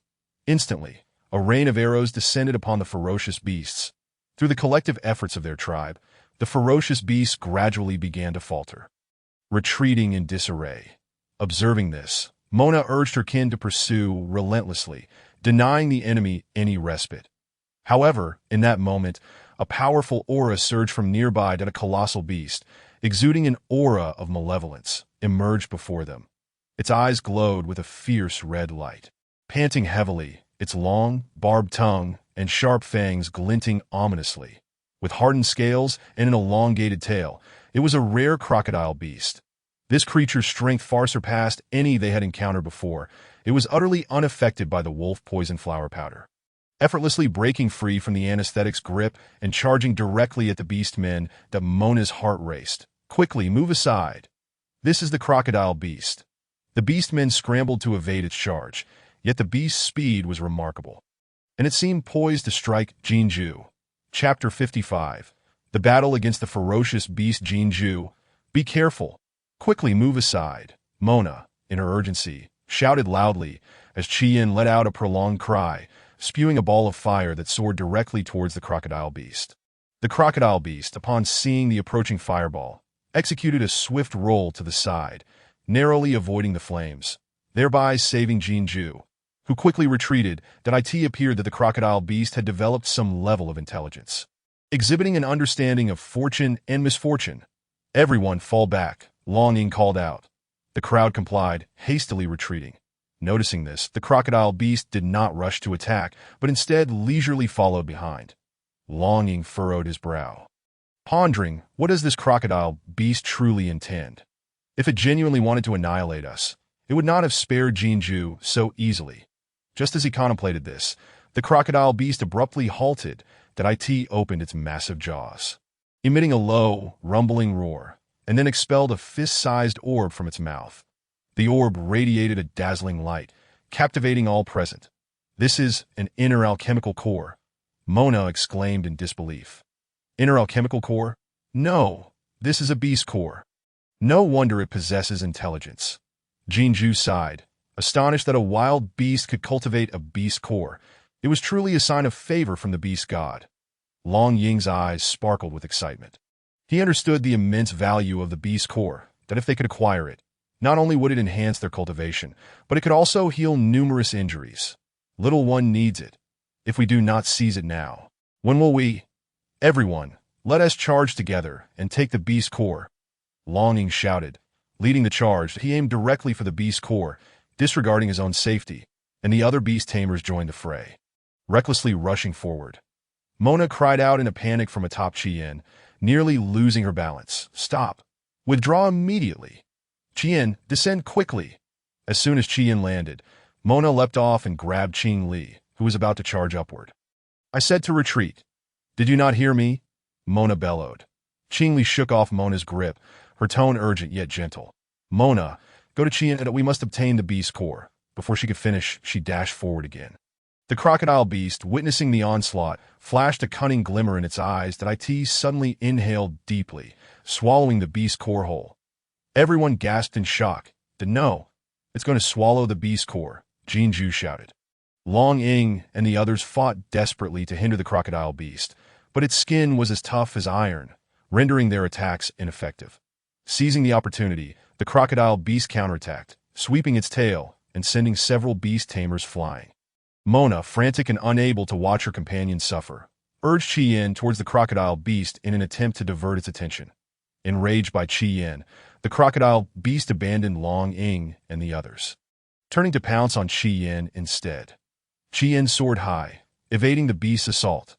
Taking advantage of the distraction, Mona activated her system and requested a sniper rifle. Host, the sniper rifle is not a product of this era. Using it will incur penalties, much like last time. Forget the penalties. We might all die here. Very well. Host, please receive the rifle. Also, the crocodile's weakness is its eyes. That a modern sniper rifle materialized in Mona's hands. Relying on her memories of military training, she fired a shot, but unfortunately, it missed and struck the beast's forehead instead. The crocodile beast howled in pain, momentarily halting its pursuit. Mona breathed a sigh of relief, but knew this was merely a temporary respite. She raised the rifle, preparing for a second shot. Longing rushed forward. Little one, let me. He snatched the rifle, took aim, and with a bang, shot directly through the crocodile's left eye. The beast emitted a spine-chilling scream. rolling on the ground in agony. The other beast tamers, seeing this, quickly distanced themselves, yet continued to shoot arrows without pause. Longing pulled the trigger again, unhesitatingly firing another shot into the beast's left eye. The crocodile beast lifted its robust tail, but ultimately fell powerless, crashing onto the ground and sending snowflakes swirling around. The League of Forest has never seen a crocodile beast. This is too strange. Everyone, hurry to assist and prevent high-level beastmen from making a move. Stay alert for such crocodile beasts. Uncle Wu descended from the sky, his claws stained with blood, indicating that they too had fought hard. The group engaged with the ferocious beasts, witnessing the eagle tribe members frequently releasing wolf poison pollen, seizing the chance to capture ferocious beasts and hurl them into the snow below. Meanwhile, the beastmen engaged in close combat, thrusting arrows and swiftly slashing with daggers to gut the ferocious beasts. Through the collective effort and unity of everyone, after several hours of intense battle, the last ferocious beast finally collapsed. Mona let out a long sigh of relief. Qingli, Jinju, help the injured tribesmen over here. I will tend to their wounds. Brother Ing, you go find the beast core. Uncle Wu and you began to clean the battlefield, searching for any beast crystals or cores. Bai Shi and Wu Shuang assisted the tribesmen in dissecting the ferocious beasts, preparing a feast for everyone to enjoy. Mona gazed at the injured tribesmen before her, her heart heavy with sorrow. She moved two unconscious beastmen to the side and began to cast her healing spell that a soft green light gradually enveloped the two beastmen, visibly mending their wounds and sealing them. After retracting her spiritual energy, she commenced the next round of healing. Unbeknownst to her, all the injured beastmen were soon healed. Jinju obediently wiped the sweat from Mona's brow with a piece of beast skin. Nana, you've worked hard. I am sorry. I shouldn't have ignored your orders, but that beast core is truly significant for you that I would risk my life for it. Enough, I do not wish to hear your excuses. Mona, now recalling her anger, had initially forced herself to forget the chaotic scene. Little one, do not be angry. Being upset is not good for the cubs, though we have yet to blame you for bringing this up. Longing raised the sniper rifle in his hand. Mona, aware of her fault, cautiously stuck out her tongue. That, oh dear. I had my reasons that if I hadn't used this to eliminate the crocodile beast, we would all be waiting for death. The crocodile beast is clever and cunning. It has developed intelligence and knows how to tempt us with the beast core, almost leading to our annihilation. All right, everything is cleaned up. Night is falling, and the temperature is dropping. We must return to the tribe immediately. Longing stated sternly. All right, prepare to return to the tribe. Yes, everyone ready? Tribe leader, shaman, please take the injured tribesmen back first. I will lead the eagle tribe to patrol the surrounding area. There are only the ferocious beasts here. I have yet to see any high-level beastmen. I cannot rest easy. Uncle Wu expressed his concerns. Thank you, Uncle Wu and the eagle tribe members. Please leave the remaining wolf poison pollen and arrows for Uncle Wu and the others. Brother Ing, give the rifle to you and teach him how to use it. We will return to the tribe soon. Everyone handed over the remaining supplies to the eagle tribe beastmen. Through this fierce battle against the ferocious beasts, they realized that while individual strength was important, unity and cooperation were paramount. Chapter 56. The Dream of the Qilin Secret Realm. Mona, accompanied by the injured tribesmen and beastmen, embarked on the journey home. Her heart tumultuous and restless. She was concerned about Uncle Wu, Yu, and the eagle tribe members, as well as the elderly and women left in the tribe. Despite their all-out effort, they had only managed to defeat a single group of ferocious beasts. What if more such crocodile beasts appeared?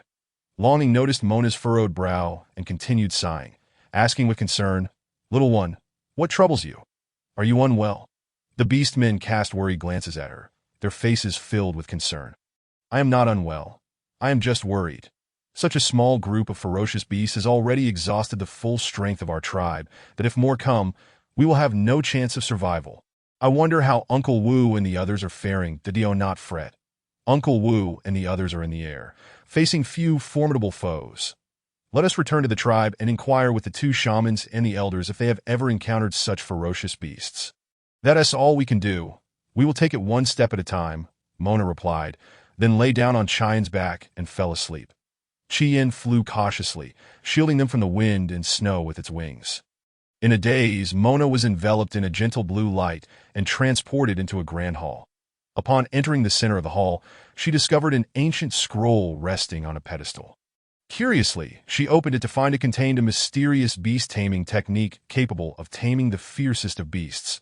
Just as she intended to study it closely, a deep voice resonated from behind her. "Welcome, Mona. This is your trial." Turning around, she beheld a colossal Qilin standing there, its gaze both majestic and enigmatic. "Who are you? How do you know my name? Where is this place?" "I am an elder of the Qilin tribe, waiting here for you at the behest of our tribe shaman for 1,000 years. This is the secret realm of the Qilin tribe." "The Qilin tribe? Are you an elder of Wu Shuang?" "You could say that. However, he cannot awaken me nor enter the secret realm. It is your cub that roused me, which is why you have come here. Are you saying that I am pregnant with Wu Shuang's child?" "A Qilin?" "Indeed. The cub sensed your intentions and used its own bloodline to communicate with me, which allowed me to bring you here. Elder, do you have a way to deal with the ferocious beasts?" The Qilin explained to Mona that if she could master the beast-taming technique, she would be able to control the ferocious beasts, but it required immense spiritual energy. Mona resolved to accept the challenge. Immersing herself in the study of the knowledge within the scroll, with the Qilin guiding her, as time passed, Mona gradually grasped the essence of the beast-taming technique. The elder Qilin gifted her a jade flute. "This jade flute is for you. Blowing it will allow you to tame beasts, making the ferocious beasts heed your commands, but it requires a significant amount of spiritual energy. Your two cubs, one a fire Qilin and the other a water Qilin, complement and oppose each other. You must be cautious in all matters. Elder, is there any way to ensure the safe and smooth birth of the two cubs?" Elder. But there was no response, and Mona suddenly awoke with a start. Finding herself still atop Qi-Yin, with the jade flute clutched in her hand, she realized that the preceding experience was not a mere dream, but a stark reality. Upon returning to the tribe, Mona carefully tended to the injured orc and summoned everyone to the council hall, where she informed them of the fierce beast they had battled. Gasps of astonishment echoed among the crowd. Have the two priests or esteemed elders ever encountered a beast that possesses intellect and forms a beast core? Moreover, one that can thrive on both land and in water. Never have I witnessed such a creature. In the eastern continent, the Lejiao forest is known for its perilous beasts. I have lived through countless winters, yet have never laid eyes on one, came the response from Yun, eliciting nods of agreement from the elders present. Indeed, such beasts do not exist in the eastern continent. Could they have migrated from another land? That possibility cannot be dismissed. Today, we have narrowly triumphed with minimal losses, yet should we encounter similar circumstances in the future, the outcome is unpredictable. Therefore, I urge everyone to bolster their defenses.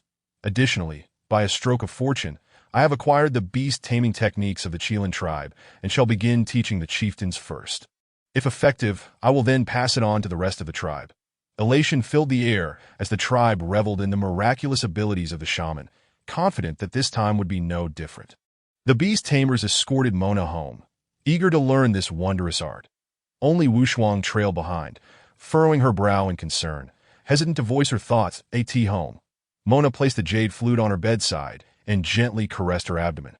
Pondering the future, "Wu Shuang, I noticed your troubled expression and hesitance in the council hall. There's something you wish to share?" "Mona, as a disabled beast cast out by the Qilin tribe, my knowledge is limited. Since my awakening, I have recalled certain matters. Our priests have mentioned a Qilin secret realm, where our ancestral Qilin and some esoteric arts are enshrined. Upon reaching adulthood, every member of our tribe must venture into this realm for training. Yet none have ever succeeded in reaching it, nor has anyone learned the arts." Wu Shuang replied that I met your ancestor, and it was your child who accessed the secret realm through their bloodline. They imparted to me the beast-taming techniques, but also spoke of two offspring, one a fire Qilin and the other a water Qilin, who complement and counterbalance each other. Do you possess any strategies to ensure the safe delivery of both young ones? Wu Shuang shook her head, a glimmer of helplessness in her eyes, that I am uncertain of what to do. My understanding of the Qilin legacy is far too scant. However, since your ancestor entrusted you with the beast-taming techniques, there may be a deeper significance to it that we can only take it step by step and strive to safeguard you and the children. Mona grasped Wu Shuang's hand, offering reassurance. Rest assured, we shall overcome this adversity together. Starting tomorrow, I will teach everyone the art of beast taming, with hopes of enhancing our collective strength. That night, Mona lay in bed, tossing and turning, unable to find sleep. She gently stroked her belly, whispering, "My dear ones, you must remain safe. Mother will endeavor to master the beast-taming techniques to protect our tribe."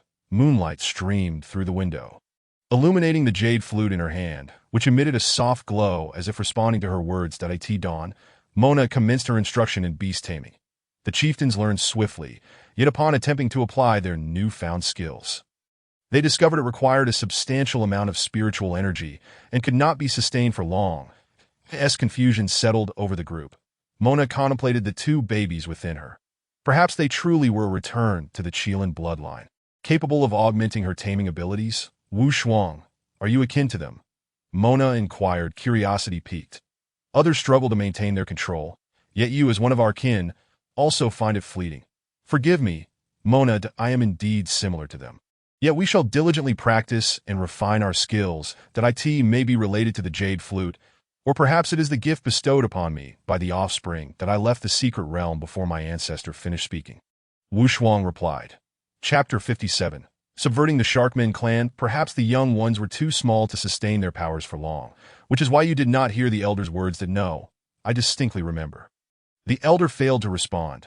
I must wait for the next opportunity to ask him further, Mona thought, her hands tenderly resting on her still flat abdomen, filled with affection. Dear little ones, she whispered, I am your older brother. You must grow quickly so that I may play with you. I am your older sister, and I shall play with you too, bringing you delicious treats. Mona felt a bittersweet mix of joy and sorrow. She was grateful that the two dragon offspring were safe after enduring hardships, but saddened by the inherent conflict within the Qilin lineage and the looming punishment from the beast god. Would these two young ones arrive safely into the world? The tension within her mounted. Wu Shuang, chieftains, everyone is here. Black Sha and Gray Head entered, snow atop their heads. That Mona's heart soared, and she immediately sat up. Black Sha, Gray Head, it has been a while. Have you sustained any injuries? Upon hearing her inquiry, Black Sha and Gray Head exchanged knowing glances. The shaman was still concerned for their well-being, warming their hearts. For the tribe and its people, facing death was worth it. No, we came back specifically to deliver important news. Several beast tamers seated themselves, and Bixia poured them cups of hot water. Thank you for your hard work. Wu Shuang, chieftains, we discovered that Jin Yao is imprisoned in the main city, and Gray Chong has taken full control there. Several groups of orcs have arrived from the western continent, including the Wolf clan, all of whom are allied with Gray Chong. Furthermore, the Sharkmen clan has come as well. How they managed to leave the sea and reach the land amidst the winter storms is baffling.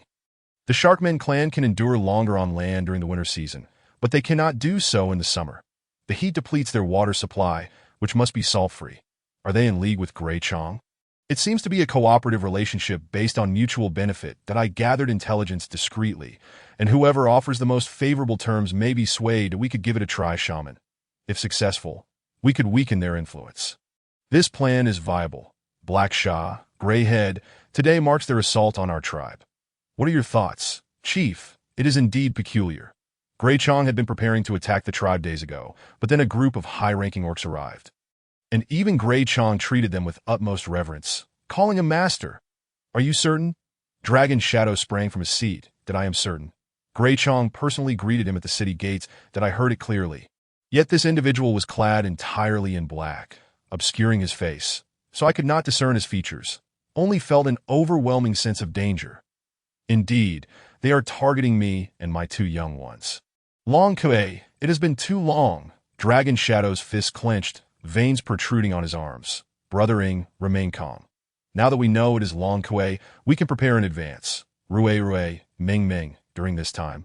Do not venture outside. Stay with Mother every day, understand?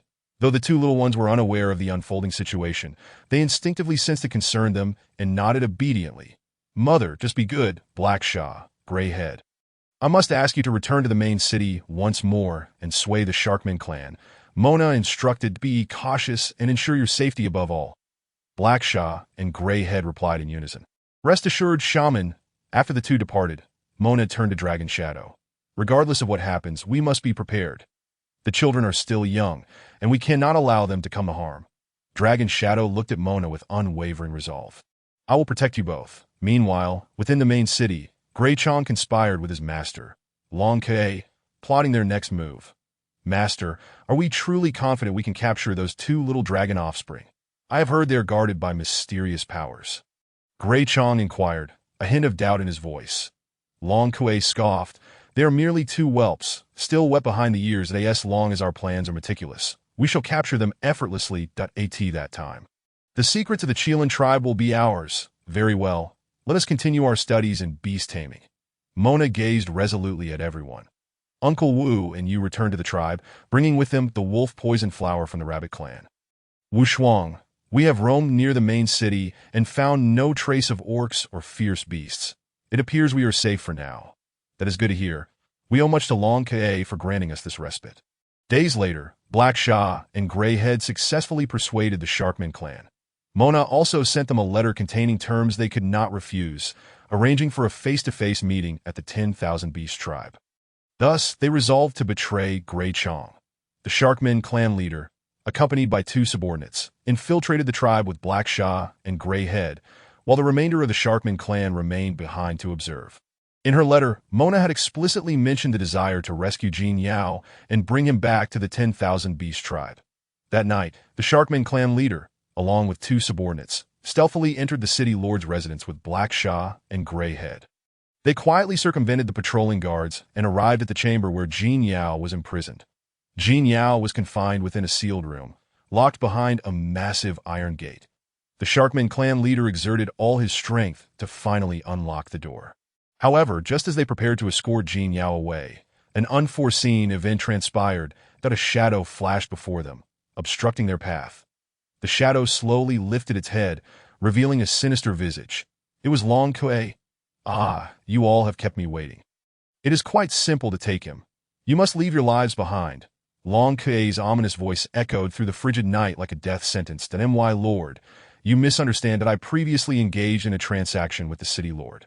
I have come to claim the supplies. The Sharkman clan leader explained that, oh, what transaction? How is it that I am unaware? Gray Chong interjected at the opportune moment, during the trading day of the cold season. City Lord Jin Yao exchanged our shark silk and pearls for wood charcoal and pottery that he promised to provide us with another batch of charcoal in the winter season that I sought you for charcoal.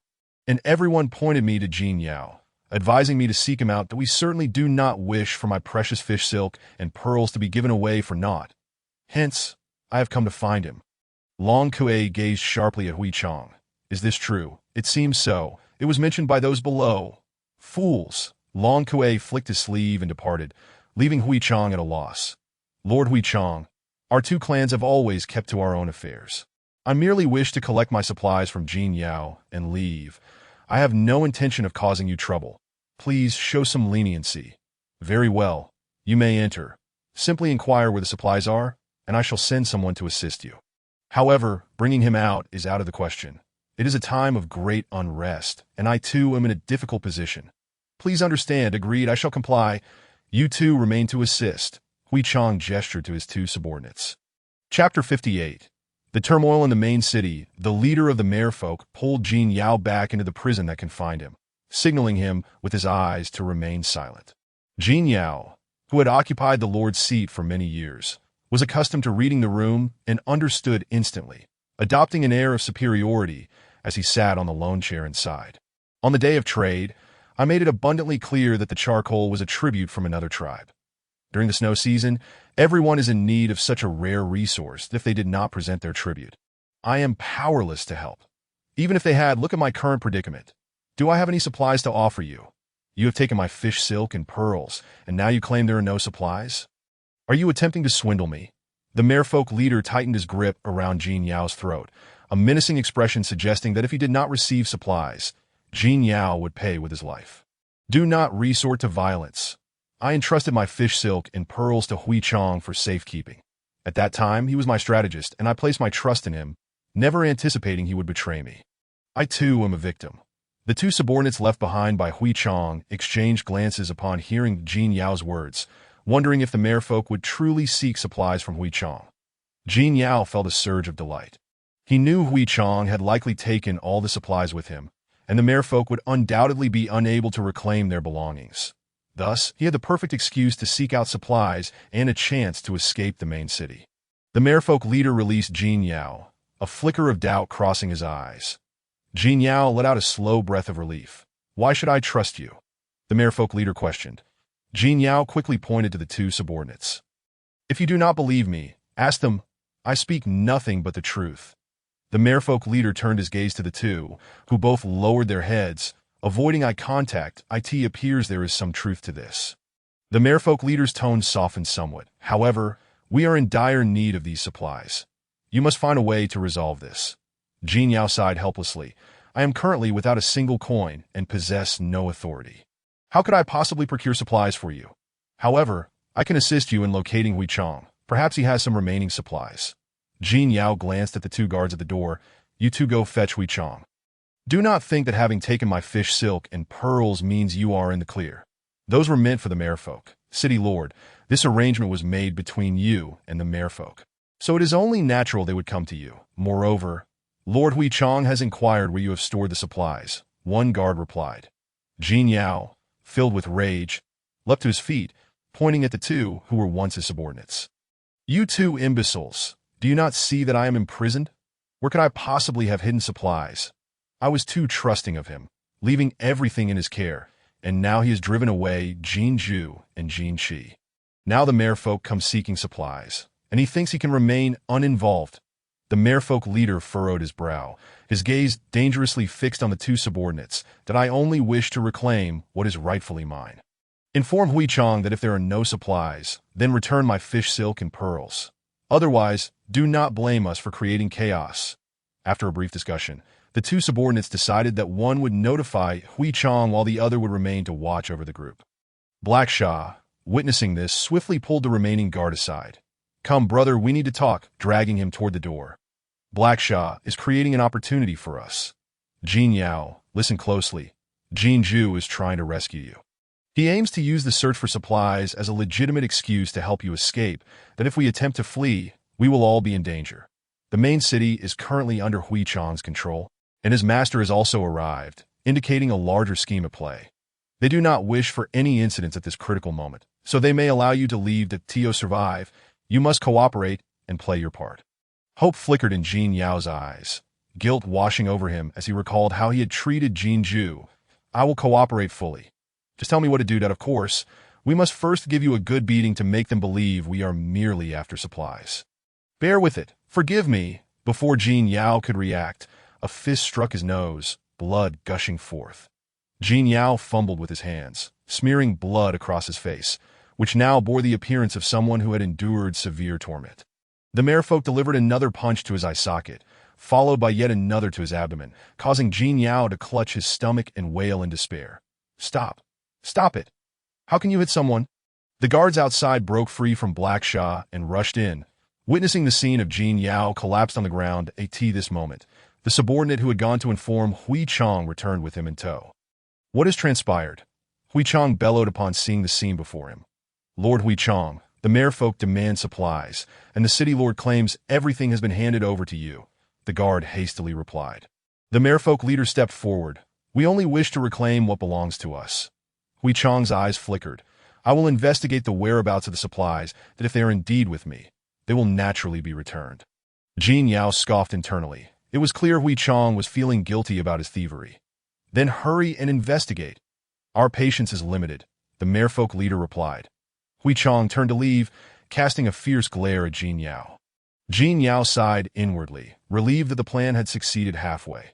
The next step was to see if they could successfully escape the main city. "Black Shah, do you think Jin Ju will set aside past grievances to assist us outside the city?" "He will. Jin Ju is now the 6th chief of our 10,000 beast tribe. His decisions are those of the shaman, and he will not err." Jin Yao nodded, hoping they could deceive their way through. If Hui Chong discovered the supplies were in his possession, he would not easily return them. "What will you do then?" "We will use you as collateral and bring you back to the merfolk tribe. Do not let anything slip." That I understand that a heavy silence followed. Meanwhile, Hui Chong led the merfolk leader to the storage warehouse, discovering only a single basket of charcoal remaining that he awkwardly stated, "I apologize, chief, but there is only this one basket left." The snow season has been particularly harsh this year, and the females and young could not endure it. So we used it up early. Used up early? Your females and young consumed our reserve supplies? This is how Jin Yao governs as city lord. He is utterly untrustworthy. No, he said he had handed everything over to you.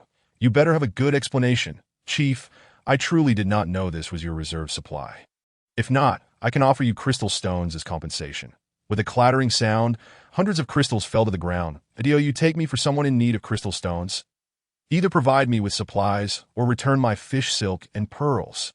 And bring me Jin Yao. Chief, you are putting me in a difficult position that I truly did not receive the fish silk and pearls, and Jin Yao cannot give them to you either, as he is the lord of this city. Hui Chong, do not take me for a fool. Even if he is the lord now, do not think he can swindle my belongings. Moreover, the current Jin Yao is merely a dog imprisoned by you all. If he does not take me to the tribute tribe to gather supplies, none of you will have it easy.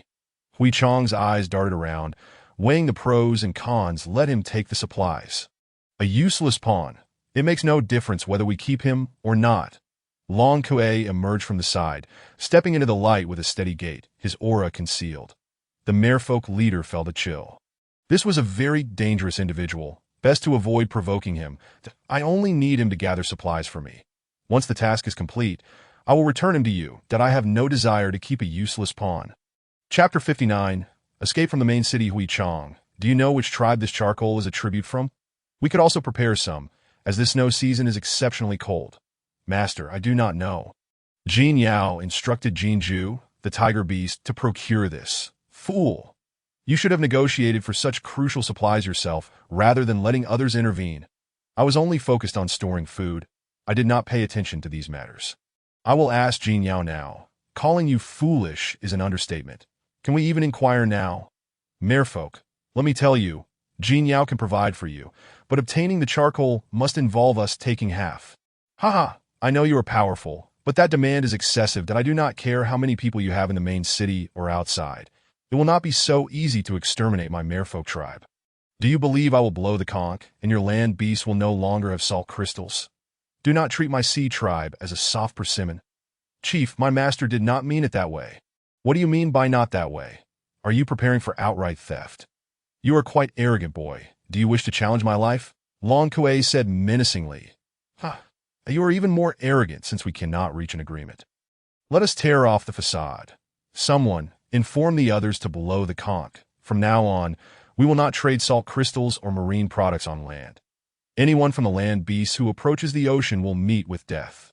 Hui Chong felt overwhelmed, unable to offend either side, that he stepped between the two, saying, let us speak civilly, no need to escalate. Humph, the chief scoffed. Hui Chong pulled his master aside slightly, speaking softly, Master, at this critical juncture. We cannot afford to be enemies with the merfolk. They demand Jin Yao, and we will secretly send someone to follow them. Once they gather their supplies, we will disguise ourselves as stray beasts and seize them. Long Kuei's narrowed eyes suddenly brightened. You have potential, boy. Let us proceed as you suggest. After the master and apprentice concluded their discussion, they turned and returned to the house. How is it? Have you made up your mind? The leader inquired arrogantly. Long Kuei feigned helplessness and sighed, alas. Very well, I shall give you Jin Yao. However, regarding the charcoal, he hesitated, deliberately leaving the leader in suspense. What are the conditions? Speak quickly, the leader urged impatiently. We can assist you in locating the source of the charcoal, but once found, we require a share. Long Kuei finally articulated his intent. The leader hesitated momentarily, realizing it was akin to negotiating with a wolf for its hide. As long as they safely escorted Jin Yao out of the main city, help would arrive. Ultimately, he acquiesced. Fine, it is settled then that I hope you do not play any tricks, but the crystal stones for purchasing the charcoal will be provided by you. Naturally, we shall cover that. However, will Jin Yao truly lead us to find the charcoal? This seems rather doubtful. We will send 2 individuals to accompany you, remaining inconspicuous until the transaction occurs. That will have to suffice. Time is of the essence. Let us prepare and set off with Jin Yao at once that I end this cursed snow season. Finding it a day earlier brings hope to the females and young of our clan. Long Kuei secretly delighted. Though maintaining a facade of indifference to it seems this year as snow season affects not only the terrestrial beasts but also the oceanic tribes. Rest assured, we too are considering the welfare of all. They reached an agreement, each harboring ulterior motives, deciding to collaborate. Soon, they would embark on a journey to search for charcoal. Meanwhile, in the 10,000 Beast tribe, Ming Na had already anticipated this development and prepared to receive them in the open Silver Wolf tribe. If the rescue mission failed, they would retreat back to the 10,000 Beast tribe. The flying beast required merely a short time to traverse the distance. Little one, everyone, I wish to discuss the beast core we obtained. I plan to consume it in the advancement grounds that I have been traversing various realms, and the beast world rules have sealed my true form, preventing me from unleashing my full power. Faced with Long Kue, I fear I may not prevail and no need for discussion. Anything that benefits you may be taken. With a formidable enemy at hand, enhancing oneself is paramount. Moreover, all of you, the beast crystals from when we hunted the ferocious beasts are still available. We shall bring them along for an overall advancement, including myself and the two cubs. Little one, do you mean everyone should go? Yes, the family must be united, sharing both calamities and fortunes. Ming Na and the beast husbands packed their belongings and set off towards the advancement grounds. Encountering the elders and you at the entrance of the tribe, they informed them of their need to advance and urged you and the Eagle Tribe beastmen to closely monitor the dynamics in the main city. If there were any signs of trouble, they were to immediately head to the advancement grounds to seek them out. Meanwhile, the Merman tribe, accompanied by Jin Yao, embarked on their quest for charcoal. They traversed mountains and forests. Making arduous progress, days later, they arrived at an unfamiliar place, characterized by steep terrain and towering peaks, appearing exceedingly perilous.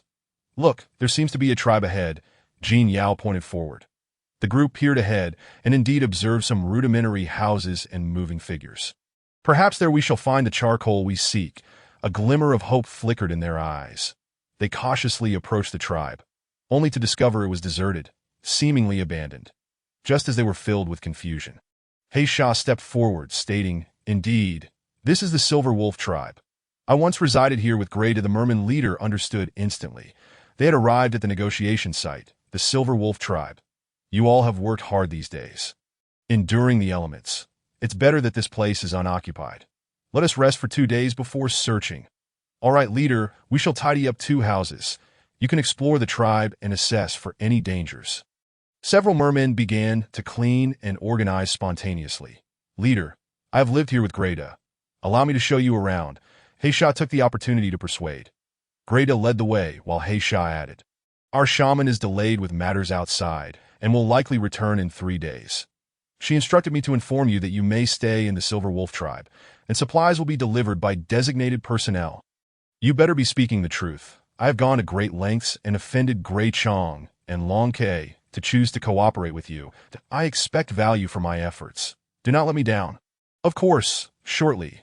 Our kin will deliver the supplies that if the leader does not mind, you could accompany me to the 10,000 Beast tribe for an on-site inspection. What if your shaman does not arrive? Can I visit your tribe?" "Leader," our shaman's original words were, "if you suspect someone, do not use them. If you use them, do not suspect them. Sooner or later, we shall be one family. There is nothing we cannot see or say. Our situation is simply awkward. The main city seeks to annex my 10,000 Beast tribe. We must be cautious. All right, I shall find an opportunity to visit your 10,000 Beast tribe, but if it truly proves beneficial for us, I would not mind assisting you in dealing with Grey Chong. This way, please." He Sha led the leader to the Silver Wolf tribe's altar, pointing to the wolf beast totem, saying, "I am originally from the Black Wolf tribe of the Western Continent. 2 years ago, during the snow season, I was ordered to infiltrate the Silver Wolf tribe and subsequently relocated with the tribe to the 10,000 Beast tribe. It was their shaman who offered me a choice, allowing me to form a bond and settle down without holding past grievances against me, that I take pride in being a member of the 10,000 Beast tribe." Chapter 60. The long-awaited meeting, you brat. Anyone can boast. Seeing is believing. I hope it is as good as you claim. Haha. After we meet, I hope you won't move your entire family. The two conversed amiably, their rapport harmonious. Meanwhile, the Eagle Beast men who had been lying in wait had already returned to the tribe to report to the elders and prepare food and salt water. "Elders, shortly, Lord He Sha will bring the Merman leader to our tribe for inspection. Do we need to prepare anything? No, just maintain the usual and no need for anything extravagant. You take 2 individuals and ensure safety. Do not disturb the other beastmen. Understood. Elders, you all wait in the council hall. Having said that, he flapped his wings and took off. Heisha accompanied the merman leader on a tour around, returning to the now tidied room. You all go outside and see if you can hunt some food, and also check on those beastmen following us. Do not let anything go awry. Yes, leader, Jin Yao is in the adjacent room. We have left someone to guard. You rest for now. We shall go hunt for food to go, and be cautious. The merman beastmen clasped their fists and departed at the same time. The Eagle tribe members who had circled the skies finally seized the opportunity to land outside the door. Heisha timely opened the door, everyone. Thank you for your hard work. Please come in. Lord Heisha, it was no trouble. The shaman and the chieftains have yet to return to the tribe. The elder said the merman leader is always welcome to inspect. We shall lead you. Thank you all. Much appreciated. The merman leader clasped his fists in salute. Leader, while everyone is distracted, let us depart now. 2 Eagle tribe members transformed into beast form and crouched down. Heisha and the leader hopped onto their backs, swiftly vanishing into the skies above the Silver Wolf tribe. Leader, let me first show you the layout of our 10,000 beast tribe from the air. From above, one can better appreciate the wisdom of our shaman and chieftains. Heisha patted the back of the eagle beast, which let out a cry and soared above the 10,000 beast tribe. The merman leader was taken aback. This was no ordinary tribe structure. It bore a resemblance to the main city, even more so than the main city itself. The layout featured well-placed stone houses. Rows of tent-like huts, spacious roads, domesticated wild beasts, snow-covered terraced fields, and patches of green vegetables wrapped in ice and snow that a steaming hot spring bubbled. Nearby dozens of beastmen were training, and a grand square boasted a majestic altar. In the square, elderly beastmen tended fires, females prepared food, and cubs rolled joyfully in the snow. Heavens, this is not how one survives the snow season. It seems akin to enjoying the warm season. Heisha. To the square, to the square. The merman leader said anxiously. He was eager to discover what kind of miraculous tribe this was, where the elderly, young, and females could freely leave their homes and play without fear of the cold or illness. With a cry, 2 eagles landed in the square, and Heisha and the merman leader dismounted simultaneously. Leader, follow me. The 2 advanced toward the center of the square. Heisha, you have returned. Are you unscathed? Was everything smooth? Hong Shang fluttered into Heisha's embrace like a butterfly. The 2 embraced tightly. That I have returned, unharmed. Everything is well. Thank you for your concern. I missed you dearly. Heisha eagerly replied to his partner. Hong Shang, let me introduce you. This is the merman leader, and this is my partner. Leader, welcome to the 10,000 beast tribe. Thank you. Thank you. Beautiful female. May I inquire what you are wearing? How do you withstand the cold in this snow season? I am wearing garments made from su flowers discovered and manufactured by our shaman. Everyone in the tribe, young and old, male and female, wears them, and even the bedding at night is made from this material. Thus we fear not the cold. Could I exchange one for myself? I will trade it for merman silk. No need for an exchange. The shaman prepared plenty for you during her travels. I shall fetch it now. Hong Shang pinched Heisha's hand, her longing evident. Heisha, what is this delicious dish being cooked? It smells so good. Heisha was still lost in a daze, gazing at Hong Shang's silhouette, completely oblivious to the merman leader's words. Uncle Gu, standing nearby, promptly replied, It is meat porridge, simmered with digong fruit and wild beast bone broth. Come, let me serve you a bowl to taste. Uncle Gu, brimming with enthusiasm, produced a large ceramic bowl and ladled several spoonfuls of meat porridge with a bamboo spoon, casually handing it to the leader. Here, give it a try. The leader of the mermen wore an expression of disbelief as this novel dish was presented to him. Hesitating momentarily, the bowl was already in his hands. Without concern for its temperature, he took a hearty sip, and his eyes instantly sparkled with delight. Within mere breaths, the bowl was emptied. Delicious, such exquisite food must surely be reserved for the females and the young. Not at all. Every member of our tribe can partake. Here, try this wild beast bone broth. Bone broth. Something so seemingly worthless can be transformed into sustenance. Just taste it before you speak. Uncle Gu chuckled. The leader, feeling the warmth of his hospitality, furrowed his brow, and took a sip. Instantly, all his senses relaxed. The tender, glutinous delicacies melted in his mouth, and the milky broth enveloped him in comfort. He wished he could swallow his own tongue in delight. Delicious, delicious! With his mouth full, his speech became garbled. Take your time. There is more food to savor. Save some room for the next dish, Uncle Goose said with a broad grin as he reclaimed the bowl. Leader, our time is limited. Let us proceed to the assembly hall to meet with the elders and the priest as for this food. Uncle Goo, please prepare a portion of each for him to enjoy in the hall. Understood. Uncle Goo beamed as he set about preparing the food. Black Shah led the merman leader, who kept glancing back, creating a humorous scene. Leader, you shall not be deprived of your feast. Let us go. Along the way, the leader observed numerous beastmen clearing the snow from the roads, rooftops, and thatched huts. This also ordered by the shaman.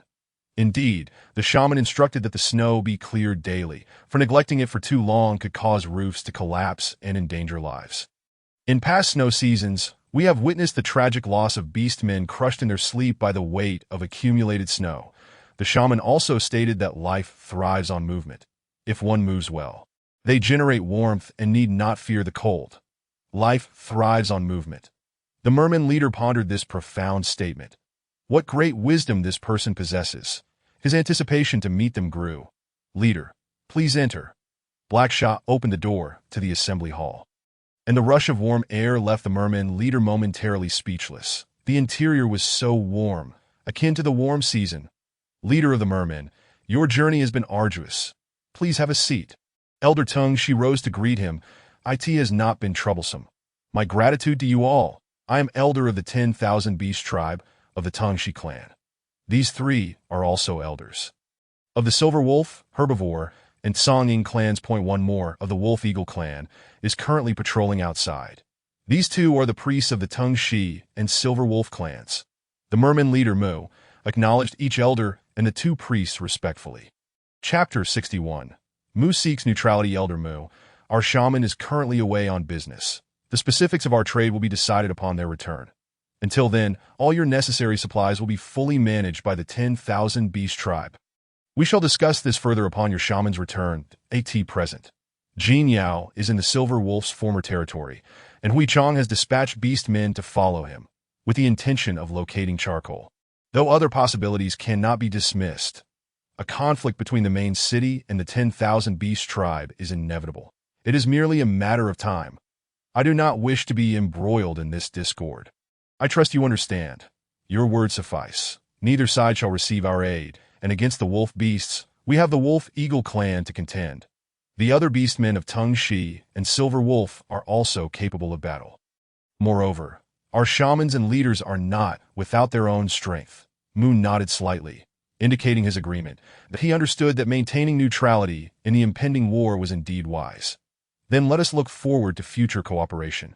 Mu stated that he then turned to leave, taking with him the food prepared by Uncle Goo, while Black Shah nodded in acknowledgement. The elders waved farewell as the figures of the two gradually faded into the distance.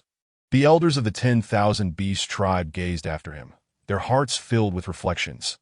They knew that regardless of the outcome of the war, survival was paramount in this land. Only by continuously strengthening oneself could they hope to thrive. Meanwhile, the family of Mona, situated in the Ascension grounds, was in a state of heightened intensity. Jinju shimmered with a faint glow, striving to break through his cultivation bottleneck. Bixia anxiously awaited nearby, her eyes filled with concern. Qingli was equally determined, biting her lip and dedicating herself to her training. Suddenly, Mona sensed a powerful wave of energy emanating from Long Ying. She looked on in amazement as his form gradually became transparent, until he vanished completely. Brothering, Mona called out anxiously. Bixia and Qingli rushed over, worry etched on their faces. Just then, the ground shook violently, and the entire Ascension ground began to tremble, with a resounding dragon's roar. A massive black dragon ascended, its dark scales gleaming with authority, its form agile, claws powerful, eyes piercing, and breath tempestuous. It spiraled through the sky like a lightning bolt, seemingly intent on breaking through the heavens. Soaring into the clouds, Father, you are truly magnificent. The two little ones clapped and cheered from below. Brothering, You have finally done it, Mona exclaimed, tears of joy streaming down her face. This is a moment of great celebration for our family. Why the tears? Fool, congratulations, big brother. Bixia and Qingli interjected with clasped hands and salute from below. Another dragon's roar echoed as Long Ying resumed his form, appearing before Mona. Little one, I have reclaimed my true self. Mona nodded excitedly. Bixia, Qingli, you both have done well. You have both ascended. Rui and Ming have also made commendable progress. What of Qi Yin, Jinju, and Wu Shuang? I was so tense when I saw you vanish that I lost track of them. They should be close behind, likely on the verge of their own breakthroughs, Bixia replied, glancing back. Everyone turned to look, and a chill ran down their spines. They beheld 3 beastmen fully transformed into their beast forms, their eyes gleaming with ferocity, preparing to ambush them. Qi Yin, what are you doing? Qi Yan's claws were poised above Ming's head, causing everyone to gasp in shock. Qi Yin glanced at the group in confusion, letting out a phoenix cry as he prepared to strike, but was swiftly subdued by Long Ying with a single strike that Wu Shuang and Jinju faced off, neither willing to yield that Wu Shuang's instinct to protect Mona remained intact. Even in his beastly state, which deeply moved her, that Wu Shuang, Jinju, wake up! It's me Na. Wu Shuang's gaze was momentarily vacant, but it quickly regained its crimson intensity, while Jinju seemed utterly devoid of rational thought. Resembling a fierce beast, little one, play the flute to control them, and then find a way.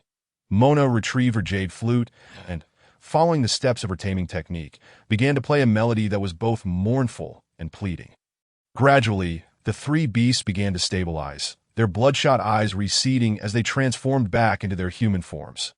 Long Ying approached the most severely affected Jinju, channeling his spiritual energy into his back.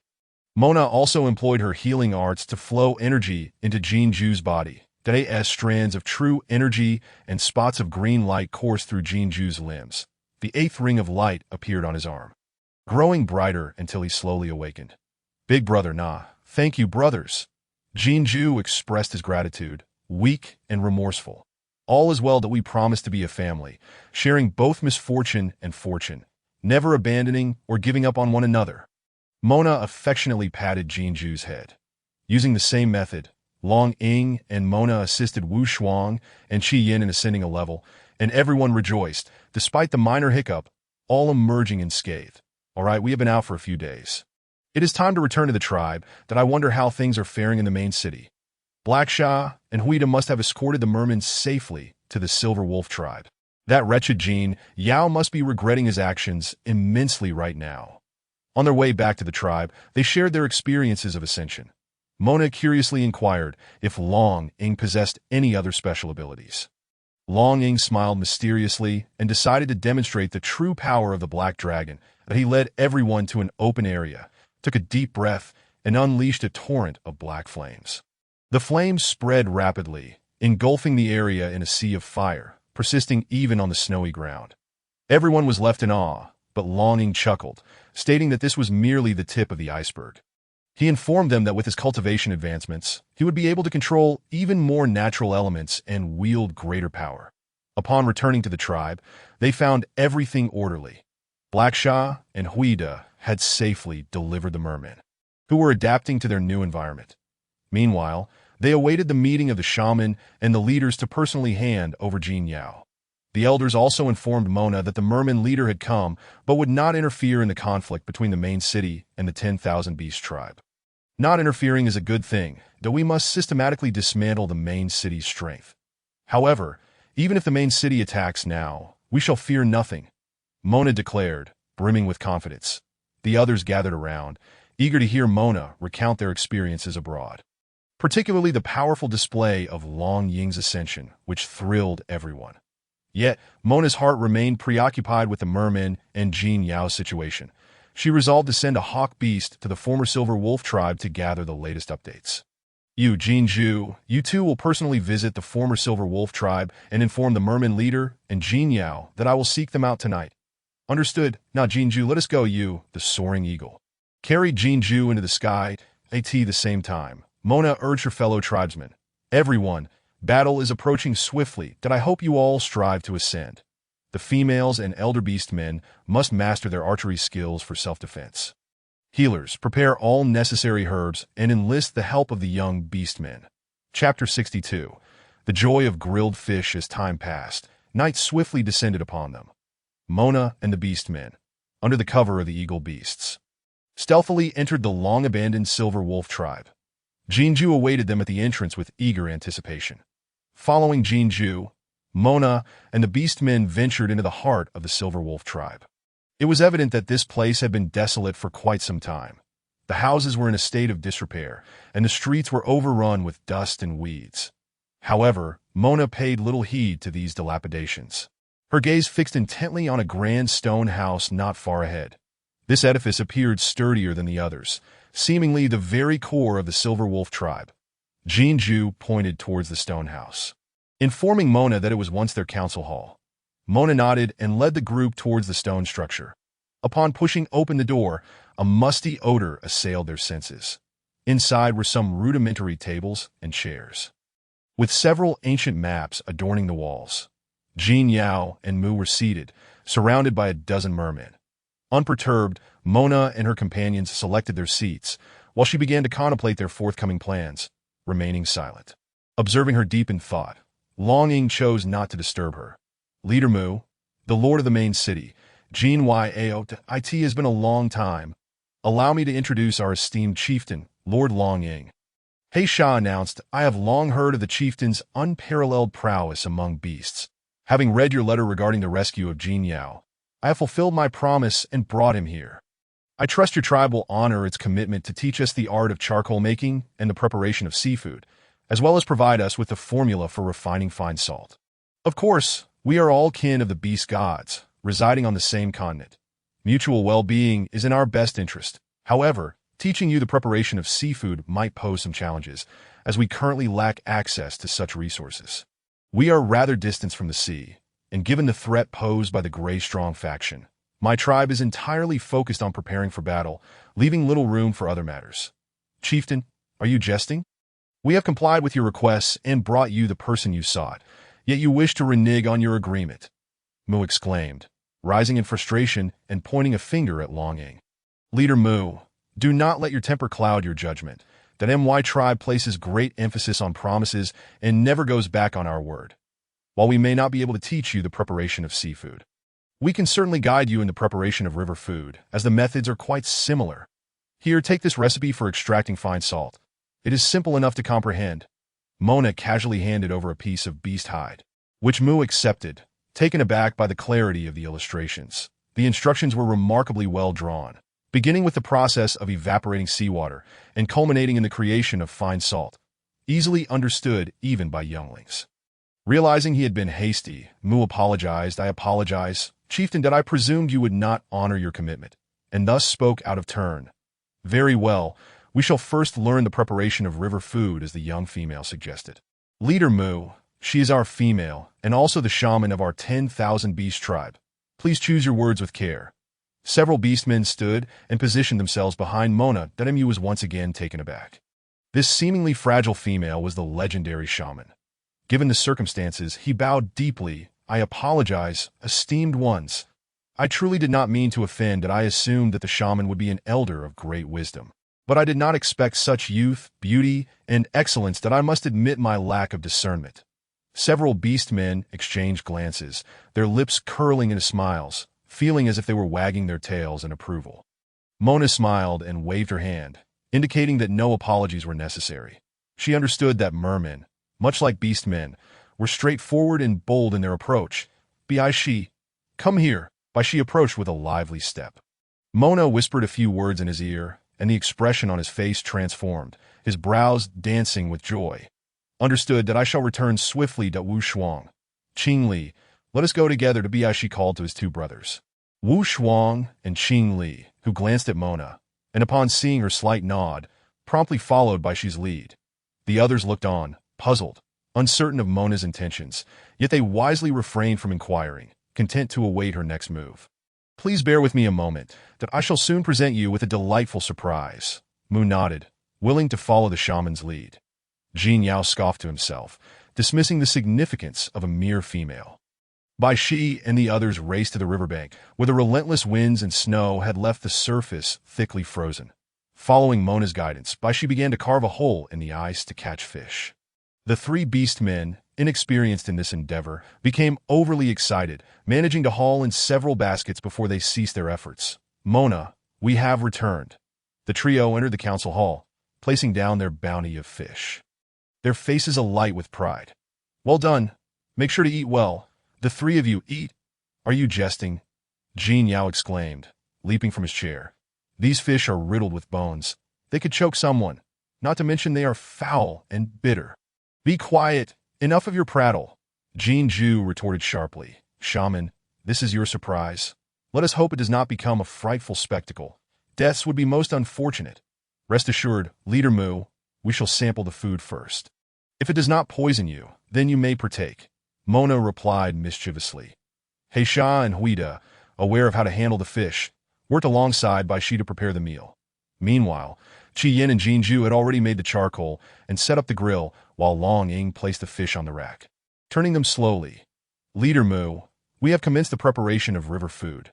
Whether you believe it or not, observe the process closely, as I may not have time to instruct you further in the future," Mona declared, rising to approach a table laden with unprocessed fish and tools. She meticulously introduced each item and its purpose, explaining the preparation methods in great detail, that Mu and his companions listened intently. As time passed, it was soon midday. Mona suggested a brief respite, inviting them to sample the river food she had prepared in advance. Grilled fish. A dozen fish were presented, their golden hues and enticing aromas captivating the beastmen. Without hesitation, Long Ying selected a large, plump fish for Mona before taking one for himself, while the others eagerly joined in, including Heisha and Huida, consuming with abandon. The hall was filled with the sounds of food being devoured. With little regard for Mu and Jin Yao's presence, did I it truly that delicious? Mu inquired curiously of Heisha, as he had always found Heisha to be truthful.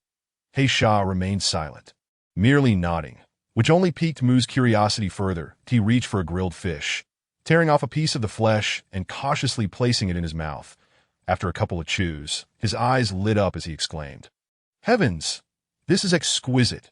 You must all try it."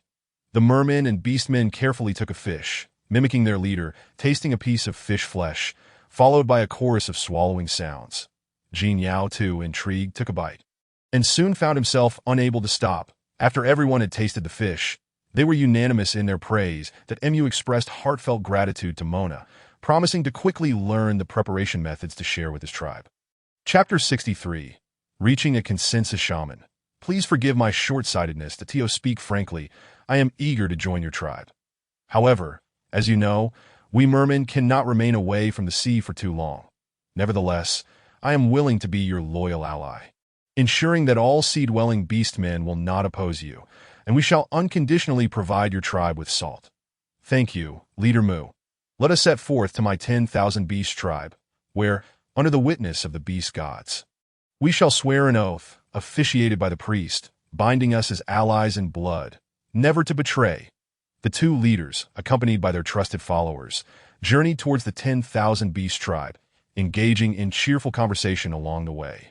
After a few hours, they finally arrived at their destination, Dadayan, the central square of the tribe. A grand welcoming ceremony was underway.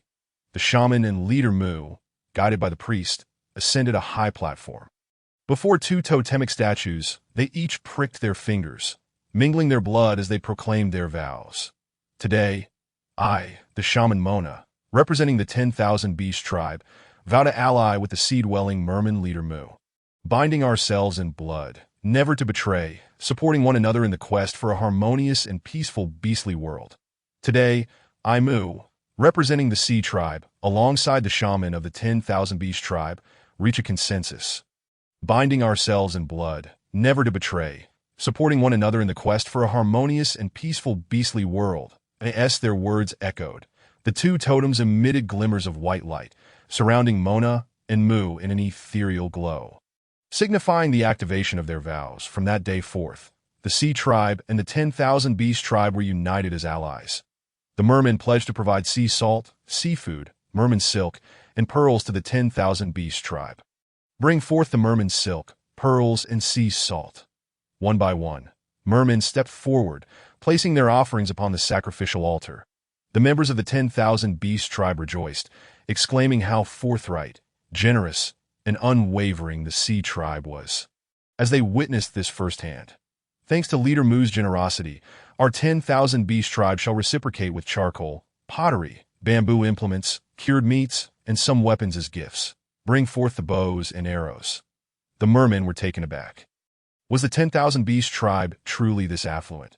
They had already offered so much, and now weapons as well. However, what were these bows and arrows? Uncle Goo took out a basket filled with bows and arrows, and several beastmen stepped forward to grab one, lining up to draw their bows and shoot with precision, each arrow hitting the trunk of a nearby tree. The square erupted in applause, cheers ringing out for their formidable leader. Mu swiftly approached. Chieftain, are these truly a gift for us? Indeed. Provided you promise to rescue Jin Yao and refrain from aiding Grey Strong, we shamans have prepared dozens of exquisite garments and blankets for your tribe's females and younglings. Thank you. Thank you. I shall not express my gratitude in words. Rather, I will demonstrate it through actions. Since we are aware that Hui Qiang intends to assault the Beast tribe, we shall remain to offer our assistance and send several individuals back to the Sea clan with supplies. Mu, I am immensely grateful. Though you dwell in the sea and I on land, we are akin to one family across the realms. What need is there for words of thanks among kin? Very well. In honor of your sentiment, summon forth a grand banquet to celebrate our unity. The multitude of beasts erupted in cheers, taking their places in preparation for the long banquet table. Jin Yao was left dumbfounded. Thus, an alliance had formed, with goods exchanged in mutuality. Reluctantly, he approached Jinjue. Jinjue, are you truly allowing a female to act with impunity? Simply sending goods is one thing, but weapons too. Shouldn't you admonish her? What is there to say? Everything is her doing, including the weapons she crafted. Why should you concern yourself with what does not pertain to you? This infuriates me. If we were to arm our kin with such weapons, would we not reclaim the main city? How audacious you are. Your kin. Do you even have any left? Jin Yao's face flushed with anger as he took his seat at the long banquet. Laughter and merriment filled the air as they raised their cups in celebration. Mu and Mona conversed amiably, discussing future collaboration plans. Jin Yao, overhearing their dialogue, grew increasingly agitated and abruptly stood, exclaiming, "What purpose does this alliance serve? Are we to remain in evasion? We should take the initiative, strike Hui Qiang, and reclaim our rightful city." Mona regarded him with a calm gaze and replied, "Jin Yao, we certainly shall not remain idle. However, war is not the sole solution. We must devise a more comprehensive strategy." Jinjue concurred. Indeed, Jin Yao, that we must trust in Wu's wisdom. She surely has a better approach. Jin Yao sat down, feeling helpless, yet his spirit remained defiant. He secretly resolved to reclaim the main city through his own strength to Wu. I too wish to form an alliance with you. Jin Yao, you are delusional. What do you possess to offer us in this alliance? Your dim-witted head or your darkened heart as collateral? Mona gestured for Jinjue to keep silent, and Jinjue, filled with unspoken words, reluctantly held his tongue. Jin Yao, Jinjue speaks wisely. You currently lack the means to ally with us. But what if I could rally my old comrades and take the initiative against the Beast tribe prior to their assault? Coordinating an internal and external attack on the main city. That is indeed a commendable idea. Provided you can gather your old comrades, the Beast tribe would gladly lend you our strength to reclaim the city. However, this would not be an alliance akin to that of the Sea clan, but rather, the White Tiger clan shall return to the Beast tribe. You covet my main city as well. Not merely covet. It is a certainty. It is a necessity. Do you understand? I will contemplate it further. Jin Yao clutched his hair, murmuring to himself that he hesitated, aware that he lacked the strength to confront the Beast tribe, yet he could not bear to relinquish the main city so easily. Mona discerned Jin Yao's inner turmoil and softly said, Jin Yao, there is no need for you to make an immediate decision. Return and gather your old comrades. We shall await your news. But remember, war brings only pain and destruction. We must seek a peaceful resolution. Take care of your safety. Jin Yao nodded silently. Dawu, may I borrow some food and charcoal? They allowed my release solely for provisions. Bringing these items back will afford me the opportunity to reconnect with my old comrades. Indeed, I can vouch for that I have promised to return Jinyao to them upon securing supplies. This indeed presents an opportunity. Haisha, Hoidayu, take a few from the Eagle clan and proceed to the main city. Act according to the situation, but prioritize safety. Jinyao turned to depart, vowing silently to reclaim the main city and prove his worth. With Jinyao's departure, the atmosphere at the banquet grew somber. Mona sensed that they were about to face greater challenges. Wu, are you not concerned for them? A little. I do not trust Jinyao's intellect. Haha, Wu, like my Sea clan, speaks candidly. Fear not. We shall follow closely behind. Our return to the Sea clan will necessitate passing by the main city. And we shall stir the pot. Haha, indeed. Thank you, Chief Mu. Mona firmly believed that through unity and wisdom, they would undoubtedly defeat Longkue and Huiqiang and reclaim the main city. Chapter 64. Confronting the enemy head-on, Mona bid farewell to the merfolk and turned to Longying. Brothering, what are your chances of facing Longkue directly with your current strength? I cannot be certain that a millennium ago, during the internal strife, I refrained from joining the fray to protect your primordial spirit pearl and narrowly escaped disaster. For 1,000 years, no Dragon Clan members have emerged. It seems only he and I remained at No. Now there are 4 of us, including the 2 cubs. His intentions are clear. He is targeting both me and the cubs. I understand your targeting, but how does he know about the cubs? I returned to the Dragon Clan to retrieve the nurturing pearl. He must be aware that it is only applicable to those bearing dragon cubs. Currently, the nurturing pearl resides within Rurue's body, and he will go to great lengths to reclaim it. What is the purpose of the nurturing pearl? Does the Dragon Clan possess only one? Indeed, there is but one. He is not of the Azure Dragon lineage, but rather a black dragon. The clan leader recognized his intellect and allowed me to train alongside him under the Beast God, only to discover his betrayal against the Dragon Clan, seeking dominion over it. The nurturing pearl is a culmination of the essence of past clan leaders, and dragon progeny are scarce. It has taken a millennium to produce Rurue and Mingming, but strictly speaking, only Rurue is a true dragon, while Mingming possesses phoenix lineage as well, that I wonder what consequences her casual shape-shifting may entail. This remains a perplexing matter for me. Mona wore a worried expression, anxiously tugging at her hair. The 2 cubs faced trials, and the fate of those yet unborn remained uncertain. Awaiting the Beast God's punishment while the main city was embroiled in turmoil presented a multitude of issues to resolve. They are still young. They will understand when they reach maturity. Do not fret that I observe that they are quite robust. They will be fine, Chien reassured Mona. Everyone, let us prepare to head to the main city.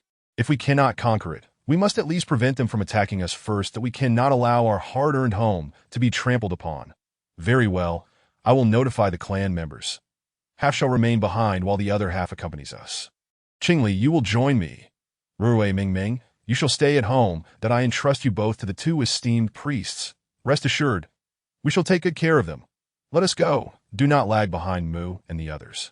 We must be ready to act when the time comes. The group gathered at the tribe's entrance, all supporting Wu's decision, and then set forth on their path to assault the main city. They raced onward, finally arriving at the main city.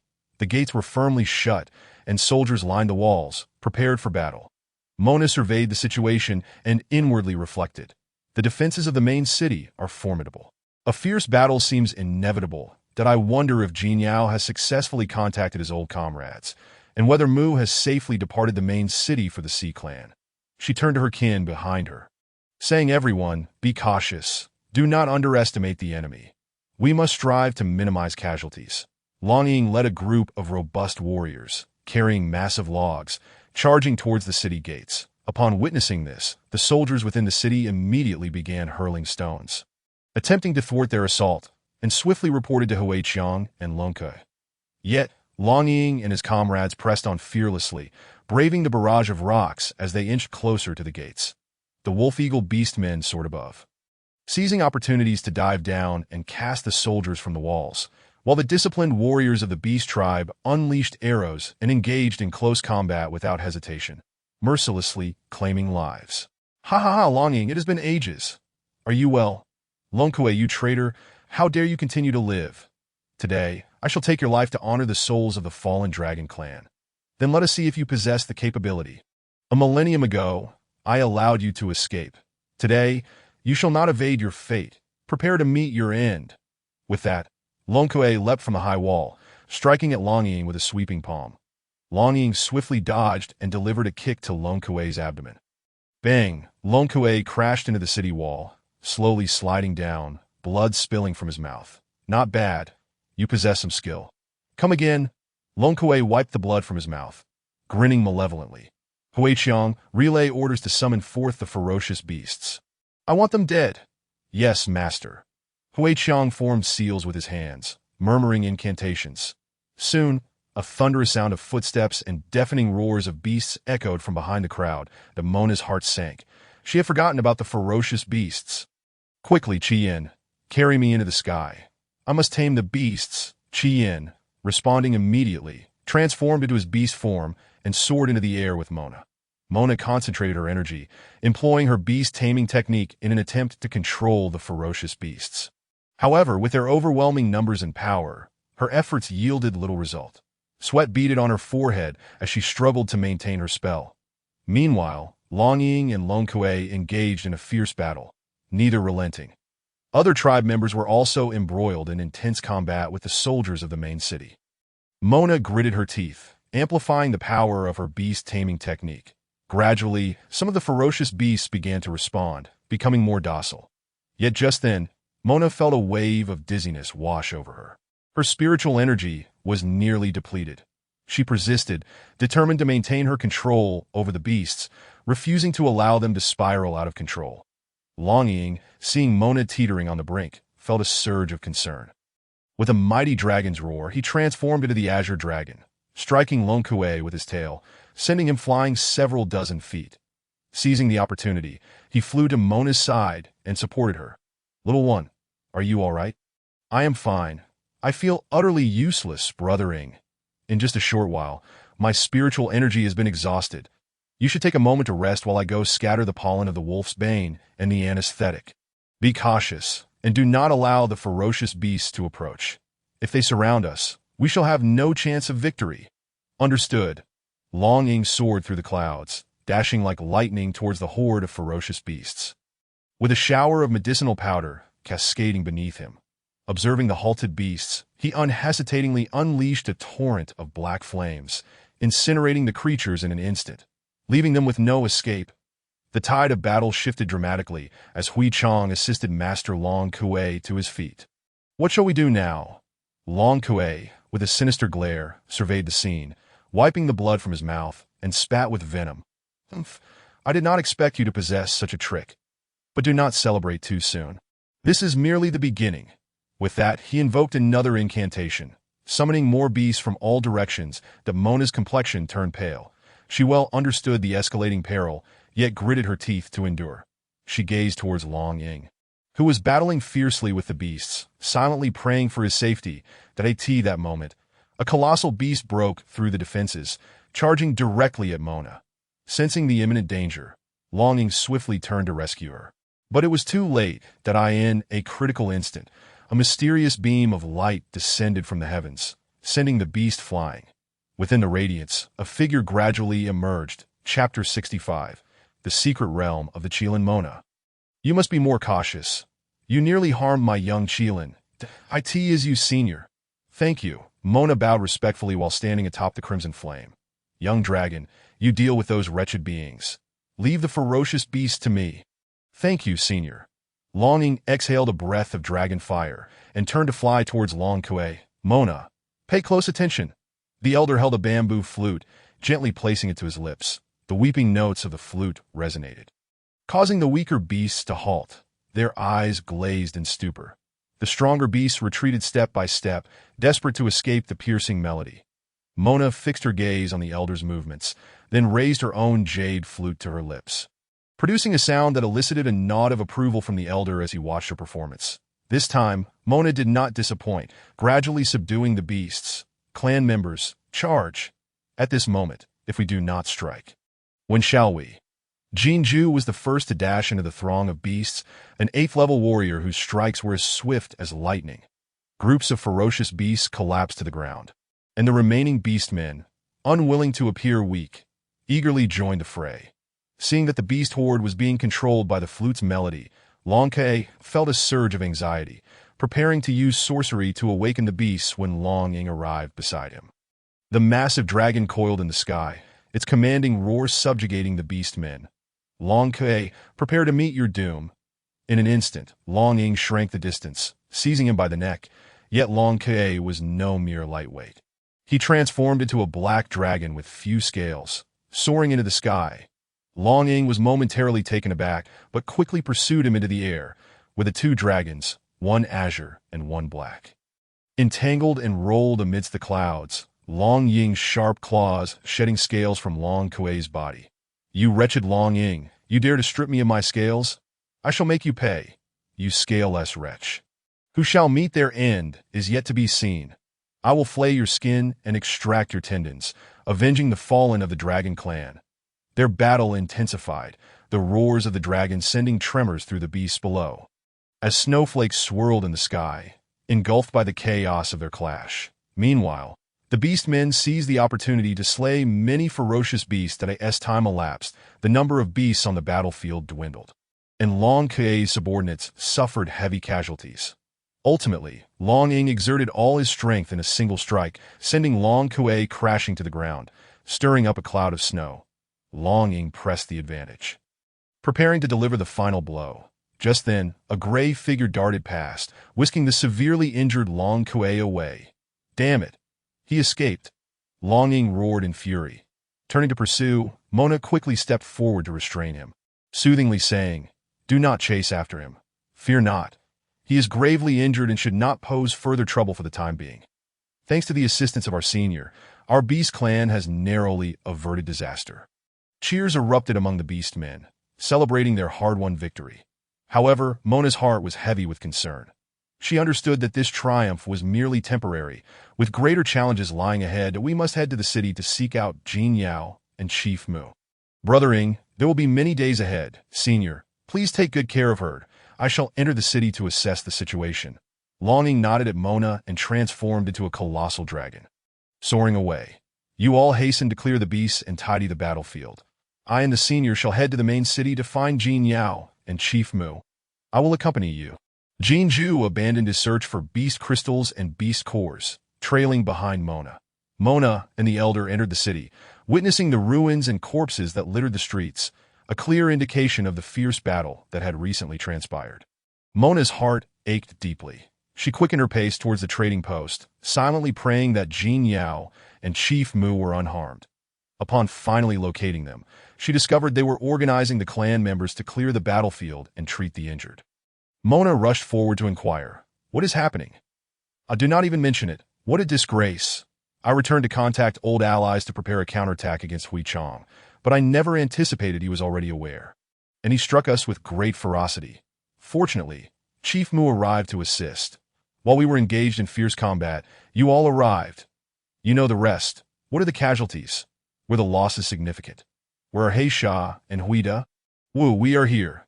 He Sha and Huida approached, supporting two injured individuals. "Thank goodness. Quickly, clear the battlefield. Jin Yao, you take your men and execute all the beast men left behind by Hui Chong. Be swift, do not let them escape. Jin Ju, you and He Sha, Huida, assist him." Though Jin Yao was displeased, he understood the urgency of the matter, and the group hurriedly set about dealing with the remaining beastmen while Mona took charge of the injured. From the wounded, Mona learned of the dire losses. Yet, thankfully, the main forces remained intact, allowing her to gradually set aside her worries. Chief Mu expressed gratitude for Mona's arrival and informed her that he had dispatched personnel to pursue the fleeing Long Kuei and Hui Chong. "Chief Mu, you must refrain from involving yourself. Long Kuei and Hui Chong are far too treacherous and ruthless, which may prove detrimental to the Sea Clan, having made enmity while rescuing Jin Yao. Wu, do not worry about us. The Sea Clan does not incite trouble, nor do we fear it, that I have already sent word back to the Sea Clan, informing them of everything here. Good news will come soon." Mona sighed in relief, deciding to remain in the city to treat the wounded and urge her kin to rebuild their home. Alongside Chief Mu, she led the beastmen in a long and arduous reconstruction effort. Through their collective efforts, the main city gradually regained its former vitality. During this time, Mona continuously practiced and enhanced her strength, knowing that only by becoming more powerful could she better protect her clan. Meanwhile, upon returning to the Sea Clan, the Merfolk reported the event of the battle to the Sea King, informing him of the alliance between the Beast Clan and the Sea Clan, presenting the gifts sent by the Beast Clan, particularly the animal skin that documented the method of extracting fine salt. The Sea King was highly pleased with Chief Mu's performance and decided to bestow upon him greater authority and status. Simultaneously, the Sea King recognized the potential of the Beast Clan and resolved to send envoys to establish friendly relations with them. Not long after, a messenger from the Sea Clan arrived at the Beast Clan. He bore the Sea King's decree, expressing a desire to ally with the Beast Clan. Mona and Chief Mu gladly accepted the Sea King's proposal, and thus the Beast Clan and the Sea Clan became allies, vowing to jointly safeguard the peace and tranquility of this land. The Sea Clan's envoy presented a finely crafted seashell, sincerely offering it to Mona Wu. "This is a gift from our Sea King to you. He instructed me to convey that should anyone wish to harm you or your kin in the future, you may blow the seashell, and we of the Sea Clan will lend our utmost assistance." Mona was somewhat taken aback. Having learned from Mu that the Sea Clan did not interfere in terrestrial disputes, she was surprised by the Sea King's generosity. "Please convey my thanks to the Sea King. Rest assured, should any matters arise, the Beast Clan shall not shirk our responsibilities. Wu, Chief Mu, our scouts have reported back. The mission to pursue Long Kue has failed, and they have vanished in the area where the eastern and western continents meet. Their whereabouts remain elusive." Long Kue had not anticipated his failure. Hui Chong was exceedingly cunning, having long arranged an escape route with the aid of beastmen from the western continent. "It is not your fault. Long Kue is severely injured, and Hui Chong has also fled. They have no stronghold in the eastern continent for now, so we are temporarily safe." Chapter 66. Unification of the Eastern Continent. Wu. "I have been on land for far too long. It is time for me to return to the Sea Clan. Thank you all for your care during this time." Chief Mu bowed deeply, and longing stepped forward to assist him, patting his shoulder to him. "My dear brother, it is only right. When shall we set out? I will see you off. Tomorrow it shall be." Chief Mu replied with a smile. "I still need to arrange a few matters." That night, everyone gathered to hold a farewell banquet for Chief Mu. Laughter and joy filled the air as they reminisced about their shared experiences. Longing raised his cup, saying, "Brother Mu, as we part ways, I know not when we shall meet again. May you travel safely. The Beast Clan will always welcome you." Chief Mu was deeply moved, saying, "Take care. Everyone, I will surely return to reunite with you all when the opportunity arises." The next morning, Chief Mu, equipped with a simple bundle and ample supplies, bid farewell to everyone. Longing led the clan members to the seaside. "Brother Mu, come visit often when you have the chance. Should you need anything, just blow the seashell." As two individuals spoke simultaneously, an unspoken understanding passed between them.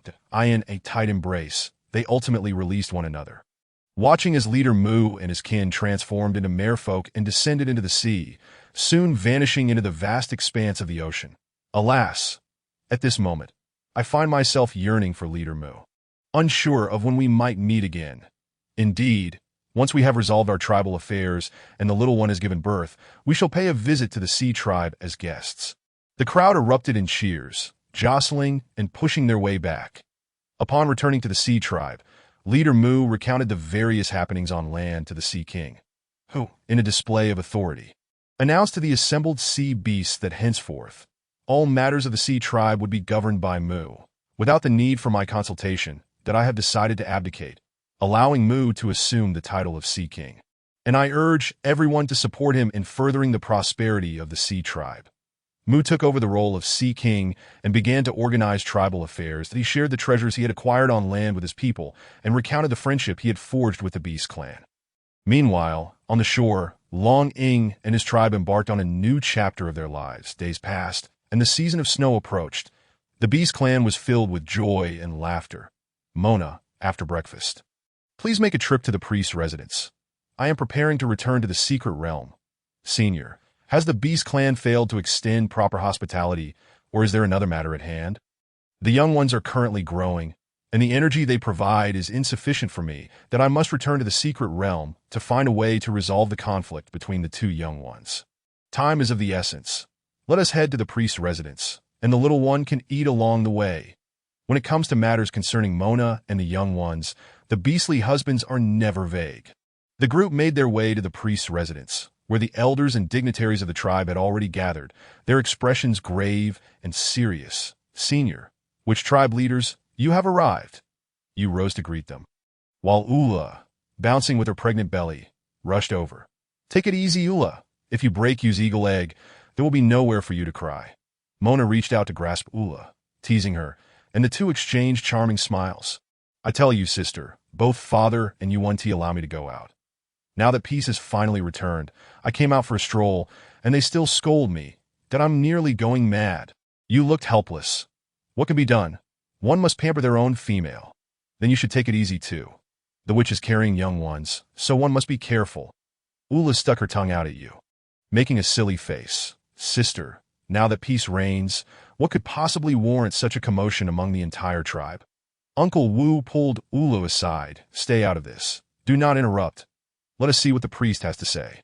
Ula obediently sat down, fiddling with her fingers. Mona glanced at the priest, a flicker of worry in her eyes. The priest nodded slightly and spoke. After divination and recalling the memories of the venerable Qilin, we have discovered that the secret realm of the Qilin may hold the key to resolving the conflict between the young ones. However, the secret realm is located on the western continent, belongs to the Qilin clan, and lies in a perilous area, requiring a brave team to explore. Long Ying stood up, declaring, I am willing to lead the team to the secret realm. His gaze was resolute, filled with determination. Other beastly husbands also expressed their willingness to accompany him. That Mona's heart tightened.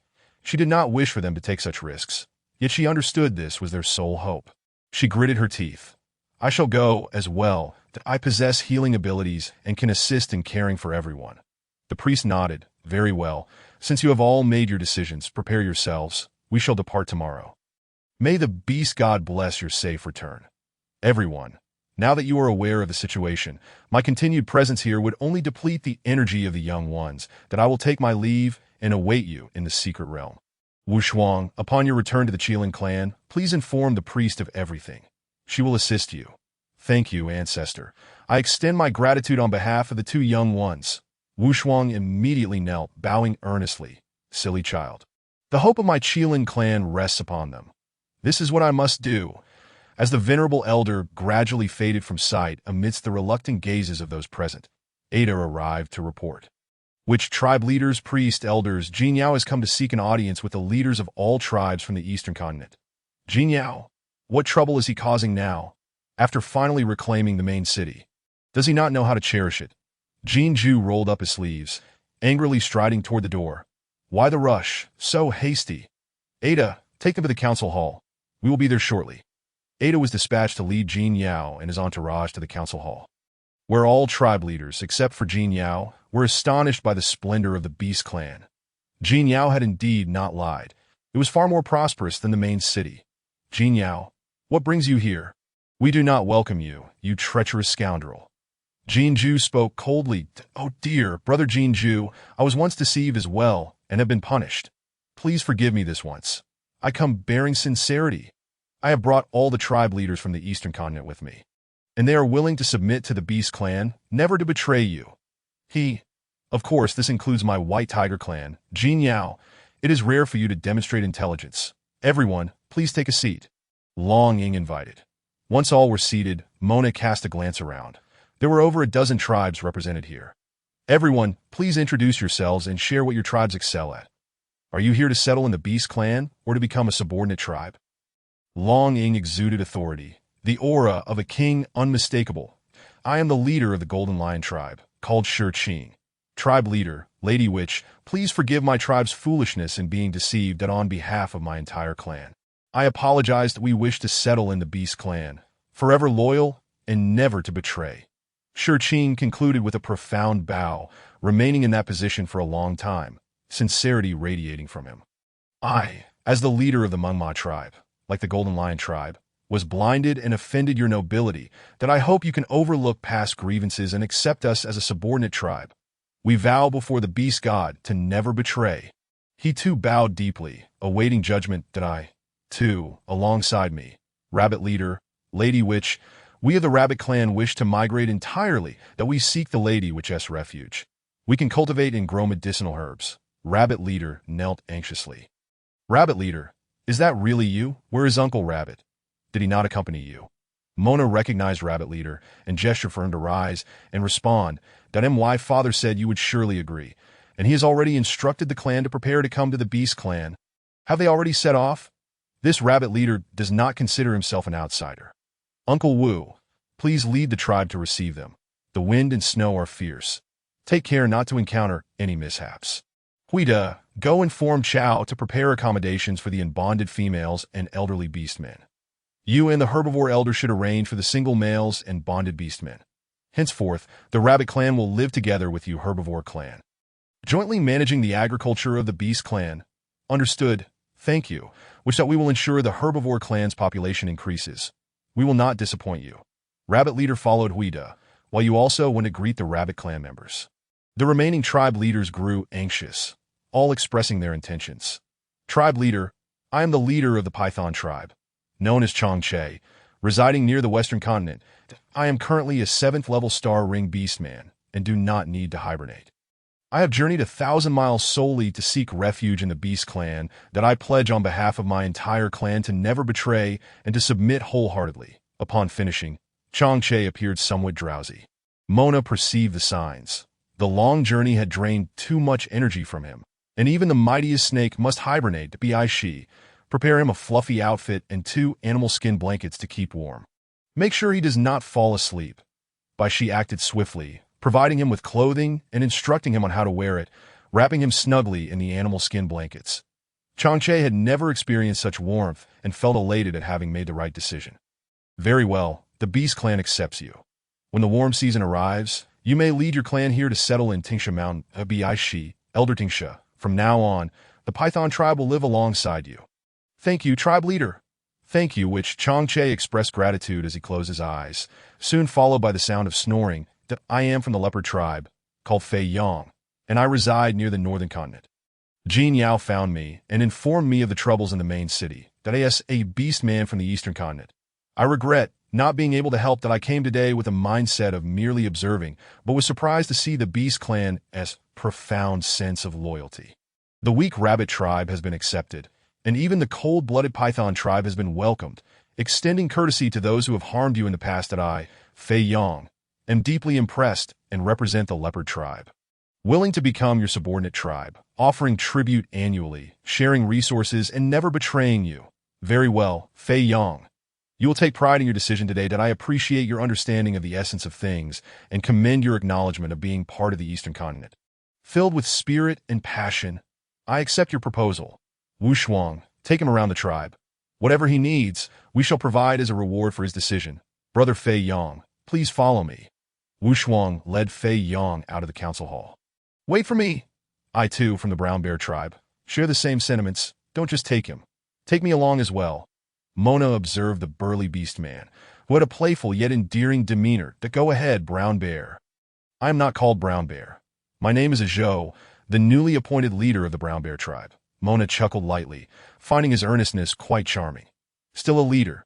Do you not have any aura of authority? Wu Shuang, take Zhou along. Zhou scampered after them. Lady Witch, tribe leader, I am Bai Chun from the Fox tribe that I had the pleasure of meeting several of you at the Winter Trade Fair. I come on behalf of my father to discuss a potential alliance. It is you, the beast man who sells fox fur. Mona recognized him, for this male beast man was so strikingly beautiful that it was hard to distinguish between male and female. Mona always remembered that beauty, which resided at the very tip of her heart. Your father is the chief of the Fox clan, and you are the young clan leader? Indeed, Mona, my father has granted me full authority to decide. We also wish to settle in the beast tribe, and I wonder if the esteemed priestess has any arrangements for us. There remains a mountain peak. You may bring your people to cultivate the land and construct homes. In that case, I extend my heartfelt gratitude to the priestess. The remaining tribes have expressed their willingness to submit to the Beast Clan. Very well, we welcome everyone. Tonight, a grand banquet will be held to entertain all the clan leaders. At the same time, we shall make an oath to the beast god at the altar, forming an alliance. Jin Yao, Shiqing, and Ming Ma were utterly flustered. Neither the clan leader nor the priestess had made arrangements for them, leaving them in a state of indecision. Priestess, I of the White Tiger clan wish to submit. Why have you not arranged for me? Do you still require arrangements? Is life in the main city unsatisfactory? Are the interactions with your clansmen too casual? Priestess, do not jest with me. I am acutely aware that my past mistakes were manifold. I am striving to amend my ways. I beseech you to shelter my clan with this sincerity. You have brought this upon yourself. Born in the Eastern Continent, residing in the main city, and as the city lord, you have failed to seek welfare for your kin, heeding slanderous whispers that have harmed your people. It is a stroke of fortune that you live on. The priestess and clan leader have gone to great lengths to save you, aiding you in reclaiming the main city and pacifying your kin to foster their livelihoods. You should be content. Fei Yang and Zhou learned of Jin Yao's past misdeeds through Wu Shuang, and they mocked him mercilessly. Jin Yao, feeling ashamed, lowered his head, unable to utter a word. Enough of the past. Jin Yao, you must learn from this and take it as a lesson. Jin Shi, Ming Ma, your two clans also require reorganization, a time for rest and recuperation. You three clans shall reside in the main city, aiding one another to restore its former glory. Thank you, esteemed priestess. Shi Qing and Ming Ma expressed their sincere gratitude. Meanwhile, the long banquet presided over by Uncle Gu had begun preparations, and everyone made their way to the square, where Mona and her family, accompanied by two priests, ascended the altar. Standing on the altar and gazing at the lively scene below, Mona's heart brimmed with joy and anticipation. She turned to face the crowd, raising her hands high, and proclaimed loudly, "Today we welcome new allies. From this moment on, we shall live and strive together to make the Eastern Continent more prosperous and flourishing. I invite the clan leaders and elders to the stage to partake in the alliance wine, as we collectively witness the unification of the Eastern Continent." Long Ing announced loudly. The two priests produced their staffs, chanting ancient and mysterious incantations, and as everyone drank the alliance wine, they felt invigorated. Filled with strength, a radiant aura emanated from the two totems, blessing all clansmen. The presence of the beast god became more palpable. Cheers erupted from the crowd as clan leaders and elders led their people. Dancing joyously around the altar, Mona smiled at the spectacle, her eyes sparkling with happiness. The Eastern Continent had finally been unified at the banquet. Everyone relished the delectable food while sharing their stories. Jin Yao, Shi Qing, and Ming Ma took the initiative to apologize to the other tribes, demonstrating their resolve to reform. As night fell, the bonfire blazed brightly, illuminating the entire square. Mona's family and the newly allied clan leaders gathered together to celebrate this splendid moment. Esteemed clan leaders, I understand that the snow season has been harsh for everyone, with food and warm supplies in short supply. Tomorrow, I shall dispatch clansmen to escort you back and provide you with food and furs to help you through this trying time. All the clan leaders were overjoyed, showering her with thanks. Longing seized the opportunity to declare, starting tomorrow, we will patrol the various tribes of the Eastern Continent, hoping you will align your words and actions. Should anyone betray the oath, annihilation shall ensue. Long Ying's commanding presence reverberated through the air. Rest assured, esteemed clan leader, before the beast god, I vow to never betray. Fei Yang replied earnestly, and Long Ying nodded. After surveying the Eastern Continent, we shall prepare to confront Hui Chang in the Western Continent. The Eastern Continent has been unified. I hope everyone will support one another, leaving no one behind, sharing both hardships and fortunes. Chapter 68. Departing for the Western Continent.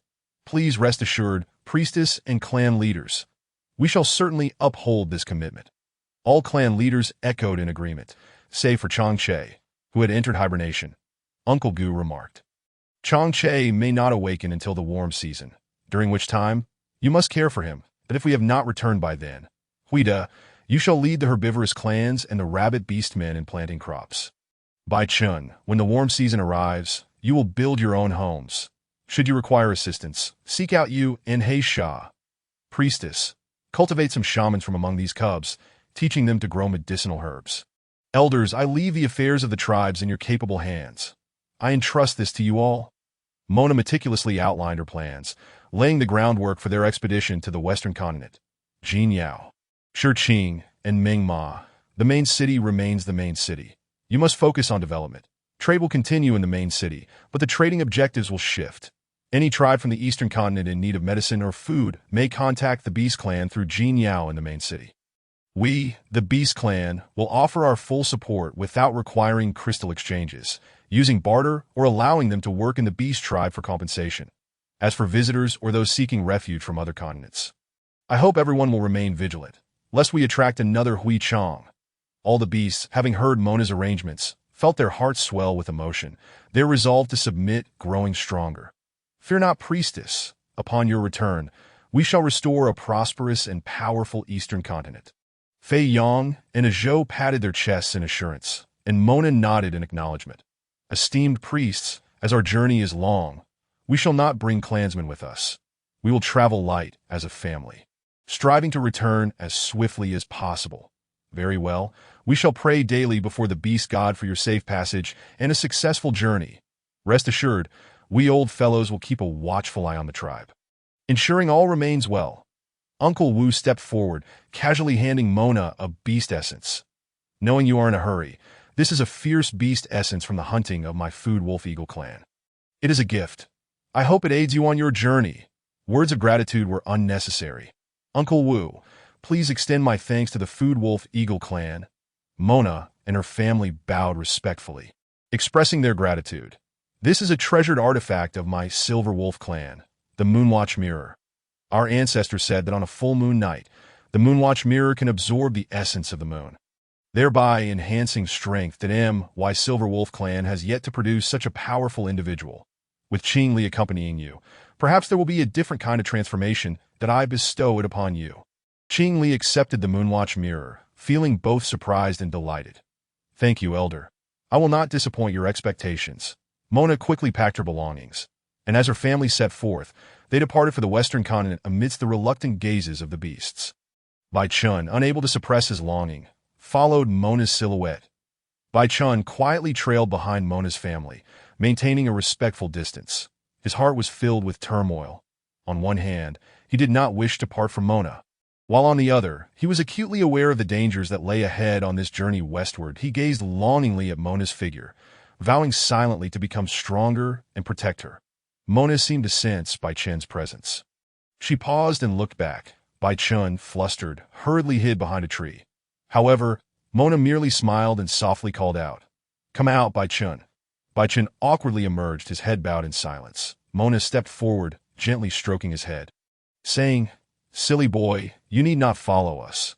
You must remain here and work together with everyone to build a better tribe. When I return, I hope to see a stronger tribe." Bai Chun lifted his head, his gaze resolute as he declared, "I want to follow you, Mona." Mona smiled and nodded, then turned to continue her journey. The group of 10 proceeded, stopping and playing, unfazed by the biting wind and snow. Days later, they arrived at the border between the eastern and western continents. Wu Shuang, do you still remember the way home? It has been several snow seasons since we last returned. This white expanse looks the same everywhere, and I am uncertain of the path. Let us find a place to rest here tonight, and tomorrow I shall accompany you to seek the way. That night, the group gathered around the fire for warmth. Mona gazed at the swirling snowflakes, reminiscing about the past. She knew that this journey westward might present numerous difficulties and challenges, yet she was confident that they would overcome all obstacles. The next morning, Qi Yin set out with Wu Shuang. The others searched nearby for food and water sources. Mona watched the children at play, her heart filled with emotion. After half a day, they finally discovered the passage to the western continent. Before them stood a towering snow-capped mountain, its summit shrouded in mist, appearing both mysterious and magnificent. Did I ask this the road to the western continent? Mona mused aloud. The others gazed at the snow-covered mountain, their eyes brimming with anticipation and curiosity. They understood that the road ahead would be fraught with challenges, yet they were undeterred, united by a common goal to seek the secret realm of the Qilin clan. Let us proceed, brothering. You protect Rue, Qiyin will guard Meng, Wu Shuang will lead the way, and Jinju will bring up the rear. Everyone, stay vigilant. Qing Li instinctively transformed into beast form, carrying Mona, while Bai Shi and Bai Chun flanked her, beginning their ascent. The mountain path was steep, with deep snow, rendering every step an arduous endeavor. Nevertheless, they did not waver, supporting one another as they forged ahead. Suddenly, a fierce snowstorm swept down from the mountain, howling winds obscuring their vision. Mona shouted for everyone to gather together and not to disperse. "Hold on tight to me. Rue Rue." Ing shielded Rue Rue with his body, protecting him from the onslaught of wind and snow. Qi Yin and Ming Ming huddled closely together, trudging forward with great difficulty. The storm intensified, threatening to bury them beneath its weight. Yet they persisted. Inching their way toward the summit, at long last, they successfully reached the peak. The scene before them left them utterly astonished. A colossal ice sculpture stood majestically atop the mountain, resembling a mythical beast from ancient lore. The sculpture exuded a chilling aura, sending shivers down their spines as Mona gazed at the ice figure. An inexplicable sense of reverence welled up within her. Could this be the guardian beast of the Qilin clan? Mona exclaimed in surprise. Just as they pondered how to proceed, the ice sculpture slowly opened its eyes, a beam of light emanating from within, illuminating the entire mountaintop. "Who are you, and why do you intrude upon the Qilin clan?" Two beast men emerged from behind the ice sculpture, brandishing stone spears and menacingly gesturing towards Mona and her companions. The Qilin clan's son, Wu Shuang, has returned from his travels and seeks an audience with the chieftain and the priest. "Please inform them. You claim to be one of our Qilin beast men, yet I have never seen you before. Do not try to forge connections here. Otherwise, do not blame me for my rudeness. He indeed is one of your kind." Having been sent on a mission by the priest to the eastern continent several winters at that time, he was a disabled beast. Now he has regained his true form and is a genuine Qilin. "Wu Shuang, transform and show them." With a mighty roar, Wu Shuang transformed into a Qilin, soaring around the ice sculpture. The two guards were left dumbfounded. He truly resembled a Qilin, even more imposing than the clan's foremost warrior in beast form. "Please wait here. I shall inform the chieftain and the priest." Chapter 69. Entering the secret realm, Mona and her companions stood before the ice sculpture, waiting. Jin Ju, filled with curiosity, asked Wu Shuang, "Wu Shuang, you are a Qilin. Yet why can you not find your way home? Why do they not recognize you? How did you venture to the eastern continent? You talk too much." Wu Shuang was injured and has long since lost his memory. Unaware of his identity or where he belongs, he only knows that he transformed into a Qilin with the help of a senior, who informed him of his past, she anxiously interjected. Fearing that Wu Shuang might be left with lingering shadows, "It is all right. Once I meet the chieftain and the priest, I shall understand everything. Everyone, the chieftain and the priest are awaiting you in the council hall. Please follow me." Mona and her group followed the guard into the ice sculpture. Once all had entered, the ice sculpture slowly closed once more. Shi and Qing Li curiously looked around, while Long Ying and Qi Yin remained focused. Cradling their two cubs, Bai Chun silently followed, attentively observing Mona's every move, fearful of any misstep. "Chieftain, priest, I have brought them," the guard announced in the council hall. Two elderly men sat at the main seats, upon seeing Wu Shuang. One of them immediately rose from his seat and hurried to Wu Shuang's side, scrutinizing him from head to toe. "Indeed, you are that disabled boy from years past. Who would have thought that after several winters you would regain your beast form? Truly, the beast god has blessed us. The Qilin clan has gained another warrior." Wu Shuang gazed at the unfamiliar elder with some confusion, yet upon hearing himself referred to as a warrior, he felt an inexplicable warmth. The elder, filled with emotion, grasped Wu Shuang's hand, tears glistening in his eyes. "Child, you have suffered so much over the years. After your disappearance, we have tirelessly sought your whereabouts. Now that you have finally returned, there is hope for our Qilin clan." Listening to the elder's words, Wu Shuang felt a swell of emotion within him, that he realized that perhaps this was his true home. "Respected elders, I have lost my memory and do not recall my origins. I now go by the name Mo Wu Shuang." At that moment, another elder spoke. "Child, welcome back. However, regarding your amnesia, we must conduct a thorough investigation. Only by uncovering the truth can we unravel the mysteries within your heart." Wu Shuang nodded in agreement, expressing his willingness to cooperate, that he yearned to reclaim his lost past and unveil the enigma of his identity. "Then let us first allow Wu Shuang to familiarize himself with the life of the Qilin clan. You two, take them to the Great Stone House," the chieftain said, stroking his beard. Wu Shuang and his companions settled into the Qilin clan, diligently learning their culture and skills, and bonding harmoniously with the clan members. As time passed, Wu Shuang's curiosity regarding the mystery of his origins grew ever stronger, and he resolved to actively seek clues to unravel this enigma. One day, he stumbled upon an ancient beast hide that contained secrets about the Qilin clan. He meticulously studied it, discovering strange symbols and patterns that seemed related to the Qilin's secret realm. Wu Shuang shared his discovery with the chieftain and the priest, who exchanged glances before deciding to inform him. Wu Shuang, this is the map and mechanism of our Qilin clan's secret realm. Only mature males can perceive it. Perhaps it is the guidance of the beast god. You should venture into the secret realm to undergo trials. Chieftain, priest, do not misunderstand. My partner is already carrying Qilin cubs that I came through the snowstorm to the Qilin clan specifically for the secret realm, having been saved by the predecessors of the secret realm twice. They instructed me to seek the priest and find a way to resolve the conflict between the two cubs. What did you say? Carrying 2 Qilin cubs. How can that be? For centuries, even among our clan, it has been rare to bear more than 1 cub, and the survival rate is low. Are you trying to deceive us? The predecessors of the Qilin secret realm personally established a bloodline connection with the cubs within me and stated that one is a fire Qilin and the other is a water Qilin. Hence their opposing natures. Wu Shuang, you must immediately summon your partner, and we need to verify this. If what you say is true, we must enter the secret realm at once to seek the elders, that we cannot allow anything to happen to the cubs. I shall fetch her right away. Please wait a moment. Wu Shuang swiftly returned to the great stone house, finding everyone gathered around Na. The chieftain and the priest wished to examine the cubs in her womb to confirm if they were indeed the water and fire Qilin. Let us enter the secret realm immediately. Such an easy agreement. Yes, they say it is rare for a Qilin to bear 2 cubs, thus they take it very seriously. Let us go and see what they say. The group made their way toward the priest's residence. Priest, chieftain, my partner has arrived. Please take a look.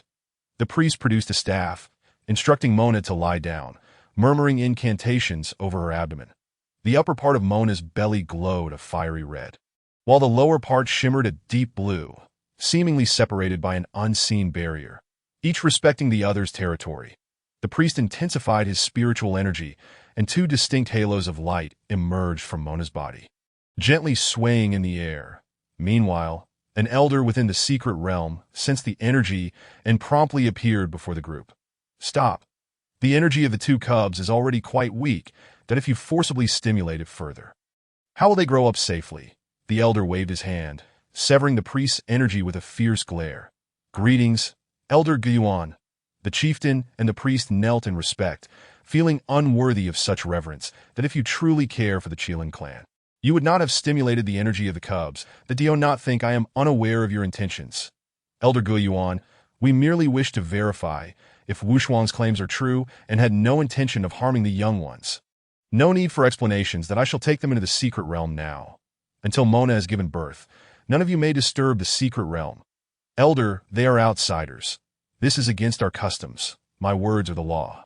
If you wish for mature males to enter the secret realm in the future, you will follow my instructions. Otherwise, do not blame me for severing ties. The chieftain and the priest fell silent, their discontent unvoiced, acquiescing to the elder's wishes that we shall arrange for clan members to accompany them into the secret realm. That is unnecessary. I have made myself clear. Mona, Long Young Wu Shuang, let us depart. Long Ying, seeing this, helped Mona up, exchanging a glance with the others, who promptly followed Elder Guiyuan out of the tribal gates. They stood by the ice sculpture, awaiting Elder Guiyuan to continue leading the way. Elder Guiyuan guided them closer to the ice sculpture, gesturing for them to place their palms upon it. With a commanding voice, he declared, "Enter." They stepped into the mysterious Qilin secret realm. Throughout their journey, Mona felt the powerful waves of spiritual energy and was filled with anticipation. Finally, they arrived before a grand temple. The temple doors slowly opened, and a dazzling light burst forth. Elder Guiyuan led them inside, where a mysterious aura enveloped the space. At the center of the temple lay a brilliant spirit pearl. Elder Guiyuan gestured for Mona to approach the spirit pearl. The moment she touched it, a surge of immense power surged through her heart.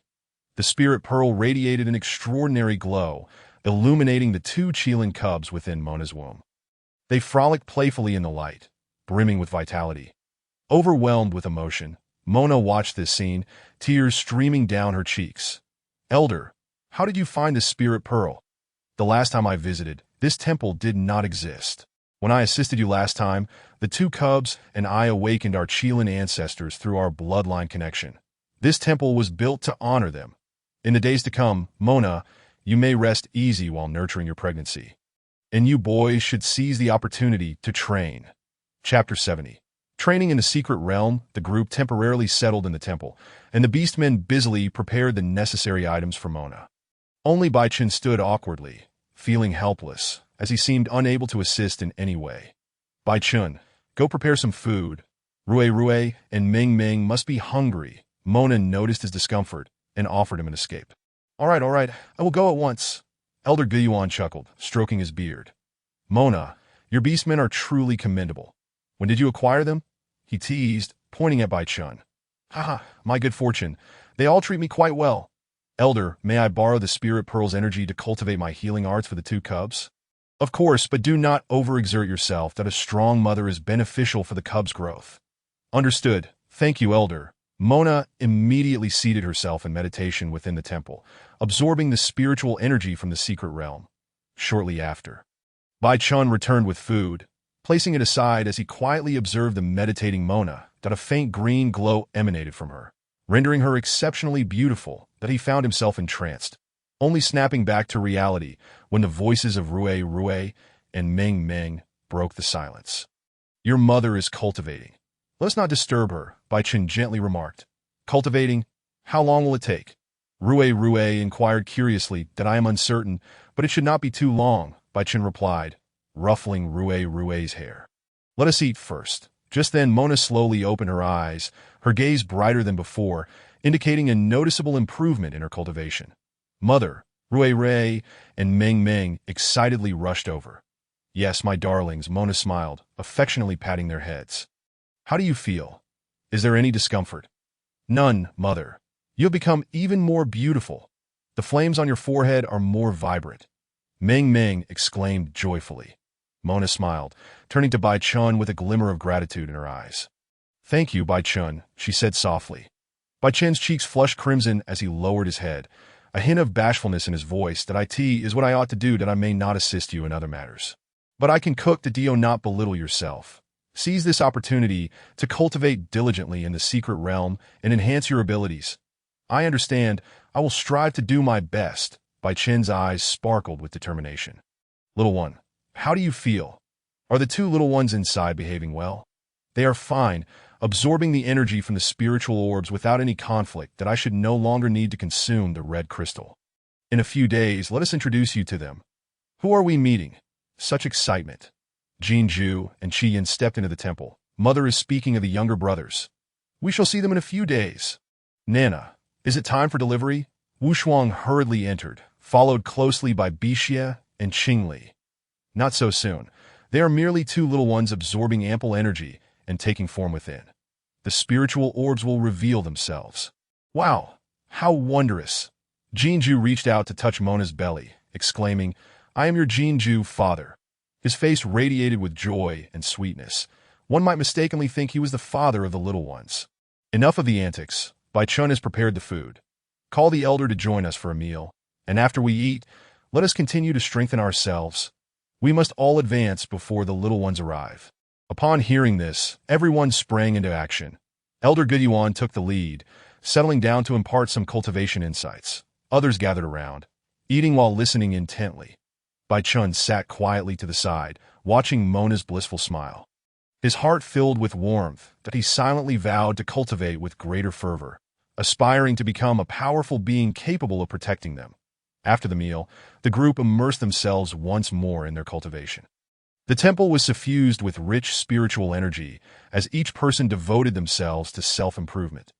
Time flew by, and a few days later, as Mona circulated her spiritual energy once more, a dazzling light flickered upon her forehead, revealing two spiritual orbs. As the radiance gradually subsided, two adorable little beings appeared before everyone. They lay with their eyes tightly shut, their diminutive bodies exuding a faint aura of spiritual energy.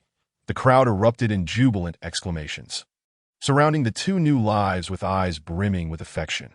These are the two younger brothers. They are quite small, yet utterly adorable. These are my little ones, Nana. Thank you, Wu Shuang said, her voice slightly choked with excitement. Indeed, this one is the fire Qilin, and this one is the water Qilin. Their attributes are exceptional. The fire Qilin, with its crimson hue, excels at wielding divine flames that can incinerate any malevolent being. It rivals the black flames of the young dragon. The water Qilin, with its azure form, is adept at controlling water to avert calamities. It seems to have come into existence to respond to the rising seas and sinking continents. A precious gift from the beast gods. Wow! How impressive our younger brothers are, brother. We must cultivate quickly, lest we be overshadowed by them. I nodded vigorously, urging, Sister, let us hurry. Mona watched the two little ones frolic with indulgent affection and promptly said to Long Ying, Brother Ying, they must receive their inheritance. You must teach them well. Rest assured, their intelligence is remarkable. They will grasp concepts swiftly. The inheritance will come with maturity. It is still early. One need only observe whose little ones they are. Naturally, they are clever. Qi Yin boasted, stepping into the role of a proud father. The family was enveloped in joyous camaraderie, their words warm and affectionate, before returning to their cultivation. Days slipped by like sand through fingers. And before long, the snowy season had passed, when Mona summoned her spiritual energy again to reveal the spiritual orbs containing her little ones.